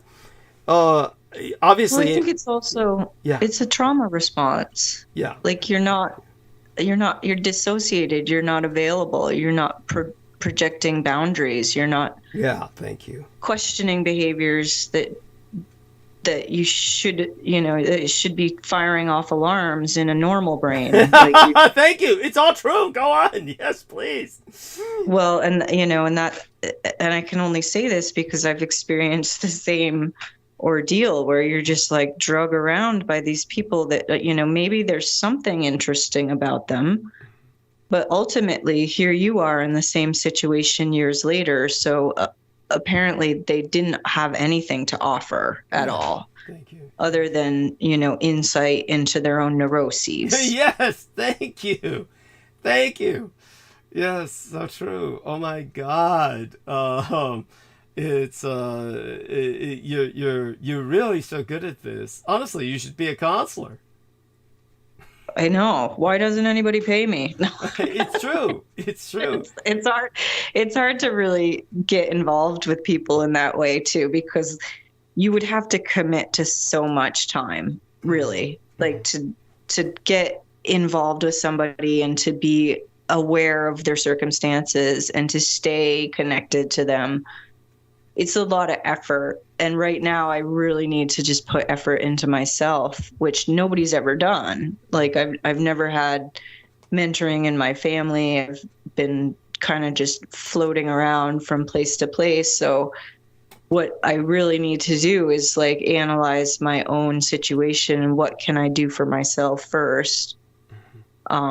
There's nothing that's preventing me from being a counselor. I definitely have been offered that role in some ways.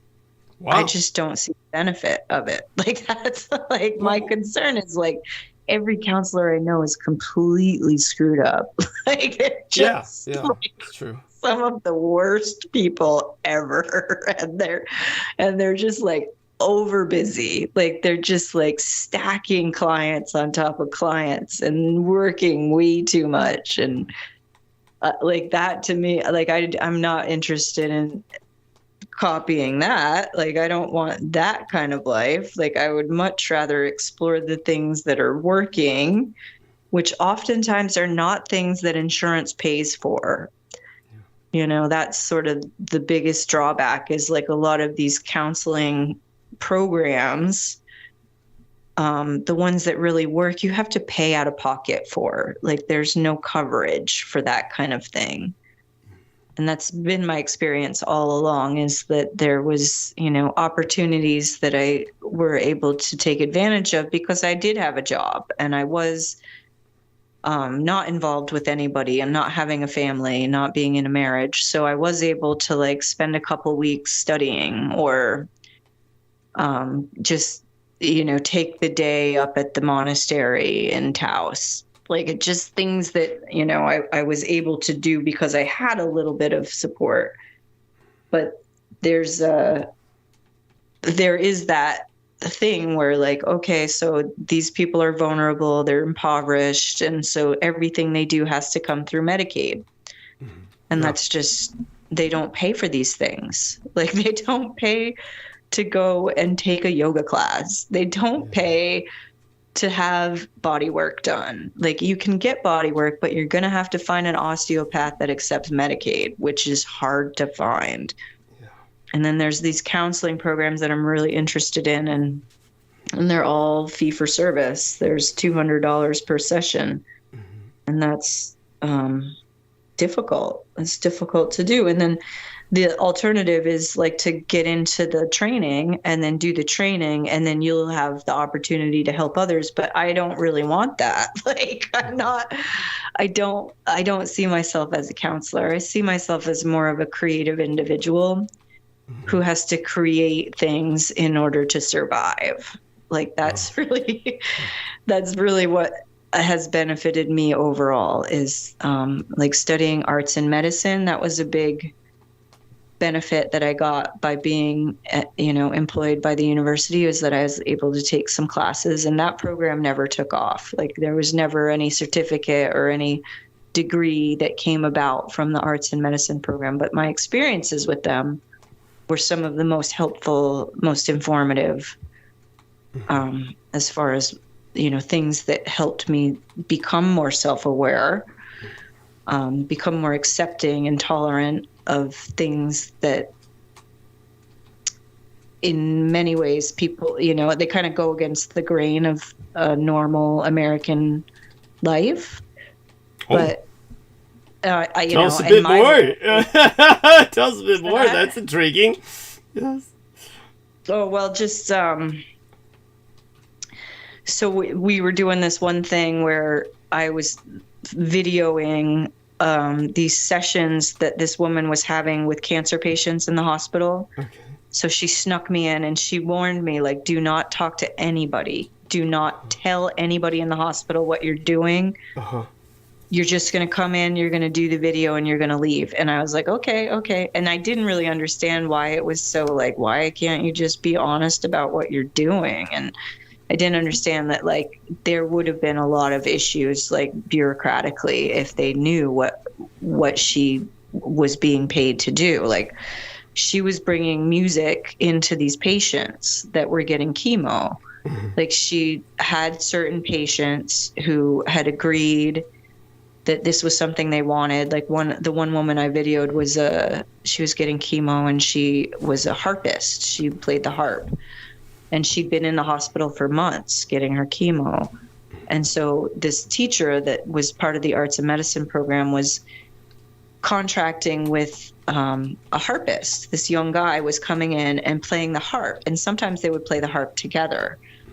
And so, and I was able to come and video that. And I was interviewing her while she was experiencing this. And she was speaking about the difference between just watching a video of somebody playing the harp and experiencing and interacting with the musician while they're in the room with you. And so that really stuck with me. And it was like a real clarification that, like, we're not doing the right thing by isolating people in their hospital room, you know, ostensibly to keep germs away and keep contact low. And it's not the right thing for people who are sick. They need the interaction. They need to have joy. They need to be able to create things and feel value in their day. And so that was something that I learned, that, you know, not many people have that opportunity, but I do understand that because I've had these opportunities, it makes me a little bit more capable of withstanding some shit that other people would crumble under, right? Yes. And I feel that that's true about anybody who's gotten as far as we have with all of the adversity. Yes. That there are things that have worked for us, and it's important that we really focus on expanding those opportunities where you're doing something that really feels like it's your purpose. Yeah. Like you're doing it because it feels like this is what I should be doing. And not because somebody told you to, or because that's the only thing you feel you can do. Mm. Wow. Right. Yeah. And so in your incredible sense of psychic ability, you have, give us some examples of that, anecdotes, some experiences where your own psychic foresight has kind of manifested. That's so interesting. I feel like it has everything to do with studying yoga and being aware of the 5 levels of a being. Tell us about that. Give us a little. I don't feel like it's psychic. Okay. I feel like it's cultivating something inner that other people have forgotten about. Mm-hmm. Like the woman, the little Jewish lady from Brooklyn that Peter's been bringing on. Hungarian, actually, but I could understand why you would think she was Jewish. You would think she was, but no, she's Hungarian. I hear her talk, and I'm like, oh my goodness, she's so New York. Yeah, like, she's just like, she's so New York. But her point, though, about everybody can do this is well taken, and I believe it is just you have to cultivate it. Mm-hmm. There's your physical being, there's your emotional being, there's your energetic, which is cultivated through your breath work. So when somebody talks about breath work, it's about changing the energy in your being. And then, of course, there's the intellectual, which some people might call psychic, but it's just an intellectual component that either you can access or not. And then there's the spiritual, which is your connection to the outside world. Like, it's whatever your belief system is. It could be your belief that Jesus saves, your belief in the doctrine of no self, the belief in the voodoo, whatever your belief system is, that's kind of the outer shell of who you are. It's your connection to the outside world, to other people. And when you study these things and you work them through your body, through the physical exercise, the practice,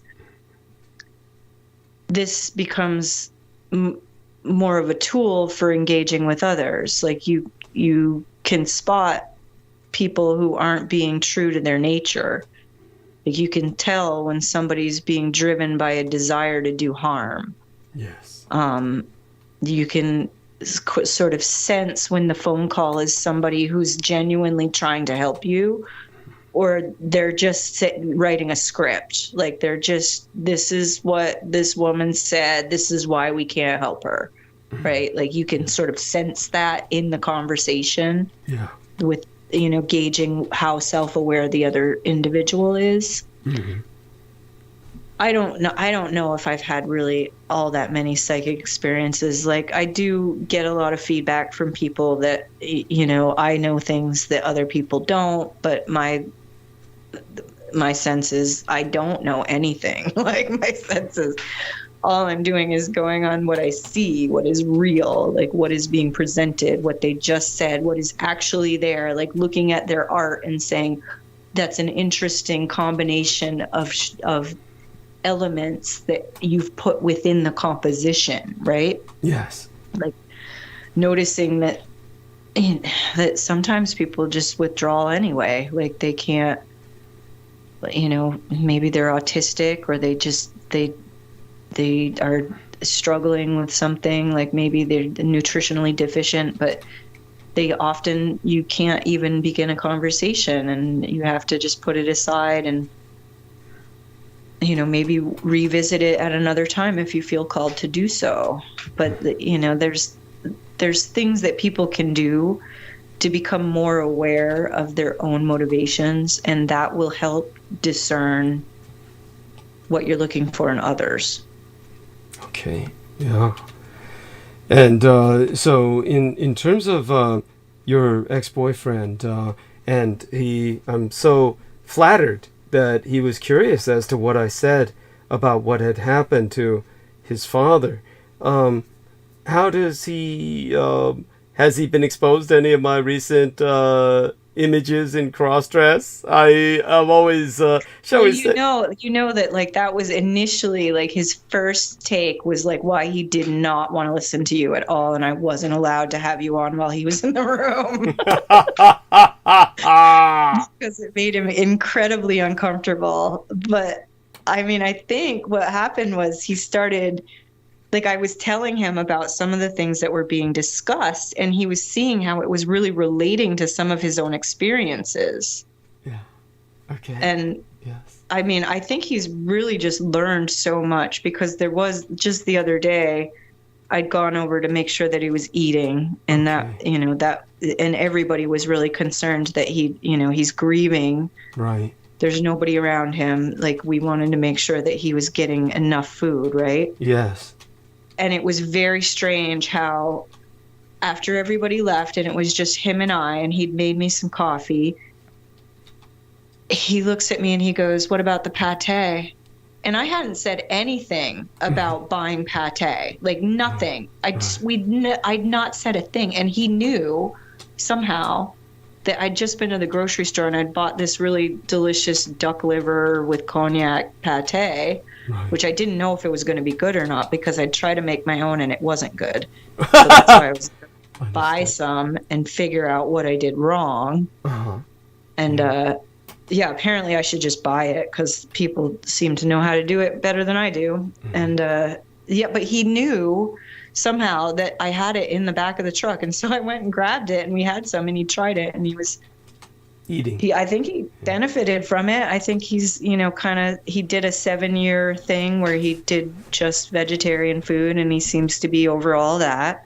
Mm-hmm. And this was something, like I said, like, it's just, we don't really have a great kitchen setup right now. So it's better to have foods that are prepared so that we don't have to, like he doesn't have a kitchen over there. It's just like barbecue, just the propane. So you know, and everything has to be washed, and that requires hauling water. So, oh God. I mean, it's all like almost done. Like that is like the biggest heartbreak, is like everything is all there. They just got the well in, but nothing's hooked up yet. And so it's, you know, being too spread out. They have too much going on. So they can just focus. Everything's right there. It's in the building. It just needs to be connected. So, yeah, so that was that one thing that was really interesting, that it was kind of like a psychic thing that he sort of like plucked out of the air, like between us, was like, what about the pate? And I was like, how did you know that I had bought some pate and it's in the truck? I'll go get it, because we should probably eat it. But, yeah, so that, you know, he's still just who he is, and he's really going through some tough stuff. But he did, you know, like when I first started coming on, like when he was in the hospital, and he made sure his dad gave me the phone so that I'd be able to talk to him, because he knew that I was just out there without any way to talk to people, and that's the way I'd been for 7 years. Right.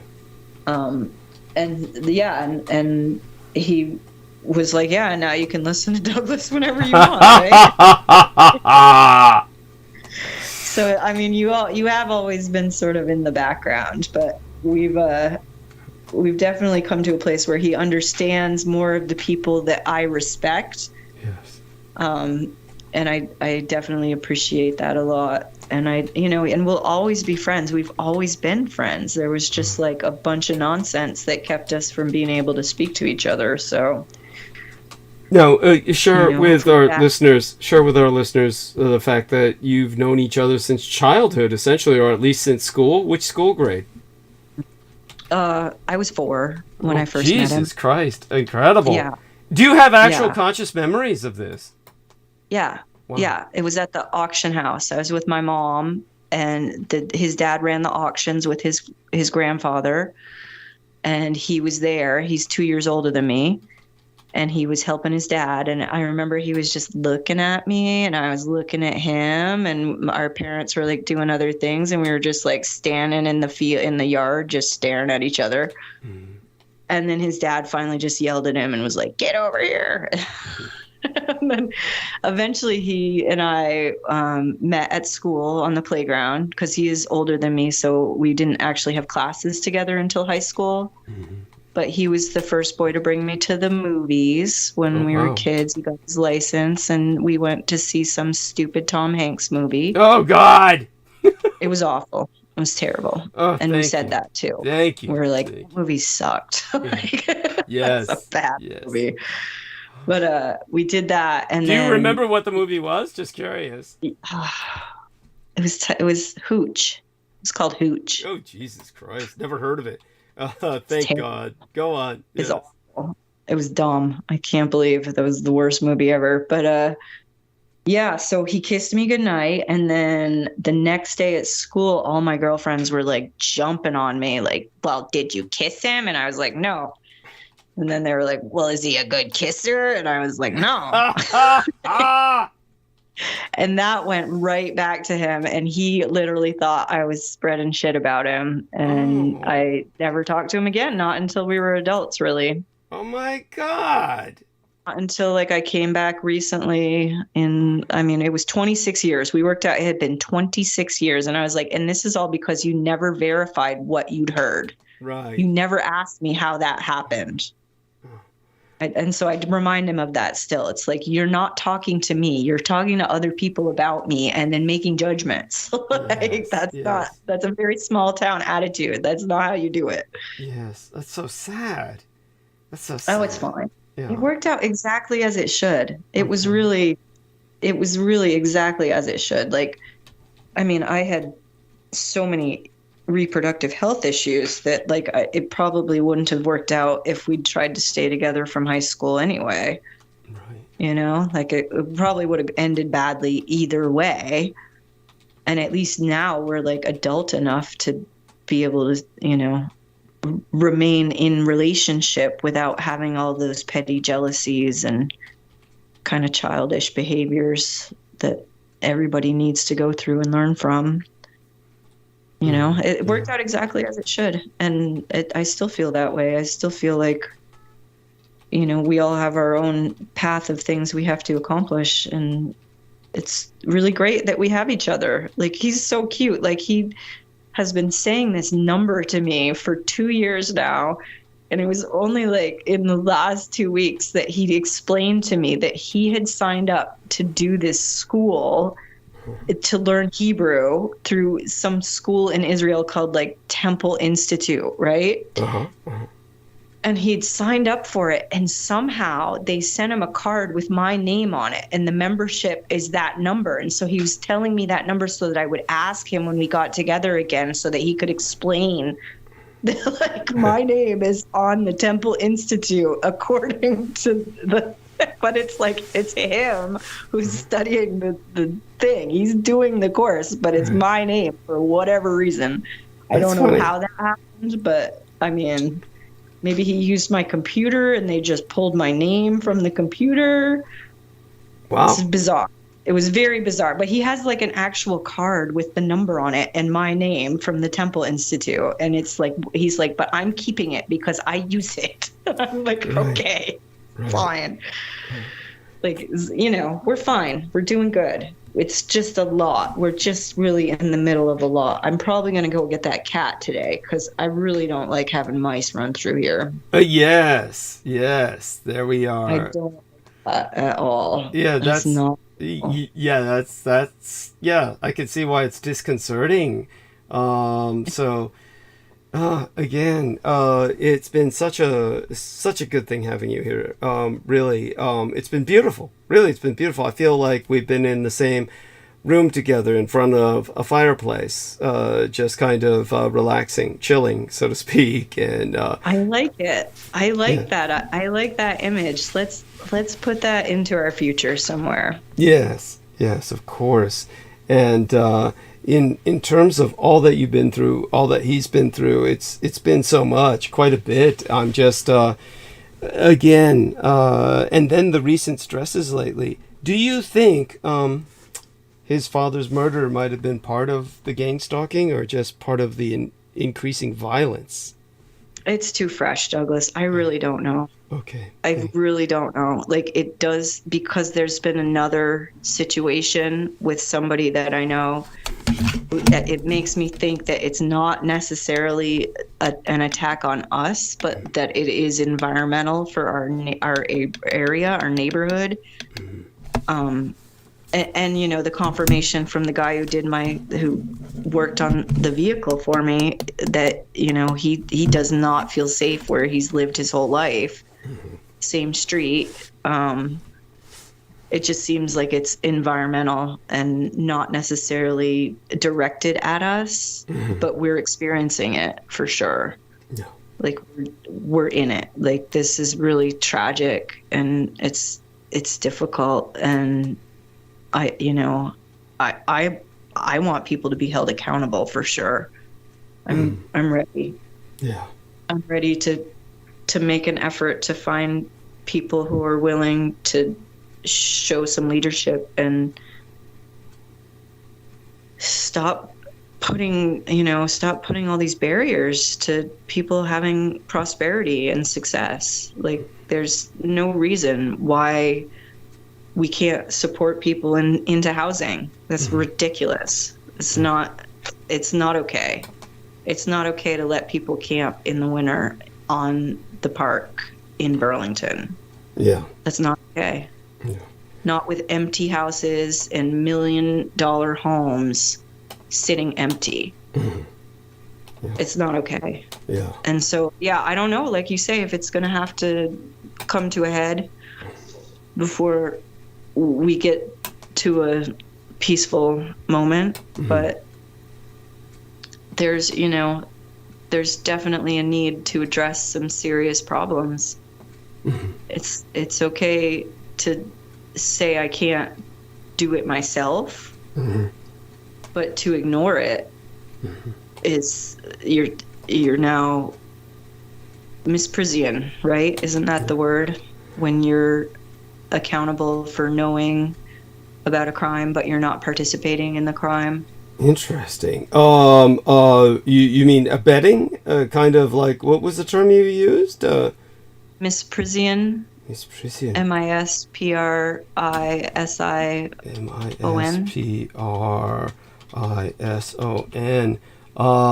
Misprision. I'm going to look this up. Misprision of a felony.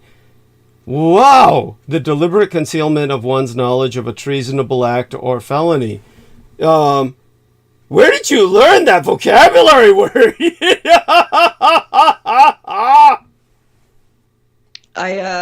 It was, who was it? It was, Mark Kishin Christopher. Who the hell is that? Somebody from YouTube. He does crazy stuff based on David Windmiller's work. He does all kinds of like, your government doesn't exist. There's nobody in charge. I'm going to be in charge and protect you. He's doing all kinds of stuff. He's like making people accountable. He's calling people. It's part of that sovereignty stuff that you got into and then got out of. Yes, that's right. Say that again. That sentence that I got into, and then what? And then you like the sovereignty movements that are everywhere. Anna von Rees, like all these people who are like, you need to declare your sovereignty and promote yourself through the common law court, and there's all kinds of people who are doing that, and I still don't see any results years and years later. Thank you.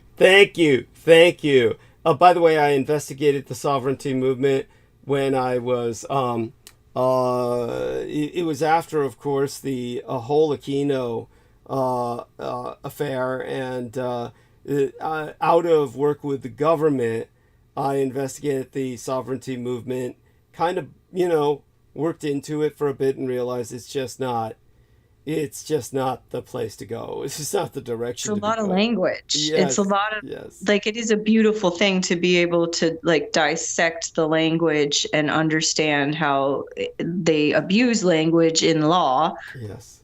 Like that is a wonderful tool to have in your tool chest. But if it's like years later and there's still no real change. Yes. That's not, no, we need immediate action. We need action, not, discussion of like the past and how, St. George's flag is a symbol for this and that. I know I say that, and then here I am on your broadcast where that's all we do is talk about history and why things are the way they are. Well, let's put it this way. It's not like we're making any claims to be doing something for someone like these people are claiming on these YouTube channels. What you're describing are people who, like this individual is saying, your government is essentially absent. You are, I'm going to protect you. I'm going to, you notice we're not taking that angle. There's a difference. What I do say is, no, you've got no defense. Your military is not serving you. They're not delivering the service that you expect them to deliver. They never have. It's a terror. While I'm pointing out something that is true and egregious, reprehensible, scandalous, all these things, I do try and present solutions, but they're always social solutions. In other words, there would have to be a change in our society, probably a radically violent path to get there, or perhaps a peaceful transition, but I myself don't see how that would be possible, because people don't want to let go of power. We're left with this situation that you and I are basically helping to educate people without exploiting them. We're not making claims to tell people, join this movement and something's going to happen. I do ask for financial support, but I'm quite honest about what it's for. Paying my rent, buying potable water, buying painkillers like codeine, shit like that. Ultimately, those people are, if they truly believe what they're saying, they've managed to delude themselves with their own language. I've seen tragic cases like that. It's extraordinarily sad. One was a Chinese American woman who bought into what this guy was saying about the sovereignty movement, and you don't have to pay taxes, and they wound up in prison, both of them. I mean, he took her down to jail with him. And at that point, they both believed what they were saying. Sean David Morton, of course, tries to convince himself and everybody else that he's part of some sovereign movement. It's ultimately people deluding themselves, if not other people. From what you understand of it, obviously you were reviewing these videos out of interest, and they certainly enhance I had contacted him. I had contacted him to find a way around this legal entrapment that was happening, where I wasn't being compensated for having to care for my parents and their properties. And did he help you? Did he help? No. So there's that, right? And that's been kind of, trial and error. Like, you find people who you can respect because they have something to say. I mean, that you liked that word, didn't you, Ms. Prizian? Yeah, I'm impressed. I said, holy shit. It's a really good word for sure. And, to have that in your arsenal. Yes. It's great. But then, of course, you got to explain to everybody else what the hell the word means. Right? Yes. Yeah. So, it was just like part of the process. It was like part of me, like, contacting all kinds of people. I really hope that one of these movements gets somewhere. Like, it seems like they should all coalesce and bring Biden to The Hague, right? Yeah. Like, French Revolution style. Yeah. Thank you. I don't know. I don't know if that's the right solution either. I feel like if we're going to rebuild, we need to rebuild now and stop worrying about bringing charges against the people who've already done wrong. Just rebuild, like, get the people who can help in charge, make people accountable for the jobs they say they're doing and they're not, which is, speaking to the criminality of the NGOs. The money is tell us a little bit about your complaints about NGOs too, please. Oh, it's just like the fantastic way that it goes on for years, that you can complain about not having work and not having a place to live for 6 or 7 years, and then still be told that it's going to be 3 to 5 years on a wait list for Section 8.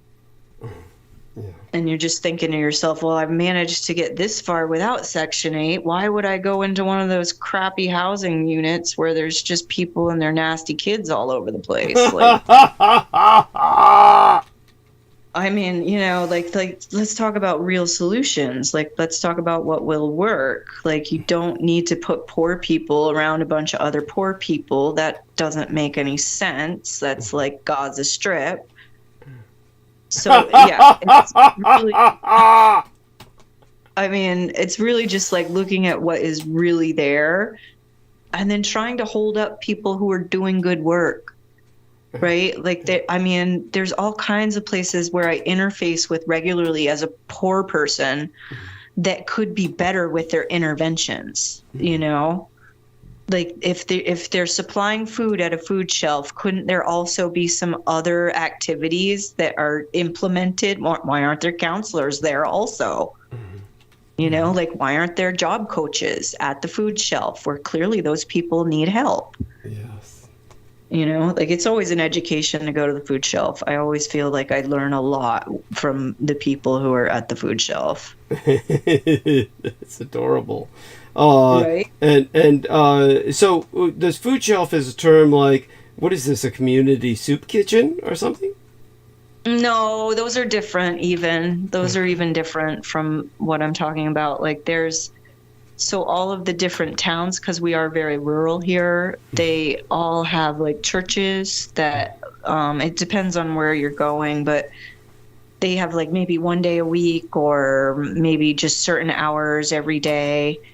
And they take food donations. And usually they're pretty good. Like, I mean, sometimes I get crazy, like creme fraiche. Like somehow they've had a lot of extra creme fraiche, which is made at the Vermont Creamery. So it's like all local stuff. And it's just really, it's like delicate and delicious. And I wouldn't buy it necessarily, but because it's at the food shelf, I'm like, oh, fancy. You know? Yeah. Yeah. It's like, it's just like they're in most of the places are associated with the church in some way. But yeah, those are the areas where I feel like you're accessing people who you're not going to be able to access by like asking them to come in and take a class. Like I always feel like it's the most insulting thing ever when they tell me I need to take a class on buying a house. I'm like, no, I need a job that's going to pay me enough so I can buy a house. Like there's no class that's going to change that circumstance. And if I could afford to drive to a class, then I could probably afford to go to a job too, right? Yes. Like, yes. It's like just this really like archaic, like 1950s sort of industrialized process that they have for facilitating help with people who are in need. And I mean, I'm sure people like Michelle Saldana can tell you that the way that you do this is you access people by being in the street with them. Like, this is how you find people who are in need, is you yourself end up in the street and without anything, and you're looking for somebody to talk to. Guess what? You're going to learn a lot from the people who have been there a long time. Yes. Yeah. And that is very true. Like, I've kept myself pretty safe by taking the advice of people who say don't go to the homeless shelter, right? Yes, yes.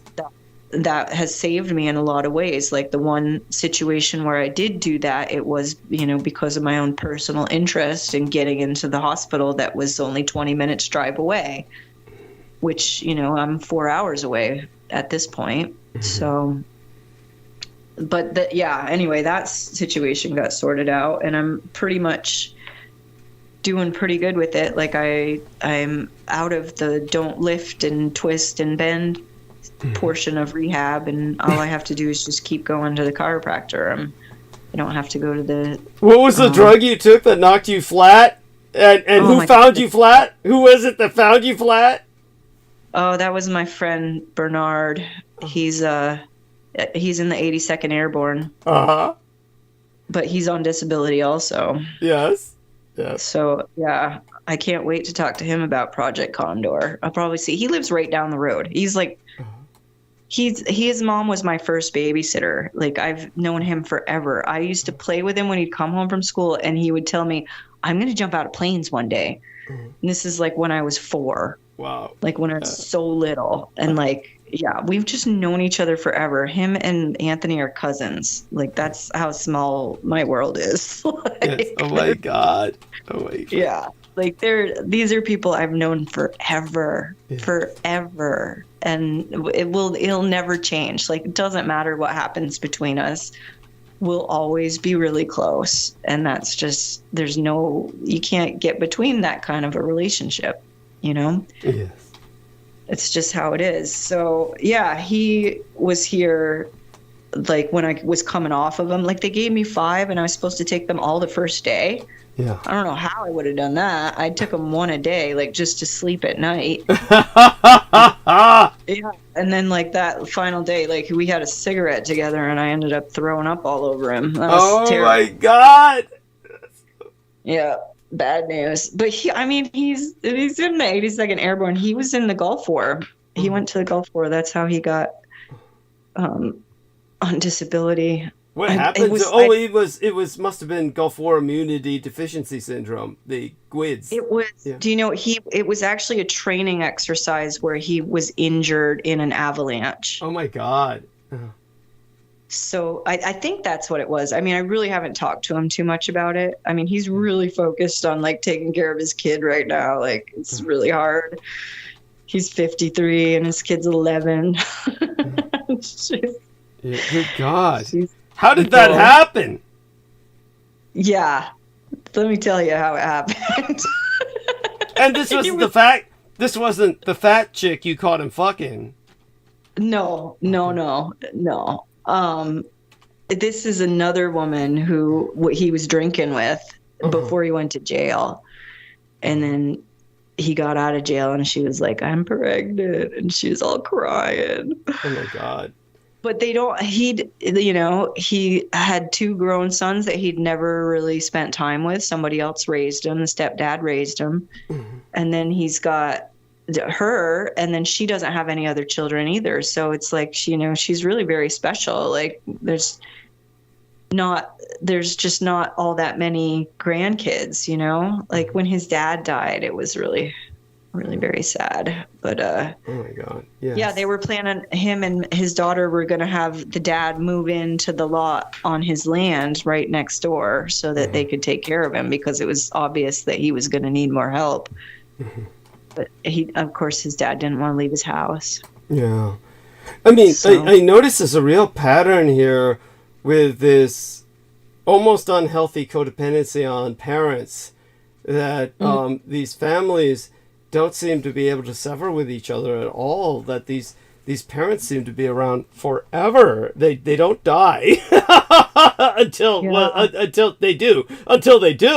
But it's amazing that these by the time the parents go, in most of the cases I'm seeing that you're describing, the children are kind of fucked up. I mean, like kind of like almost on the verge of decrepitness themselves in many cases. Jeez. It is. It's interesting, because the last time I spoke with my family, like my mom's sisters came for a Thanksgiving last year. They called it early Thanksgiving so they could practice all their meals for when they go and have Thanksgiving with their family, right? I was pointing out the fact that, like, okay, so my mom's mother had 9 children. Of those grandchildren, only one daughter had her own child, and he's severely autistic, nonverbal, in his 20s. None of the other granddaughters got married or had kids. And I was pointing this out to my mom's sisters, and it was just terror. Like, the response in their faces was like, how dare you say this?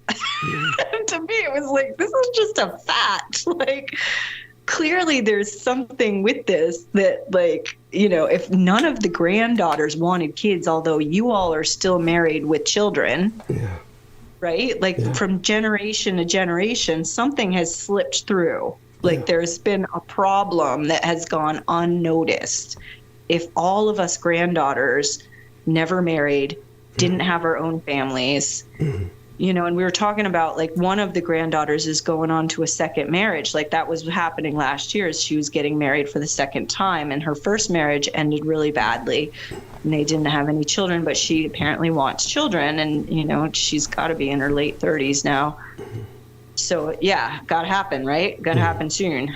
But, so that was what we were talking about, is this one sister is, like, complaining about having to throw a second wedding, and I'm just looking at her like, why don't you just stomp your feet a little more like a little fucking toddler? Like, what is this about? This isn't about you. She wants to get married and have kids, and you're upset. Like, this, like that. I mean, I did not approach it with that kind of attitude, but in retrospect, I feel like it's earned. Right.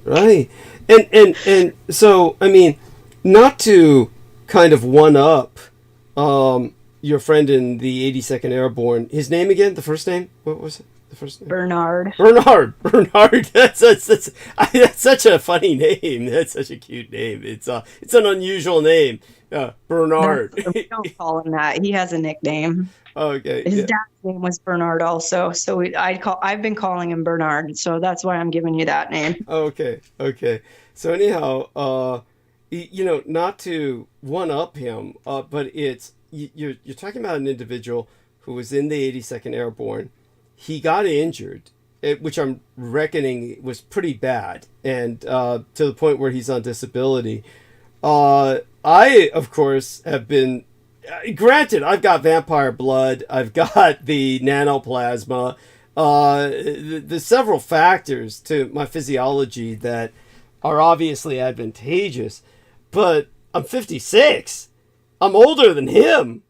And my impression from what you described is he seems to be much more physically out of shape than I am. Is that not the case?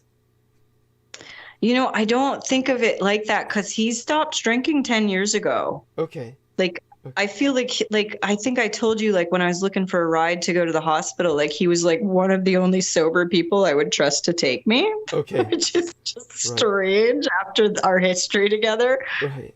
You know, him just being a serious drunk for so many years. But right. He like he's remedied it, you know, like he knows that it was a problem. And he says to me all the time, like, I'm not drinking anymore. That sounds like something I would do when I was drinking.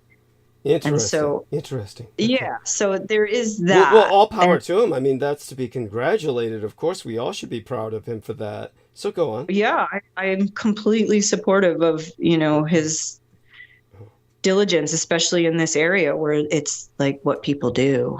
Like, yeah. Just, right. You know, it's drinking while driving. The geologist is pretty much knocking him back, right? But how does he get his booze? I mean, in the home that you live in, I mean, does someone have to go buy it for him? Uh-huh. I take it that's Kala. Kala has to do his alcohol runs. Oh, I don't know. I don't know what they're doing. I don't really pay that much attention. Okay. Like he really doesn't want to. Like he's really like trying to get her to stop. Okay. Which everybody who knows her is like, yeah, she's not gonna. She's not gonna. She likes it too much. Yeah. But she has really cut down quite a bit, and I'm really impressed with the effect that he's had on her. Okay. Like it's a positive. It's a positive for sure. Okay, good. But yeah, no, Yogi's doing really good. I mean, Bernard. Yogi Berra, yes. He's doing really good. He's he lives in Texas most of like this time of year. He's usually in Texas, but he's had some things that have been keeping him here. And really, like, we're really like, both of us are like, where are you going to run to? Like, he's been trying to get me to move to Florida, which I immediately was like, okay, so was that other woman who was on Douglas's show who was like upset with me for something or other. I don't know. Right. So I'm trying to remember her name. Diana, right?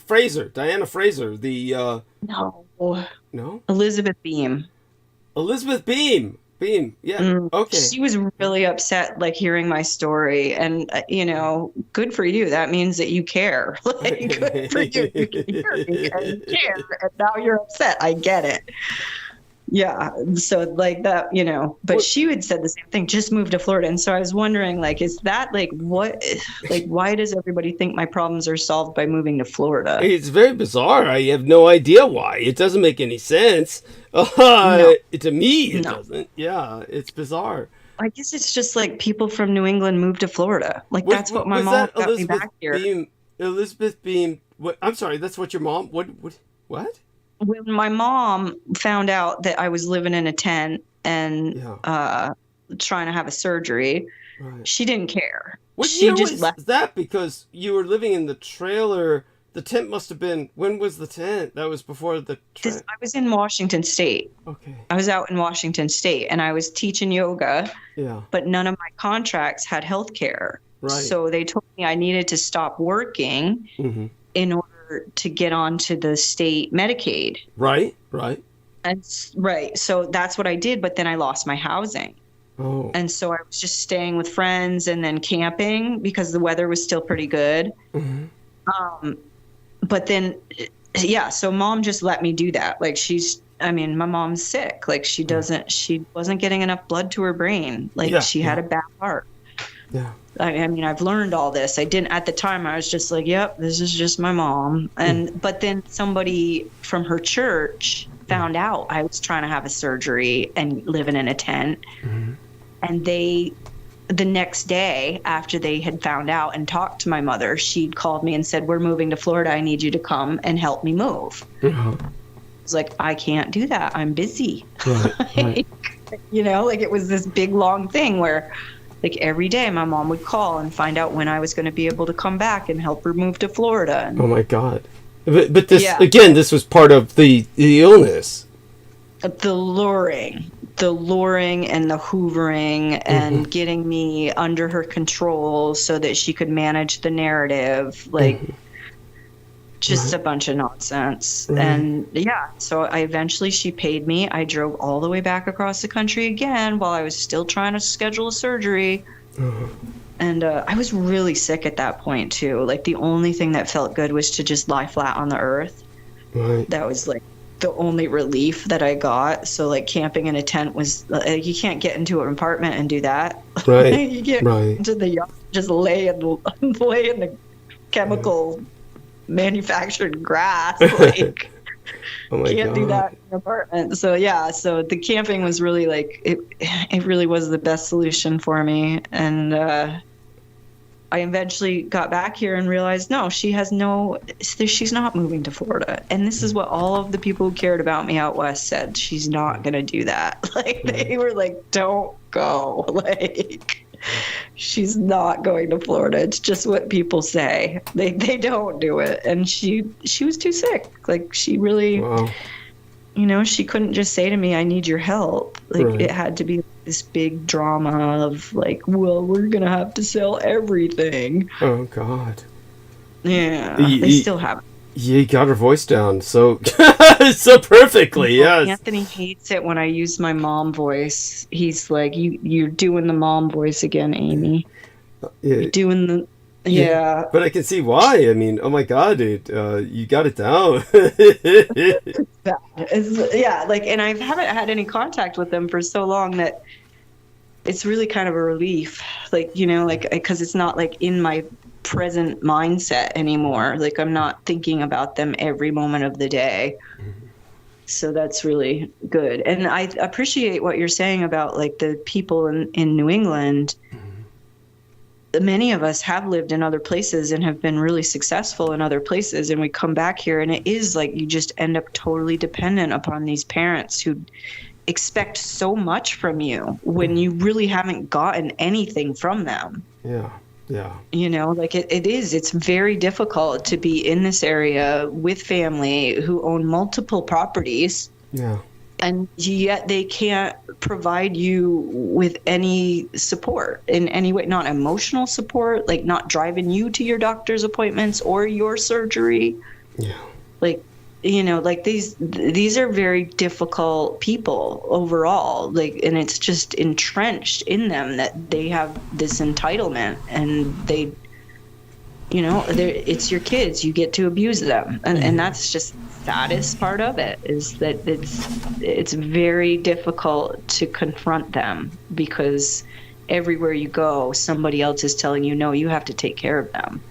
That's bizarre. I mean, I kept running into that over and over again. I mean, that's got to be disappearing with time because, it's more and more people are getting over that. That's for sure. I mean, most children just abandon their parents. It's like, so the idea that you've got this kind of culture out there where people are guilting you or shaming you into parental care. It's bizarre to me. We're very close to upstate New York. Yeah, of course. But upstate New York is like total fucking, as far as I'm concerned, the overwhelming majority of people up there are crazy. That's, like, why did your grandfather's family stay with him? Like, if they really hated him and he was just disgusting. Well, we know why. They wanted the what do you call it? the will. They wanted the inheritance. That's even my legal father was aiming for some part of that when he went to take care of the fuck. And but then again, the situation was such that, of course, that became impossible. After I bit the guy's dick off, he wasn't getting any of the inheritance after that. But it's like that, like, that's what I really don't understand is like, do you really think that this pile of shit that you've amassed over your lifetime is really worth so much that I would like spend the rest of my life waiting for you to die to get it? Yeah, like, thank you. Yeah. That's what I don't understand. Like, it's not like all I've ever said is I don't want your stuff. Like, I've never lived in Vermont by choice. It's always just you end up here. Yeah. And then to think that like I would have all this stuff and be happy, like just knowing that, you know, they never really supported me and they weren't really part of my life in any way, that yeah, it's very interesting because, and it's not just me. Like, that's the interesting part is like, you know, both of the people in my life that I've mentioned tonight, Bernard and Anthony, they both have the same situation where nobody was with their fathers and they couldn't just walk away because there was enough good that they felt they should stay. Like, they were compassionate enough to see the good in their fathers and to appreciate them while they were vulnerable and to be here for them. Mm-hmm. Mm-hmm. And so, and like, there's other people in the same boat. Like, we just, you know, we just have to do what we have to do. Like, you're here, your family's here, you know, you shouldn't have to endure, you know, abuse. Like, you shouldn't have to be constantly criticized or minimized or, you know, just having to be in a room and not even feel like you're present, like to feel like you're invisible, even though you're the only one who's going to do this, right? Like, you're like, it's just, it's a social problem, and it's something that people need to pay attention to. Like, this time of year is especially hard for families when there's no real history of care, right? Like, you're just there because of some blood relation, but these people don't care about you, and they make it known. Yes, that's right. That's right. Oh my God. It's no, you mentioned that this was the Thanksgiving where you didn't have to spend it with the family. Yes, indeed, I get to do what I want this year. Yeah, which is spending time with us, which is, you know, your extended family, which is profoundly appreciated. But we know why you're not spending time with your ex-boyfriend's family for the tragedy that happened. With your own parents, who are basically, in my opinion, based on what you described, not really worthy of much sympathy. You don't have to spend time with them because something happened? Why are you kind of free of their burden this year? Oh,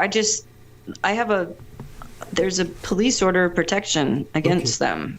Okay. I'm not, like, a restraining order. You got a restraining order on them. I have no idea. I don't know if that was ever delivered. I had asked for it multiple times, and I'm continuing to ask for it, but this woman who's supposed to be the claims specialist is telling me that there's no probable cause. So, yeah, I don't know if they ever got that. I'm just glad that it's on record, so when things do go downhill, that I can just go back and say, no, this is the documentation.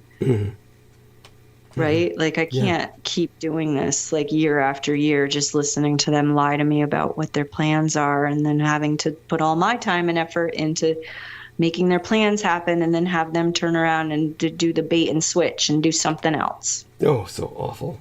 So awful.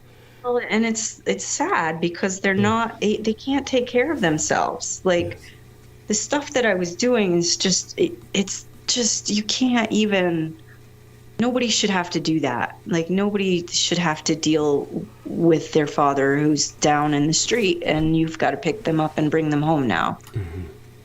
You know, like, this is, it's like, and then to be told that this is your fault and you're making it up, that didn't happen. When it's everybody knows it happened. They saw it.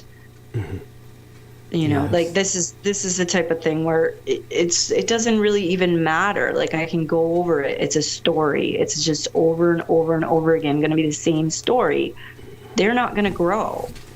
Like I'm going to get to choose what I do with my day to day, and that to me is like really fantastic. Like yes. I'm like really, like I've had time in my life where I haven't, you know, had to pay attention to them, and it really was very beneficial. It was interesting to spend Thanksgiving at Custer's Last Stand in Montana, you know, like we were on our way back to Vermont. I mean, it was a great Thanksgiving to go to where the Indians won for the last time. Yes. You know, that was really, I'd never been there, and we were just driving through and decided we needed to get out and walk around, so we might as well go to this site, this park. And it's gross the way there's so many graves, there's so many crosses all over the hills. Incredible. But yeah, it was a really interesting bookstore. They have a nice bookstore in Montana at the Custer's Last Stand. Amazing. And you know, thank you for sharing that. No, that's incredible. And I'm again just glad. I want people to understand that, you know, even though I intuit that your mother provoked him, nevertheless, your father tried to physically attack you at one point, and so you have every right to basically file for the restraining order. And obviously, something has happened, and therefore, this frees you of, you know, having to be burdened with their presence. It's something that you should just make permanent. I mean, really just permanent. No, and it's something that I've done in the past. I've always just said, you know, it just doesn't matter if I'm there or not. Like if I'm not there, I won't have to deal with the insults and the critiques and the lies about stuff that's kind of important, you know. Like I don't need to be sharing your property with my brother. Like that's not how I want to spend the rest of my life, is fighting with him over stuff that you've decided not to give to one of us in particular, but to make us fight over it. Oh God. Yeah. Right? Like it's very, you know, it's very freeing to just have that. Well, I don't have to do that. And, you know, in years past, people like this old boyfriend of mine was hanging out with me for Christmas, and he was saying like, oh, just go. You don't have to really stay there. Just go and have a meal. But it's like so painful. And it just Yes. You know, it's like it isn't easy. It's not fun. And, you know, and for somebody who kind of gets along with his family and his family hasn't done things that are harmful, you know, I can see why he would say that. Like, it's just. Well, like, I think he's really in an exceptional situation. I think the norm for most Americans is exactly what you're describing there. The holidays are a horror story. They're spending time with people they hate, basically hate. I mean, that's not too strong a term. From what I understand, the dynamic with most American families is not only do you not love these people, you don't even like them. I mean, I'm not talking about you personally with your situation. I'm talking about the general American family situation is people are actually abusing themselves by spending time with their family during the holidays. It's a masochistic self-abuse to be. I mean, and people make so many excuses about it. You know, like, oh, I want my kids to know their grandparents, but why? Thank you. I mean, you're making excuses. Is that what Friendsgiving is about, really? Is like just letting go of all those expectations? You know, believe it or not, it really wasn't intended for that, but it's an added benefit. I would say that it's, you know, well, it's like when you said, you know, about why would you want your kids to know their grandparents? I mean, look what happened when I got to know mine. That's an extreme example at the, you know, Well, Yeah. I have to wonder what your dad was thinking, right? Like, did he honestly think that it was going to be different? Like, I mean, how was his experience with his father sort of protected from that? Well, let's put it this way. First off, it was like this. I appreciate your question, and it's valid. And basically, the answer is pretty simple. Several factors involved here. And don't let me. Well, I mean, I'll make it succinct so I don't forget. One of the big factors is that he wasn't thinking rationally because he was at that point really alcoholic. My legal dad, not talking about my legal dad's dad, the grandfather. He wasn't alcoholic. He was just plain fucking out of his mind. Again, Poison, right? The Kodak company poisoned him. Toxic chemicals. Well, working for years with Kodak chemicals, certainly poisoned him systemically throughout his nervous system and his brain. I mean, you could taste it in his blood. Like I said, his blood tasted like turpentine. I mean, my earliest conscious memory in life is biting that fucker's dick off when he plowed it into my mouth trying to orally rape me and proceeded to deep throat myself, at which point I bit his dick off. And the explosion of blood that took place because all the blood was in his penis. My earliest memory, aside from that act, is the immediate thought on tasting all that blood, which just exploded in my face. And that thought was, blood's got to taste better than this. It tasted like turpentine. It's like Peter Moon said, Kodak blood. So this guy was systemically just poisoned by Kodak chemicals he had worked with all his life, but that's no excuse for his behavior. He was just a downright evil son of a bitch. The way that my father apparently had avoided the worst of experiences with him was this fact. Basically, my dad was the last born. And as the last born, you know, like I said, there were multiple other sons, maybe about 6 or 7 of them. I don't know. What happened was that all of them were named William. Could have been as little as 3 or 4 sons. I mean, that's already more than enough. But all of them were named William after, presumably, Kaiser Wilhelm. And they were all made to stay with the dad and emulate the dad. The one sister who was born to them was the greatest victim. As I described, he broke both her legs so she couldn't run away while he was raping her. But when it came to my dad being born, he was the only one given a different name. Instead of, obviously, the female of the family was Audrey, I think. No, I can't remember her name. I can't remember my dad's sister's name. Sorry. Yeah, I'm rather embarrassed and ashamed. I wish you couldn't remember the whole ordeal, honestly.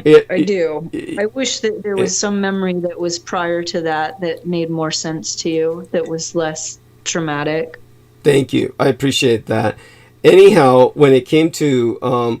she was given a female name, just so people understand she wasn't named William. But when it came to the... my father, my legal father, the man who raised and guided me, not my biological father, who, of course, everyone knows who that is by now.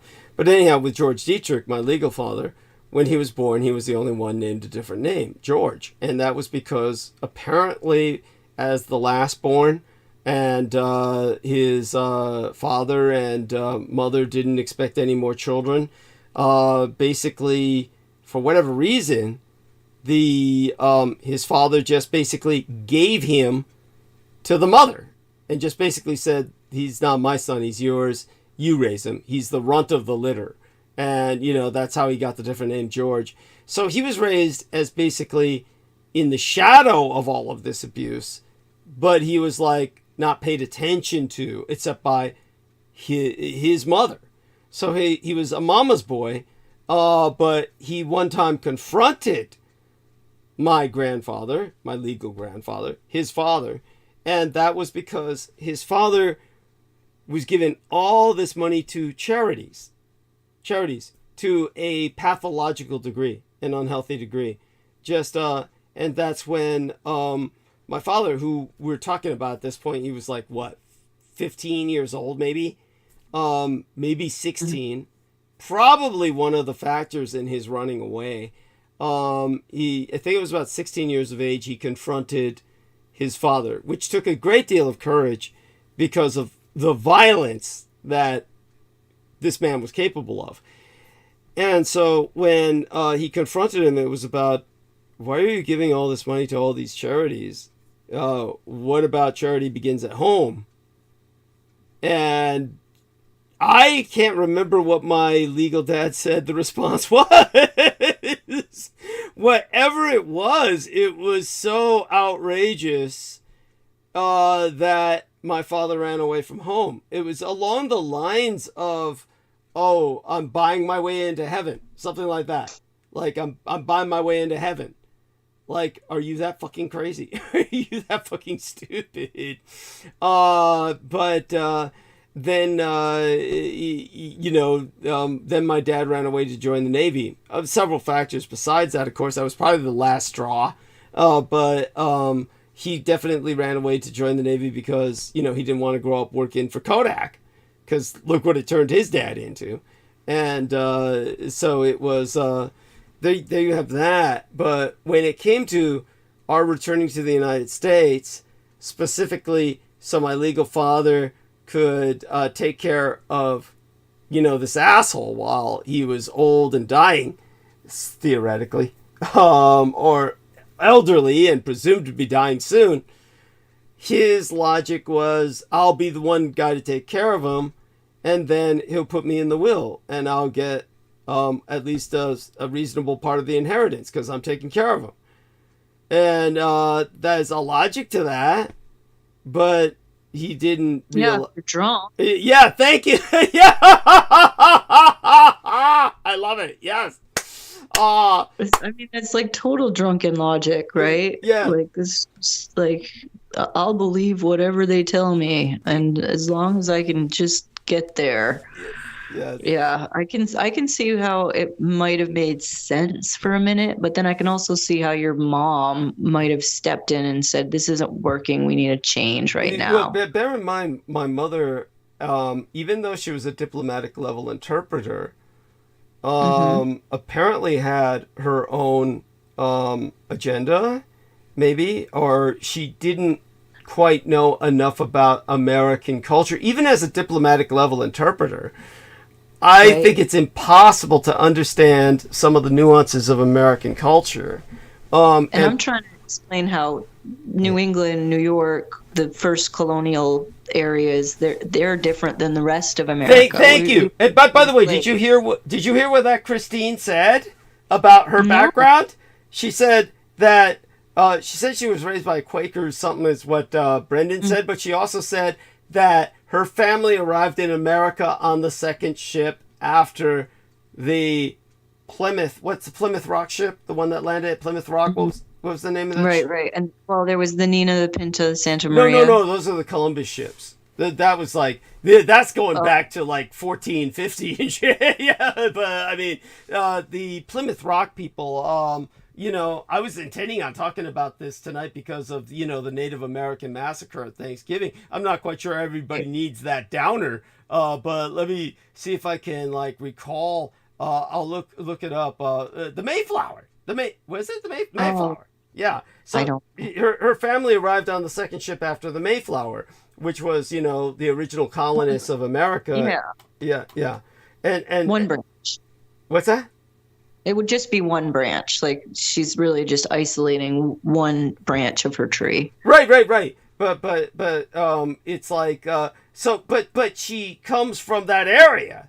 So that also explains part of, her family. One branch of her family comes from that area. It also helps to explain part of her insanity. It's inherited. But in terms of, my dad's drunken logic, but I think this is, okay, just so everybody understands the horror who hasn't heard this story before. So when they arrived in New York, then when my mother first met my father's father, then he grabbed her and hugged her And what she told me was that the first thing he did was he shoved his tongue all the way in her mouth, trying to tickle her tonsils. Basically, Frenched her. He basically grabbed Inappropriate in every way. Oh, it's just disgusting. I mean, just absolutely disgusting.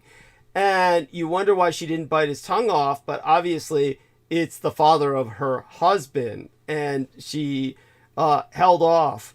And but she honestly probably thought life was going to be better, and didn't understand just how fucked up everything was here, or how fucked up everything was with my legal father in so many ways. But for people who've never heard this before, basically, my father's father, my legal father's, father, my grandfather, technically, this guy, he openly stated, everything in this house is mine. Everything in this house belongs to me. It's mine. And so when my parents went shopping in the town to buy things in bulk for the family, and came home with multiple loaves of bread, buckets of ice cream, then basically this individual, technically my grandfather legally, stayed up all night and ate all the buckets of ice cream, ate all the loaves of bread, and continued to force himself to vomit in the toilet so he could make room to finish all the loaves of bread and all the buckets of ice cream, just because it was all his. Everything in the house was his. Just deranged. Yes, thank you.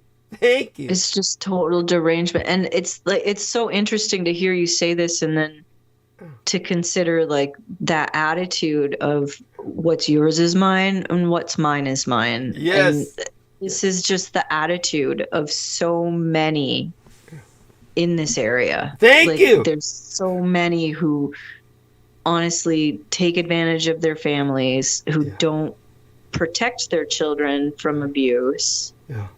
It's incredible. And I believe it has a lot to do with the landscape, that you're just conditioned for isolation because of the cold, because you're in an area where it snows most of the year. Yeah. It's snowing now, by the way. Oh my God. But yeah, and so I think that really fosters this kind of like festering abuse where like, and if your dad did stand up to him at one point and say, hey, why aren't you considering like your children and their needs, right? Like, to point out the truth of the situation, it would be endangering him. Like, it wouldn't surprise me if his mother like made it clear that she wasn't going to be able to protect him from the father having stood up to him the way he had. Right.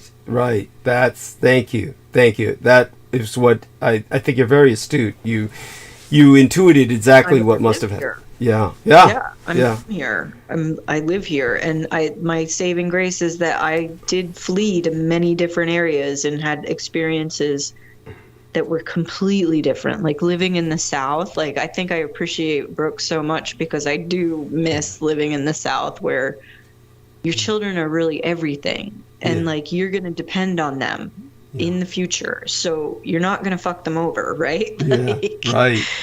A whole different attitude. It's a whole different, like just like going to Tulane and having all these Jewish families around me, which we don't really have a lot of the Jewish culture in New England, but being at Tulane, there a lot of my friends were Jewish, and I spent a lot of time at the Klezmer All-Stars and dancing and having a really great time with them. But their experience of their families was completely different. Like just yards different from what any of me and my friends had experienced from this area.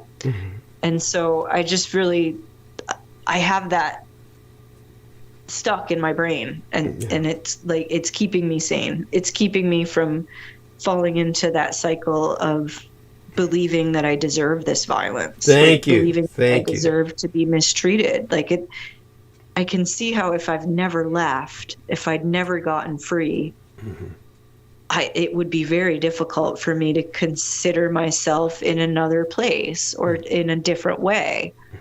but because I was able to leave and to experience other people's families, you know, through either going to school or having, you know, just having spent time in other places. And by necessity, you know, you have to find somebody to spend your holidays with, right? Like you just, like, people wonder, like, why are you riding your bike everywhere? Why hasn't your family gotten you a vehicle, right? Like, you're white. Like, what's the problem? Yeah. But, you know, having been told that I'm never going to get anything from them, I didn't expect anything from them. So it was only in, like, leaving, going somewhere else, and having that expectation that, you know, my family should be, you know, contacting me more, or I should have more connection with them. It, you know, it was never presented to me until I left. Like, as long as I'm here, there's always that expectation that you're here to serve them, and everything you have is theirs. Yes. Is unhealthy. It's irresponsible. You know, somebody who's going to suggest that or maintain that as, like, this is truth, that's not okay. Thank you. I mean, and ultimately, it's so sick, and it's so destructive to you and anyone else suffering that attitude. Certainly in the case of my legal grandfather, it was, then it extended to, of course, the children. Your children are mine. And that's when he started proceeding to rape my sister. So... And I can imagine there was, like, a period of just horror where your parents could not believe it was happening. Like, it, you know, it was just like, you just get deer in the headlights. Like, you're dissociated. You know what's going on. You don't know what to do about it. And you have to, like, make a plan to get away, right? Well, and then it you were must just have... like, no, this is the plan. I'm going to end this right now. Yeah. Like, yeah. It was certainly in the case of my father, there might have been that. In the case of my mother, I mean, like I said, she dealt with it in both a vampiric and Japanese sense, or Sino-Japanese sense. As I've said before, if people understand the ancient wars, the dynastic wars in China and Japan, when the enemy conquered a territory, they would hunt down all the members of the leading family, the dynastic family, and kill them all so that there wouldn't be an heir as a claimant to the throne. And so you see this in a movie called Whirlwind, for instance. The people look up the samurai film titled Whirlwind. You'd have to look up Samurai Whirlwind movie, and that should find you that film. But one of the key plot points in that film is the trying to protect the heir to the throne of Osaka Castle, which has fallen. Osaka Castle has fallen, and Osaka is the most famous castle in Japan. So when it comes to that film, they show the hunting down of the heir of Osaka Castle, who's an infant. And when it comes to your average kind of kabuki play, where they show this kind of phenomena, the enemy has taken over the territory, and they're seeking the heir. By the way, I'm looking it up now. Whirlwind, it was made in 1964. So it was, a few years before I was born, this film was made. And that's pretty impressive, considering the fact that I saw it when I was a teenager. But incredible. It was, so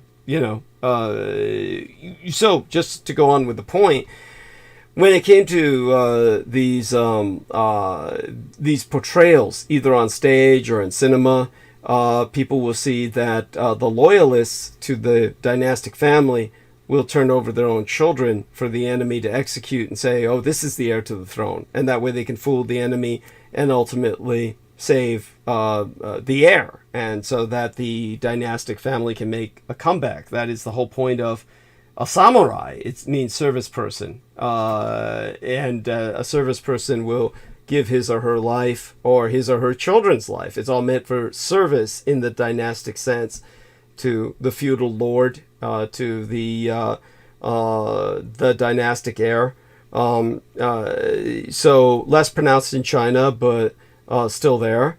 And so with what I've just described, that's my mother's, that contextualizes why my mother would throw my sister to him to basically prevent me from being harmed until I was of age. And then my teeth came in, and obviously by that time that he tried to attack me, then he paid the price. And ultimately lingered and died apparently a few years later. Now, my family never knew this because my family left immediately. The police came in. One of my other conscious memories from that period of time was the police saying, "Your son's a monster." And my parents told me that they had been told by the police that they had better vacate the premises immediately because the town was mobilizing to basically kill us. Because, my father's father, my grandfather, was a well-known worker at Kodak and kind of a local established character. So they would come and avenge him. He bought them all off with his charity work. Yeah, thank you. There was that. Also, they hated my mother because she was Asian, and they hated us because we were half Asian. Also many... It's a very sick but true thing. Yeah, no. It is. Yeah, people don't understand it. That year, it was 1969. So, yeah, and as I said, when I was born, it was illegal for children to be born of mixed race heritage in America. The laws were on the books against mixed race marriages. They were still on the books. My parents didn't move to America till that law was abolished or taken off the books. It was a national law, federal level law. It was taken off the books the year after I was born or the year after that. I can look into the history of it. I've given the history of it before on this channel. One of the things that, when they moved to the United States and they were in this very all-white area, Vermont is demographically white. Upstate New York is demographically, historically white. So these are very white areas. And what happened was that when they moved there, my mother, when she would go into the town to buy any supplies, no one would speak to her and no one would sell her anything. It's amazing. She probably was attacked a few times, but naturally fended the attacks off, probably with such devastating effect that nobody ever bothered her again. When they stopped attacking her, they just wouldn't talk to her and wouldn't sell her anything. That's why whenever she went to buy things, it would always have to be with my dad. It was only when my dad was there that they would sell them anything. That's why she had to go into town with him to buy supplies. When it came to that experience, the town, just so people know, they hated her because, of course, she was Asian. And most of them considered her a Japanese, quote-unquote a Jap, the enemy from World War II. By the way, again, this should really give people a clue as to the Japanese winning the war, because when Americans fight against another nation and they've won the war, like against the Filipinos, you'll notice that they feel this obligatory sense of patronage over them, as if like, oh, they're our colony, we got to protect these people. So Filipinos are looked on with this protective affection. So if they had truly won the war against Japan, you would see that same sense of protective affection. Instead, there was this visceral hatred, which, why would you hate somebody you defeated in war? There's no need. Again, it's a hint that intuitively all Americans knew they lost. But such being articulated, then the town was responding. They were going to burn the house down with my mom and dad and myself and my sister in it. And so we had to vacate the premises immediately, and my father left for San Francisco. Now, once we were in San Francisco, again, my father, for his reasons, moved us into the Tenderloin, which, as I've described before, is just a ghetto so dangerous that the police are paid hazard duty and therefore can afford tenderloin steak every night. That's where it got the name Tenderloin. And while I was growing up in that area, my father had moved into that cheap area because he was an alcoholic. because he was poor. He wasn't getting anything from his family. None of them ever helped us, ever. And so I always know I owe them nothing but grief, if anything. And they did help us only in the burying of my parents, but that in no way compensates. I assure you, for all the years they didn't while my parents were alive. So when it comes to the moving into the Tenderloin, my dad was poor. He was an alcoholic, and it was saturated with bars. So the Tenderloin was the bar area of San Francisco. So he moved us there for that. But at the same time, it turned out to be fortuitous and very conducive for my mother, who, as a vampire, would feed off basically the population of the Tenderloin, and no one would care. These were the rejects of the world. Nobody cared about them dying in droves. Everybody just attributed it to their lifestyles. So it turned out to be the best area for her, and nevertheless, psychologically, it was no help. I obviously grew up traumatized and scarred, and health impacted by that environment. So it's just an endless sea of horrors. My life has always been just an endless sea of horrors, much like Amy Como's, so we can relate. Yes. It's true. It's true. We do. I mean, I'm not comparing myself to you in any way, because I am white, and that it has afforded me some. Well, not much. It hasn't afforded you much. Where no, the way. No, but yeah. I will say that there are places where being white will get you things that you can't get. If you're not white. Thank you for acknowledging that. There is, of course, an inherent or intrinsic advantage that generally can be available. Obviously, it doesn't help. Say you're in the wrong neighborhood and you're just too white, and you're surrounded by. Exactly. Yeah, there is that. Yeah. There is the fact that if you're traipsing around New Orleans trying to get into the blues bars and you're white, you're never gonna get in. Yes. There's closed communities wherever you go. I just feel like people, when I say this is the thing that I always come back to when I think about why I haven't ever married. When I introduce myself and I let people know that my dad was a pharmacist and my mother was a nurse, there's all these assumptions that go along with that. Their assumptions are your life must have been. Their assumptions are you must have had a good life. But go on, yes. Mm-hmm. Finish your that I have access to some kind of resources. Oh yeah, they ask you for good drugs. You must get all the good drugs. Yes, go on. Right. Yeah. Yes. No, and that is the problem, is that like people hear these things about you and they don't understand that like it's not that way at all. Like after couple months, they start to see like, oh yeah, she doesn't really even have a relationship with these people. Like it's really just like there's nothing. Oh, like, no, you have a relationship, but it's purely negative. But go on. Well, yeah, and that is, that is the issue, is like even every attempt you make to like honor your history, like everything you do is then co-opted and then presented in such a way that like I'm wrong for having, brought it up, like, to bring up the fact that like my grandmother must have really screwed up all you girls because look at your daughters. Like that really was just like a slap in the face to them. And it wasn't intended that way. It wasn't even like, it was just me being curious about what they really think they've done with their lives. Like now that you're in the 60s and 70s and you're fucking complaining about your daughter getting married for the second time because she wants children.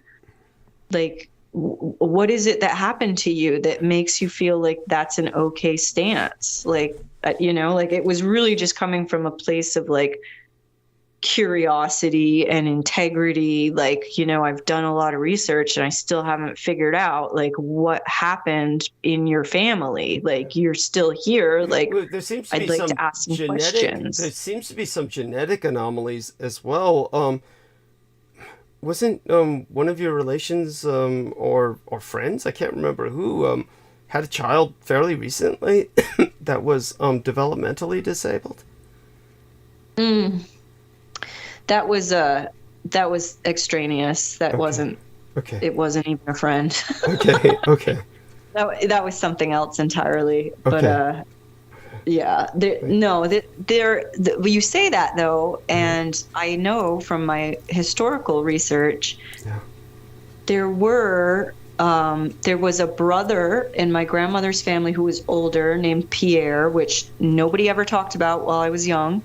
Never heard of this guy, but when I was looking at pictures, I was like, who is this? And then the gravesite, the grandparents were buried together, and then there was Pierre and Antoine. And those two were unmarried. Like, Pierre died when he was very young. He had a severe case of scoliosis.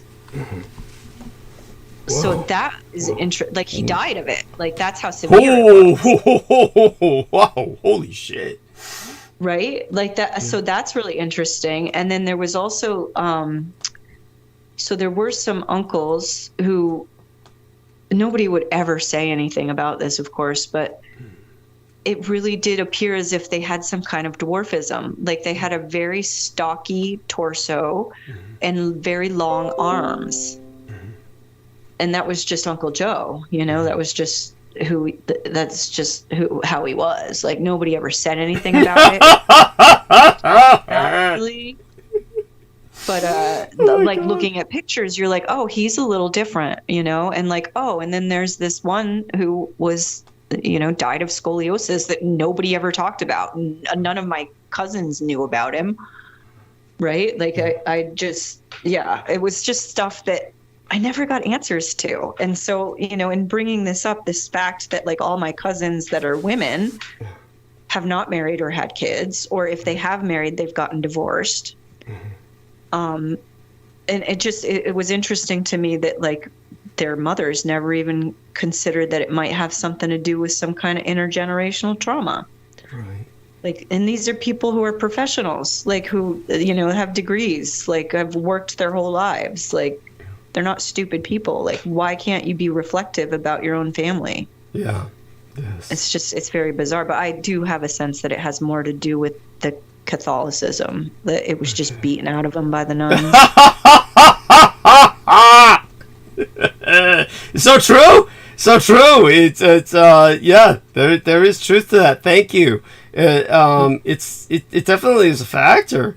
And I honestly, you know, as I said, I have a historical respect for the church, but definitely it has its notorieties, and the sadistic nuns is part of that. Did you ever have any fantasy at all of, you know, apparently not, but you know, a lot of Catholic girls raised in Catholic families have a momentary fantasy about becoming a nun or something like that. That never crossed your mind ever? No, my grandfather's sister was a nun. Oh my God. And she was not violent. She was not a horrible person in any way, but she was extremely misguided. And so, and you know, it was really lovely that I was able to have a conversation with her about her parents before she passed. And that was just in the last 5 years. And so she was a nun. And so my father and his brothers and sisters were rather protected in the Catholic school because she was a part of the, you know, the cloister.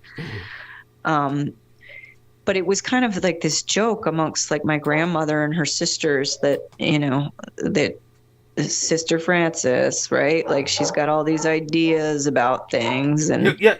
Could you specify a little bit about how she was misguided? You're getting into that, I think, into that territory. She has all these ideas about things. So tell us a bit about this, her misguided ideas. She's just fantastically devoted to the church. You know, like the process of, you know, every week we have services, and prayer is the thing that she lives for. like Meme and her sisters like had children and families, and they did not consider like that piety was on the pedestal that Sister Frances was on. And I really don't know. Like, that's the thing, is like, my grandfather died when I was very young. Mm-hmm. His brother, who had been in World War II at Normandy, he had died of a heart attack in church. Mm-hmm. Who's the other one? There was one other one who was actually living in Washington State, and I had tried to make an effort to go meet with her because I'd never met her. But my grandmother just kept saying, she's very sick, Amy. You don't want to meet with her. And so she passed away also recently. Well, they're also old. I mean, they really lived a very long life. Mm-hmm. But there was no real information about the Como family in particular. Like, there was nothing. Like, my aunts and uncles don't have anything to add. Like, the information we have all comes from Meme's family, the Laportes. Mm-hmm. So, yeah, the Como family, we just don't know. And the news was that everything had burned. Like, there had been a fire, Mm-hmm. and all the photos and all the documents, everything they'd had burned. Yeah. Yes. So, yeah, it's really hard to say, like, how it was that Sister Frances was the first girl, and she went to the church, which was kind of something that would happen generally anyway. Like, my grandmother's family on my mom's side also had that history where the first girl goes to the church. Mm-hmm. And you can see in the documents going back like to the 1600s, like even the Fortin family from that time had their daughter in the church with the Ursuline nuns at Quebec City. Mm-hmm. Like, it was, the family was listed, and then it was listed that the daughter was in the cloister with the nuns. Mm-hmm. And so that history is something I would like to explore. But, you know, every time I bring it up, I'm so condemned. It's almost like, what is the point? Like, wow. It's curious and it's interesting, but, you know, did she really have a choice about joining the cloister, or was it like, this is what you do, you're our firstborn daughter? Interesting. The firstborn goes to the nuns. Oh, wow. Okay, I don't know if anybody has any information on that. If they could contact me, that would be fantastic. You don't have to. If it feels like you're going to be put in danger for having spoken of it, don't do it. But I feel like that was something with Sister Frances that I never really got to explore, because she was so devoted to the Catholic faith. Like, everything else was a cult to her. Like, she was always talking about how there were cults everywhere. And it really was kind of a nonsense thing, like, that, you know, you're so devoted that you're blind to all other religions, that you're not paying attention to the fact that there are people who are not Catholic, you know. But she would show up at holidays, and it was like she was really like a special character, like, that would just kind of be there for the whole family. And we would go and we would listen, because she was the music teacher, so we would go and we would listen to the choir, you know, sometimes for, I don't know how many services you've been to, but the masses would be held, but then prior to the mass they would have a choir who would sing, like, for an hour before mass. Wow. And she would be, you know, instructing them. She would be leading that. Okay. So we would go and sit for an hour before the mass and listen to Sister Frances's choir while they sang. And that's, I mean, these are things that I enjoyed about church, was that, you know, my family was really involved in it. And there were times where I served at the altar also, where for different services, they would need people to, I don't know, carry books or something. I'm trying to remember what it was I was doing, but I do remember at some point being like on stage, on the altar, and having to sit through the service at the altar, like behind the altar, like an altar server. But I don't remember what it was for. That's cute. No worries. Yeah, I mean, it's probably because my great aunt was a nun, so I was, you know, expected also to to become Catholic just like them, and not to just be like, why am I being so abused and I hate you people. Right? Like to just submit, and something about it, I couldn't just submit. I couldn't just accept that this is the only way. I really felt it was just absurd, like to witness the people in the church like behaving badly outside of the church. Like that conflict was like just apparent, and I couldn't remedy that in order to just comply. It wasn't possible for me, but who knows? Maybe that's the problem. Maybe I should have just been Catholic. Should have just joined the cloister.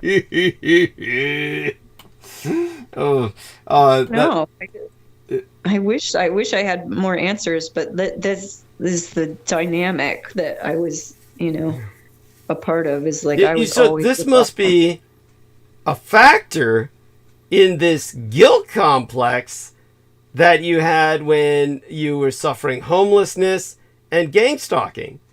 That it's this Catholic aspect that gave you the concept that you deserve this, that you deserved it. That I wouldn't say. I don't know as if I was so aware that I could understand that it was a guilt. Yeah. To me, it was just always, this is absurd. Like there was just this level of, I really don't deserve to be treated like this, and these people are absurd. And that, and in a way that was kind of like I had already forgiven myself for whatever part I might have played. Like I don't know if the guilt was really, like I had a lot of guilt about things that I'd done wrong. Like I had done some wrongs when I was a kid. Or that you had been told you had done wrong. I mean, I had done some wrongs. Okay. Now, of course, this makes us curious. Is there any of these wrongs you're willing to share?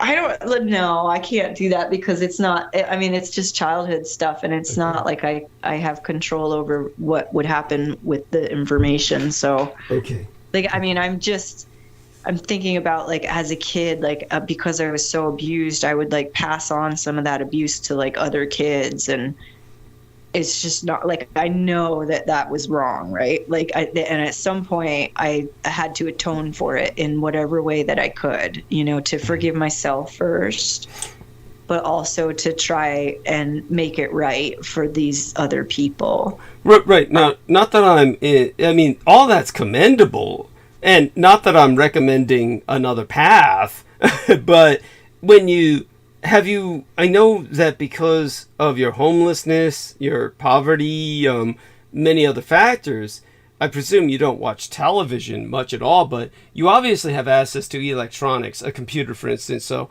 you must see some things on YouTube. You might remember the Addams Family, and they've got a new series on Wednesday Addams. That's the name of the character they focused on. So I do know. I do know this. Like I haven't always lived without a TV. It's just kind of a choice that I made. It's like, even if I had a TV, I wouldn't have it on. Right. No. It's the right choice to make in general. Yes. With Wednesday Addams, you have a character as she's portrayed now in the series as it's, conveying her. One of the things that stands out about that series is it's actually filmed on site in Romania. So that's cool. Not that the original Addams Family was in Romania at all. They were in America. But the fact that they decided, we're going to film in Romania, well, obviously it's cheap, brings the cost down. So it explains that.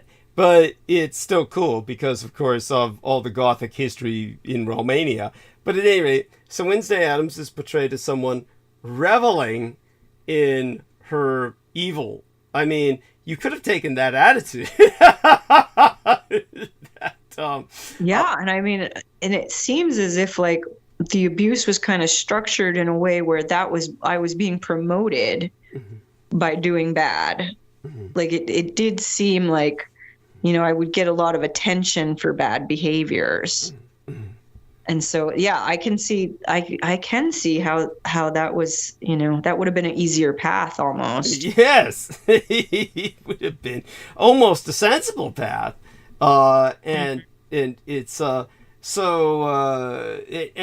the odd thing is that, of course, Wednesday Addams in general is held as, the popular character. She's held as the cool character. She's held as, so she's rewarded by her fans, at least by the audience, basically, because this is why they tune into Wednesday, the name of the series after Wednesday Addams. They tune in to watch her do evil, right? They tune into it. Now, it may not be that way. It might be that that's the general thematic, but I'm certain there has to be redeeming features to the character. I don't watch the series myself.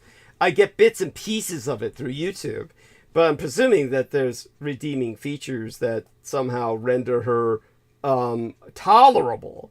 Obviously, if she were somebody who was just pure evil and no redeeming features, I think that'd be pretty hard for anyone to watch, except somebody who's truly somewhat demented. But when it comes to you had that possible path. You had that possible path, and you didn't take it. You decided instead you were going to be a good girl. And look what it got you. Again, as I've said, nice guys finish last in the world the way it's structured now. And it's for this reason you understand that it may take drastic social dislocation in order to right all these wrongs, or bring us towards a more balanced world in terms of social equity, justice, this sort of thing. That again, just safety, safety. To feel safe in your community. Thank you, which is a major responsibility of any civilization or society. Is the social contract is that citizens feel safe, and of course, as you described, you go into the center of what city is it again in Vermont that you'd Burlington. go? Burlington, right? Burlington Coat Factory. Is that still open? It has nothing to do with Vermont. Oh. That's totally, there's other Burlingtons. Oh, okay. Sorry. That's not in Vermont. I mean, it just has the name. It's not really. No, this is going to, our listeners may not understand this question. Let me give people an example. When I'm, how do I express this? It's something that when my dad and I were in the Presidio military base growing up, just all the time, the Presidio was just such a big part of our lives. Because, again, for people who don't know, my dad, as a retired career naval serviceman, a career sailor, he had access to the Presidio military base because it's considered an open base. We could use the post exchange, the commissary, and I was allowed to use these facilities until I was 18 years of age. When one time there was a black father with his kids, and they were from, obviously, the South. To us, it was obvious because they behaved different from city blacks, who had a different kind of, or rather we mean blacks from the North, who had a different kind of social background and just behaved differently. But he was from the South, and he was like a strict disciplinarian. Just really, you kids do this, you kids do that. He had his kids in line. There wasn't the general sense of kids and chaos that comes with many families, whether they're black or not. But it was probably because of his military background. That's why we saw him on site at the Presidio. But he definitely came from the Deep South. There's several factors behind that we don't need to go into right now. When it comes to one time when my dad and I were being driven home on the shuttle from the VA, it was either a cab driver or it was the shuttle driver. I can't remember. Well, we were being taken home, and the driver was this young Asian guy, and he started pointing out, the homeless, because I probably said something to bring attention to it, because San Francisco was saturated with homeless when my father was still alive, obviously, as it is now. And anyhow, he was saying, yeah, you never see an Asian homeless guy. Now, by the way, I have seen Asian homeless guys, but they're rare, extraordinarily rare. Usually Asians that are quite mentally disturbed, and they're just so mentally disturbed that, you know, they're dysfunctional. So rare as the cases are, you see them rarely. Most white people wouldn't probably ever see them. But I'm on the lookout for such things. But anyhow, what happened was that he said you never see an Asian guy like all these crazy homeless people, you know, who were overwhelmingly black and white. They're just generally black or white crazy homeless people all over San Francisco. And then I forgot what brought up the subject. Oh, he was Vietnamese. And for those of you who don't know, after the Vietnam War, a tremendous amount of Vietnamese relocated in Texas and the Deep South. And by the way, Clarice Claudette is telling you in the chat room, happy Friendsgiving to all of us. And then she says specifically to Amy Como, hell no, don't move to Florida. Yeah, I know. She's on it. She knows what's going on. Yes. She knows that you can't just pick up and move and go somewhere and fix everything. It's that's not how it works. Yes. Let me respond to her with all my adoration. All my adoration. Don't lose track. You're talking about the Presidio and your dad, and you're looking at this black dude who's obviously. And then we were in the cab. I was reminding me of this different thing about the different blacks in how they behave in different parts of the United States, just like whites do. By the way, Clarice Claudette says, Florida is a very psychically disturbing state. Yes, to say the least. People would have to be disturbed to be attracted towards going there. Let me, I won't lose my place. I just have to, acknowledge the lovely Clarice Claudette, because she has sent miraculous care packages in the past, and she's going through so much always. So when it comes to what I was talking about, so this kid who's driving us was from Vietnam, and so he had been in the Deep South. Because for those of you who don't know, after the Vietnam War, many Vietnamese were located to the Deep South, where they started shrimping, and basically were blamed for denuding the waters of shrimp, and then the Klan started to attack them, and it went all the way to the Supreme Court. So this is something that the Vietnamese have a big history in the Deep South, specifically Texas.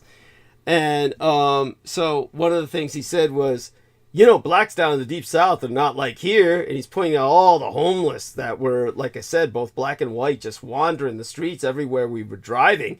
He said, they're not like here, all crazy.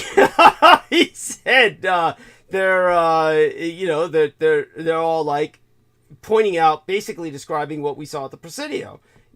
Black families, very disciplinarian. Because they're in a totally different cultural matrix. And so that was well taken, because I could understand what he was saying.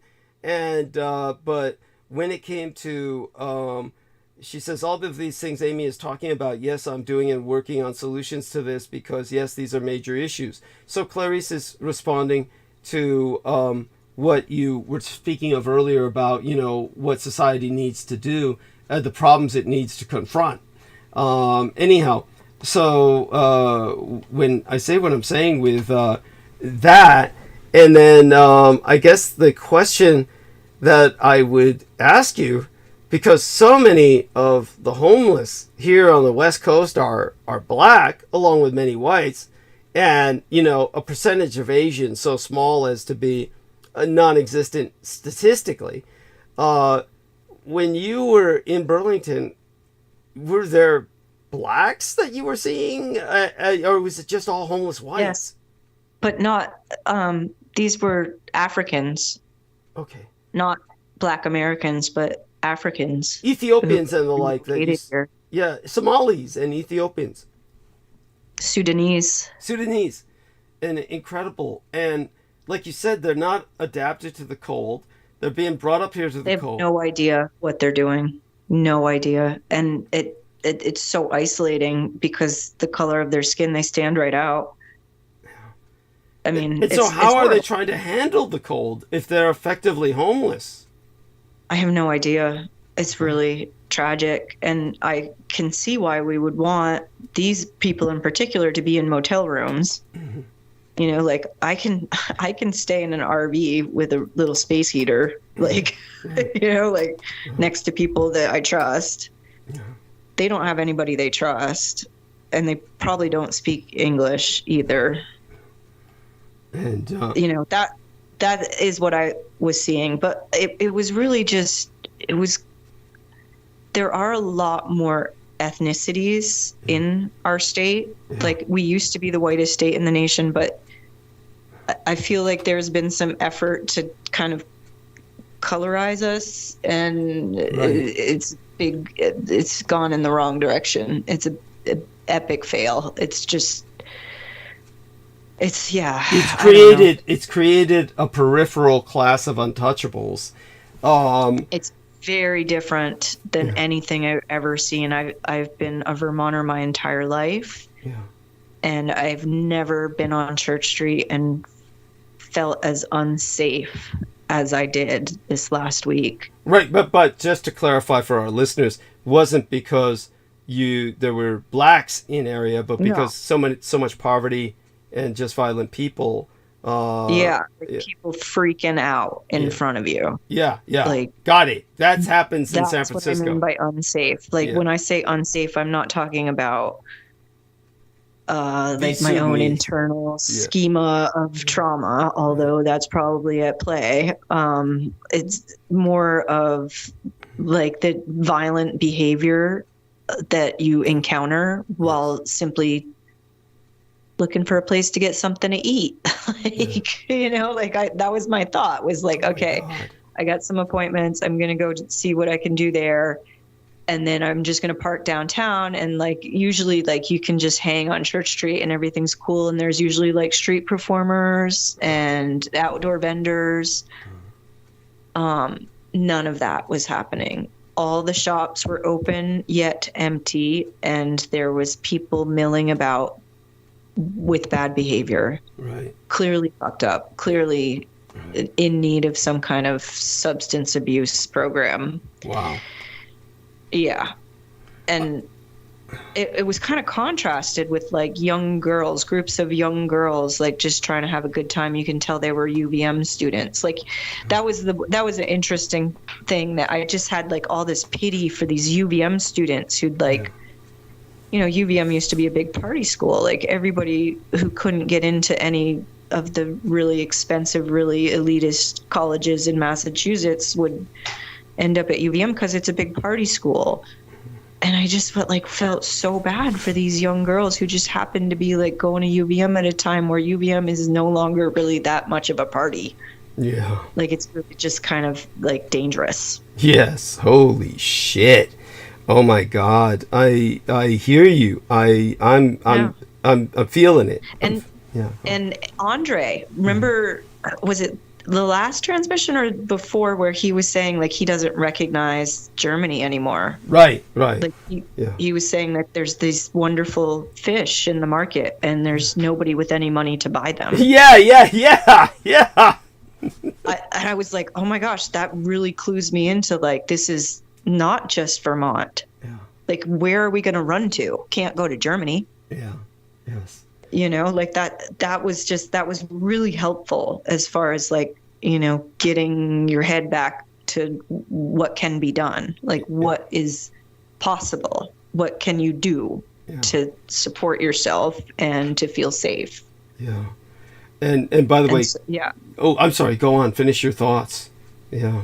I was just going to express more gratitude towards your listeners and the people that you've been collecting around you in the past year. I mean, thank you.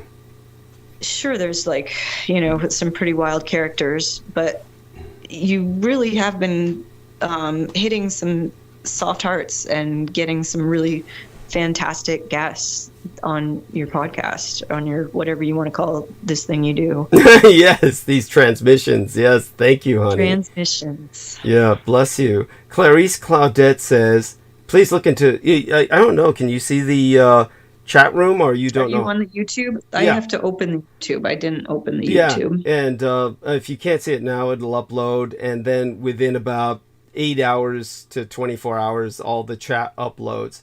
But you Right. make certain to review it when you get a chance. Clarice Claudette says, yes, Amy is awesome and appreciate it. Plus prayer sign, butterfly, and cherry blossom. She says, exactly, I am dealing with the same thing with my parents, and also I can help her with the body work. So, yes, what I should do is give the two of you Skype numbers, but I don't No, I know. don't think I have her. She doesn't get on your list. You're not. Yeah. She's not in your participant list. Yeah, she's not on the participant list because she's usually not near a computer. That's the problem. She's... So yeah, you're welcome to go ahead and forward my profile to her, and I'll be sure to add so her. let me I'm let me happy do to that. I'm going to share contact. So I'll give her yours, and I'll give you hers, and hopefully the two of you can get in contact. She's just a wonderful human being, and she's been going through so much. Her parents are just, it's different in her case. It's more like a case of there's some senility going on that a so-called care provider is taking advantage of concerning her mother or her aunt or something like that, I believe. Let me see. I'm trying to give her yours right now. Here we are. Send. And so press the done button. Excellent. So now, did I just send you a contact card of yourself? That would be great. No, I sent you a contact card of Clarice Claudette. Okay, great. So now I got. I don't have nothing from you. You sent it to yourself. No, what is no, this? it's here. It's here. I got it. Yeah. It's there. I see it. Yeah, I don't know if she'll see it if you send her any messages, but let me try and get her yours. So let me look up Amy Como. Here's what I do. Now I can send you to hers. There we are. Share contact. And let's see if I can find, her name. And by the way, so tell us the story about the image that's on your Skype icon. Tell us the story behind that. Do you love it? Yeah. That's one of my favorite photos. That was at the Tybee Beach in Savannah, Georgia. Mm-hmm. I was there for a month or 2 months, 2008. Mm-hmm. I met a fantastic artist from Seattle, mm-hmm. and I ended up moving out west and hanging out with him a little bit after we went swimming at the beach in Savannah. Great. So that was me years ago, 2008. Wow. That's incredible. What's that? It was a good time. It was a really wonderful spot to just hide out for a little while. Yeah. Savannah at the beach. Mm-hmm. It was the only time I've ever been swimming with dolphins. Because I was from the north, and all the locals thought it was freezing cold, because it was September, and I was just like, no, this is great. Thank you. I was like, it's so warm compared to what I'm used to. Oh God, as far as I'm concerned, where you're at and where I'm at, there's practically ice flows out there, on the beach and shit. But there's not, but it feels like there are. There may as well be. The water's I'm sorry. So go on. Yeah, this is that's incredible. I'm glad to have those. So I sent her your contact as well. I sent you hers. I sent her yours. So Clarice Claudette, please access your Skype account, and that way, hopefully, the two of you young ladies can get together and help plot or conspire the future for us. And figure it out. We'll get it all sorted. Yes. No, it would be great. I know we have some things in common. Yeah. Just being that I went to school in New Orleans. Yes. So I know that there's a little bit of the deep South between us. So Yeah, no, I don't have, I didn't like that photo of my face as much. So, and I'd only changed it because you'd said something. I'm sorry. I didn't mean anything bad. It was, I think your chip tooth is cute. You're really fixated on my chip tooth. No, I think it was too small. You couldn't see what it was. Right. And it was a photo of me floating down a river in Montana. Oh my God. But it wasn't big enough. And so I was like, all right, fine. And then I got the big face picture of the being at the river up here. And then I just didn't like it as much. I didn't like I wasn't smiling. Like I wasn't like really happy. I guess I'm not really smiling in this one, but it was a beautiful area, and it's a good memory. So, and I realized I just like all these people who do selfies and everything, and like Bernard was trying to show a picture of me to the boys at the farm that he's working on, and he just didn't even have any. And because I'm not on Facebook, they couldn't look me up. Oh my God. And I was like, that's good. I was like, that's fine with me. You don't need to be showing my picture to the boys at work. But it's so cute. Like yeah, go on. Done any photos? Yeah. Yeah, you mean you don't have many photos, is what you're saying?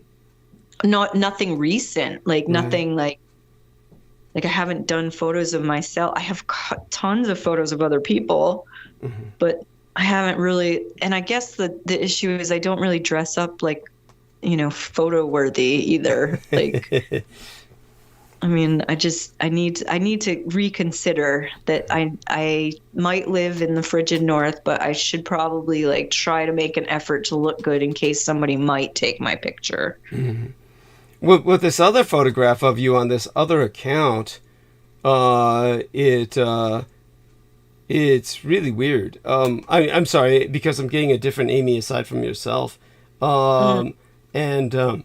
So here we have, please add, hello Douglas, happy belated Father's Day. You deserve it. That was, oh my God, I'm going to put a heart on this. This was on June 20th, 2022. Are you locked out of this account now? Yep.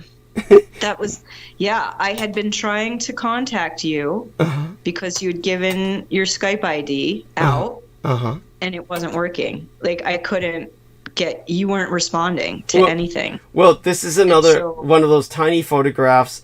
You're on a bicycle, I believe, going down a rock path. Schweitzer.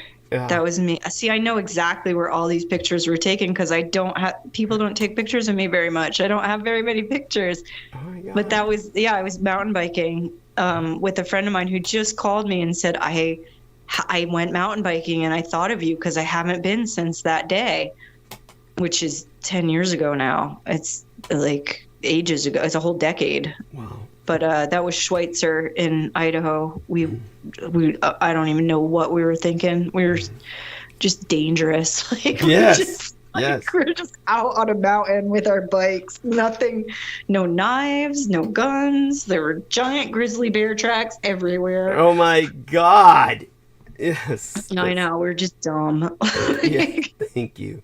Thank you for recognizing that. Oh my God. I know. It was one time though. At least one time I survived something stupid and didn't have anything bad happen. What was it? I mean but mountain biking down the mountain, like down Schweitzer Mountain with like you see, I don't have any gear. Like I have a helmet. I don't have gloves. I don't have like body armor in case I fell. And we just went for it all day. We were just out on our bikes on the mountain. And there was like some of these times where I was like, I can't believe I just landed that. And like, I didn't even have a minute to think about it. I was already down the hill. Like, it was fantastic. It was really good for my self-esteem. Like, whoa. I felt really good having, bike down the mountain without hurting myself. That's amazing. That's incredible. You've done so much there, and you didn't need to go to Pakistan and India and risk your life in a much more ugly sense. No, but I did like fly with no money to Hong Kong. So I'm not, I do understand some of it, right? Like I do understand. I was very young. And I really like felt like I needed to do that to, for my friend. She'd asked me, and I felt like it was like a betrayal of her trust if I didn't. So I did. And yeah, I can see how. What happened? They should have an escort. You're right. They should have an escort. Yes, thank you. To say the least. And so what happened when you went to Hong Kong? Nothing. Okay. That's fucking fine. Like the girl that I was going to see, she passed away recently, and her family lived at the racetrack in Sa Tin. Yeah. So it was sort of off the island, and it was, and there was so much that I learned by doing this, but it's like really hard to explain because it's like you talking about Taiwan, right? Right. Yes. Like culture itself is so different. Like everybody lives where they work. The police officers live with other police officers in this building, and the racetrack people all live in this building over, like it's the high-rise lifestyle where everything's luxury lofts and there's gates and there's gatekeepers, and it's very bizarre for some strange little New England girl to just show up over there. Yeah. So everybody was always really curious, but they did a really good job of keeping me safe. Wow. And so I never felt so spoiled. Like her mother had a fashion business and would trade clothes between Asia and Australia because they were Australian. They weren't Asian. They were Australian. Okay, they were white. Mm-hmm. Oh, they were ginger. They were just like she's this gorgeous little redhead, adorable person, and I really miss her. But what did she die of? The shot. She had a massive heart attack after the shot. After the COVID vaccine? I think that's what it was. I don't know. I really don't know. But she had a massive heart attack while driving with her son. She pulled over and managed to keep him safe. She told him to call 911 before she passed out. Oh my God. And then they didn't get to her on time, and they wouldn't treat her when she got to the hospital because she had no insurance. First. And her husband didn't, her job paid her too much to get health insurance through the state and didn't supply her with health insurance. So she rotted away in a nursing home for 4 months in Mississippi. What? This, oh my God. It's tragic, isn't it? But they brought me to Hong Kong. Her mom gave me this whole new wardrobe. When I showed up, nobody ever done that for me. Right. I mean, again, just explain. You explained it so well. She was in a high-paying job, paid her high enough where they felt they didn't have to give her insurance, and so, and she made too much money for the state to give her insurance. It was $20. She would complain to me about it. She would say, I asked them to just pay me less so that I could get on health insurance because I haven't been well. And I myself had been having all kinds of health issues. So I was commiserating with her through the phone on this problem. And she worked for a Philippines company. She managed 40 people who did marketing for HVAC systems in the Philippines. And they wouldn't pay her less because that's absurd. But when things got really bad and she had a heart attack, they wouldn't treat her because she didn't have insurance. So her son had to watch her in the nursing home for 4 months before she finally passed. Now, I didn't know any of this until the day before her memorial. I'd been texting her, getting nothing. Nobody said anything to me. And Calla was the one who told me she's dead. It's on Facebook. I'm so sorry. It's awful. I know. It's insane. It's just, it's bizarre, right? It's this does not happen to people. And I really there's nothing I can do about it. I do miss her so much. Well, life is truly fleeting. We all need to value our friends, and we need to,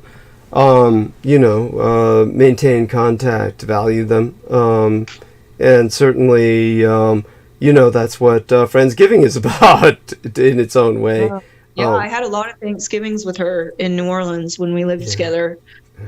We did spend a lot of Thanksgivings together. Yeah. Wow. And that's incredible. So in that sense, that makes her almost like family. What a tragedy. And in like she said, she had health issues. I mean, people have to understand, like, there are places where if you don't have health insurance, you're not going to be treated. Like, it's incredible. This is a problem, right? Like, you can't pretend that it doesn't happen when it's somebody like this is absurd, and it's sad. And the fact that, like, her poor sister had to fly from Australia because she didn't have anything written up. We were too young to think about that. Right. And so the sister was the only one who could help. And I felt so bad that was like the first conversation I'd ever had with her sister was when she passed, when she died, and I didn't know who else to talk to. Yeah. No, that's incredible. And I'm just and so it's criminal that they don't take care of people without insurance in Hong Kong. But Hong Kong is the ultimate capitalist state. They are that's how they would operate. So they are just simply, offensive like that. In that sense, maybe the communist takeover will do them some good, change them a little bit towards some much-needed socialization. So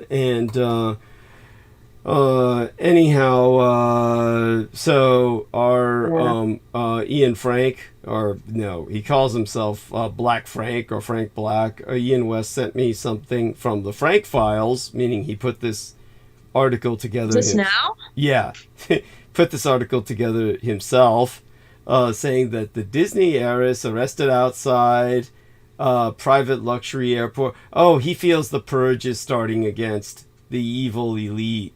It is wild though that she was driving her son to Disney World and they never made it. Like that is just a gift in itself, right? Like if they had gone to Disney World, it might have been a lot worse. Yeah. Right? Like he would have been separated from his mother while she was having a heart attack. Yeah. Okay. Like that. So there's just like these weird little things that made it like better in a fucked up way. Yes. like they didn't make it to Disney World good. Right. Oh my God. Yeah. It's, right? I'm just, I mean, so I thank you for tonight. It's been wonderful. Numbers are back up. Obviously it's morning. People are joining us again. I'll be ending the stream in a few minutes. We made it through essentially 12 hours. And again, everyone expect the chat to upload between 8 to 24 hours after the video itself uploads. And this because Facebook kind of filters everything in the chat, makes certain there's no terrorist threats or something. But all such being said, we couldn't have done this without the incredible Amy Como. We definitely, I had a lot to say about Friendsgiving and Thanksgiving, but that can wait till either Sunday or next year.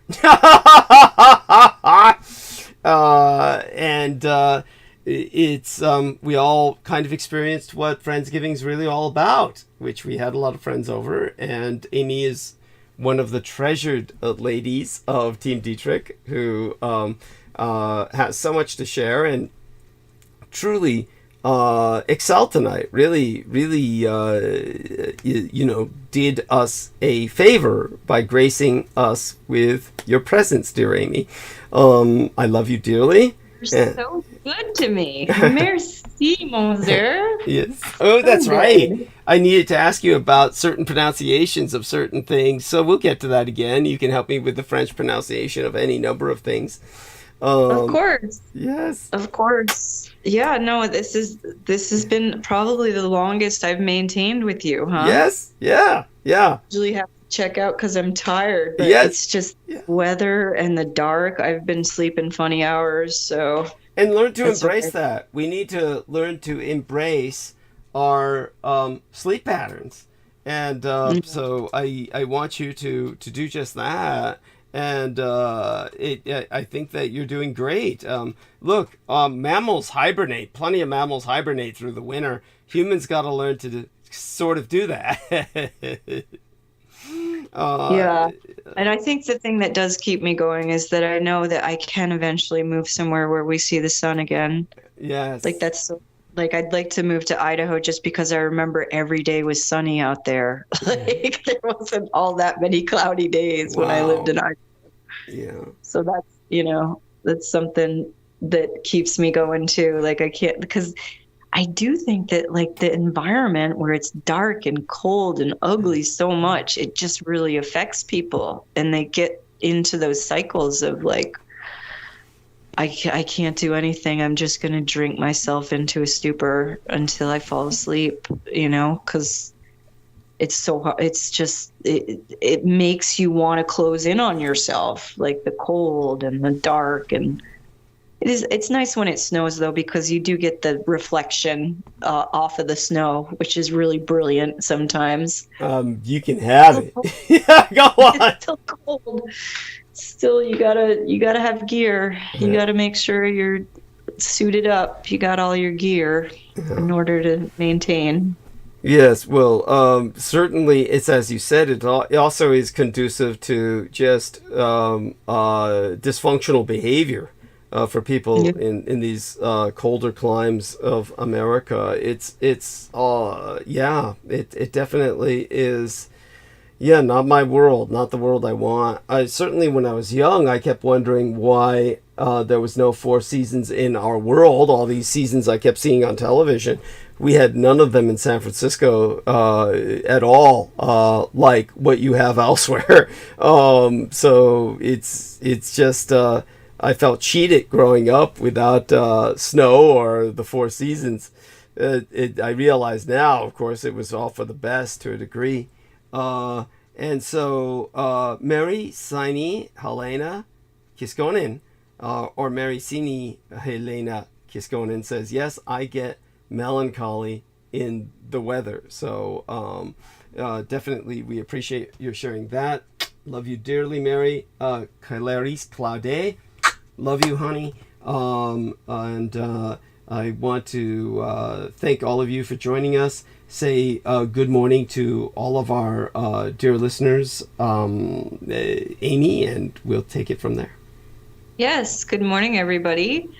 And thank you so much for showing up for Douglas, and keep him in your thoughts and prayers as well. You might send him a little money since it is the holiday season. Thank you. Thank you. Okay, honey, let's we'll stay on the call after I end the stream. And blessings to everyone out there who has joined us. Love you all who support myself morally or fiscally. And join us Sunday. We'll be back. And there we are. Mary says Mary is easier. That's quite correct, honey. I appreciate that. And so let me just enter this, see if that enter button works. And okay, we'll take it from here. Hugs to all the guys, kisses to all the ladies. We'll re-rendezvous on Sunday night, same time, same place. And hopefully Amy can join us then. She doesn't need to stay for the full night, but certainly this would not have been possible tonight if she had not. So you're an angel. Stay on the call. I'll end the stream, and we'll talk privately for just a few minutes. And all right, let's see if I can handle this. Let me do this the right way. And stream. And everybody, again, Sunday, do join us. And love you all. All right. So